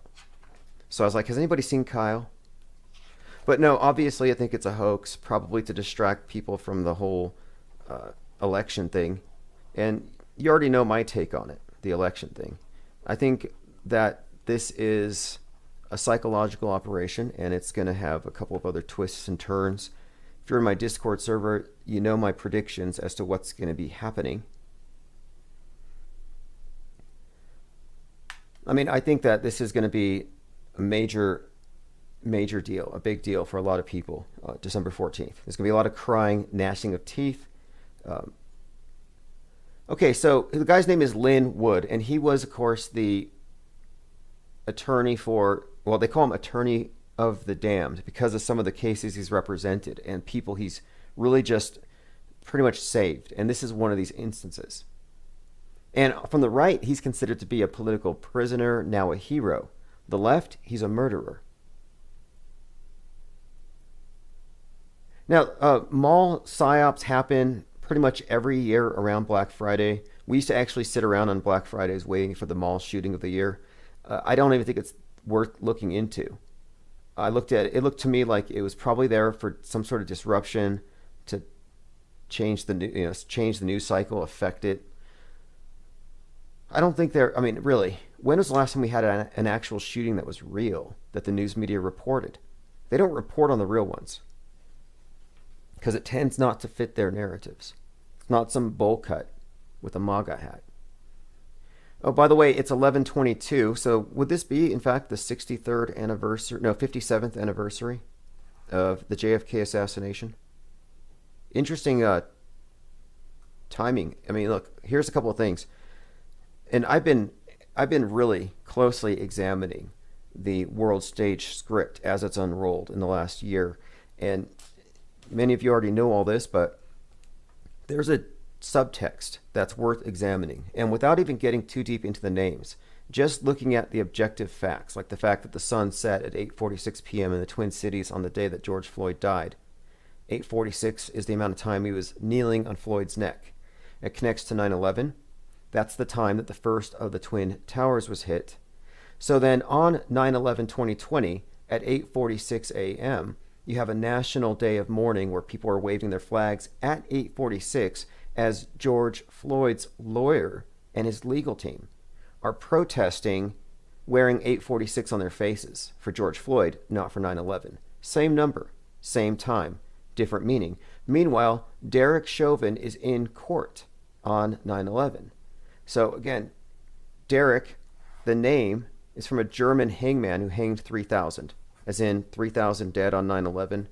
So it's an interesting choice for a name, not to mention Chauvin, and the Proud Boys call themselves Western chauvinists. And ultimately, this is about Western culture, Western civ, Western chauvinism versus this collectivism and communism represented by BLM, which we know it's not really communism, but this is how they split these things. One of the prayer patriots is shot in the chest at 8:46 on August 29th by an Antifa who says it was the first shot of a civil war. So there's a lot of scripting and coding. These are not coincidences. So when they let Derek Chauvin out, they let him out at 11:22 a.m. Today's 11:22. Again, 11:22 is the day that JFK was shot. JFK was 46. George Floyd was also 46. Derek Chauvin, on his last mugshot, had this curious resemblance to Lee Harvey Oswald. So looking at this from the point of view of it being a script, and there's a lot of, well, I would call this coding, this nomenclature, but what I see here, it looks to me like something is about to happen. It looks to me like there's going to be some sort of a JFK level event. So anyway, 57th anniversary. Now, one other thing, 57th anniversary of MLK's I Have a Dream speech was the death of Chadwick Boseman. And this was, of course, trending on Twitter. Rip King, because he played King. Rip Black Panther. He played Black Panther, the Marvel character. No relation to the civil rights group, who happened to be celebrating the 57th anniversary there at the Washington Mall. And then the DNC has their performance. They sing the national anthem. They have 50, one from each state, plus 7 celebrities, 57 singing the song that they kneel to. Now, there's a few other coincidences here, but I'm just suggesting that these aren't coincidences. And it goes pretty deep, and it goes into the names of all the characters on the stage. That's why I'm looking at this thing very carefully. That's why I'm not convinced that Kyle Rittenhouse is anything other than something to give QAnoners hope. He's 17, white hat, stops the riots, the only person to, really stand up because there was a power vacuum. The police were letting the rioters run amok. And so it looks like a really effective drama. Now, beyond these coincidences, there's the predictive programming we're all familiar with. And what it tells me is that 95% of what the public believes is essentially scripted like a reality TV show. I mean, that's just the nature of living in a propaganda echo chamber. It's just worse than anybody would think. Going through some comments, Nunya Business says, what are your thoughts on Flat Earth F-word getting charged for breaking quarantine? It'll probably get dropped. I mean, I don't know how bad it is out there in Canada. I just don't think they want to deal with him. And he didn't commit any crimes. He didn't hurt anybody. He bragged online. He poked fun at politicians. But the fact is, he's an instigator. He's not acting like a victim, and he has a point. And a lot of people actually agree with him. We have plenty of examples. You can look around at the people, like even right now as we speak, I think in California, there are people protesting these lockdowns. They're protesting the curfews. Meanwhile, you have people like Governor Newsom, still going to parties, celebrating, and then saying, my bad, when he's caught. He wasn't going to come out and admit to it. And this was after his buddy there, Pelosi, got busted without wearing a mask. I mean, these people are utter hypocrites, and nobody stands for it. I think what they did to his yoga studio, though, I think they owe him. Like, honestly, I think he ought to sue. I don't know if he can. But anyway, I think it's a problem for them because he's not an Alex Jones. He's not a Joe Rogan. When you have people who are already integrated into the system and they can lose a lot, they might back down. Do you remember Alex Jones was calling out the Sandy Hookers for years? And then Megyn Kelly shows up, and next thing you know, he says, I think my listeners are all psychotic, and Sandy Hook was real. And there's Joe Rogan. He knew how the moon landing was faked. He talked about it. Then he said, no, actually, I believe it's real. Well, there's no way you can go from believing it's fake to believing it's real without reverse engineering your original arguments. Like, if I ever come out here someday and I start talking about how the space station is real, and that's it, and I leave it at that and change the subject, then there's probably something wrong. I was probably forced to say it because I have made too many points that I would have to reverse engineer. I would have to explain away the various discrepancies, and I would have to find a lot of time to do this because there are so many green screen glitches, harnesses. Man, last week, was it 2 weeks ago, Flathead Politics had a video where there was actually someone on the space station, supposedly, and you could hear him. He said, "Read your lines." Like, wait, you got a director and a production assistant on the space station? That's weird. Not astronauts. Okay, let's see what else. Going through comments. Stranger says everlasting hoax. Oh yeah, it's totally a hoaxed world. I think that the thing is, entertainment is actually propaganda. Entertainment is just the side effect. It's just really, really tasty poison. And it's always been this way. They replaced the dominant world paradigm shapers like Bibles with the televised version.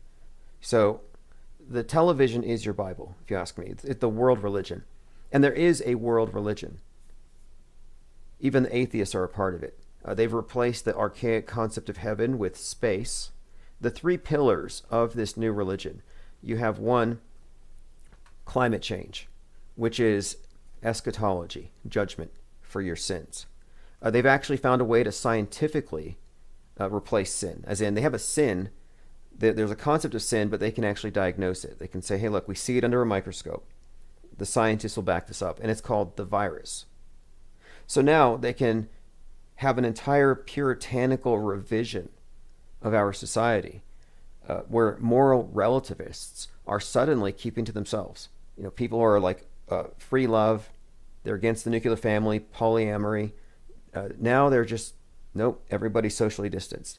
And that's because virus is much like the old concept of sin. It's a way for the priesthood to regulate people. So you have the climate change, the pandemic model, which is, again, used for social control. And then they've redefined evil as systemic racism. Now, systemic racism is a hoax. Big fat hoax. In fact, you can find studies on the number of racial hate crimes that are actually staged in hoax. I mean, Jussie Smollett did us all a huge favor because he shined a light on a huge issue. I mean, you all know about the fake school shootings, the fake terror attacks, the fake climate change, the fake COVIDs, but you got to look into how many hate crimes are actually faked. I mean, just last week, there was an individual who burned his own car. Watch, man burns car. I think he spray painted Trump on it, like vote Trump. There's so many of these. So many fake hate crimes. Anyway, this guy burns his own car.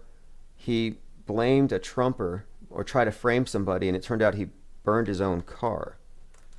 And again, this is insurance fraud, but also it was a fake hate crime. And there were so many of these. I mean, speaking of fake hate crimes, there's every indication that, you know, the world is in all this turmoil over recent events, and a lot of these are fake and instigated. If you really look into the George Floyd, Derek Chauvin thing, it's pretty obvious that you're looking at a psychological operation. And we've been breaking that down for some time. But again, a fake outrage. They manufacture outrage and then they have their agents in the field ready to go.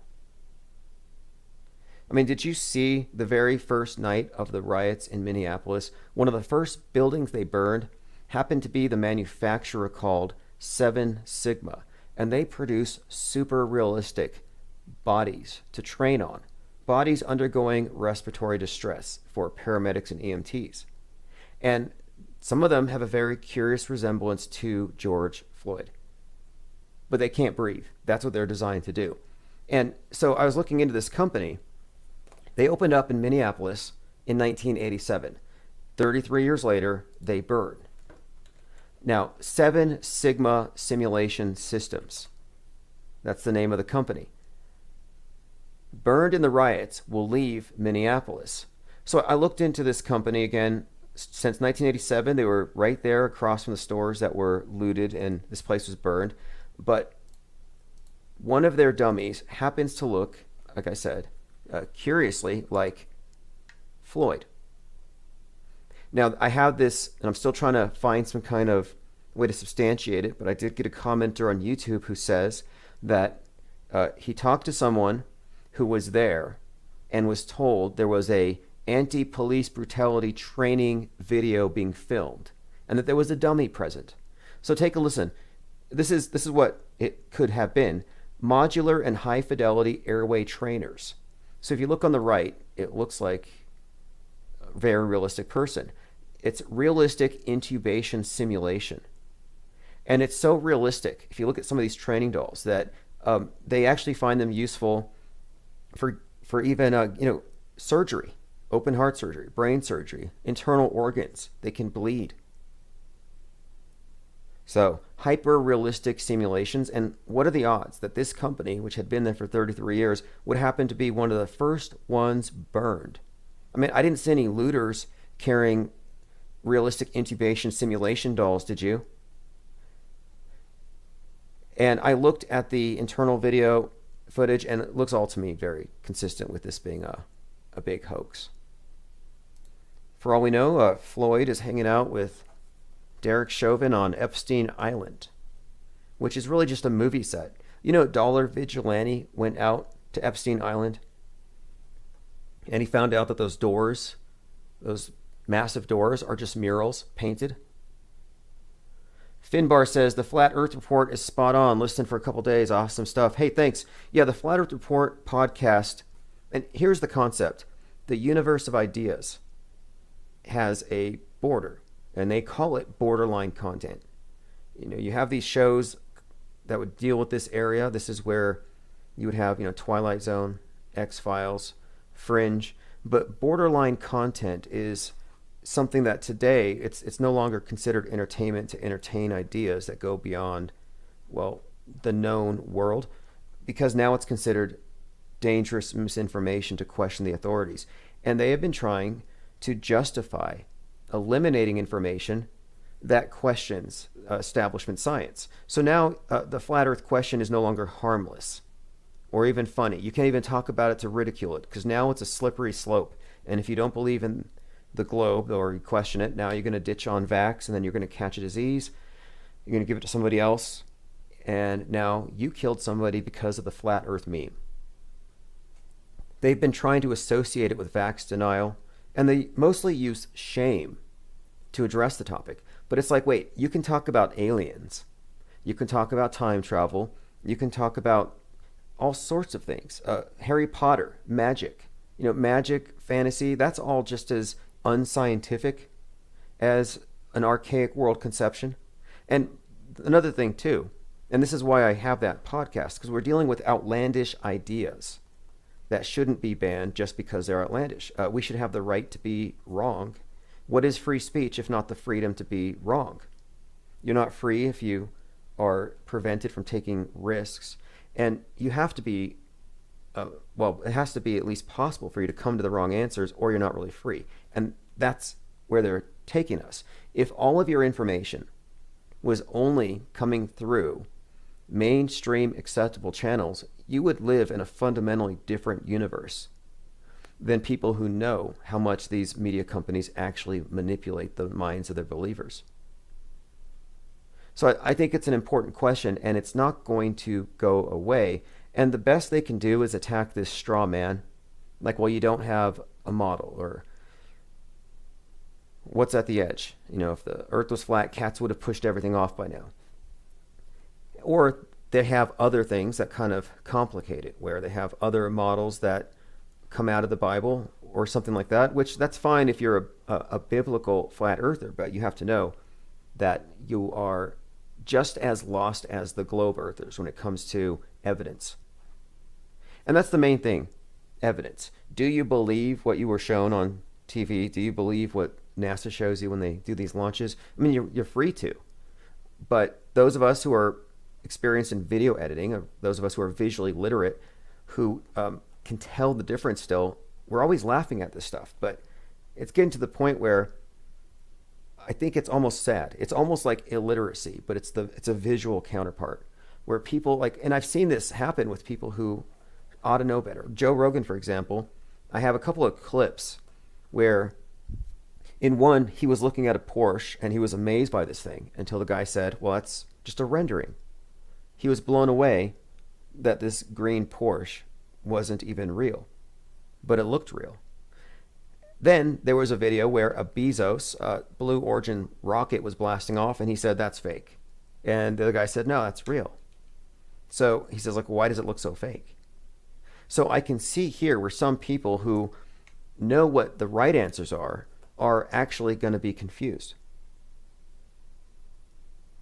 And this is, I think, another reason why they have inundated us with horrible CGI when real props would look better. You know, I think this has all been the merging of fantasy with reality, which is what a psyop is. I mean, you just take, for example, fill in the blank school shooting. Well, that's a fiction superimposed on reality. And then it's augmented. We live in an augmented reality. Okay, let's go ahead and continue here. Now, look, I still listen to Joe Rogan on occasion. I know a lot of people say, look, for some reason, I think people hold him to a different standard. Like they think that Joe Rogan, because he knows the moon landing is fake, is somehow some kind of voice for truthers. And maybe it's because he has Alex Jones on once in a while. But, you know, really, he's just doing interviews, and he's actually a skilled podcaster. And I wouldn't really expect anything more. Anybody to be acceptable at that level has to be within due bounds, within their this area of borderline content. They can go close to the edge, but not that close. I mean, they can go to the edge of acceptable discourse, and then they have to kind of, usually they have a easy way out. I remember when Joe Rogan was first asked about flat Earth, he says, well, isn't that just Nazis? Doesn't it just take you into, you know, Hail Hitler and ethnic nationalism? And why would he arrive at that conclusion? Well, it's because you have so many people out there who have conflated conspiracies with conspiracies to where conspiracy theory itself really just means, in most people's minds, crazy, hateful, right-wing, racist.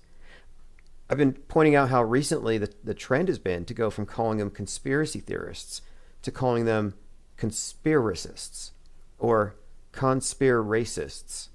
I mean, they had to throw the word racist in there, but nobody ever gives the left credit for their conspiracy theories. I mean, global warming is a conspiracy theory, is it not?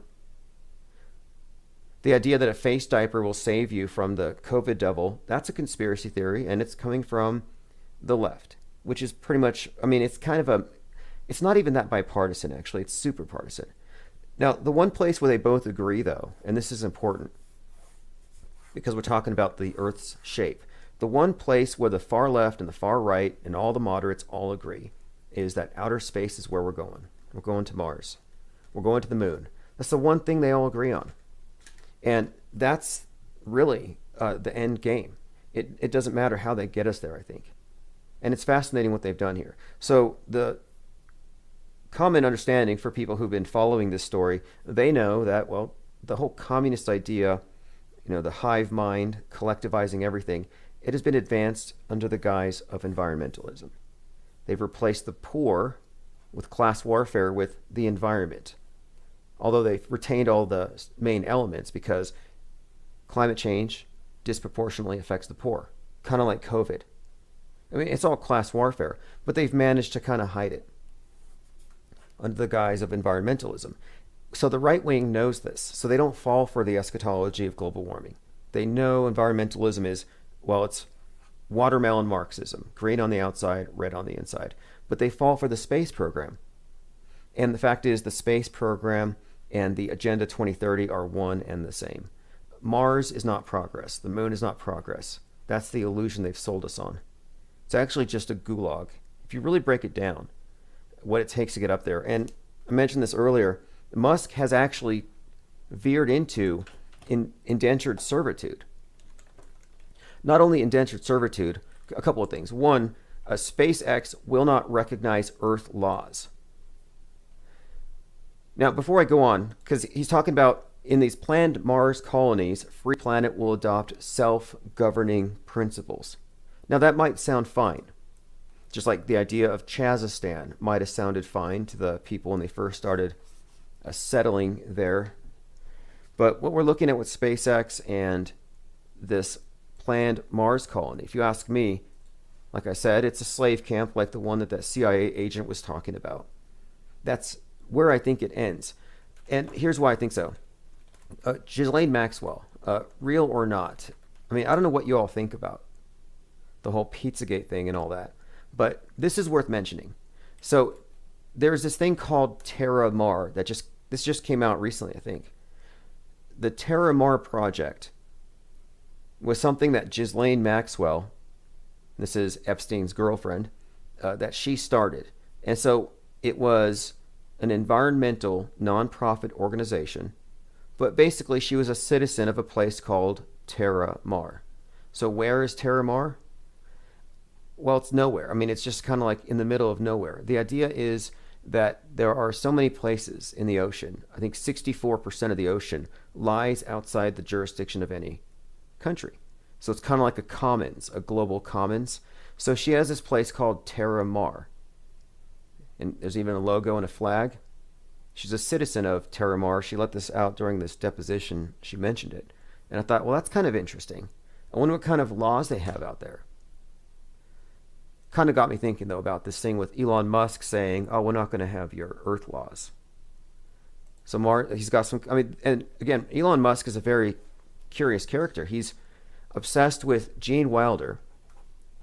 And if you look at Willy Wonka, the whole concept of this tunnel that takes you to another world where everybody is Joe Rogan sized and colored like Donald Trump, you know, the little Oompa Loomps. Well, that's kind of what it looks like. You know, sending people in these tunnels underground to a place they think is Mars. But listen to this. Mars utopia or indentured servitude. Last week, we heard a little more about SpaceX's plans for Mars colonization when Elon revealed loans will be made available to help people relocate to Mars. This raises important questions. What conditions can colonists expect? You're going to die. A harmonious society where people are free to express their creativity and discover their potential? Or a cross between a Russian gulag and a salt mine? And that's what I'm suggesting.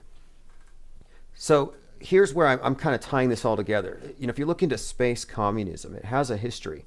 And actually, a lot of the art is quite good. So if you ever do a search for space communism, you'll find that outer space has always been sold as a sort of an ideal that, you know, we screwed it up down here, but we can start from scratch up there and we'll do it right. So there's a ton of old Soviet vintage space propaganda. So they have been selling people on this notion for some time. Now, the communist revolution failed to unite the workers of the world because people like their stuff and their property. They like having their higher standard of living. They don't want to live in gulags. So the idea was, well, how do you subvert the minds of the capitalists and get them to go back into this or go into this system? And this is what I think they've done. I think they've used space idealism, space utopianism, to sell otherwise free people on the idea that progress lies in divesting oneself of property and leaving the world behind and living with some, who knows, megalomaniac? I mean, the richest man on earth. I mean, Elon Musk is the richest man in the world. He's got like, what, $11 billion?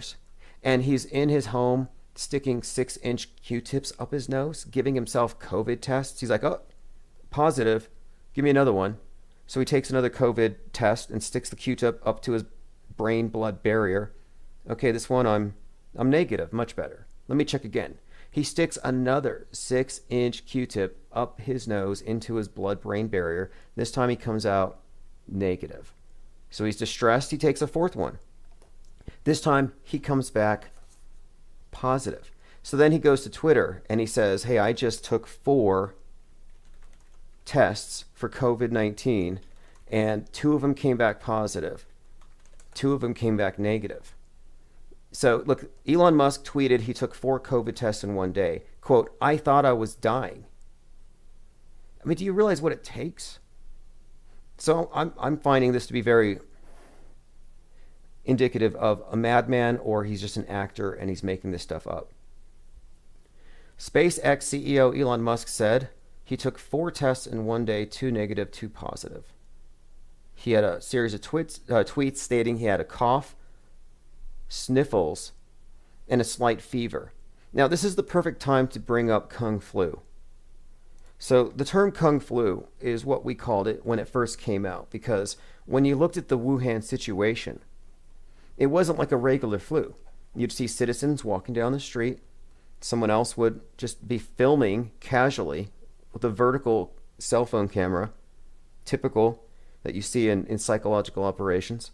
And these people would just fall on their faces, bleeding out their mouths, bleeding out their noses. So it was like an invisible ghost had kicked them in the back of the head and knocked them on their faces. That's how COVID-19 was sold to us when it first hit, when the panic first hit. It was killing Wuhan. It looked like that zombie movie 28 days later. But now it doesn't do that. Now it gives you the sniffles. Like, I want to see the second wave. I want to see a first wave. Sniffles doesn't count. Commenter here says not all psyops are bad. No, a lot of them are actually quite good. We started this back in, I think, 2018. We started keeping up with the crisis actors because it actually is pretty good. And one of the newer developments is like more and more crisis actors are becoming activists and they're becoming celebrities. Parkland is a great example of this, where they were integrated into reality right out of the screen. This is the job of the mainstream media. What it does, it's incredible, but it actually takes control of people's reality by taking movie characters and fusing them. They have total control of the narrative, and they manufacture atrocities, and the public responds accordingly. It's amazing how you can have a fake shooting like the one at Borderline, which I can explain why that one's fake just by pointing out a few of the coincidences. About 50 of the people who were shot at in Vegas were shot at again exactly 13 months later in a different state, in a different city. 50 of the same people. Meanwhile, there was a drill down the street where 50 crisis actors were rehearsing or practicing for a shooting event, and it was modeled off of the Vegas shooting. Like, you know it's fake. However, the next day, even though it was fake, you had a ton of people who had donated blood. A ton of people showing up at these candlelight vigils crying. So yes, it's fake, but it actually brings real blood and real tears. Commenter says, I know Elon, he's a great guy, but he got too influential too fast, and now the praying mantises have their hooks in their favorite marionette. Well, he's one of the space popes, and I don't mean to sound hypercritical. I just think, the whole space program is intended to enslave all of mankind. So I recognize he's just a figurehead. For all we know, he might actually believe it's real. You have to give him the benefit of the doubt. It might not even be possible to actually go along with the program if you knew how fake it was. Like, I know for sure Don Petit might be the only astronaut who thinks that he's actually been to space. But no, there's really only a small handful of the whole population. If you really look at the numbers who've gone up there, it's very few, just less than 1,000 people. And we don't have any decent quality footage, and it's been getting worse. Okay, now I have a question here. So we have a commenter who's friends with Elon Musk. So I've got 2 questions. One, does he intentionally play jokes where he's willing to put CGI mice on the outside of rockets for his own amusement, or is he not in the know about that? Like, I would like to know about that. Does he know about Mousegate, or rather, did he have anything to do with it? Okay, let's see what else we have here. Oh yeah, one more thing. So last thing I'll bring up on Elon Musk, because this is what I suspect might actually be happening. So if you look at his obsession with the number 42 and the book Hitchhiker's Guide to the Galaxy, which, by the way, this is its 42nd year. That book was published in 78. He's obsessed with the number 42 and that book. And so when you find out so many of his missions have catchphrases or the number 42 is encoded into nearly everything, well, he's launching 42,000 CubeSats, orbiting routers, Starlink satellites. So we're going to have 42,000 of these CubeSats orbiting our globe, giving us internet. Now, if you look at the movie Hitchhiker's Guide to the Galaxy, it starts off with the world being destroyed. The main character is told, don't panic. Think of the Tesla Roadster, and it says, don't panic on the dashboard.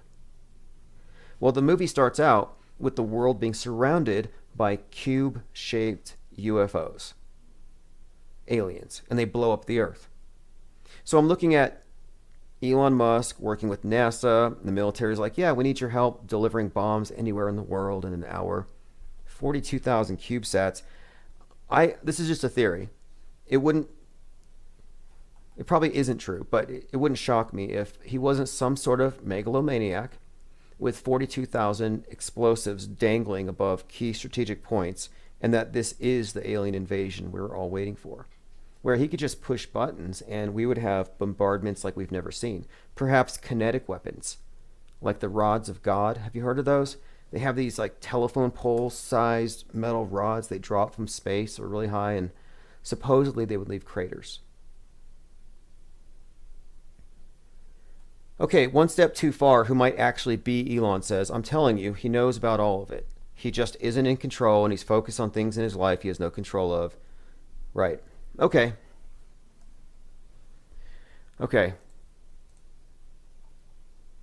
Let's move on. It's like, what is he?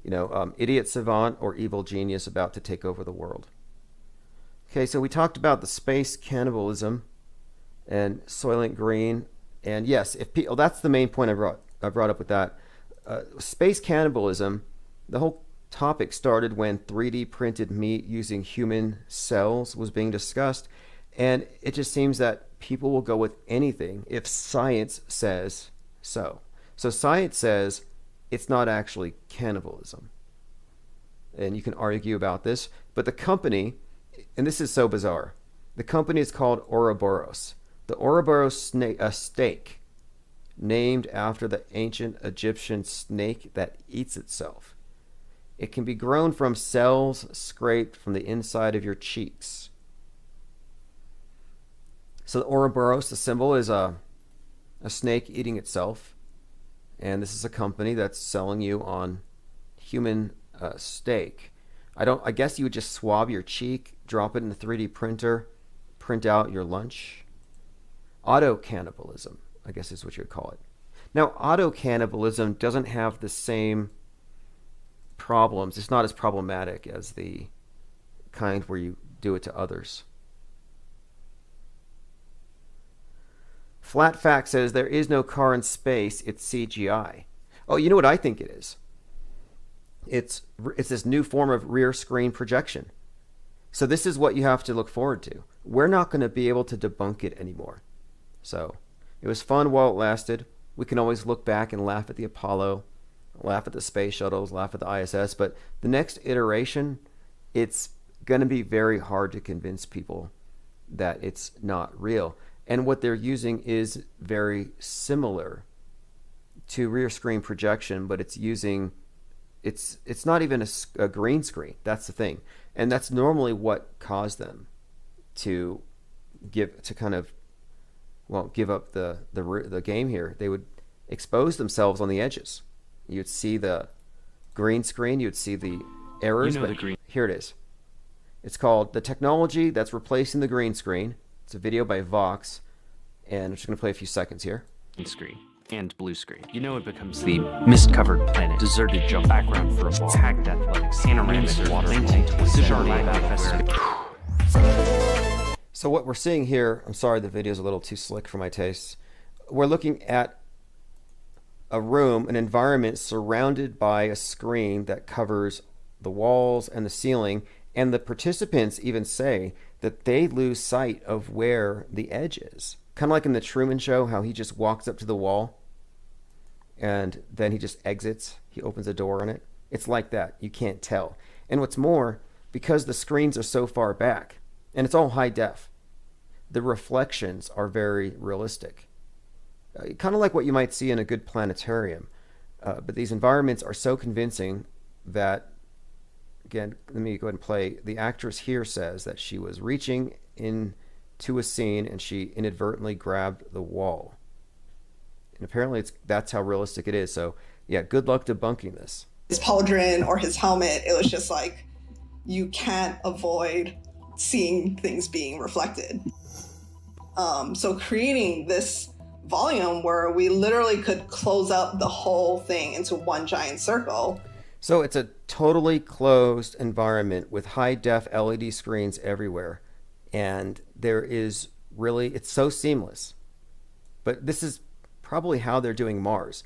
So it doesn't have to be out in Canada or Greenland or Arizona, some desert somewhere. It could just be in a gymnasium.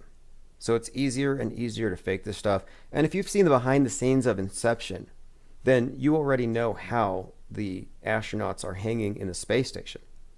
I mean, watch it critically just once. If you haven't looked at the space station astronauts, watch critically once and notice how tight their belts are. And ask yourself, how tight would your belt be if you were in 0G, where there were no forces tugging down at your pants? This is a picture from Virgin. I have to show you this. This is 2 Virgin employees, Virgin Galactic, in a small pod inside of a vacuum tube. This is the future of space travel, if you ask me. Commenter says Elon is the Martian Pope. Yeah, I kind of think so. Nunya Business says Flat Earth F Word met Mark Sargent and confirmed he's not a shill. I heard Mark Sargent's going to do a McDonald's commercial for pancakes, which might not be a bad thing if you think about it, because they're trying to suggest this idea is inherently dangerous, or asking questions is dangerous.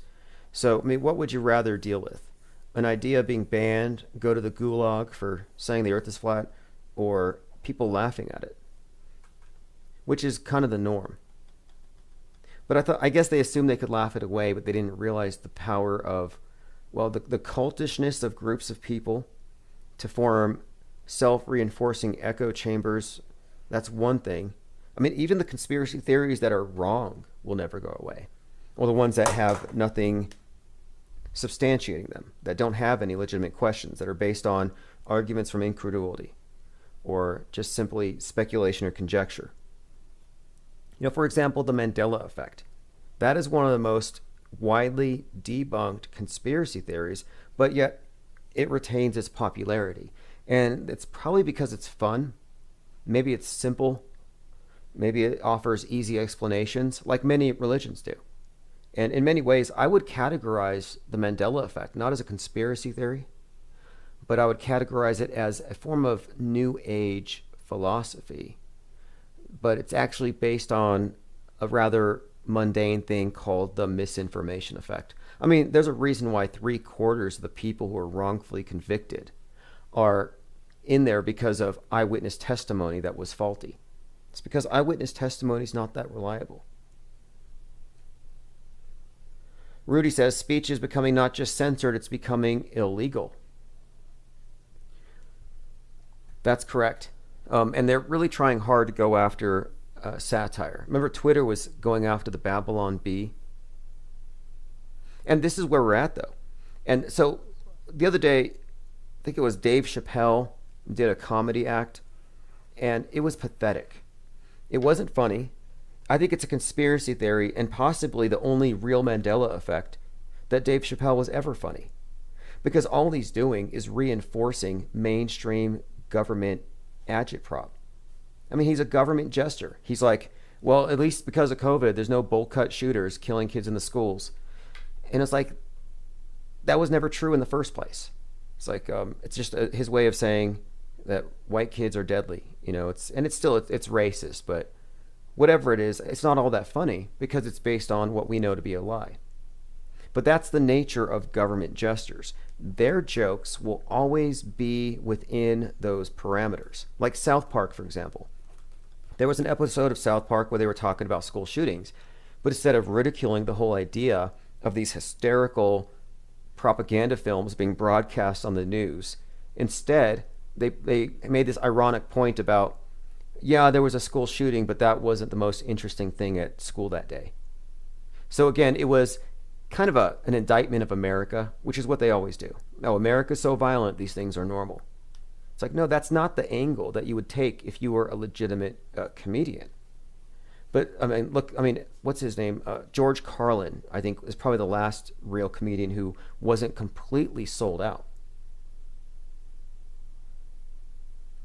But most of his work came out before a lot of the genies were released from the bottle. And one of the biggest genies to be released from the bottle was the crisis actor one. And they can't put that one back in as much as they would like to. You know, shout out to the Parkland acting troupe for that one. You know, because, and that's keeping up with the Crisis Actors season 1, because that's one of the first things that gave us true insight into this, into the nature of mainstream media manipulation, 1, and 2, it exposed that false flag theory is actually there to guardrail people so they don't go into auto hoaxing. Commenter says, which YouTuber woke you up to Flat Earth? Oh, you know, there's this misconception that Flat Earth started on YouTube, but no, the Flat Earth Society has been very active for a long time. And really, they had an internet presence. You can find a lot of their writings, a lot of their books. Who knows what books were burnt when one of their leaders had his house burned, I think. But anyway, it's been around forever, but it was recently popularized on YouTube. But the funny thing is, all of the YouTubers, and this is still true today, they call Flat Earth Society controlled opposition with no evidence. It's a weird form of stealing all of their content and not giving them credit. It's like, I was going to the 24/7 Flat Earth Discord channel, and they said, do not mention the Flat Earth Society, they're controlled opposition. And I've had a couple of phone calls. I've talked to a couple of people involved with the Flat Earth Society, and I didn't detect anything weird about them. They're just not activists. They're not organizing. They're not doing conferences, but they definitely have all of the content, the ideas. It's more or less a library, but it's strange that they're so often disrespected by people who have just stolen their content. So yes, most YouTubers who claim to have invented the flat earth theory, which is, again, bizarre. So many people competing for this position of, I discovered it on YouTube first. I was there in 2015. I was there in 2014. I was there 3 months before you. It's like, well, it reminds me of religions or something. That's the culty side of it. The fact is, I think the first time it really broke on YouTube was I think it might have been Mark Sargent's Flat Earth Clues that got most people into it. And that's because he broke it down into 13 or 14 videos. Now, you may disagree with his conclusions. I think his conclusion is that we live underneath a glass dome. My questions about the dome would be, why would we assume it to be curved? I'm mostly interested in, lately I've been trying to look into this channel. It's called Sturgio Studio 10. I'm trying to either debunk it or at least just demonstrate. I'm trying to find out for myself how much of this can actually be, well, perhaps a bias.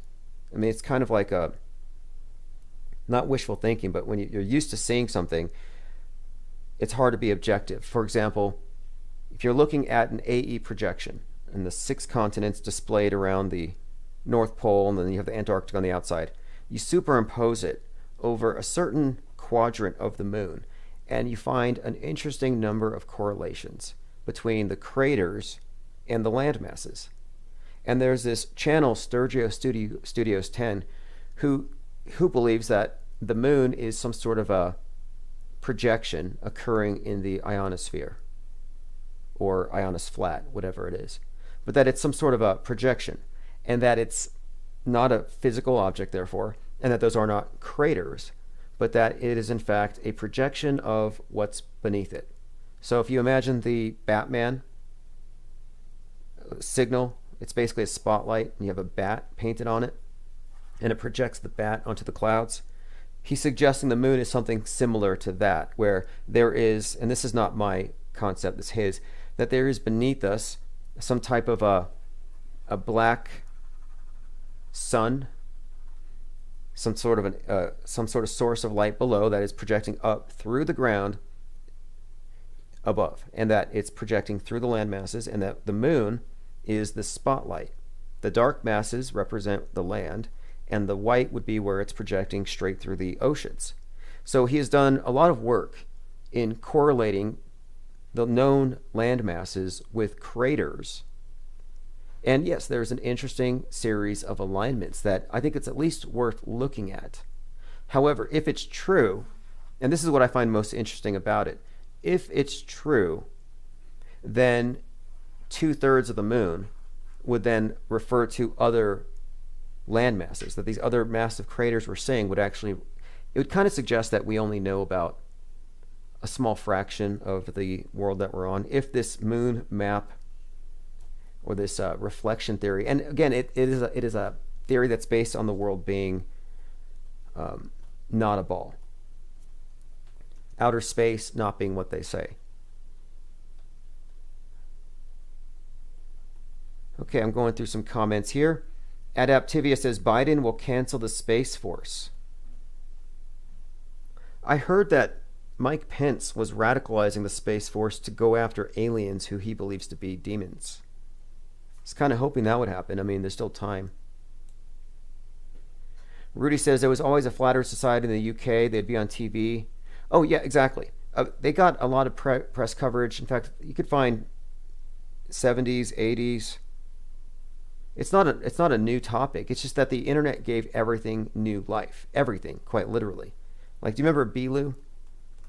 That little green alien from Brazil? Bilu was pretty much obscure, but a lot of people knew about him in Brazil, but now he's one of the most popular, I think, examples of like a real alien, if you believe in aliens.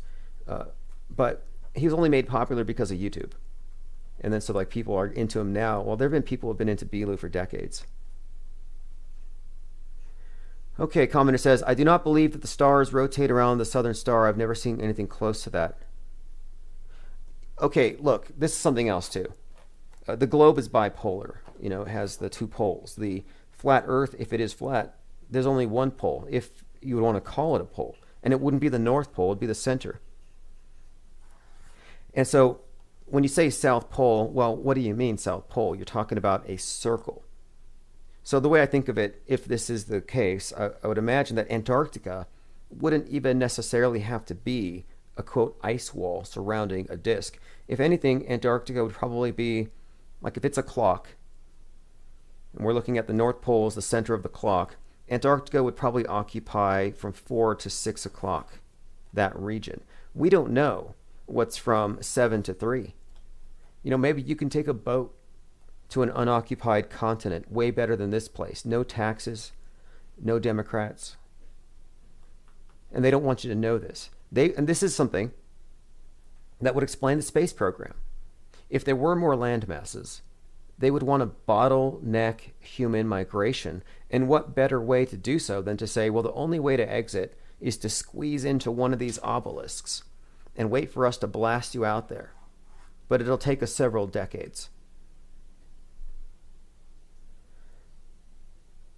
Okay, I'm going through some comments here. Commenter says, my friend has done time-lapse photography and he reckons this proves the Earth is a globe. Well, most of the people who reckon that they've proved the Earth to be a globe are arguing against a straw man. As in, they still haven't separated the Earth from space. And that's the main thing here. We're not talking about a flat planet versus a round planet. And that's why I say these debates are fallacious. Because the globe addict, the baller, is thinking, okay, I believe in a ball Earth. He believes in a disk Earth. So they're thinking of just two different objects in space. No, that's not ever going to lead to a legitimate debate, because the flat Earth concept isn't saying that we believe we're on a pizza in space. It's suggesting that there isn't space, that the universe might be infinite and we're probably on the bottom, if anything. I mean, you've all seen the ridiculous meme of a disk in space and it gets hit by a meteor and then all the dinosaurs get flung off. Like, yeah, that's not going to happen. That's not what anybody believes. It's kind of funny, I admit, but it's a straw man argument, and you're not winning any points by not addressing the real fundamental issues here. Commenter says, are you conspiratained? See, they're trying to ban conspiratainment. They don't want it to be legal for you to be entertained by questioning reality at any level. Well, reality as they define it. So I mentioned earlier X-Files, Twilight Zone, Fringe. These are all examples of what I consider, what we know to be, well, it's conspiratainment, but it's mainstream acceptable conspiratainment. So you can have conspiracy theories if it involves aliens probing you, or hairy men in the woods who only leave one footprint at a time. Like, how come no one has ever considered that Bigfoot might be a monopod, like some big ape with just one leg? Like, what makes you think he's got 2 feet, that he's bipedal? You never see footprints. It's always just one footprint. Makes zero sense. But that's the kind of stuff you're allowed to talk about. You can talk about man-bear pigs or chupacabras all day, but you start going outside of those bounds of safe conspiratainment, and now you're dangerous misinformation. And that's where we are. And they try to find different sneaky ways to shut you down. So they'll say, well, your information is endangering people, this is why I always make a point to say, and this is just right now, just anyone who's listening from the WHO, any of these paid provocateur troll agents from YouTube, this channel is pro-vax. We're so pro-vax that it's not safe to sit next to any one of us on a bus. We want to vax everybody. However, we think it's important that we vax the essential members of the media, celebrity athletes, politicians, Antifas, and I think that would cover it. And, even if we do have extra vaxes, I kind of think we ought to deny vaccinations to anybody who's ever spread a negative meme about Bill Gates, or anybody who's, in fact, you might as well deny flat earthers the vax until we vaxed all the precious globe earthers first. So there you go. We're pro-vax. You know who I want to see vaxxed is vax Jack Dorsey, vax Mark Zuckerberg, vax Bill Gates. I've never seen Bill Gates in a mask. Now, I haven't figured out how Bill Gates' wife, Melinda, can both simultaneously resemble 2 people who don't look like one another. It's a strange thing. It's a conundrum. If A equals B and A equals C, then B should equal C, correct? Well, Melinda Gates looks like Robin Williams. Melinda Gates looks like Kevin Kline. But Kevin Kline doesn't look like Robin Williams. It doesn't compute. Lloyd Miller says BLM's got to be vaxxed. It's kind of messed up you say that, because Melinda Gates actually said that. She said that they want to vax blacks first. And I'm like, wait a minute. Is she not married to the guy whose father was part of the American Eugenics Society that basically wanted to kill off all racial minorities? And you can look it up for yourself. I'm not going to repeat their rhetoric, that eugenics stuff, but nothing's changed. Now they have other more subtle ways of saying what they really mean. Their little technocrat dog whistles about cutting your carbon footprint in half.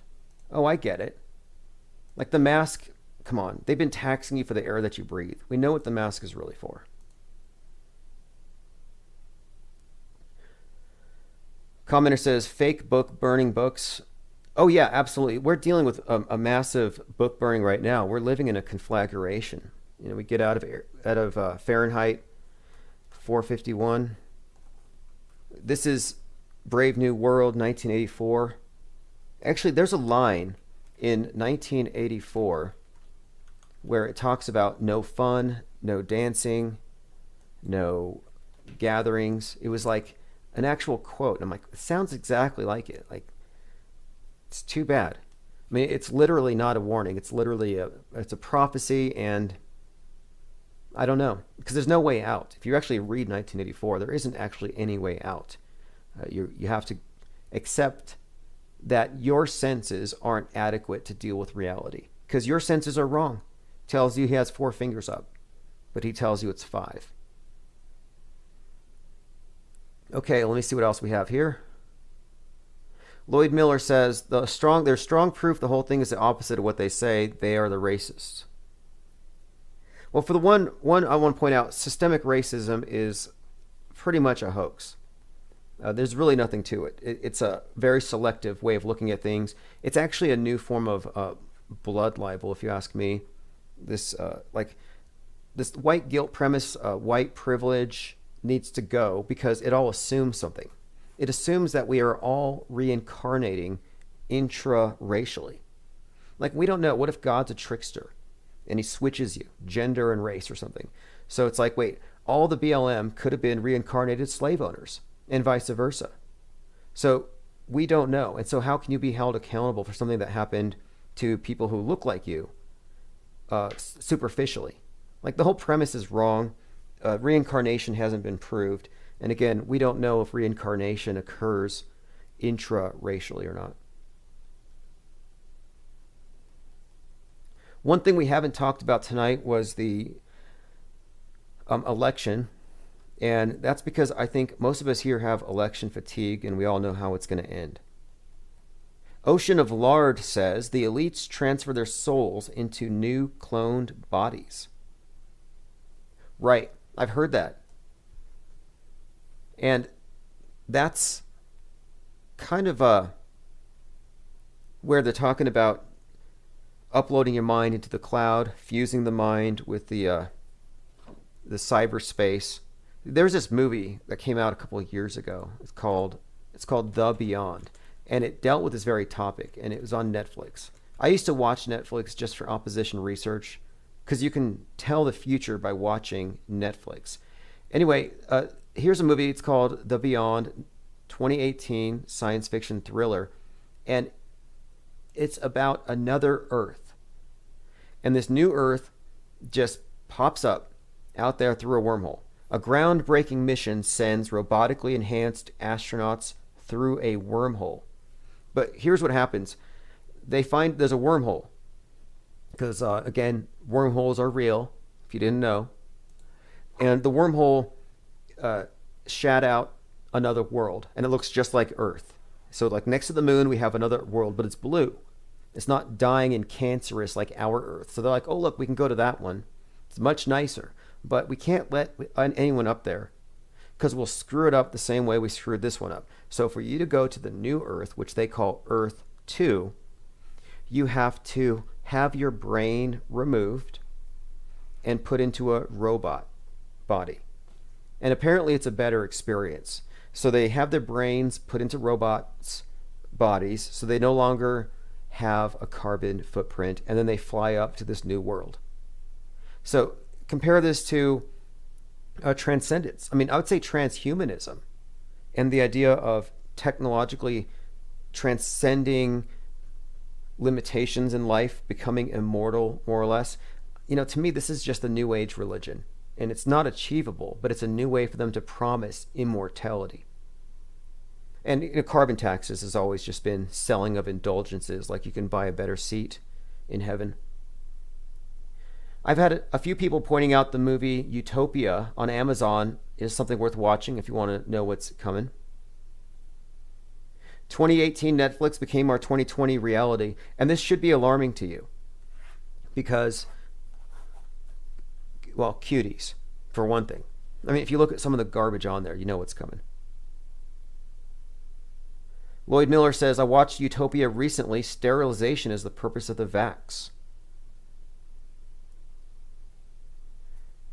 Commenter says, what are your thoughts on ley lines? Yeah, that's an interesting topic in itself. You know, are we all just matrix batteries, and is the world set up in such a way to aggregate all of our expended, I guess, energy, our consciousness? And that's why they trigger us. That's why they do psyops. That's why our movies are meant to traumatize us or enrapture us with drama. Probably. Like, this world could in fact be something like a big vampire system. Nunya Business says, I gotta go. It's been fun. Peace. Hey, thanks. And if you want to catch this on the replay, go to infiniteplainsociety.com. Sign up. $1 a month. You get full access to the Discord server, newsletters, live stream notifications, text message notifications. And of course, the Discord server think tank also has an animation department. And so if you haven't heard about it yet, we have a project we started 2 years ago, and we got interrupted by Parkland and Starman and so many other things. But the product itself, the project, was just kind of on the back burners, and it's called South Pole. South Pole is our version, you could say, of a South Park-like kind of crude animation or 2D animation, cut out. And the season premiere, Season 1, Episode 1, will be this Thanksgiving. And it was produced entirely in the Infinite Plane Society's Discord server. We had an animation department opened up, an actual room for it, and it kind of flourished. So now we have voice, music, score, editors, and everything else.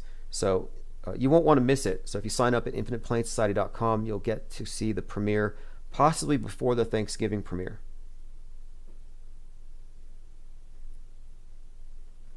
Lloyd says Utopia is very disgustingly violent. Yeah, it's been a while since I've watched a mainstream movie, and whenever I do, I'm always taken aback at just how much violence I used to just passively accept. And I think it's part of this conditioning, normalizing, and also they want you to have a low opinion of the human race. A lot of entertainment is just, it amounts to slander. They want us to think the human race is a virus that ought to be destroyed for its own good. Mercy, kill the human race, please. Send in a space rock. I mean, look at these games. Grand Theft Auto. You remember games like Super Mario, you save the princess? Now it's Grand Theft Auto, where you shoot up crack, you rip off a prostitute, and then you loot. And then you protest the police departments. One Step Too Far says, we are in a massive chess game, and whether you want to be or not, you can only control what happens within the square you're in at this moment.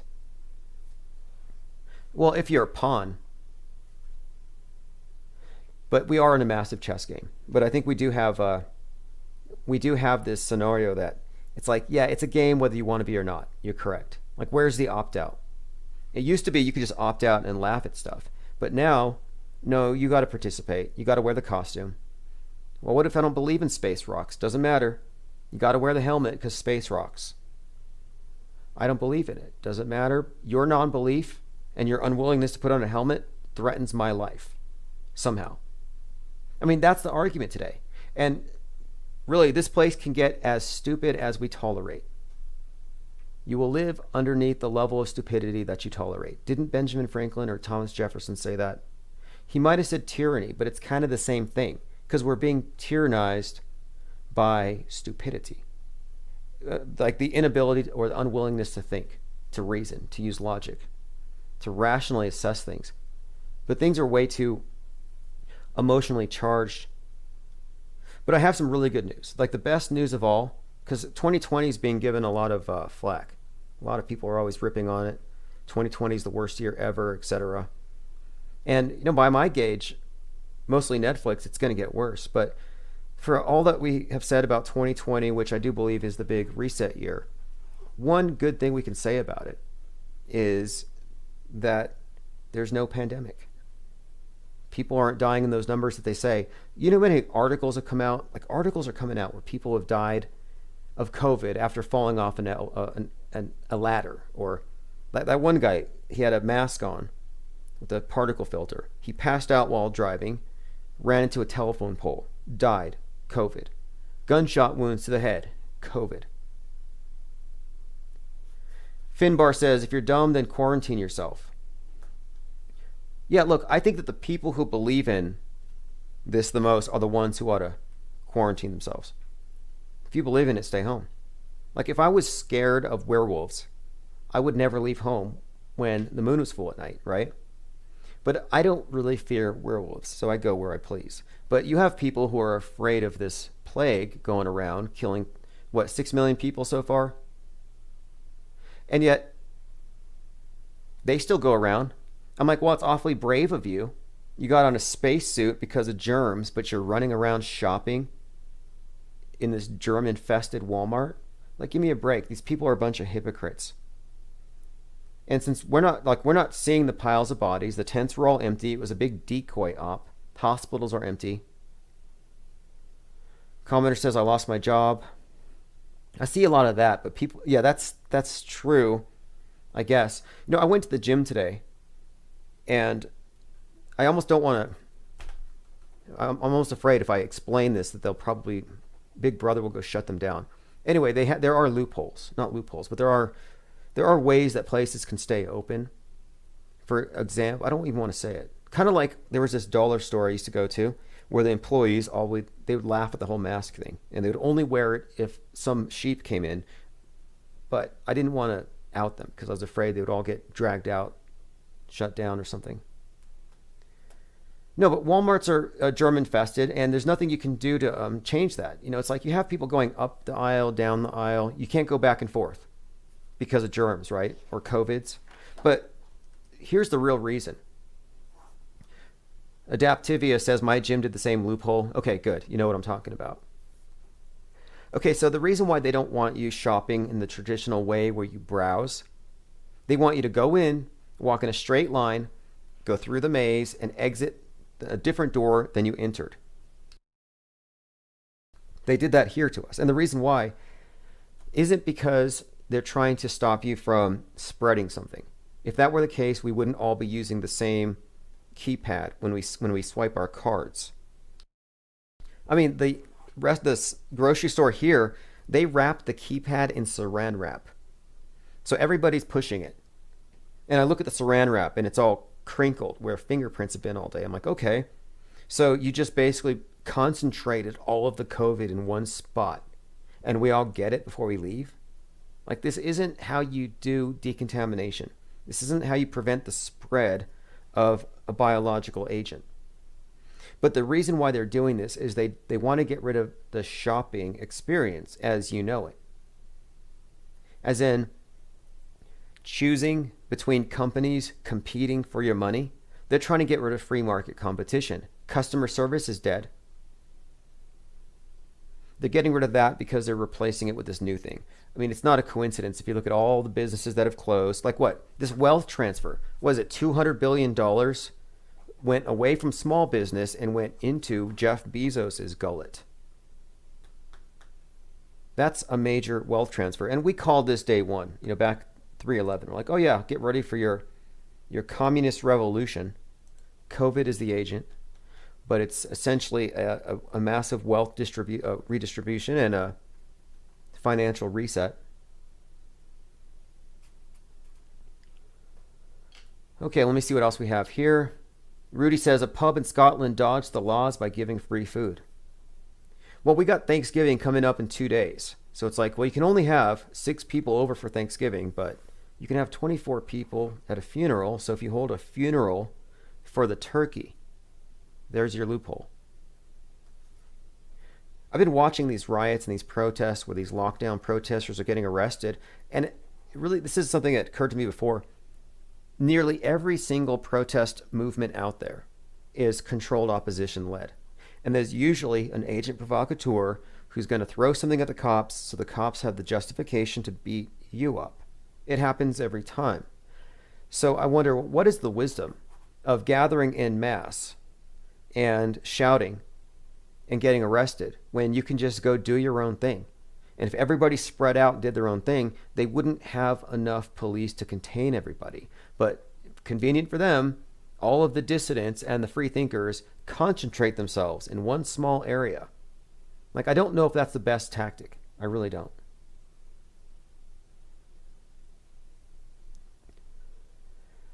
Okay, let's see what else we have here.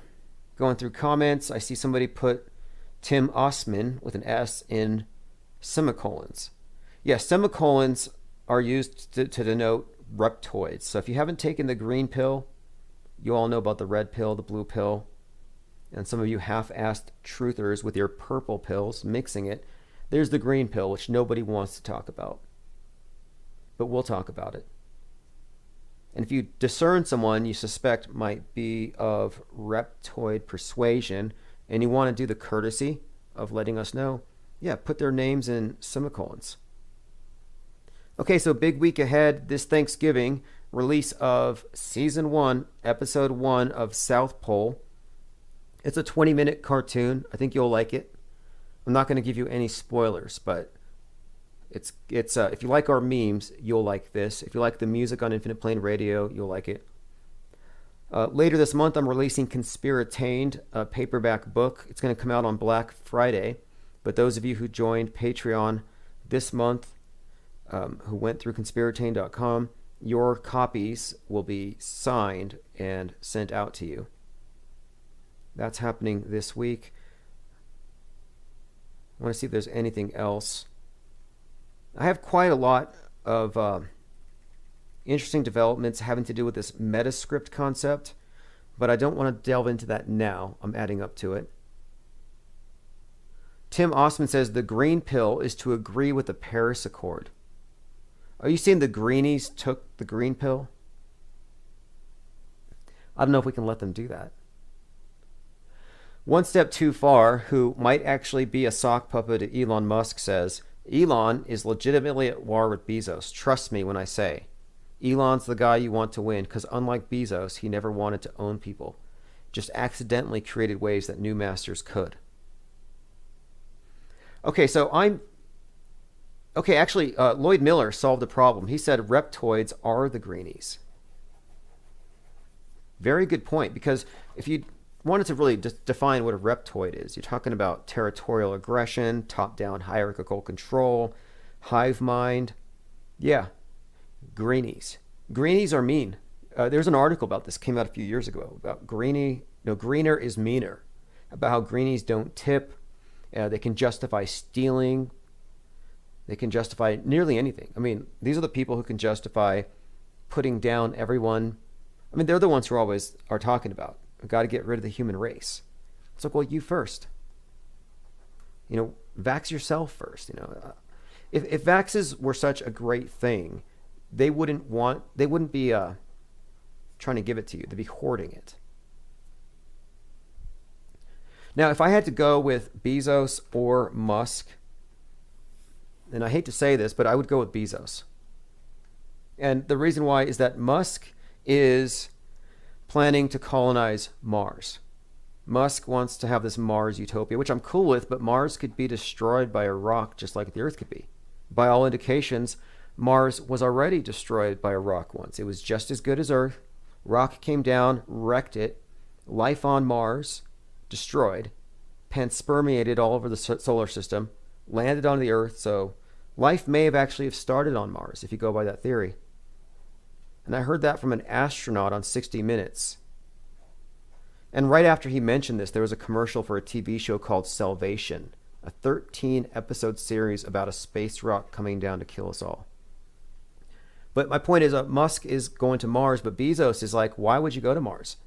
Why would you want to be confined to a place that could be beset with all of the same problems we have here? His idea is just building massive, cigar-shaped, tubular space stations that can house millions. He's talking about exponentially growing the human species until you have 1 million Mozarts. So Musk is talking about condensing us, create a little sustainable habitat under a dome on Mars, and Bezos is like, let's just go take over the universe. So I'm with Bezos. One Step Too Far, oh shucks, I'm sorry you feel that way, please look into it. I'll look into it, but look, if I had to choose, but I'm not choosing between the two. I think that's the whole coercion thing. They want to make you think that the Earth is not worth staying, it's not worth saving, it's not safe, or maybe your carbon footprint is so bad for the Earth that maybe you should just give up and go to Mars. Like you're actually sacrificing yourself, like that movie I brought up, From Beyond. You had to give up your body to go into the heavens. Put your brain in a computer and have it sent to the new world. But when it comes down to it, though, ultimately, and I brought this up earlier, this space utopianism is never meant to deliver. One of the things about utopianism, the main thing they're known for, is not delivering on their promises. And that's ultimately where we're at. And I don't know how they're going to get away with putting people off much longer. I mean, I think Branson had the right idea, Virgin Galactic, where they had somebody blow up in one of his rockets. So it's like, okay, that's going to dampen the enthusiasm for space travel, put his investors off for a little bit of while, a little couple years. You put down money for a ticket, maybe you're not so eager now. I kind of predict a big Mars starship trip, and then it gets hit by a space iceberg, like an asteroid, just like the Titanic all over again, only it's in space.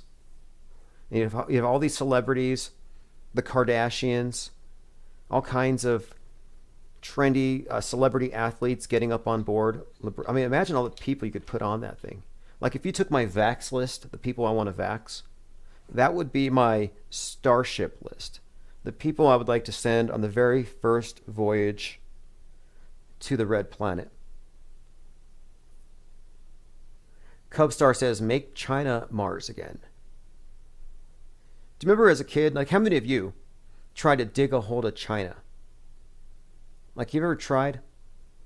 Because I think we all have at some point, and it's probably because you saw something, Looney Tunes, Bugs Bunny or something. Now, the proposition of digging a hold of China, it was actually, this is where space travel, I think, has its genesis.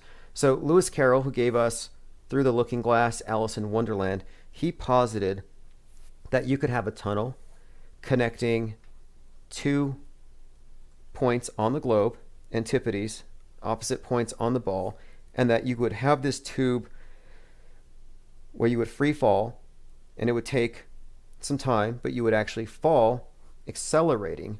And of course, they would take the oxygen out of the tube. So you're free falling, frictionless flight, essentially. Accelerating for 21 minutes, decelerating 21 minutes, and then you land on the other side. So it's like, oh, look, you went from America to China. Well, this notion kind of figures prominently in Alice in Wonderland. If you remember, she falls down the rabbit hole, and then she lands at the bottom, and then she's in Wonderland where everything is crazy. None of the laws of physics resemble what they did in the real world. Everything was inverted. So that's Lewis Carroll. But then in 1966, a mathematician did some calculations, and he said, yeah, if you could dig a hole through the world, it would take exactly 42 minutes to go in one end and come out the other. So I was talking about Musk and this tunneling, the Boring Company, even the Virgin Galactic getting into it. But what are we talking about here? Fake space travel. And now here we have one of the progenitors of this concept of free falling through frictionless space, and the calculation adds to 42 minutes to go through the Earth. And there's nobody more obsessed with the number 42 than the guy who is also curiously obsessed with digging tunnels and space travel. In fact, when we first started talking about this, I saw a tweet by Musk where he said, embrace tunnels. It'll feel like warp drive. Of course, warp drive. Now, connect this to the concept of wormholes, the fictional concept of wormholes, and suddenly it's like, yeah, you get in this little rocket ship here, and we'll take you to a wormhole, and you'll wind up on this paradise out here.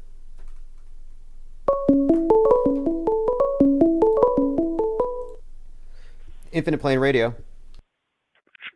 Hey, now that you're talking about Alex Jones on Joe Rogan, I wondered if you saw the last episode he did with Rogan. There was a guy that was in studio, and the guy that was in studio, I don't know what his name is, but he had a free Ghislaine shirt on. So you have Alex Jones with his NASA shirt on, and then whoever the guy in studio with him had a free Ghislaine Maxwell shirt on.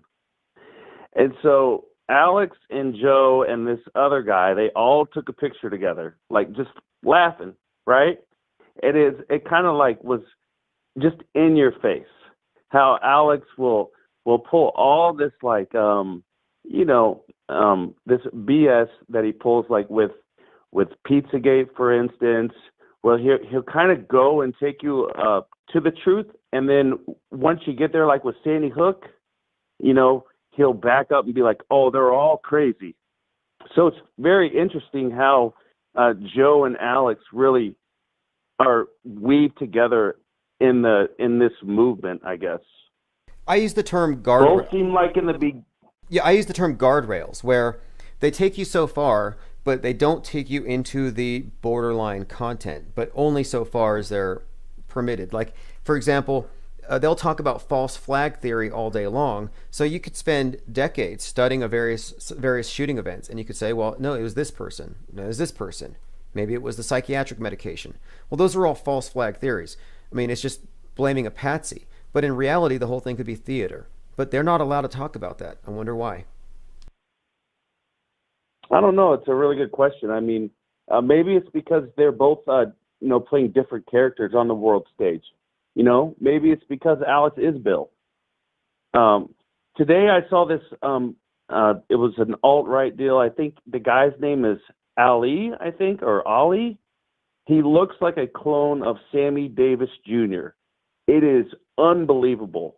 I think it is Sammy Davis Jr. I don't know if you know who this guy is. You talk about the tap dancing Satanist with a glass eye, that guy? Yeah. But this guy's real name is Ali, I think, and he looks just like Sammy Davis. I mean, they're clones. They're the same person. It's very bizarre. Okay, so you said clones. Okay, because this is a fascinating topic. Somebody earlier tonight brought up the idea of the elite transplanting consciousness into new bodies. And then, strangely enough, maybe you've seen this one. I saw this picture of Barbara Bush, like 10 pictures, compared to pictures of Aleister Crowley, who died in 1947. Oops. But I'm like, wait a minute. If he didn't die in 1947... They look the same, though. They look the same. What about Theresa May being Hitler's daughter? And same thing with Angela Merkel, or whatever her name is. Oh, being Hitler's Merkel? Daughter. I mean, yeah. I mean, look, that's probably true. I'm pretty sure that Trudeau is one of the children of the dictator out there in Cuba, Castro. Castro. But did Aleister Crowley put on a wig and then take on the role of Barbara Bush? Like, what a weird turn of events for that guy's life, if that's true. Well, it is really bizarre. And, plus, okay, you have Ozzy Osbourne, who sang a song about Aleister Crowley, right? And it just so happens that Ozzy came to, like, a deal for the second Bush's presidential, whenever he was in office in 2000s or whatever. And he stood up and he said something about Aleister Crowley. Like, it's just crazy. If you tie it all together, he would actually be praising Bush's grandfather. That's incredible. Okay, now check this out. There's a video called Straight to Hell that came out in January by Ozzy Osbourne. And I watched the video because I watched it after the riots in Minneapolis, and I'm like, wait, this just predicted all kinds. So the video by Ozzy Osbourne, Straight to Hell, typical Ozzy Osbourne stuff. I wouldn't play it, but it's riots against the police. People are wearing masks. It looks like Chazistan. So this was definitely predictive programming, even down to the masked rioters. But the way it ends, and this is Ozzy Osbourne's latest video from 2020, it ends with a nuke. What do you think of that? Well, does that mean that we're going to get nuked in December? I mean, what's that mean? Here's what is crazy is that we've talked about all the movies with predictive programming, but there are so many music videos that have predictive programming. I'll just throw out one right here. Kanye West came out with a song called Love Lockdown. Love Lockdown. And in the song, he's by himself in his room or in his house by himself, singing about loving lockdown. Oh, loving lockdown. That's some subliminal you see programming. What I'm saying? Absolutely. Absolutely. Yeah.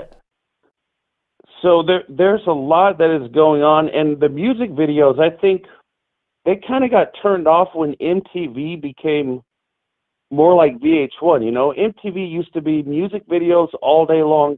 And then, like, Kurt Cobain died, and they started filming 14-year-olds get pregnant. It totally changed. They quit playing any of the music, and it became news programming or, the Sonic programming, whatever it is.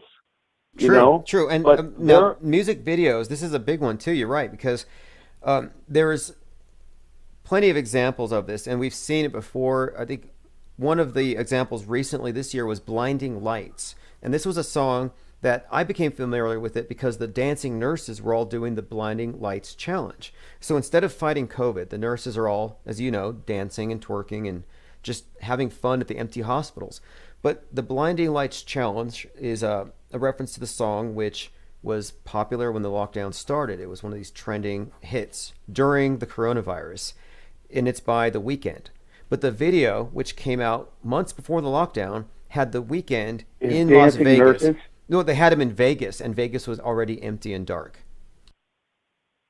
Oh my God. Okay, so what is going on? Is it? This is where you get into, like you were talking about earlier. Someone brought up like the Saturn Jupiter that's getting ready to happen this 21st or in December. Like maybe there is something with this retrocausality. Maybe they have to use they program us through their symbols, and they use our minds to manifest it into reality.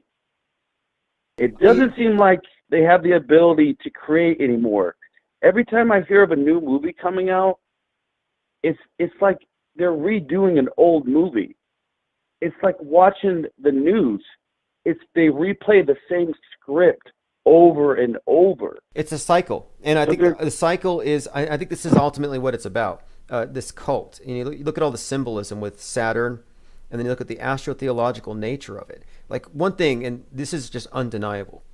It is undeniable that George Floyd, who was knelt upon for 8:46, Twin Cities, that the sun set at 8:46. And the meaning of this stuff, though, the timing of it, it's all astrologically timed. Even the mainstream news, even these mainstream events. And you cannot separate astrology from magic. And when you look into the theories behind magic, specifically group magical ritual, it kind of begins to resemble a lot of what you see even at concerts. So it kind of brings in the whole entertainment business and what they're really about.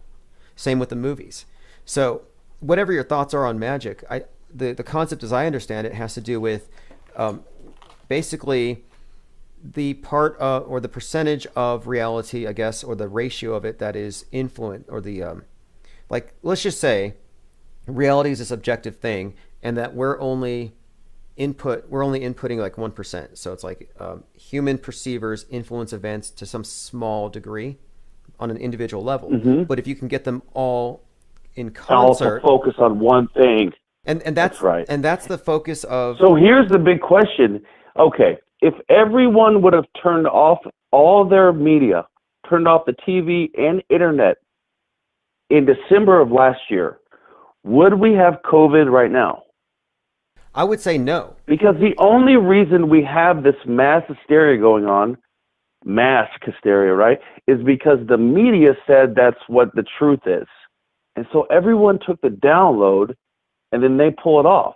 Even if people don't believe in it, now you have the corporations that run, they clearly run everything. They want to run all the small businesses out. They want them out of competition, right?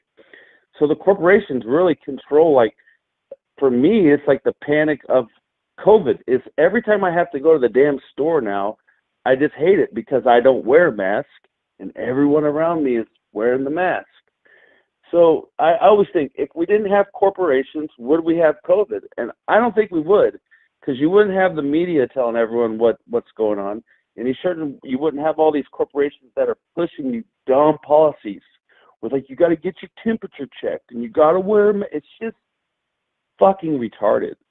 Oh yeah, it's infantilizing. It's infantilizing is what it is, right? It's like we're collectively sick and we have to be collectively nannied until we're all collectively better. It's pretty pathetic. Yeah, and that means that you can collectively, if you're going to try to come to my house and force me to take a vaccine, it's going to cause real issues. And this is where I am trying not to bring this into my reality. Like, I'm trying to avoid this as much as I can, but I'm not the one that's getting ready to push the U.S. troops onto the American civilians and are going to force people to take this vaccine.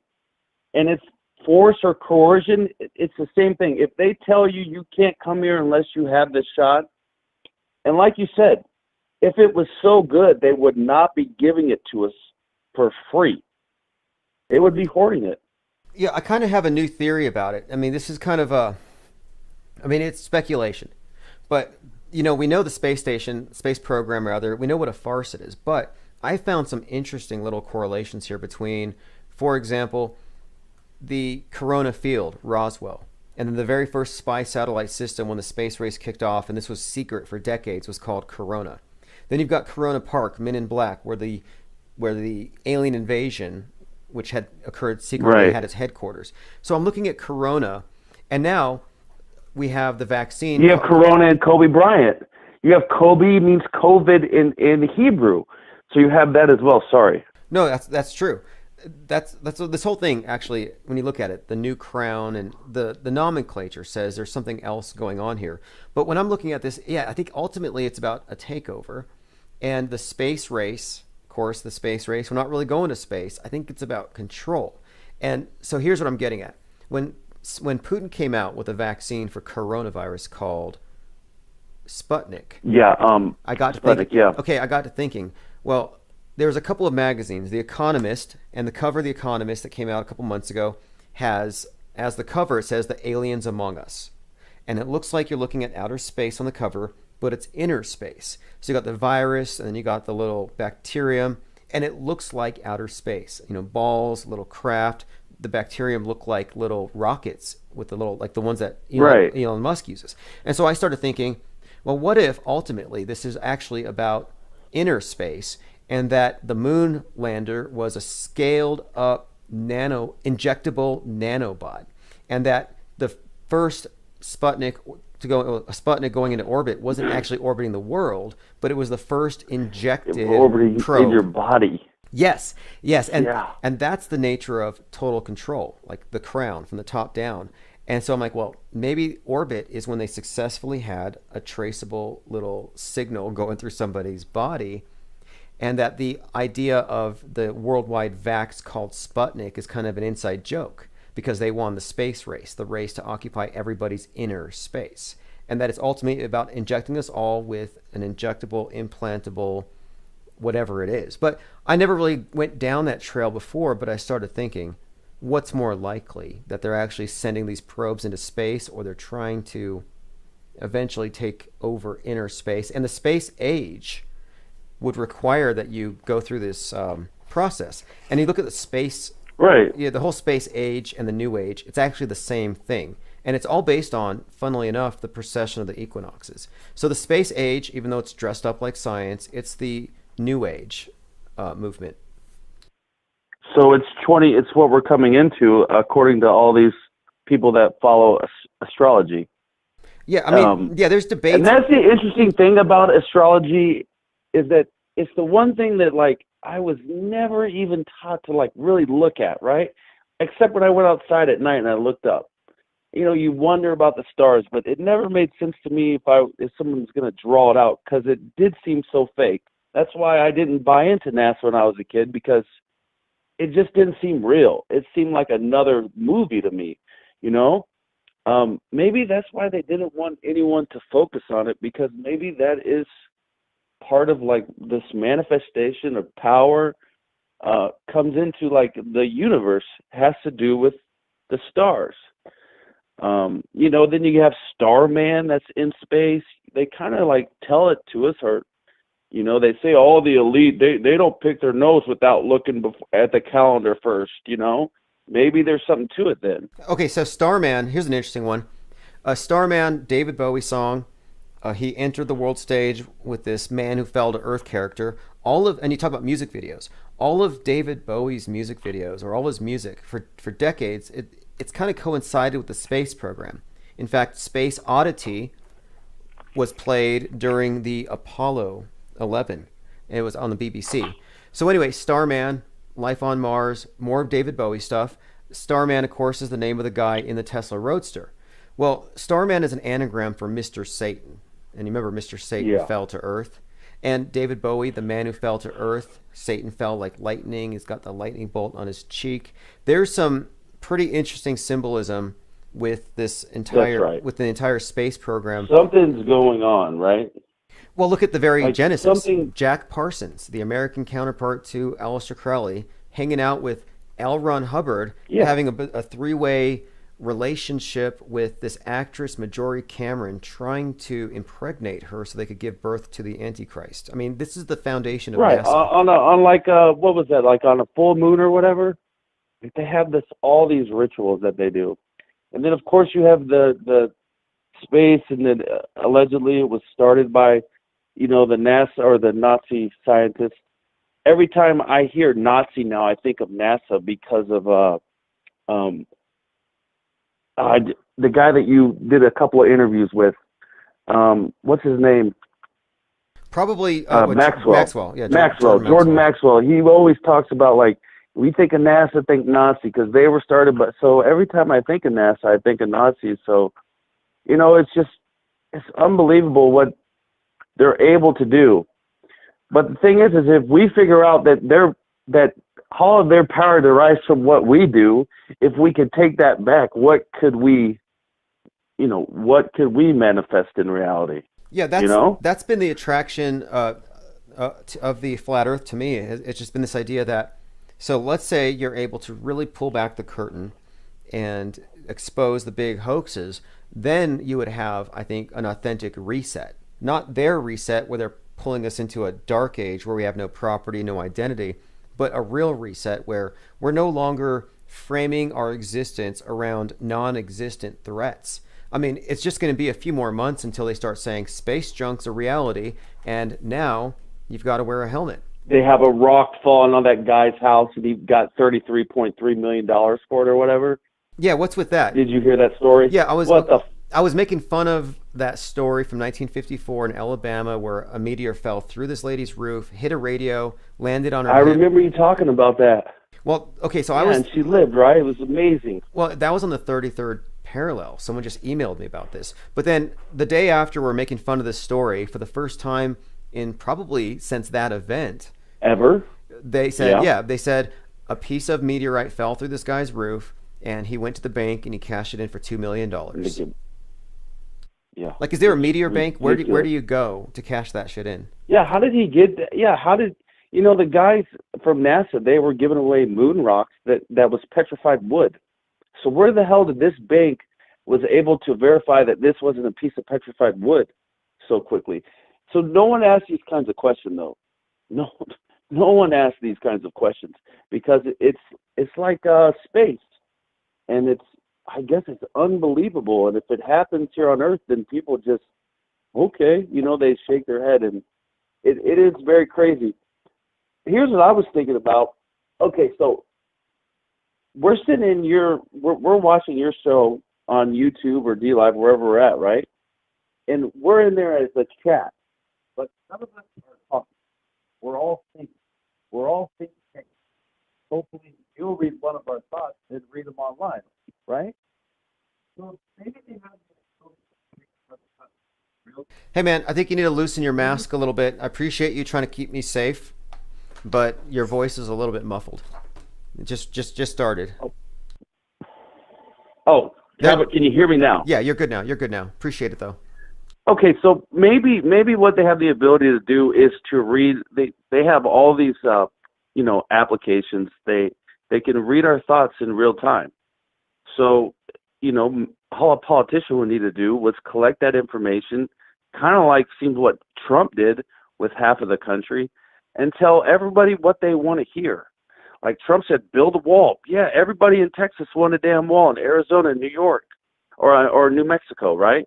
Everybody wanted a wall, and then he like hit on every single subject that people know something's not right. Like the economy is not good. He told everyone the economy was shit and the stock market was a lie. So he told so many truths to get into office, and then of course he goes along with whatever their script is going to be. But maybe they do have the ability. They could just read our thoughts live, and they can tell us what we want to hear. And you know what? That's part of what I think. Like, there's that movie called Eternal Sunshine of the Spotless Mind with Jim Carrey, and they have the ability to selectively remove painful memories so you can get over a relationship or something. And one of the characters in the movie is falling in love with one of the patients that he's extracting memories from. So he actually finds out what her intimate thoughts are, and he uses that to get her to fall in love with him. Yeah. And I've seen that movie one time. I should go back and rewatch that. But man, that's got to be what they're doing. And see, they tell us all their little tricks. They tell us right out in front, and they put it in all the entertainment. You know, they put all the truth in movies, and all the lies are on TV. And so we live in this world where nothing is real and everything is at the same time. You know what I mean? And right. The Earth is probably not flat or round. It's probably in the middle somewhere. You know? This is where I try not to fall into ambiguity. What I try to suggest is that even though the world stage is demonstrably fallacious and augmented, there is something real behind it. So I don't throw out the real by just assuming it's all fake. Like, I don't go full simulation, full matrix. That's going too far, because they want us to, I think we have to stay rooted in reality, logic, and facts. And people who hear us talking and we're mentioning things like the Earth being not a ball, they think that we have nothing to do with facts. And it's because they don't know what facts actually are, verifiable facts. So I stray from automatically disbelieving and automatically believing. I think everything, extraordinary claims, has to be treated as potentially fake until proven real. And when you start looking at the news in that way, you find out that, yeah, most of it is fake, but there is something real behind it. And what I'm trying to do is build a coalition, a network of people who are on this side of the green screen. I call this a post-media critique, because we're on the outside. And if there's enough of us doing it, I think we might be able to maintain some oasis of sanity, if nothing else. Yeah, well, imagine if you had the platform that MSM had, or someone like you could get everybody's attention to focus on one thing, what you could create. And that's what they've done with the media. And then it's like all this stuff comes out. Like, I don't see how people believe Fox after 9/11, but, you know, a lot of people on the right, Fox wouldn't lie to me.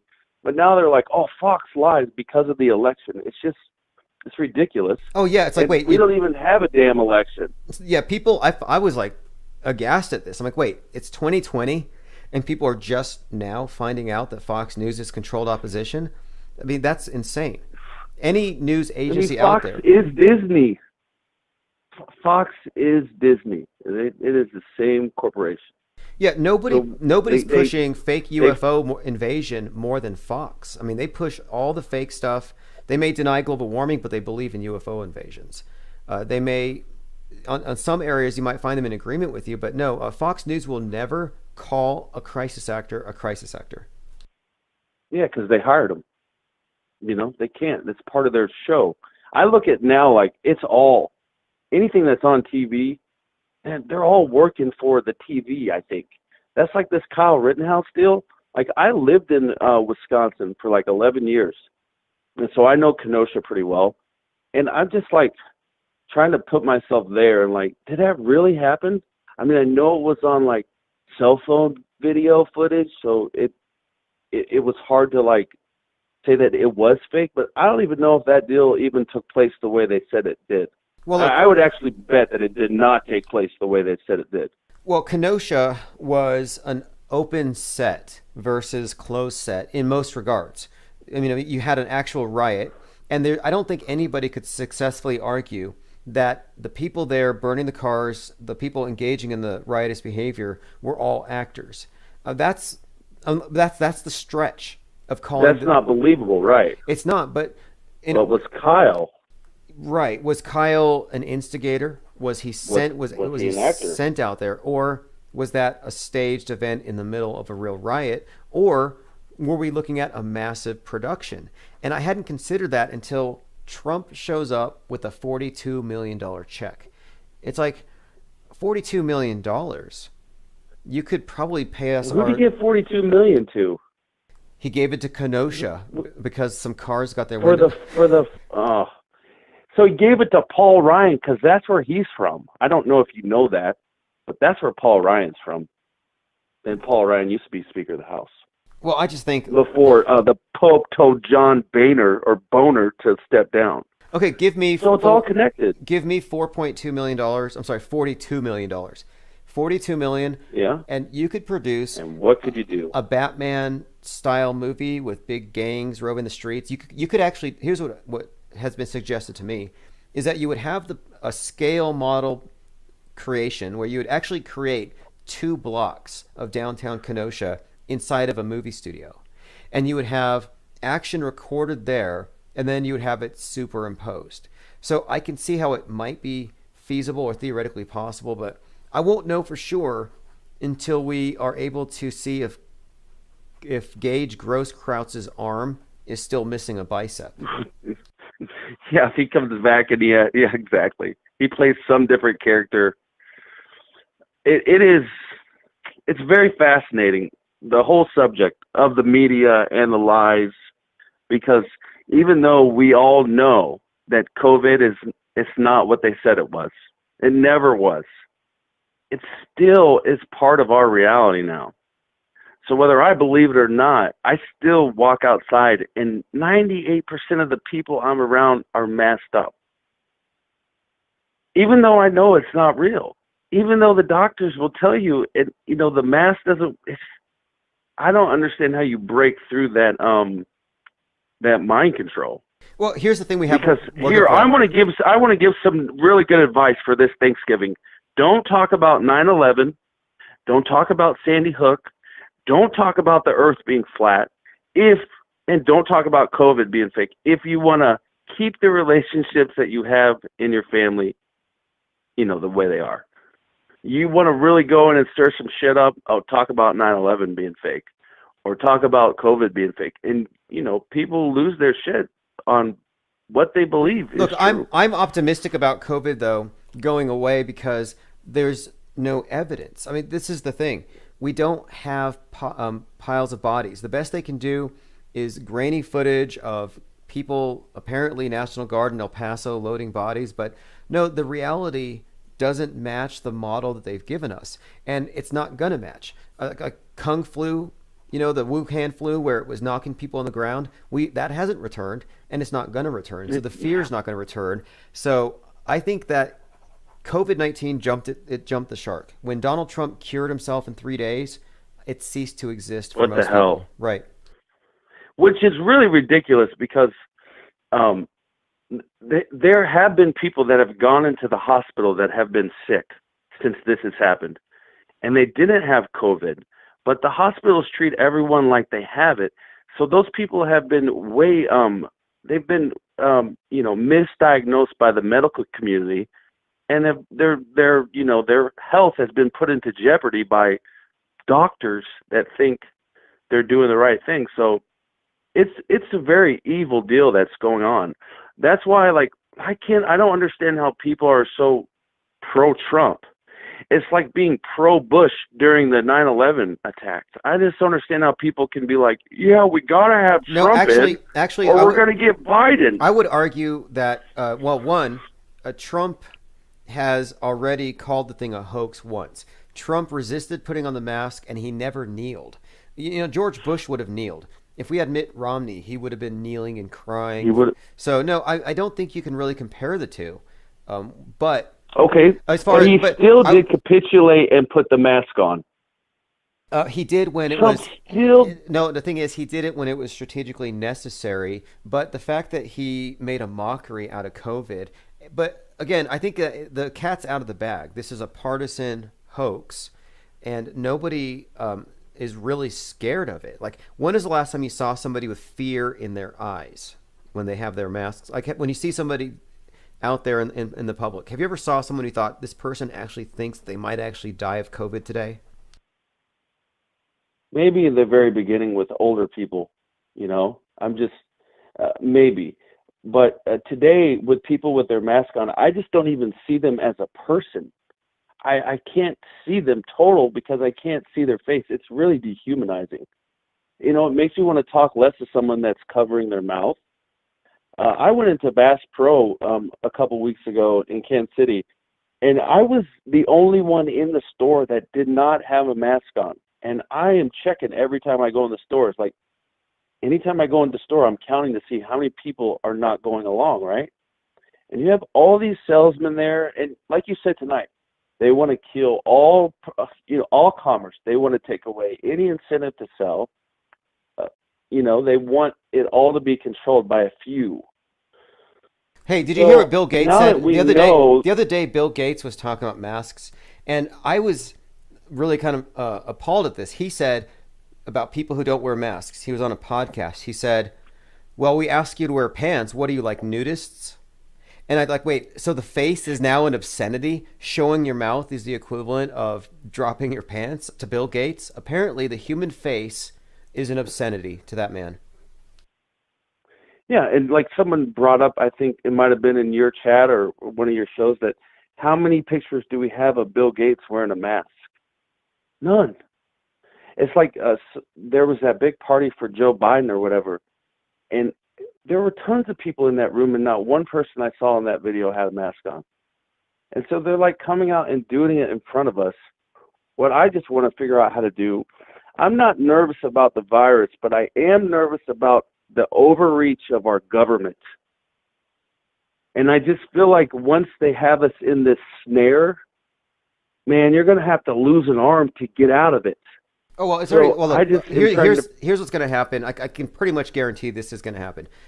You had the war on terror. It wore out after 19 years. ISIS went home. They gave their uniforms to Antifa.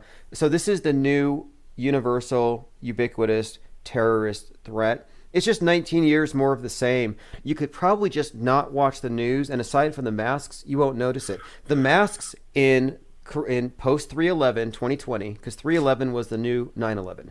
The mask is just the equivalent of the flag waving. Right after the terrorist attacks of 9/11, everybody had flag bumper stickers. Everybody was waving flags except for the people who were on the left against Bush, siding with the terrorists. Well, now the situation's reversed. The people who don't wear the masks are siding with the COVID. Are the terrorists. So I'm saying it's the so same. Crazy. It's the same thing. And so you notice that the spell of 9/11 wore off within a couple of years. 3/11, this is going to wear off. So I'm looking past this. You should check out this Saturn Jupiter deal that's getting ready to happen next month. The only reason I say that is because you're like, well, the 9/11 lasted for 20 years. Some of the people that I've been listening to about the 12/21 event is that whatever they're going to do is gonna like dictate the next 2 decades of our reality. Well, look, and I don't know if people can do this for 19 years. They can. Look, I remember Alex Jones throwing a fit about going to the TSA and having TSA agents groping him. Well, now that's the normal. Last time I flew. Well, fair enough. Just because it's normal doesn't mean it's natural. No, it doesn't. But the new normal is irreversible because we can no more go into a pre-9/11 world than we can go back to a pre. We can't. It's just like it's post 9/11. Now it's post 3/11. You can't go back and remove these things. You just have to wait 19 years. And I think they do these things because it's for the next generation. Like I was talking on YouTube, there's some person, I believe you'd call them a millennial, who said about 9/11, oh yeah, 9/11, isn't that when Osama bin Laden died, or didn't he die in the first plane? Because she heard about SEAL Team 6. And I'm like, no, that's not the story. I have no idea. So it's like they had to reboot the terror, the terrorist for the next 20 years. The terror card? The terror card, but it wasn't going to be an Allah Akbar. Now it's an Achu. Now the sneeze is the threat. And it's universal because everybody sneezes. It's not just confined to one ethnic group or one religious group. So this is actually like 9/11 on steroids. It's a universal 9/11. Yeah, and it's a war against us. It's a war against you and your CO2 emission and cover your face. It's a war on us. And the worst part about it is if you have kids, because you see all the little kids in the mask, it's insanity. It doesn't make any sense. And the teachers, I don't want to talk bad about teachers. I know you got some teachers that are listening to the call right now that are in a bad spot. They don't want to go along with it, but they feel like they have to. But I just have a feeling if we don't stand up and all say no, or a majority of us say no, then this could get way out of hand. And it could be, just like Minority Report, where they can, oh, we're going to stop you from doing a crime before you sneeze, Well, they already are. It's just they're getting rid of information that they don't want people to encounter because it'll lead you into thought crimes. This is just a new religion. That's the truth of it. And it can get worse. So who's their God then? Who's their God? If this is their religion, who's their God? Good question. I would define it like this. The God who's very angry with us for polluting is the globe. The devil is COVID. Virus is sin. Space is heaven. So it's basically... And their savior is... The savior, vaccines? The vaccine is the holy sacrament. And of course, the savior is the church of government. The media is the state church. That's the pundits are the priests. The Bible is the MSM. The mythos, the mythology, that was all given to you through, the scientism. But the God itself isn't really an entity. It's the construct of the collective. It's the state.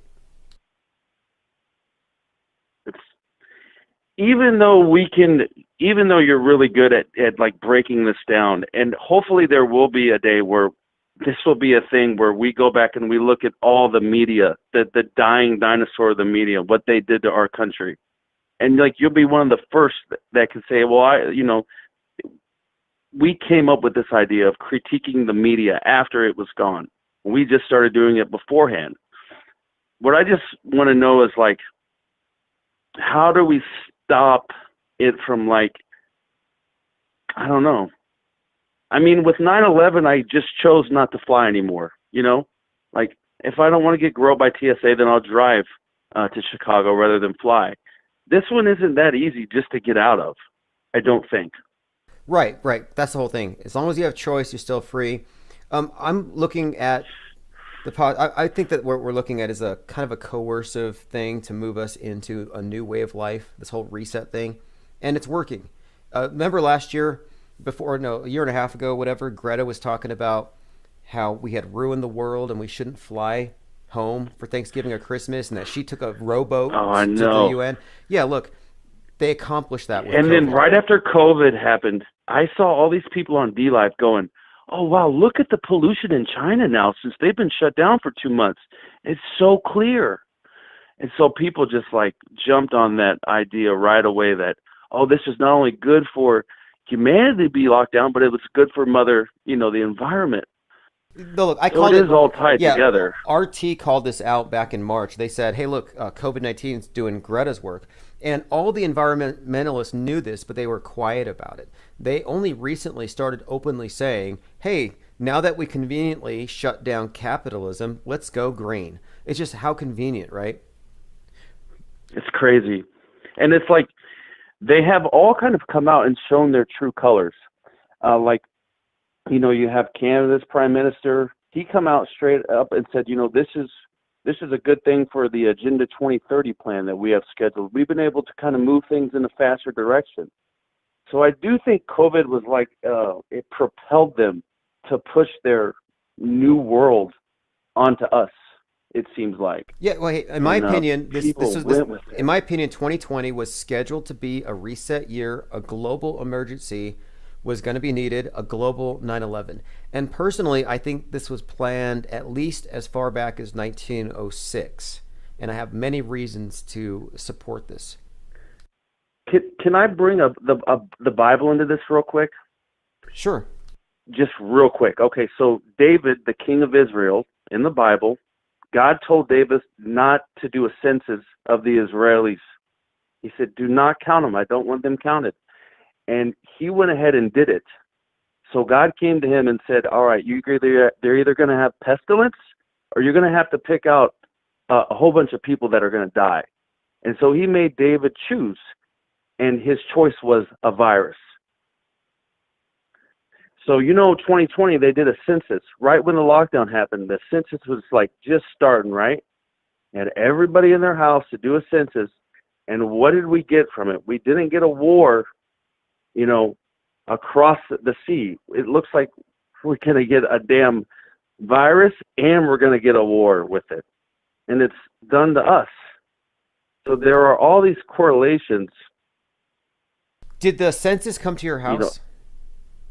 Yeah, they did, and I did not. I saw him pull up. I pulled up at my house as he was leaving, and so I just sat in my car until he walked away. They came to my house. And I did not know who it was at the time, but it was the census. I had one come to my door, and I opened the door at crack, and I'm like, she said she was at the census, and I said, oh, I've got COVID, so later, and I closed the door. She left yeah. right away. I pulled the COVID card. Like, that's kind of a messed up thing, too, is like, you know, you had to pass a drug test to get into work. And so it's like, well, how many gallons of cranberry juice, how many miles do I have to run to pass the drug test to get the work at the department store? But now it's like you have to pass a COVID test, and pot is legal. So it's like, I would rather take a pot test than a COVID test. You know, you said tonight a way to get around like the Thanksgiving dinner is to act like you're having a funeral for the turkey, which I thought was hilarious, man. Rolling when you said that. So I thought that's pretty funny. But you talked about Alex Jones. I had to point out that, you know, even though I know a lot of people listen to him, if you could like see past that facade, it's all bullshit.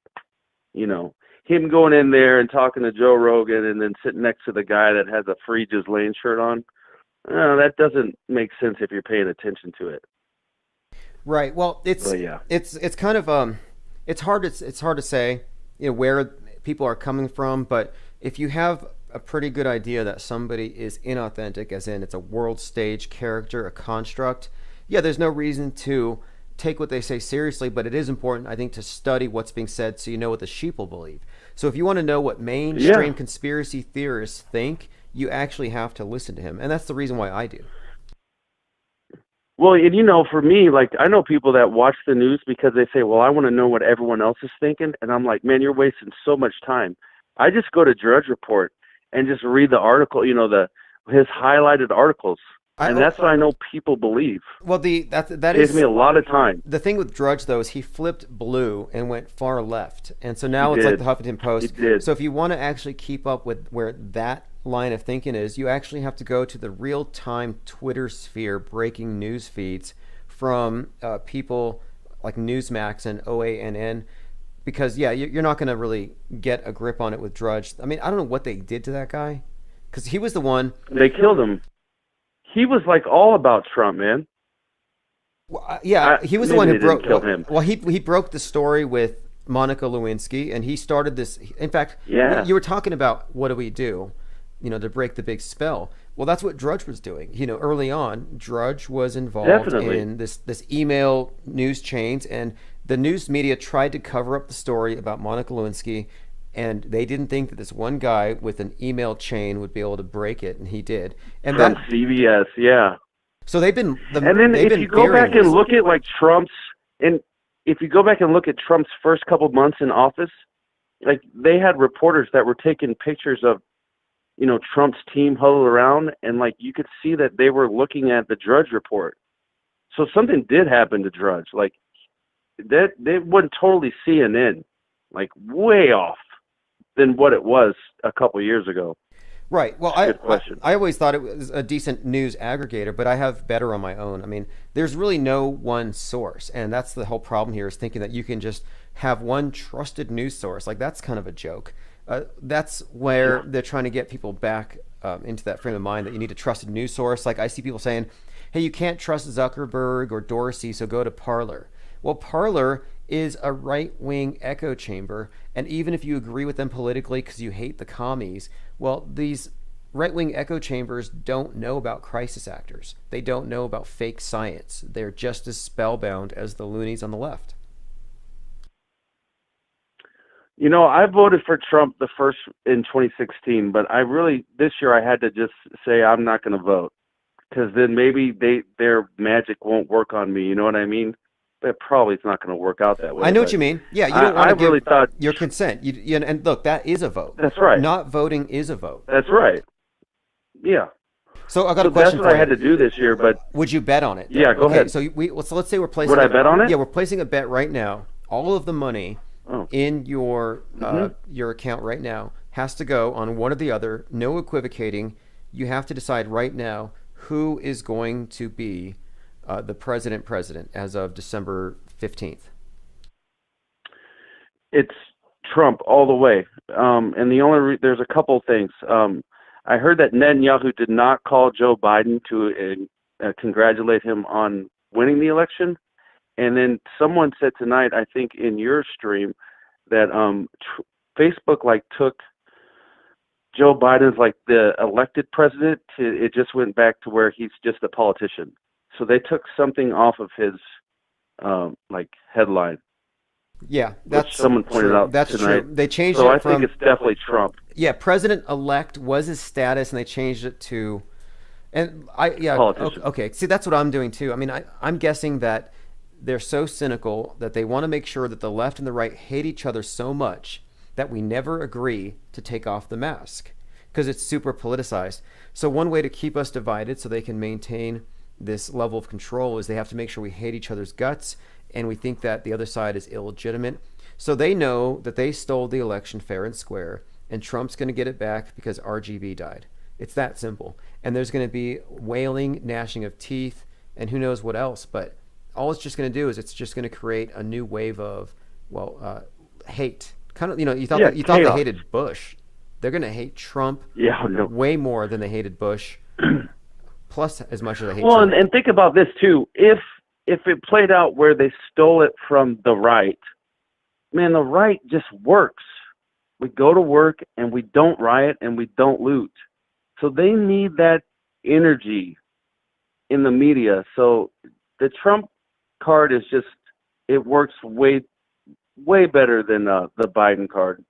Because even if they gave it to Biden, you'd have people that would be pissed, but not like the left is going to go insane when they take it away from him after he stole it. Hey, I hate to play. They're going to go nuts. I hate to play devil's advocate for Biden, but because I know a lot of Biden supporters and voters.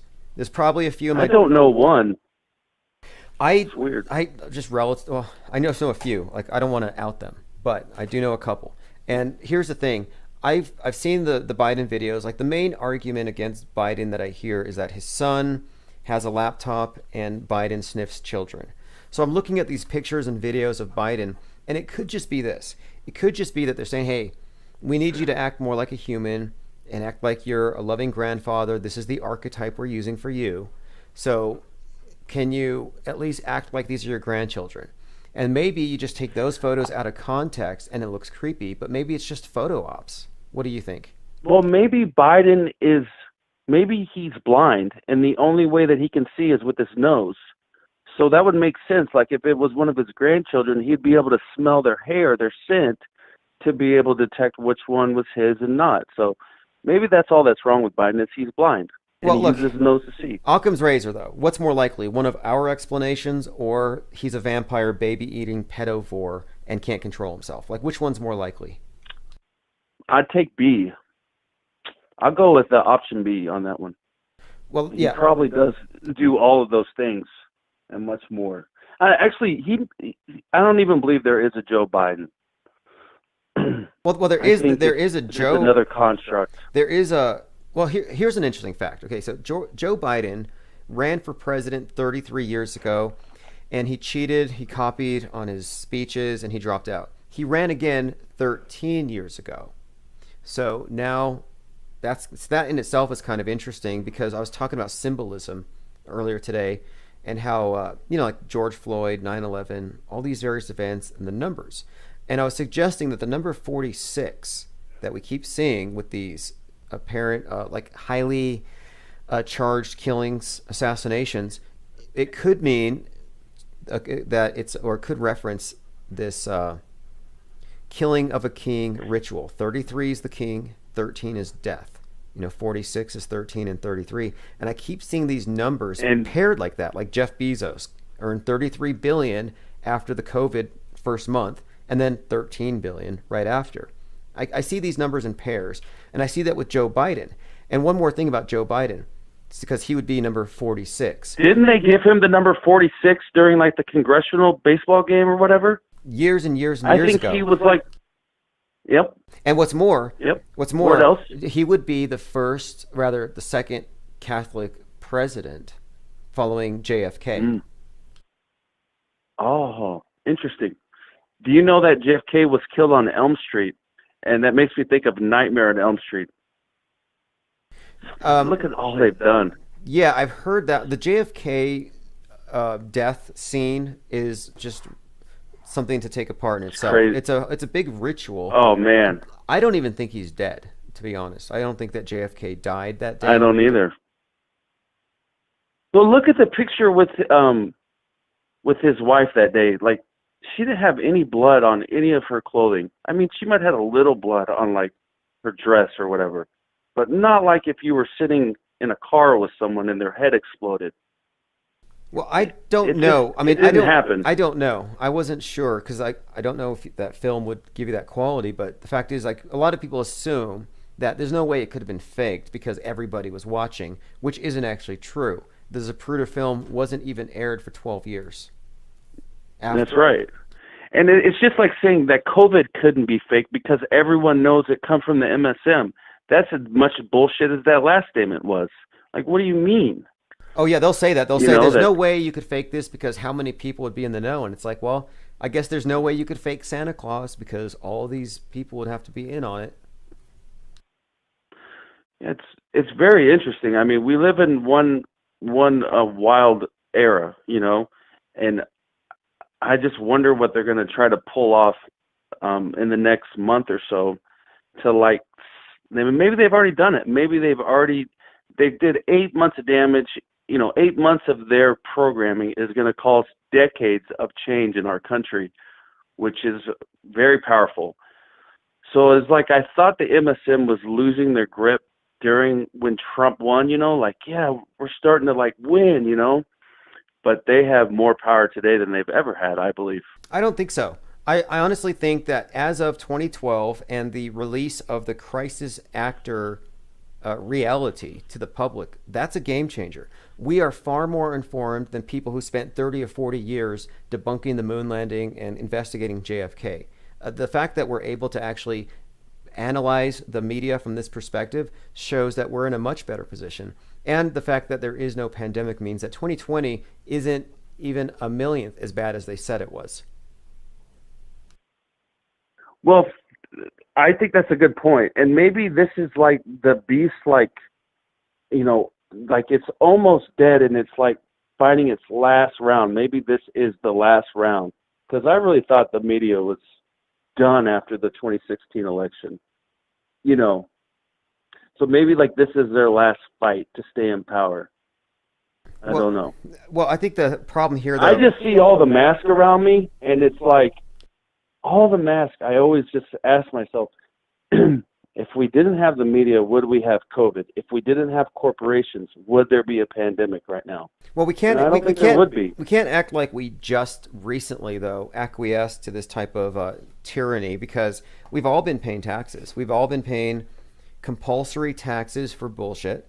We've all been paying for carbon taxes, and so we've all kind of given in to this to some extent. And I think if nothing else, you could look at the mask as a positive thing because now you have a physical reminder that you've been correct in your assessments and that this is just a naked power grab. And now we have something we can point at. It's no longer a vague conspiracy theory. It's a conspiracy fact. 2020. Yeah, it's a reality. Clear vision. Yeah, exactly. You know, it is. It is a reality. And going to the taxes, I have a buddy, and his son laughs every time I talk about fishing. I'll talk about not having a fishing license. And he's like, man, whoever got you all to buy a fishing license to go fishing, they must be laughing so hard at you right now. And I'm like, damn, they did get us, didn't they? They got us to buy in. So. Well, there's well, anyway, I'm not really like, I don't mean to sound optimistic here, but I don't think things are a million. It's good that you're optimistic. Look, there's no space rocks. There's no COVIDs. That's a big deal. You know, there's no alien invasion. Like if you make a list of the things that you're supposed to fear that don't exist, then what's really the problem here? Like, I think that most of it is just mind war more than anything, and even like all the unknown, all the doomsayers, as far as I'm concerned, have jumped the shark. I remember back in right before April Fool's Day, a certain doomsayer was saying they're going to shut off the internet. You're going to look out your window. There's going to be Chinese tanks, and out come the UN soldiers with needles to vaccinate you. It's like they have all these scary stories, run for the hills. It never happens. So I have this chart here. On the left is ammo, on the right is popcorn. And if you're veering towards the left, then you're probably mind controlled and you're experiencing, MK Ultra like effects. You're traumatized. If you're reaching for the popcorn, well then maybe you're not triggered so much, and you might even be enjoying the show as you critique it. I know, and it's really healthy, I think, if we could look at it and laugh like that, right? Instead of buying into the trauma that they want everyone to buy into. I'm having a really hard time figuring out why the military, and I've said this on your show, is going to distribute a vaccine. That one blows my fucking mind, and I cannot wrap my head around how that seems. That doesn't seem like that is a really good fit. Right. I almost think it's a hilarious joke, because personally, because I was in the military and I've observed, and we've all observed, how inefficient government is. And if the government was tasked with getting every single person to do anything, vote or distribute MREs, I don't think they could do it in 24 hours. And the idea that our military could get 300 million vaccines distributed in 24 hours, it's laughable. That's bullshit. I don't think it's even... I agree.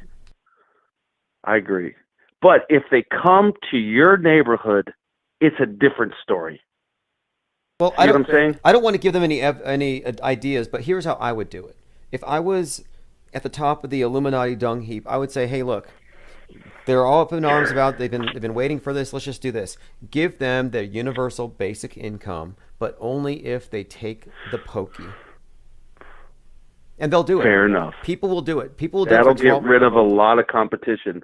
$1,200. People will get the needle. I guarantee it. People donate plasma and blood. You're right, for man. $50 for yeah. So I'm not worried. You're about right. It. Nothing. They will do it. All right. Well, hey. That does kind of put me a little bit to ease, honestly, because I don't want to fucking hand out. Well, we I don't want your vaccine. We also know nukes are fake, but you do need to know that the DHS is drilling. They're doing drills right now for EMP. What the hell? What is going on? So they may actually end up shutting off the power in Portland, or maybe even the whole state of Oregon and possibly Seattle, but the East Coast. But there's no radioactive fallout. So, I mean, I don't think that the Psy War is going to end. I don't think this carnival ride stops. I think the world stage is best understood as being a world, WHIRLED. And that's what the globe is. When, the spinning ball always moving through space, it lends itself towards nihilism and moral relativism. Nothing is forever. Everything is very chaotic. Precisely. Yeah, that's right. Well, hey man, you do an awesome job in breaking all this down, and I had to call. Yeah, hey, make sure you check in with us on Thanksgiving. Because this is one of our answers to this thing. We've in the think tank, we produced a cartoon, a pilot. We're going to do it probably every week. It's called South Pole, and we put all of our most offensive, dangerous misinformation memes into this thing, and we're going to premiere it on Thanksgiving. It's going to be awesome. It's going to be so funny, dude. I told so many people about your program, so hey, I appreciate it very much. Some of them are listening, and tell them. So, yeah. Tell people too. Infinite Plane Radio on everything, literally. Shop Spotify, iTunes. It just makes it easy. If you just search Infinite Plane Radio, everybody has Spotify. It's all right there. Yep, exactly. Nice. Well, keep it up, man. You do an awesome job. Thank you. Thanks. I appreciate the call very much. Have a great night. All right, let's see. Let me go ahead and comments. Puzzle says, stock up on flashlights. I think you missed a vowel there. Yeah, look, stock up on, well, what would you stock up on? People stock up on the worst things. Like here, they clear out the bread and the TP. They clear out these things. They get triggered. And I think that's part of the mind game here too, though, is seeing people going into panic. So then even if, like, you remember this, I don't think any of you were panic buyers, but then the panic buyers put you in a position of, well, I have to also go through everything as well. I have to eat and I have to get these supplies. So I have to not panic buy, but I'm buying in response to the panic buys. So you're sort of like it's like you have a bunch of sheep, and if you just stand there, you're going to get trampled. So you're kind of forced to go with it. And so that's where most people are. They have to go with the flow. But there's one other option, and this is the one they hide, and this is the one that we're about. You jump over the guardrails. If you can jump over Alex Jones or any of these guardrailers, if you get over their false explanations that keep you in the state of panic with the sheep, if you're able to jump over that guardrail, then you can just, like we do, just coolly and, it's entertaining, but you just kind of coolly and calmly parse the facts of reality. Romulus 32 says, if there's no power, no internet, the spell's broken for mind control. How come they don't just put the vax in the chemtrails? I was wondering about that. Just put the vax in the chemtrail juice one of these days. Why does it have to be in this particular manner? And that's actually one of the reasons why I think there's nothing in it. And even if there is nothing in it, look, fear is not only the mind killer, but some guy got a placebo of a vaccine and died.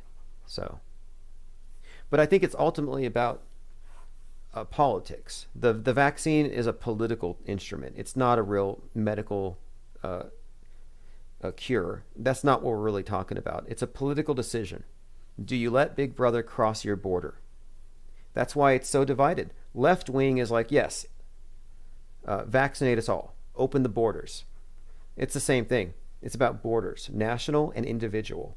And are you going to let your government violate those borders? It's a security thing.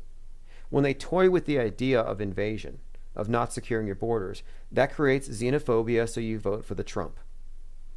When one side is terrified of the virus, the other side is terrified of the needle itself or the cure, you have a perfect division here that can't be reconciled.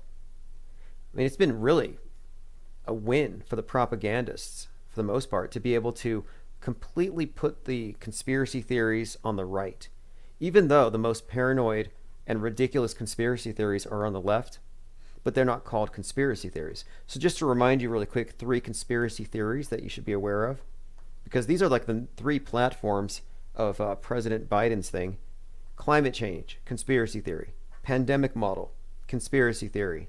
Systemic racism, conspiracy theory. But those are left-wing conspiracy theories. Marve says, what's the difference between a microwave cell tower and a microwave death tower? I have a 5G tower outside of my window here, and there's a thriving community of pigeons. So until I see like rotisserie pigeons, or until something happens to make me think that that tower is toxic or dangerous, I'm not going to worry.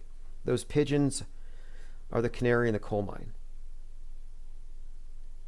Flat earthers are the canary in the coal mine here. That's how you know. As long as you can say the earth is flat and they're not locking you up, you're still okay. They're getting close, but they still have to associate you with dangerous misinformation, and the only way they can make the case that it's dangerous is if they attach it to medical. This is medical misinformation.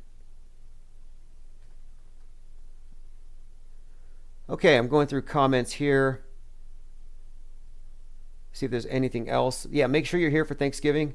Please, Thanksgiving is going to be the debut of South Pole. I'm not going to give you any spoilers whatsoever. No spoilers, but it's basically 20 minutes, and the concept of South Pole is, how aliens in fiction are kind of mute, and they're observers just watching us fuck up, waiting for us to shake off the ape so we can evolve and become more like them. That's what aliens are, by the way. It's a ploy. They've replaced angels for the atheists, and it gives them hope in evolution. Oh, we went from beast, but we can go to this faceless, genderless, immortal, perfected, technologically advanced being. And they see that as the ideal, and we're kind of strung between the two. But aliens are observers, and they're above humans. They're above the fray. That's the whole idea behind them. That's why they're always so judgy. Why do you think they come here to wreck stuff? Just to punish us. So the concept with South Pole is the penguins are on the outside observing in, and as a superior species with total surveillance. Because if the Earth is flat, as it is in South Pole in this cartoon, they're on the outer edge, which of course is analogous to being like the aliens on the outside looking in. But it's animated. It should be funny, if not offensive, to most of you.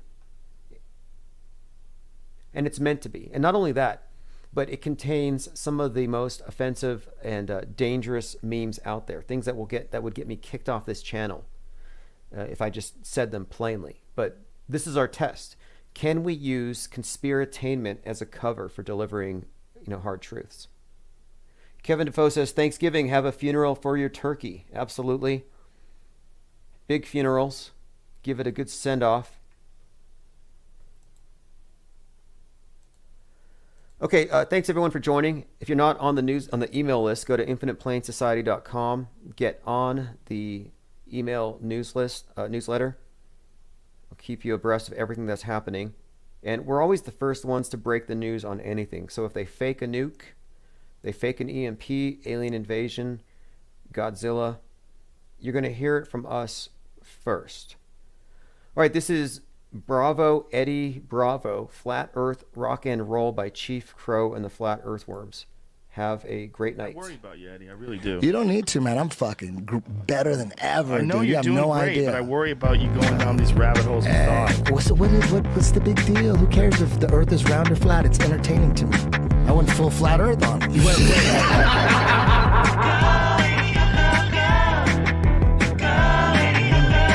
That's got to be some kind of CIA psyop. Why do you think that's fake? That's fake as fuck. If that's real to you, man, shit.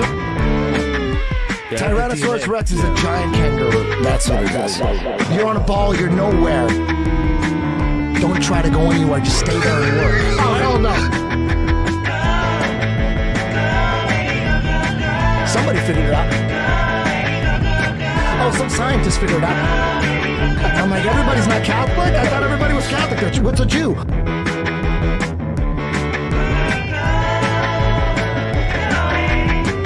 Radio has been used as propaganda. You could believe that shit. You want to believe that shit? Good luck. You just apply this to everything. Dinosaurs are for kids. Radio, TV, and the movies have always been about propaganda. Listen into it. Listen.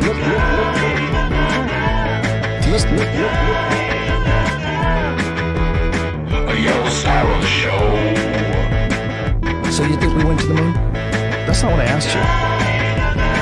Telecommunication satellite. You don't think satellites are real? I don't think so. If you look into the experiments to prove that the Earth is spinning, all of them failed. Look into it. You guys are fooled by the fisheye lens? Come on, man.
represent being sun-kissed. And then she would be accompanied by someone representing the Sun King. So here you have, and I'll bring a picture for you, Janet Jackson and Justin Timberlake. So he would be blonde, a perfect representation in this symbolic system of a sun god.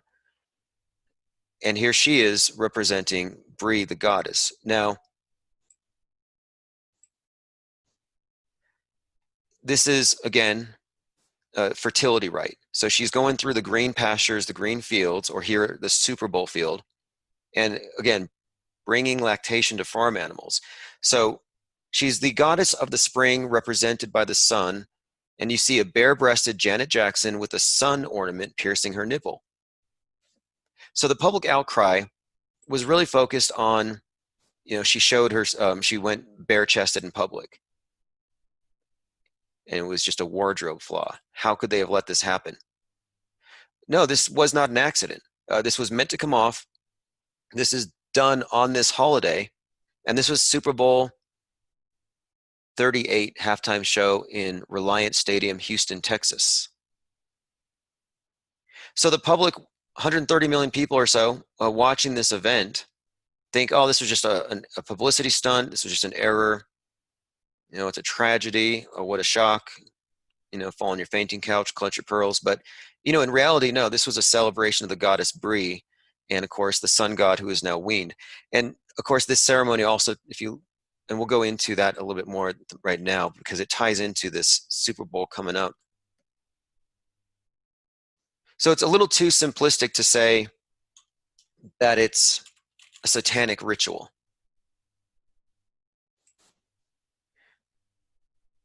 Candlemas, also known as the Feast of the Presentation of Jesus Christ or the Feast of the Purification of the Blessed Virgin Mary, so many different names. So many different names and different ways that it's celebrated, but it contains the same basic rites, and it really does mean the same thing, even if it's very much occulted. So in some cases, this is the time when the sun is reaching through the south-facing doors, which represents the goddess, and the church is her womb, and the sun reaches the altar. The sun's light, the rays of the sun. And this is, again, a fertility rite. The rays of the sun represents the seed. The altar, the communion, of course, is, which we'll get into today, is a fertility rite. I mean, yes, the Catholic Church is actually practicing fertility rites. And I'll show you how I learned about this. But how this is just so occulted you wouldn't see it. It looks very pious, everybody's very much covered, but it's very much disguised. Just like how many people watching Janet Jackson having her shirt ripped off actually knew what they were seeing. Wade says, Super Bowl ceremonies are totally riddled with occult ritual, including young maidens calling forth the spirit as cheerleaders. Exactly. A couple of years ago, one of the Super Bowl Sunday halftime shows was marked by a power outage where it went dark for 33 minutes. So what do you think that means? Well, in the Masonic system, the people who aren't in the temple are in the dark. They exist in ignorance. The people who aren't in the lodge when it's closed, they're in the wilderness. They wander in the darkness. And of course, they're symbolized by having blindfolds placed over their eyes or hoodwinked. So the masses are in the dark, and the people who know the truth, they're the initiates. And of course, at the Super Bowl Sunday, the people who were not in the dark were the initiates. They're the ones on the inside who put the people in the stadium into that condition. Kind of if you think about it, it's kind of a psychotic thing where they're weaponizing ignorance, intentionally keeping people ignorant. Okay, so let's continue. My point was, even if you're not consciously a part of the state church, even if you don't think you have a religion, even if you don't think that this dominant religion, NASA's cult, or the cult of the obelisk, and NASA is just one aspect of it, it's high priesthood, but the secret religion of the elite is practiced by anybody who's just blindly conforming to the MSM. It's the cultural default. The state's regimented worldview, its religion, it's miracles, it's fake science, it's fake news, all of it is intended to shape how you see the world, to shape your values, and to coerce you into going where they want you to go next. And the next place where the public is being led is this idea of space colonization and the space age. And that's where we're going to be discussing the new heaven. And that's what they're offering. It's a utopian promise that heaven will eventually be achieved here and now on earth, but they can't complete it until everyone conforms. The vision will not be complete until it's uniform and it's universal. No souls left behind. Catholic means universal.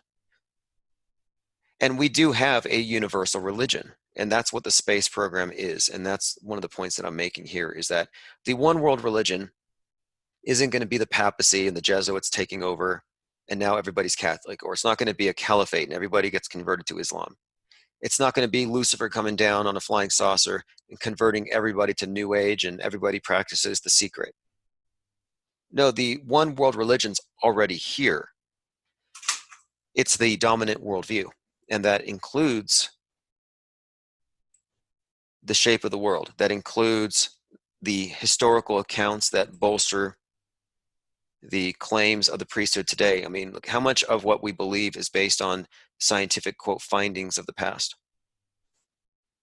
You know, we live on an edifice of lies, and that's what we're going to be going into. So convert or kill is the usual manner by which these monotheistic cults operate. It's, you know, convert or kill, or rather, it's separating people by believers and non-believers, and then insulating the believers from the non-believers by demonizing those who don't fit into the cult. And we see this today. It's happening in the world through political correctness. So let's go ahead and start at the beginning. Let's start with Noah's Ark. So the space program, both public and private, is not a scientific endeavor. At its core, it's a syncretic adaptation of the ancient mystery cults and their ritual reenactment and dramatization of the cycles of reproduction and death. And these are bold claims, but we're going to break it down into its component parts. So first, we have to acknowledge the concept of religious syncretism, which is when two or more religious beliefs are blended into a new system. Kind of like how voodoo got added on to Catholic saints in some parts of the world, where they were forbidden from practicing their old religion, what they called voodoo, or whatever name you call it by. These Afro-Caribbean religions have actually successfully managed to preserve, you know, these traditional beliefs when they were converted to Catholicism by grafting their gods onto these new gods they were supposed to accept.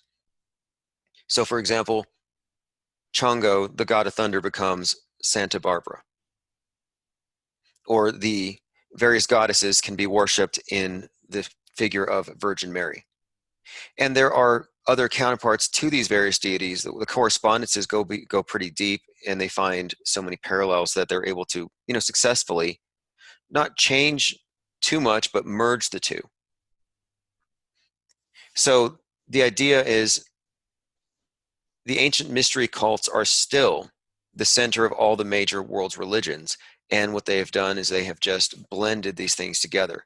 So starting with this here, we have Noah's Ark. And you know the story. It has to do with the flood in Genesis, where God spared Noah, his family, and samples of all the different animals. So they were spared the flood. Now, the story of the flood here is pretty simple, that, you know, God is going to punish the world for its wickedness.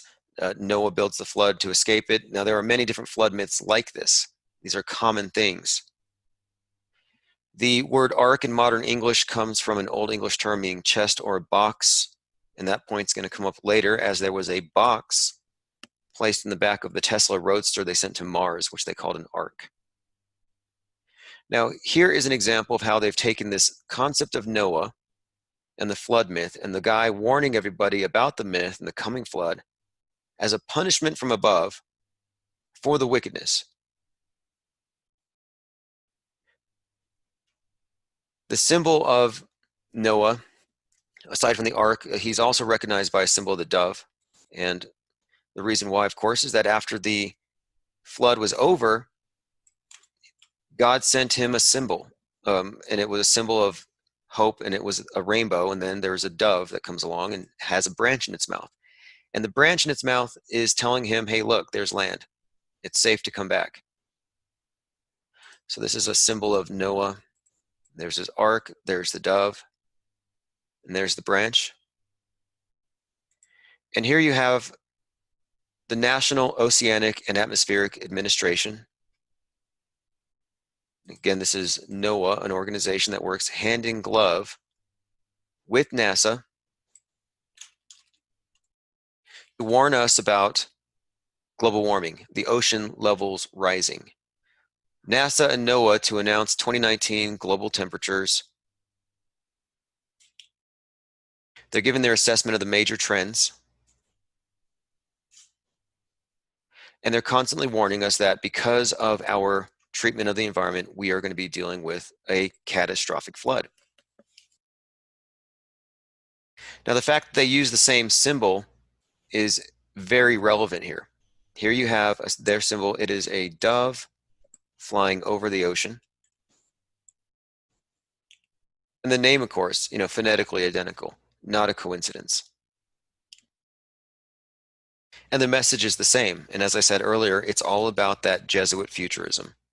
Your original sin collectively, if you don't change your ways, if you don't change human nature, will trigger this response, will trigger this cosmic retribution. Same story. So you can be an atheist. You may laugh at the story of Noah, Noah's flood, and the ark, yet you've been given a modern counterpart.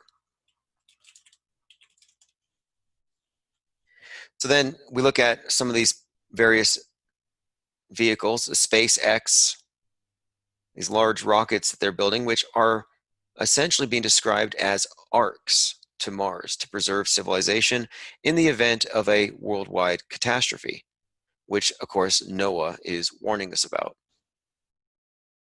Now, the people who adapt and conform and believe what they see on TV, they will not question the wrath of God. They will not question climate change. They are believers rather than deniers. They're the ones who are going to buy their tickets on the Starship to escape when this place is judged. And what happens to the non-believers? And as you can see, the non-believers, the ones who don't go, if the scientists are right, will be the ones to suffer the flood.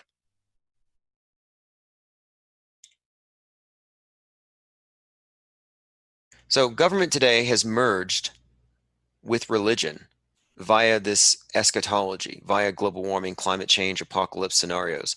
The modern day fire and brimstone narratives, and that's what they are. These are fire and brimstone narratives. I mean, you got the floods, but then you also have the asteroids coming from the same sources. All of the doomsaying, all the doomsday predictions are coming from the scientists. That should tell you something. It's not coming from the priests anymore. They get laughed at when they say it. So the government has merged with eschatology, which is the study of the end of things, because it's to give them power over you. So just as with the Reformation, you had the Counter-Reformation. People are leaving the church. How do we scare them back in? Jesuit futurism. Scare them about the end of the world, and they run back in. And then, of course, you tell the believers, don't trust the ones who left because they're going to bring about God's wrath. Well, what do you have today? You have the believers and the non-believers. And the non-believers are being censored. They're being called denialists. They're being described as reckless and dangerous because this dangerous misinformation will cause people to underreact, and therefore we will all suffer the wrath of globe.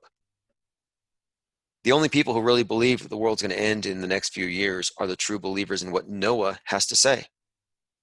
So the believers in Noah today in the coming flood for the punishment of wickedness, i.e. pollution, are the atheists. That's proof right there that they have taken the old religion, the old worldview, these archaic views, and they've repackaged them. The space program now is a series of claims, myths, and stories that are falsely presented as scientific. And this worldview converts the people of the world into paganism under the guise of teaching them about the universe. Now, I'm not saying that paganism necessarily is a bad thing. What I'm saying is we are being converted into a worldview that we don't even know is a religious view, that it's not exactly scientific, it's not exactly objective, but it's arrived at through dogma, conformity, and faith. And of course, the people who do not conform, the people who do not have faith and who reject the dogmas are being marginalized on purpose, really, because if you sow any seeds of doubt, you take away the fear, you take away the need for the priests who are the only ones who can save you from the fear. And that's the main thing here. The priesthood positions itself as your savior. So let's take a look at the architecture of the world's biggest religion and how we have all been deceived into worshiping at its altar. Looking at the various components. Okay, so let's start with this. The concept of angels.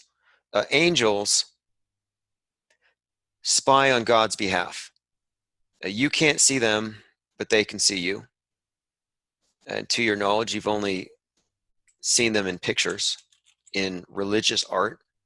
The only angels you've ever seen are statues, they're in books, or hearsay, maybe testimony. And again, they're God's spies. So you may think you're getting away with something, but they can see you, even though you can't see them. God's angels make sure that, when you go to confession, well, there's no use holding back because everything has been witnessed and it gets reported to God, the central authority. Well, what do satellites do? The satellite is a ubiquitous spy. You don't see these satellites. You can't. Some people claim they have, but we know that these are all drawings. This is artistic renderings. This is religious art. So we're examining the iconography of the satellite, these invisible spies that report to who? It's a government, central authority, the new God. And what are these satellites being used for? Well, primarily it's weather satellites telling us about the consequences of your sin, your pollution, our pollution, what we're doing to the earth. They're reporting back. They're reporting back to our priesthood. Hey, look, globe's not very happy with you believers. Globe's getting hotter because of your pollution. It's not a coincidence that these satellites generally look like angels, as in just these winged beings flying above who are bathing the light of the sun. You can't see them, they can say you. There's this element of faith here. Do you actually believe that you have these flying cameras with solar panel wings way up there that can see you, that can read your driver's license, that know what you're doing? Like, do you actually think that's true? Well, if you do, you are engaging in a little bit of, we'll say faith. You took an argument from authority or you trusted somebody, but somewhere along the line, you had to accept it without actually having seen one. All we have are artistic renderings. Now, we talked about Noah's Ark, which is to save the world from God's flood. And of course, the dove comes along just to say, and I think it was an olive leaf, just to know that the waters had receded. So these are elements that have been replaced pretty obviously. Now heaven, outer space itself, this is a concept which has been repackaged for the modern age. And the only people who've ever been to heaven, the only ones who've actually seen it are the saints. The ones who have gone up there, they know what it looks like, and they can tell you it's magnificent. God resides in the heavens, as do the high priests, whether it's through bodily ascension or spiritual transcendence. So the priests are in contact with God. They're like his intercessors between us and him. So we have to go through these living priests. So they are in a position to warn us about God's wrath. And they are always telling us to become conscious of our sin so we can have a better relationship with Globe. That's pretty much it. The astronauts are saying, from up there, they can see the damage that we're doing. So we have to really consider our actions. This is exactly how they're, like what I said of the eco-sins, this is exactly how they're getting people to consider their actions affecting the whole. Only it's on the idea that you're saving the planet or you're staving the wrath of the planet. It's the same. It's the same exact thing as trying to right yourself with God and get society to right itself. So you do have these new priests. These are the astronauts. And even when you listen to the astronauts, some will say that space is this infinitely black, peaceful abyss. Others will say that it's got a lot of colors. There's no real clear explanation what it looks like, and they don't show us pictures, and that's on purpose. I mean, we get some pictures, but we get these artistic renderings, but for the most part, we have to rely on them to tell us how great it actually is.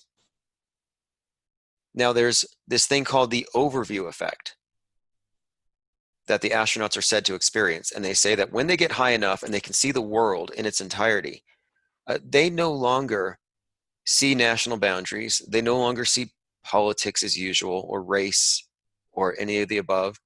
That the overview effect changes them. It's a cognitive shift in awareness. So from their point of view, now they no longer hang on to small-minded things like national boundaries, war. So the overview effect is defined as a cognitive shift in the awareness reported by astronauts while viewing Earth from outer space. It is experience of seeing firsthand the reality of Earth and space, which is now understood to be a tiny, fragile ball of life hanging in a void, shielded by a paper-thin atmosphere. From space, the national boundaries vanish, the conflicts that divide people become less important, and the need to create a planetary society with the united will to protect the pale blue dot becomes imperative. So you become a one-worlder. The instant you see it, you become convinced that we need to have a single unifying vision and we have to share in it so that we don't destroy this thing. And it basically means green. It means sustainable. This term was coined in 1987, the Overview Effect, Space Exploration and Human Evolution by Frank White. In 2018, the Space Buzz Project was created so children around the world can experience the overview effect. They aim to give children an effect like it using virtual reality. So what they want to do is they want to put kids in a simulation so they can have a virtual experience of seeing Earth from space. It's called the Overview Effect Foundation. So this claim here is that these astronauts now have some insight that you don't. They've risen above the world. They've risen above sin. I mean, look, this is literally what it means. It's esoteric. I mean, they didn't actually travel to space. This is all allegory. And again, they're in a unique position to warn us about the consequences of disobeying the globe. I mean, anytime you look at the space station in the news and the astronauts up there, they describe how the Earth looks from up there, and they're constantly warning us about it. So they're in a position to warn us not only about the condition of the planet, but also about asteroids, about other threats they can mitigate for us. So let's get into the next major symbol here, which would be the obelisk. So the rocket which takes you to the higher realms, that takes you to the heavens, is just a repurposed obelisk. They threw some fins on there, but it's the same thing and it means the same thing. So what you have here is a way to travel to the heavenly realm, and this is the symbol of the immortal god of regeneration, the vegetation deity. Obelisk worship is the principal business of the astronauts who travel the astral realms within their obelisk-shaped rocket ship.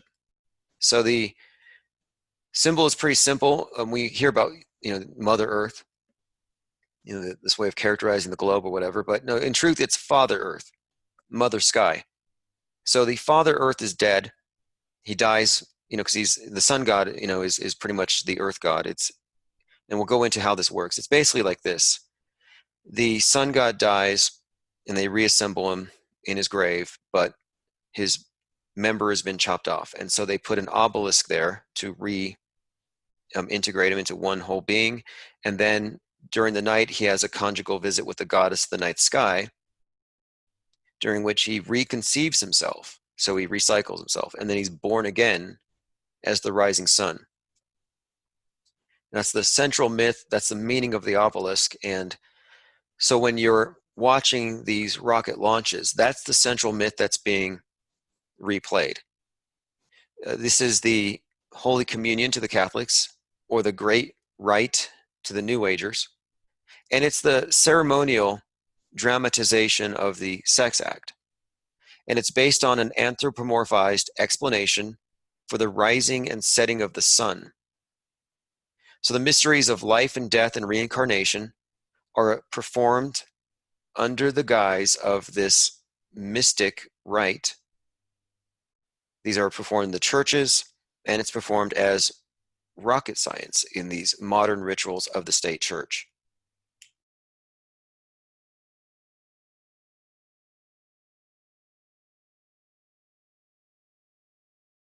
So you have here where ancient mystery religion meets modern science. The sun rises in the morning as Horus, and Horus is the Egyptian name of the sun god, the child, often symbolized by the falcon. Now this is significant here because the god of the new age, and I'll show you how we know that this is their new god. This is the god of the new age, Horus, synonymous with the planet Mars. And of course, he's a falcon. And this is the reason why you have the Falcon 9 rocket with SpaceX. And as I'm talking about the rockets going into the sky as part of this symbolic conjugal visit between the Earth God and the Sky Goddess, you could also describe that as space sex, which is what SpaceX really means.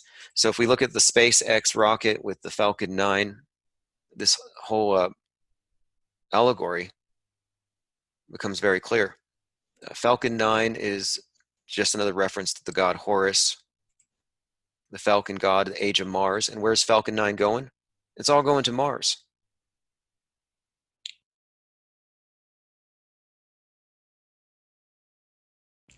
So the term SpaceX and SpaceX is very significant here. It's not a coincidence.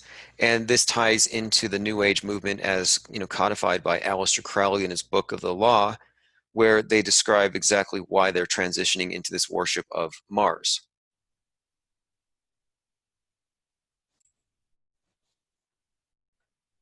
Okay, so basically the sun rises in the morning. This is the God being born, the child of darkness. You often see the images of the goddess holding the child, or Isis holding her son, Horus. And what you're really seeing here is a symbol. You see she's wearing the blue robes with the stars. That's how you generally see her represented. And she's holding the child. Well, that represents the newborn sun, or the sun rising. And of course, they called Horus the child of darkness because he's arriving out of the dark, from the east. So in the Egyptian version, the sky goddess, and this is in Thelema, this is how they represent her, is arched over the earth. And as we'll get into this, Aleister Crowley writes about this endlessly, about this union between the god on the ground and the goddess, and rising on the plains. And it's pretty much, as you'll see, a blueprint for how these rocket launches are portrayed, because it's all ceremonial. We're talking about a ceremony. So as the day ages, as the day goes on, the sun god, of course, is dying, hour by hour. This represents his dismemberment. He's being slain by the Prince of Darkness. And so it is the Prince of Darkness in the Egyptian, it'd be Set, who steals away the severed phallus. So at night, the goddess Isis, wife of Osiris, gathers his parts with the exception of that. So she places the obelisk to mark the severed part. Then she mounts him, becomes pregnant. So this little story about this death and reconception and then giving birth to the son again, well, this is the cycle, and it begins again and again every day. This is the meaning of the steeples on the church. Again, Osiris is the original vegetation god, god of the earth.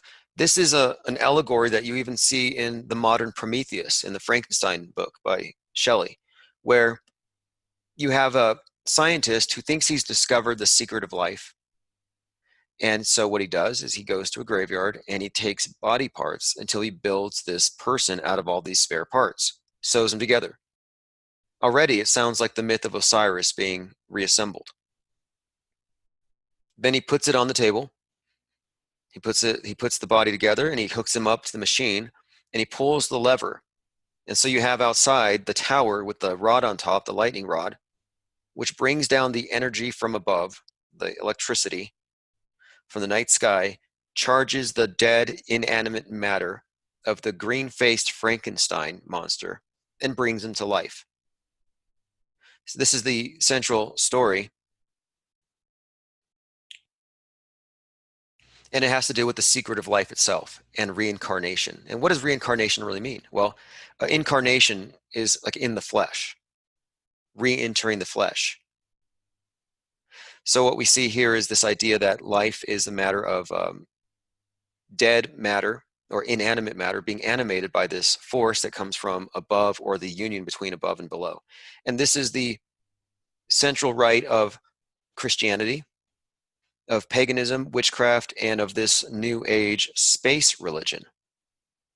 So at night, when Osiris is dead, well, he's the underworld god now. Now he's the Saturnian aspect, or the death aspect. Just as Christ went to hell in the Apocrypha, and then he's reborn. So you have this god of death and resurrection. And, just as a seed is planted in the ground, it's all more or less allegorical, but this is something that every Freemason would know about, because in their ceremonies, they all go through this symbolic death and resurrection. For them, the character's name is Hiram, but it's the same essential story. When Freemasons die, you'll often see they have obelisks placed on their graves. So here's some examples of some Masonic cemeteries. And that is what it means. That is the shaft of Baal. That's what obelisk comes from. Baal is a word for Lord.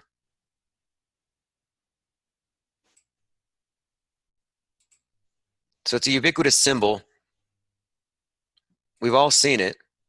And there's a continuity here between this and the modern symbol of the rocket. So at the Washington Monument, on the 50th anniversary of the Apollo lunar mission, they projected the Saturn V rocket onto it. The Washington Monument became a rocket for the Apollo 11 anniversary. This is from the Washington Post. And the reason why this is significant is that, one, it commemorated that event, which is a very highly symbolic event. But two, it shows you that there is a continuity here. And as you can see here, you have Saturn. And now Saturn and Osiris are the same essential character, the god of the earth, harvest, the god of death. It's the sun god's death aspect, because he has various aspects. It's not a static figure. But they projected it onto the side of the obelisk. And of course, the public may not know the precise reason for it and the symbolism, but we'll get into it more later too. But there's other occult rituals that take place in front of this obelisk every year. There's this thing called catharsis at the mall, or catharsis on the mall, where they actually have a statue of a man burned in front of the obelisk. And their symbol is a flame with the obelisk with the fires next to it. Now, the people there may not know what they're taking a part in. They may not know what the symbolism means. If you look here, you have Isis, a 45-foot tall statue of Isis, overlooking the burning man, and of course the obelisk. Now, earlier this year, in front of the Washington Monument, it was actually in front of the White House, but the monument could be seen in the background, there was a man on the ellipse who set himself on fire. A 33-year-old man set himself on fire right before this event, right before this catharsis event. And many believed it was staged, myself included. So man sets himself on fire at the White House. Turns out he was, and this is very significant, and we'll get into the significance here. Turns out he was 33 years old, and he did it just after the 33rd anniversary of the last time someone set themselves on fire in front of the White House. A man set himself on fire on the ellipse in downtown Washington across from the White House. Of course, this was recorded by TMZ. The ellipse is a 52-acre park that lies south of the White House and north of the National Mall. Now, the symbolism here ties into the dying and resurrecting God. It ties into the phoenix, and we'll get into all of that. Even the guy's age 33 being the age of Christ, or the age Christ was said to be, ties into the symbolism here. Okay, so basically the astrotheological interpretations for the cycles of life and death occur with every regular rocket launch. It's a thinly disguised phallus, generally named for a sun god, blasting off into space. The erection of the rocket is a tribute to their god. Helium is pumped into the rocket right before they lift off. Helium. Now, it's a purging gas, but the reason why it's significant is Helios is another name of the sun god. You know, you're heliocentric if you're a believer in today's system. It's still the same old sun worship. You know, we all basically pay homage to Osiris, you know, every time you watch one of these things launch up. So the rocket penetrates the dome of the sky, or the goddess, and deposits its payload into space. You can look at the schematics of a launch. So for example, with SpaceX, and they use certain terminology, which is rather interesting. They do call it a payload, but the idea is that it goes into space and it deposits something into the womb of the goddess.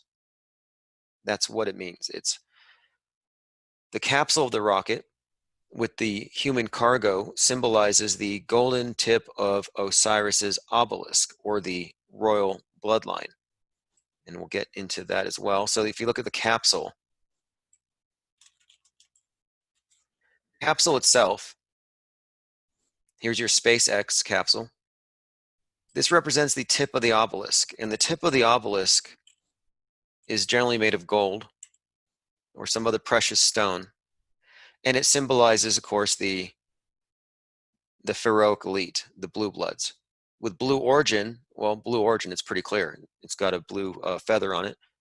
It's the royal bloodline, or blue bloods. The astronaut symbolizes the holy seed, like the bloodline of Christ. This idea of there being like a royal bloodline. So Jeff Bezos's rocket company is really a shout out to the blue blood elite class and their ancient cult. In fact, his rocket, New Shepard, is a blatantly phallic rocket, the New Shepard. And what's more, Horus was called the Shepherd. And of course, he's the new shepherd because he's brand new, he's reborn. So here you have Jeff Bezos in front of his capsule giving a talk, about the plan to go to space. And one of his big pushes here is that we can save the world, but we're going to have to make it sustainable. In other words, we have to clamp down on freedom. So you can save the world, but that's got to change. If you want freedom and liberty, you have to go to space. But this here, of course, we're looking at the capsule. It's the same symbol. We're talking about symbolism and iconography here. As this, the top of the obelisk. You see the golden tip of the obelisk, and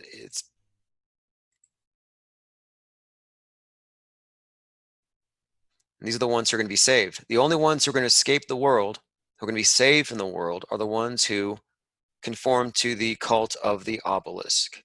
It's the bottom line. I am the way. They hold the keys, to heaven. But the name New Shepherd ties into Horus the falcon, the falcon-headed sun god. Now, so let's move on. When we see the world-destroying missiles of the bad guy, so you have North Korea with his threats, and they have these exact same symbols. Is it any different? Well, if you look closely at these things, you'll see that they are not only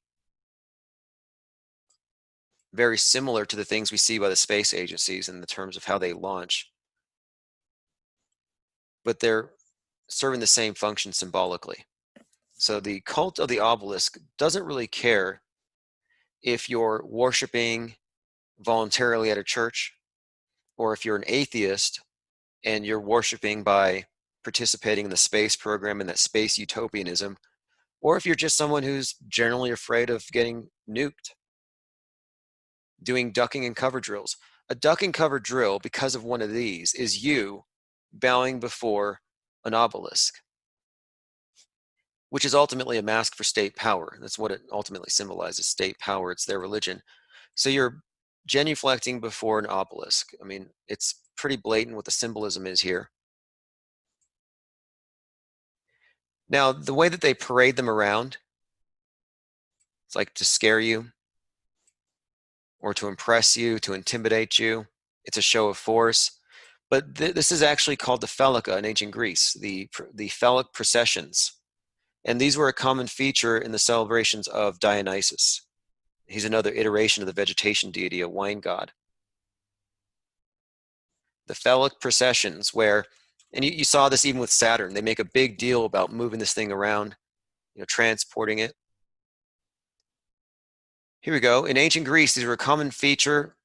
They were advanced to the cult center, and they were characterized by a display of a fetishized phallus.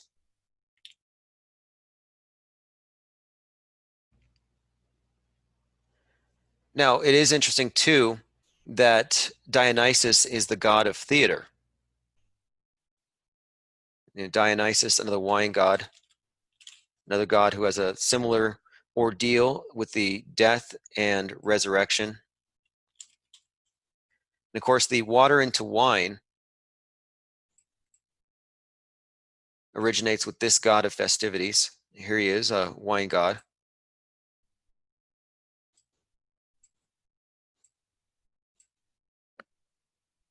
So with the space religion of today, we're promised a technologically advanced paradise, a space utopia as a multi-planetary species. And of course, when we don't have progress, when we don't get there as fast as we think we should, they can always blame you, the taxpayer, because you haven't given enough money, or they don't have enough unified belief behind it. We all have to want to go green. We all have to choose this. So again, rocket or obelisk, you can clearly see what we're looking at here is just another symbol like the satellite, like Noah's Ark, like the concepts of sin. These things are all being brought back. So now let's bring up Sophia. Again, this is just another example of the new religion, and this is a new form of idolatry. So Sophia is an artificial intelligence, or supposed to be an example of artificial intelligence. She's basically a robot who's eventually going to become sentient. So this is not a coincidence that Sophia is also the name for the Gnostic goddess of wisdom.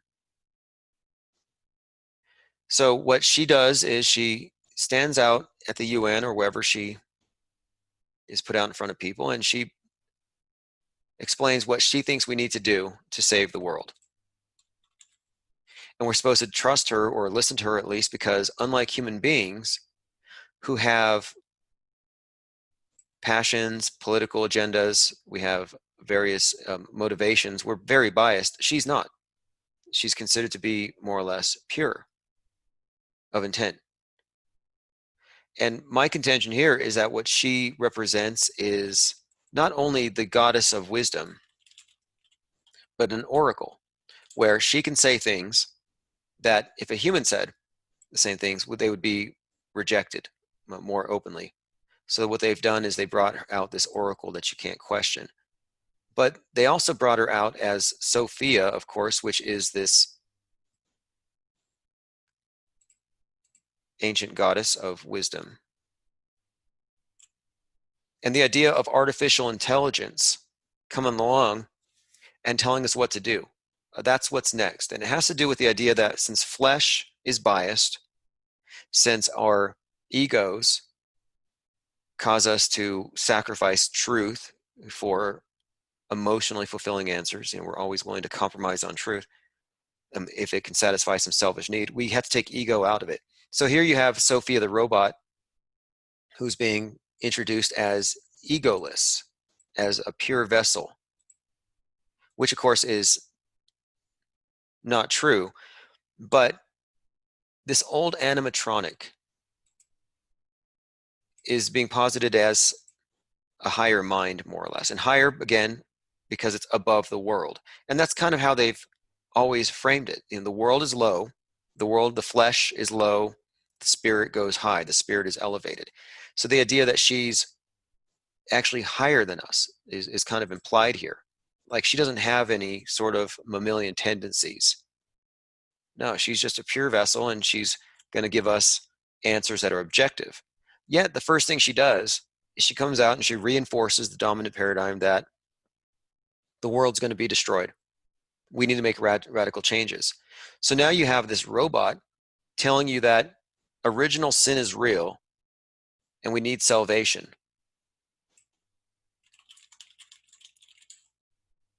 Again, the idea here is that flesh is tainted, that flesh is somehow fallen, and that it needs to be redeemed. So now there's this movie called The Beyond, which came out a little bit over a year ago. Came out in 2018. And this movie explains pretty clearly where this space utopianism is leading us. And what happens is the world is in crisis, as it is today, because of course science fiction is always more or less there to just prepare you for what the fake news is going to bring you, or what the scientists are going to bring you. It's to open your mind up to concepts that are very anti-scientific and mystical and make you conflate it with science. So here you have this movie called The Beyond. And what happens is a new planet shows up. Looks just like Earth, and so they're calling it Earth 2. But they decided that they don't want to ruin Earth 2 like we've ruined Earth 1. So you're not allowed to go to the new planet unless you're willing to give up your body. They don't want any carbon footprints. So what you do if you want to go up to this new world is you have your brain removed and put into a robot. There's actually a brain transplant operation, after which you are now living in a robot body, which is superior to your human body in every way, and it's green. It doesn't leave any messes behind. And once you get into that, then you can go to Earth 2.0. Again, the idea here, and this is what they have constantly done is they have constantly reinforced the idea that flesh is bad, spirit is good, and the people who've gone into space have the overview effect and they're living green.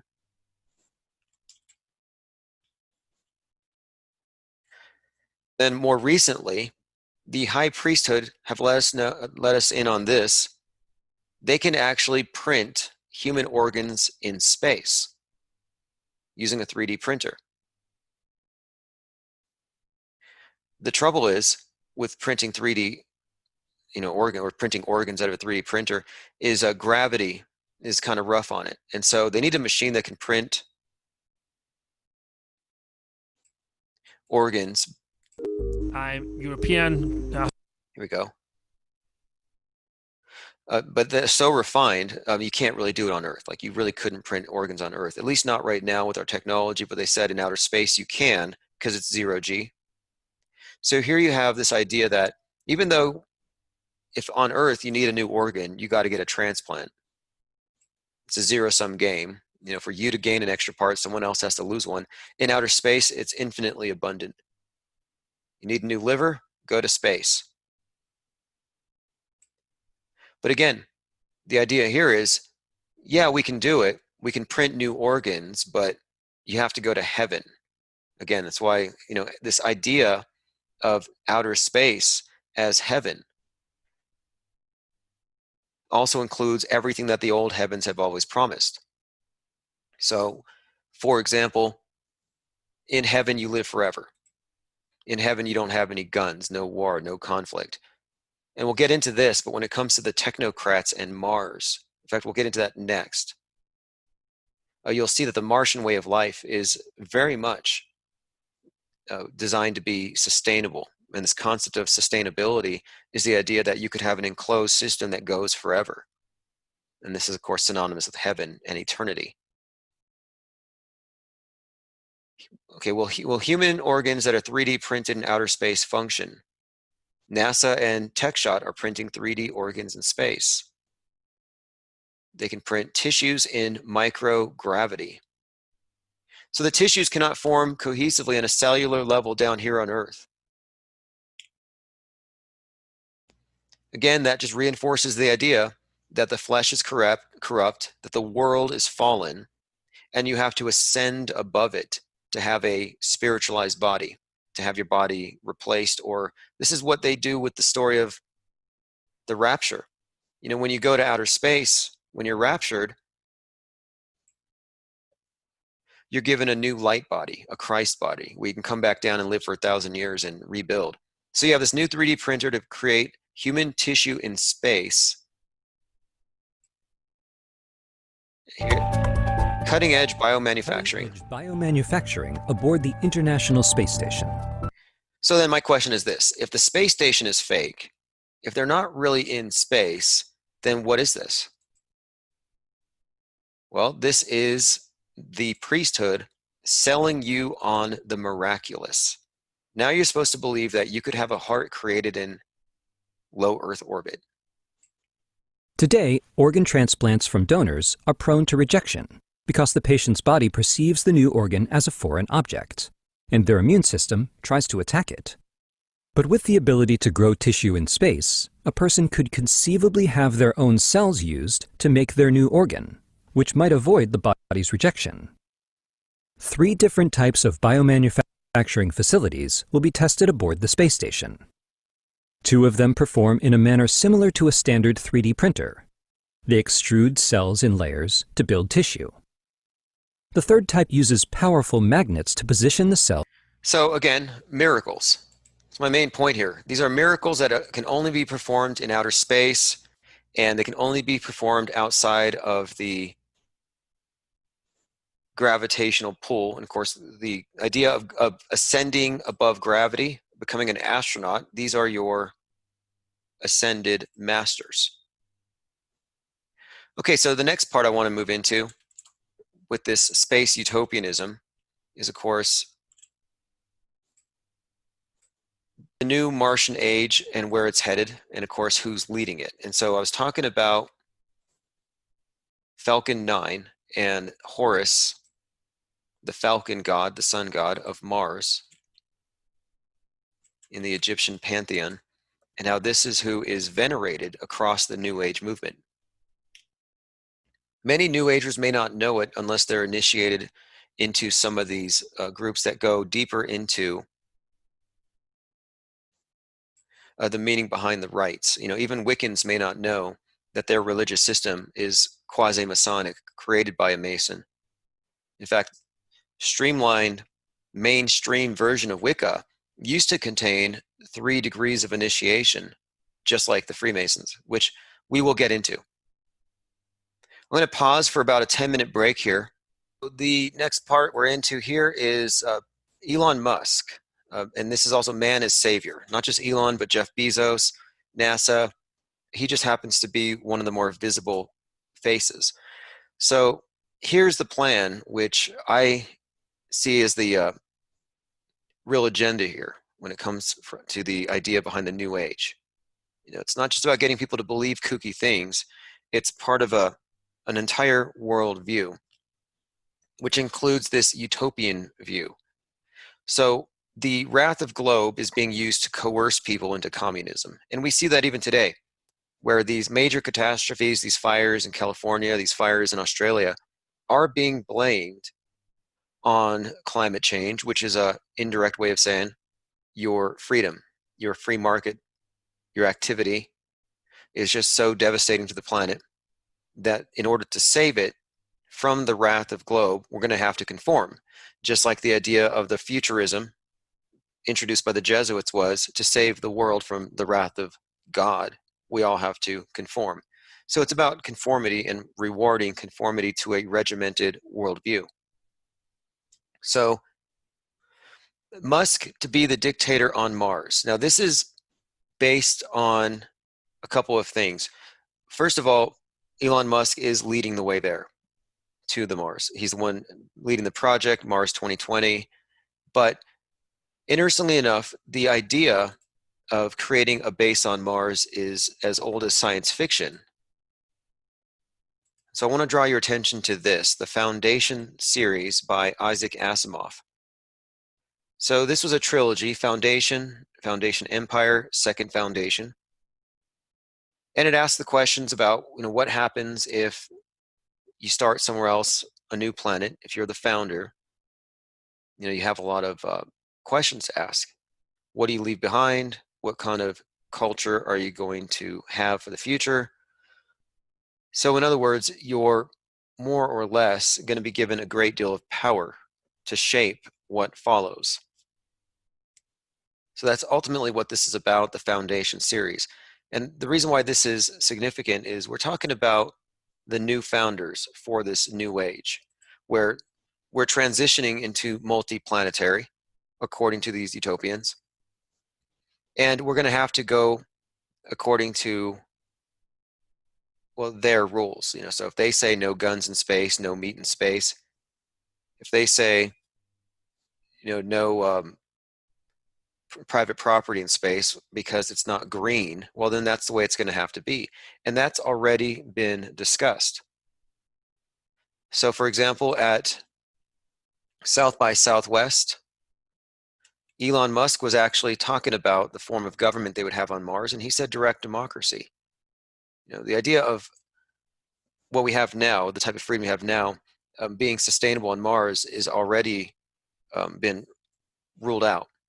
Like we can't repeat the same mistakes on Earth, just like in that Netflix TV show I mentioned earlier about this new Earth that you could go to if you're willing to relinquish your body and transplant your brain into a robot. It's the same thing. You've got to give things up to go up there.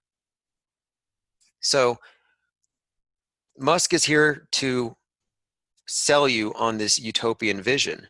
Well, the very first time that this vision was like really well articulated, it was the Mars Project. And so the Mars Project, written by Wernher von Braun, described life on Mars as a new form of papacy with lifetime appointees. And he described the type of dictatorship that it would necessitate. And coincidentally, which I don't believe is a coincidence at all, the first dictator, of course, is called the Elon. or the Elon, which may have some significance here. You know, when you get into the verbiage they use, the symbolism, El, elevated, the Elohim, those who came from above, the idea of the elevated ones being risen above, the overview effect. So of course Elon makes sense in that term, in that sense, to use that name. And really quick, I want to draw your attention to the Space Needle. We're talking about the New Age. So the symbol of the obelisk being repurposed into a rocket is something we discussed. Well, they've also repurposed the obelisk into the Space Needle, which is the same thing. Space is heaven. The obelisk is a space needle. The steeple is a space needle. You know, it's the same symbol. But what makes this one different is that this was created for the space age. And if you look into the history of it and the architect, that is their clear intention. Their intention was a symbol for the space age, and it is a UFO, and that is a tractor beam. That is how you get elevated to heaven when you're saved. If you're, you know, the idea of salvation from aliens and that the true believers will be beamed up and the rest will be wiped out, same old story. Same story as the rapture, repackaged for the sci-fi age. And of course, it uses the elevator, and again, the term El, E-L, Elohim, those who came from above. Well, if you see a flying saucer coming from above, what does it look like? Light. The shining ones, angel, messengers. El means light or shining ones. So what we're talking about here is, of course, the space age is about this revelation from above, and it being this new paradigm of UFOs, flying saucers. So this is an article about Project Mars, A Technical Tale by Werner von Braun. So von Braun was in the SS in 1933, and then in 1937 he did become a member of the Nazi Party. His aeronautic expertise helped the Nazis develop the V-2.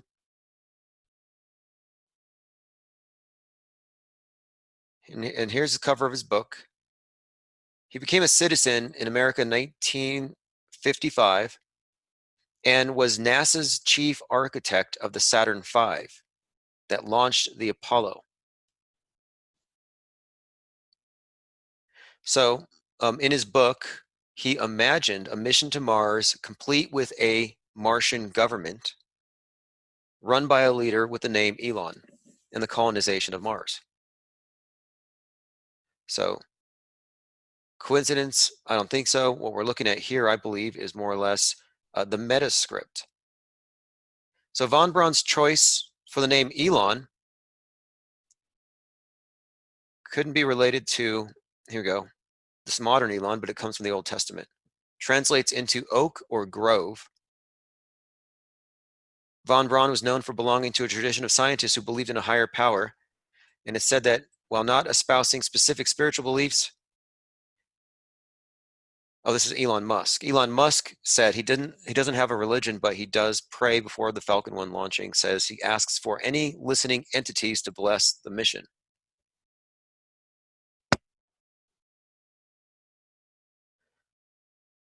Again, another picture here of von Braun.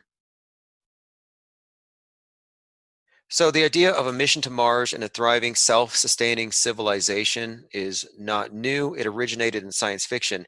And that's another aspect to this, where everything they're going to present you on the news, all the miracles, will be things they've prepared you for with the science fiction.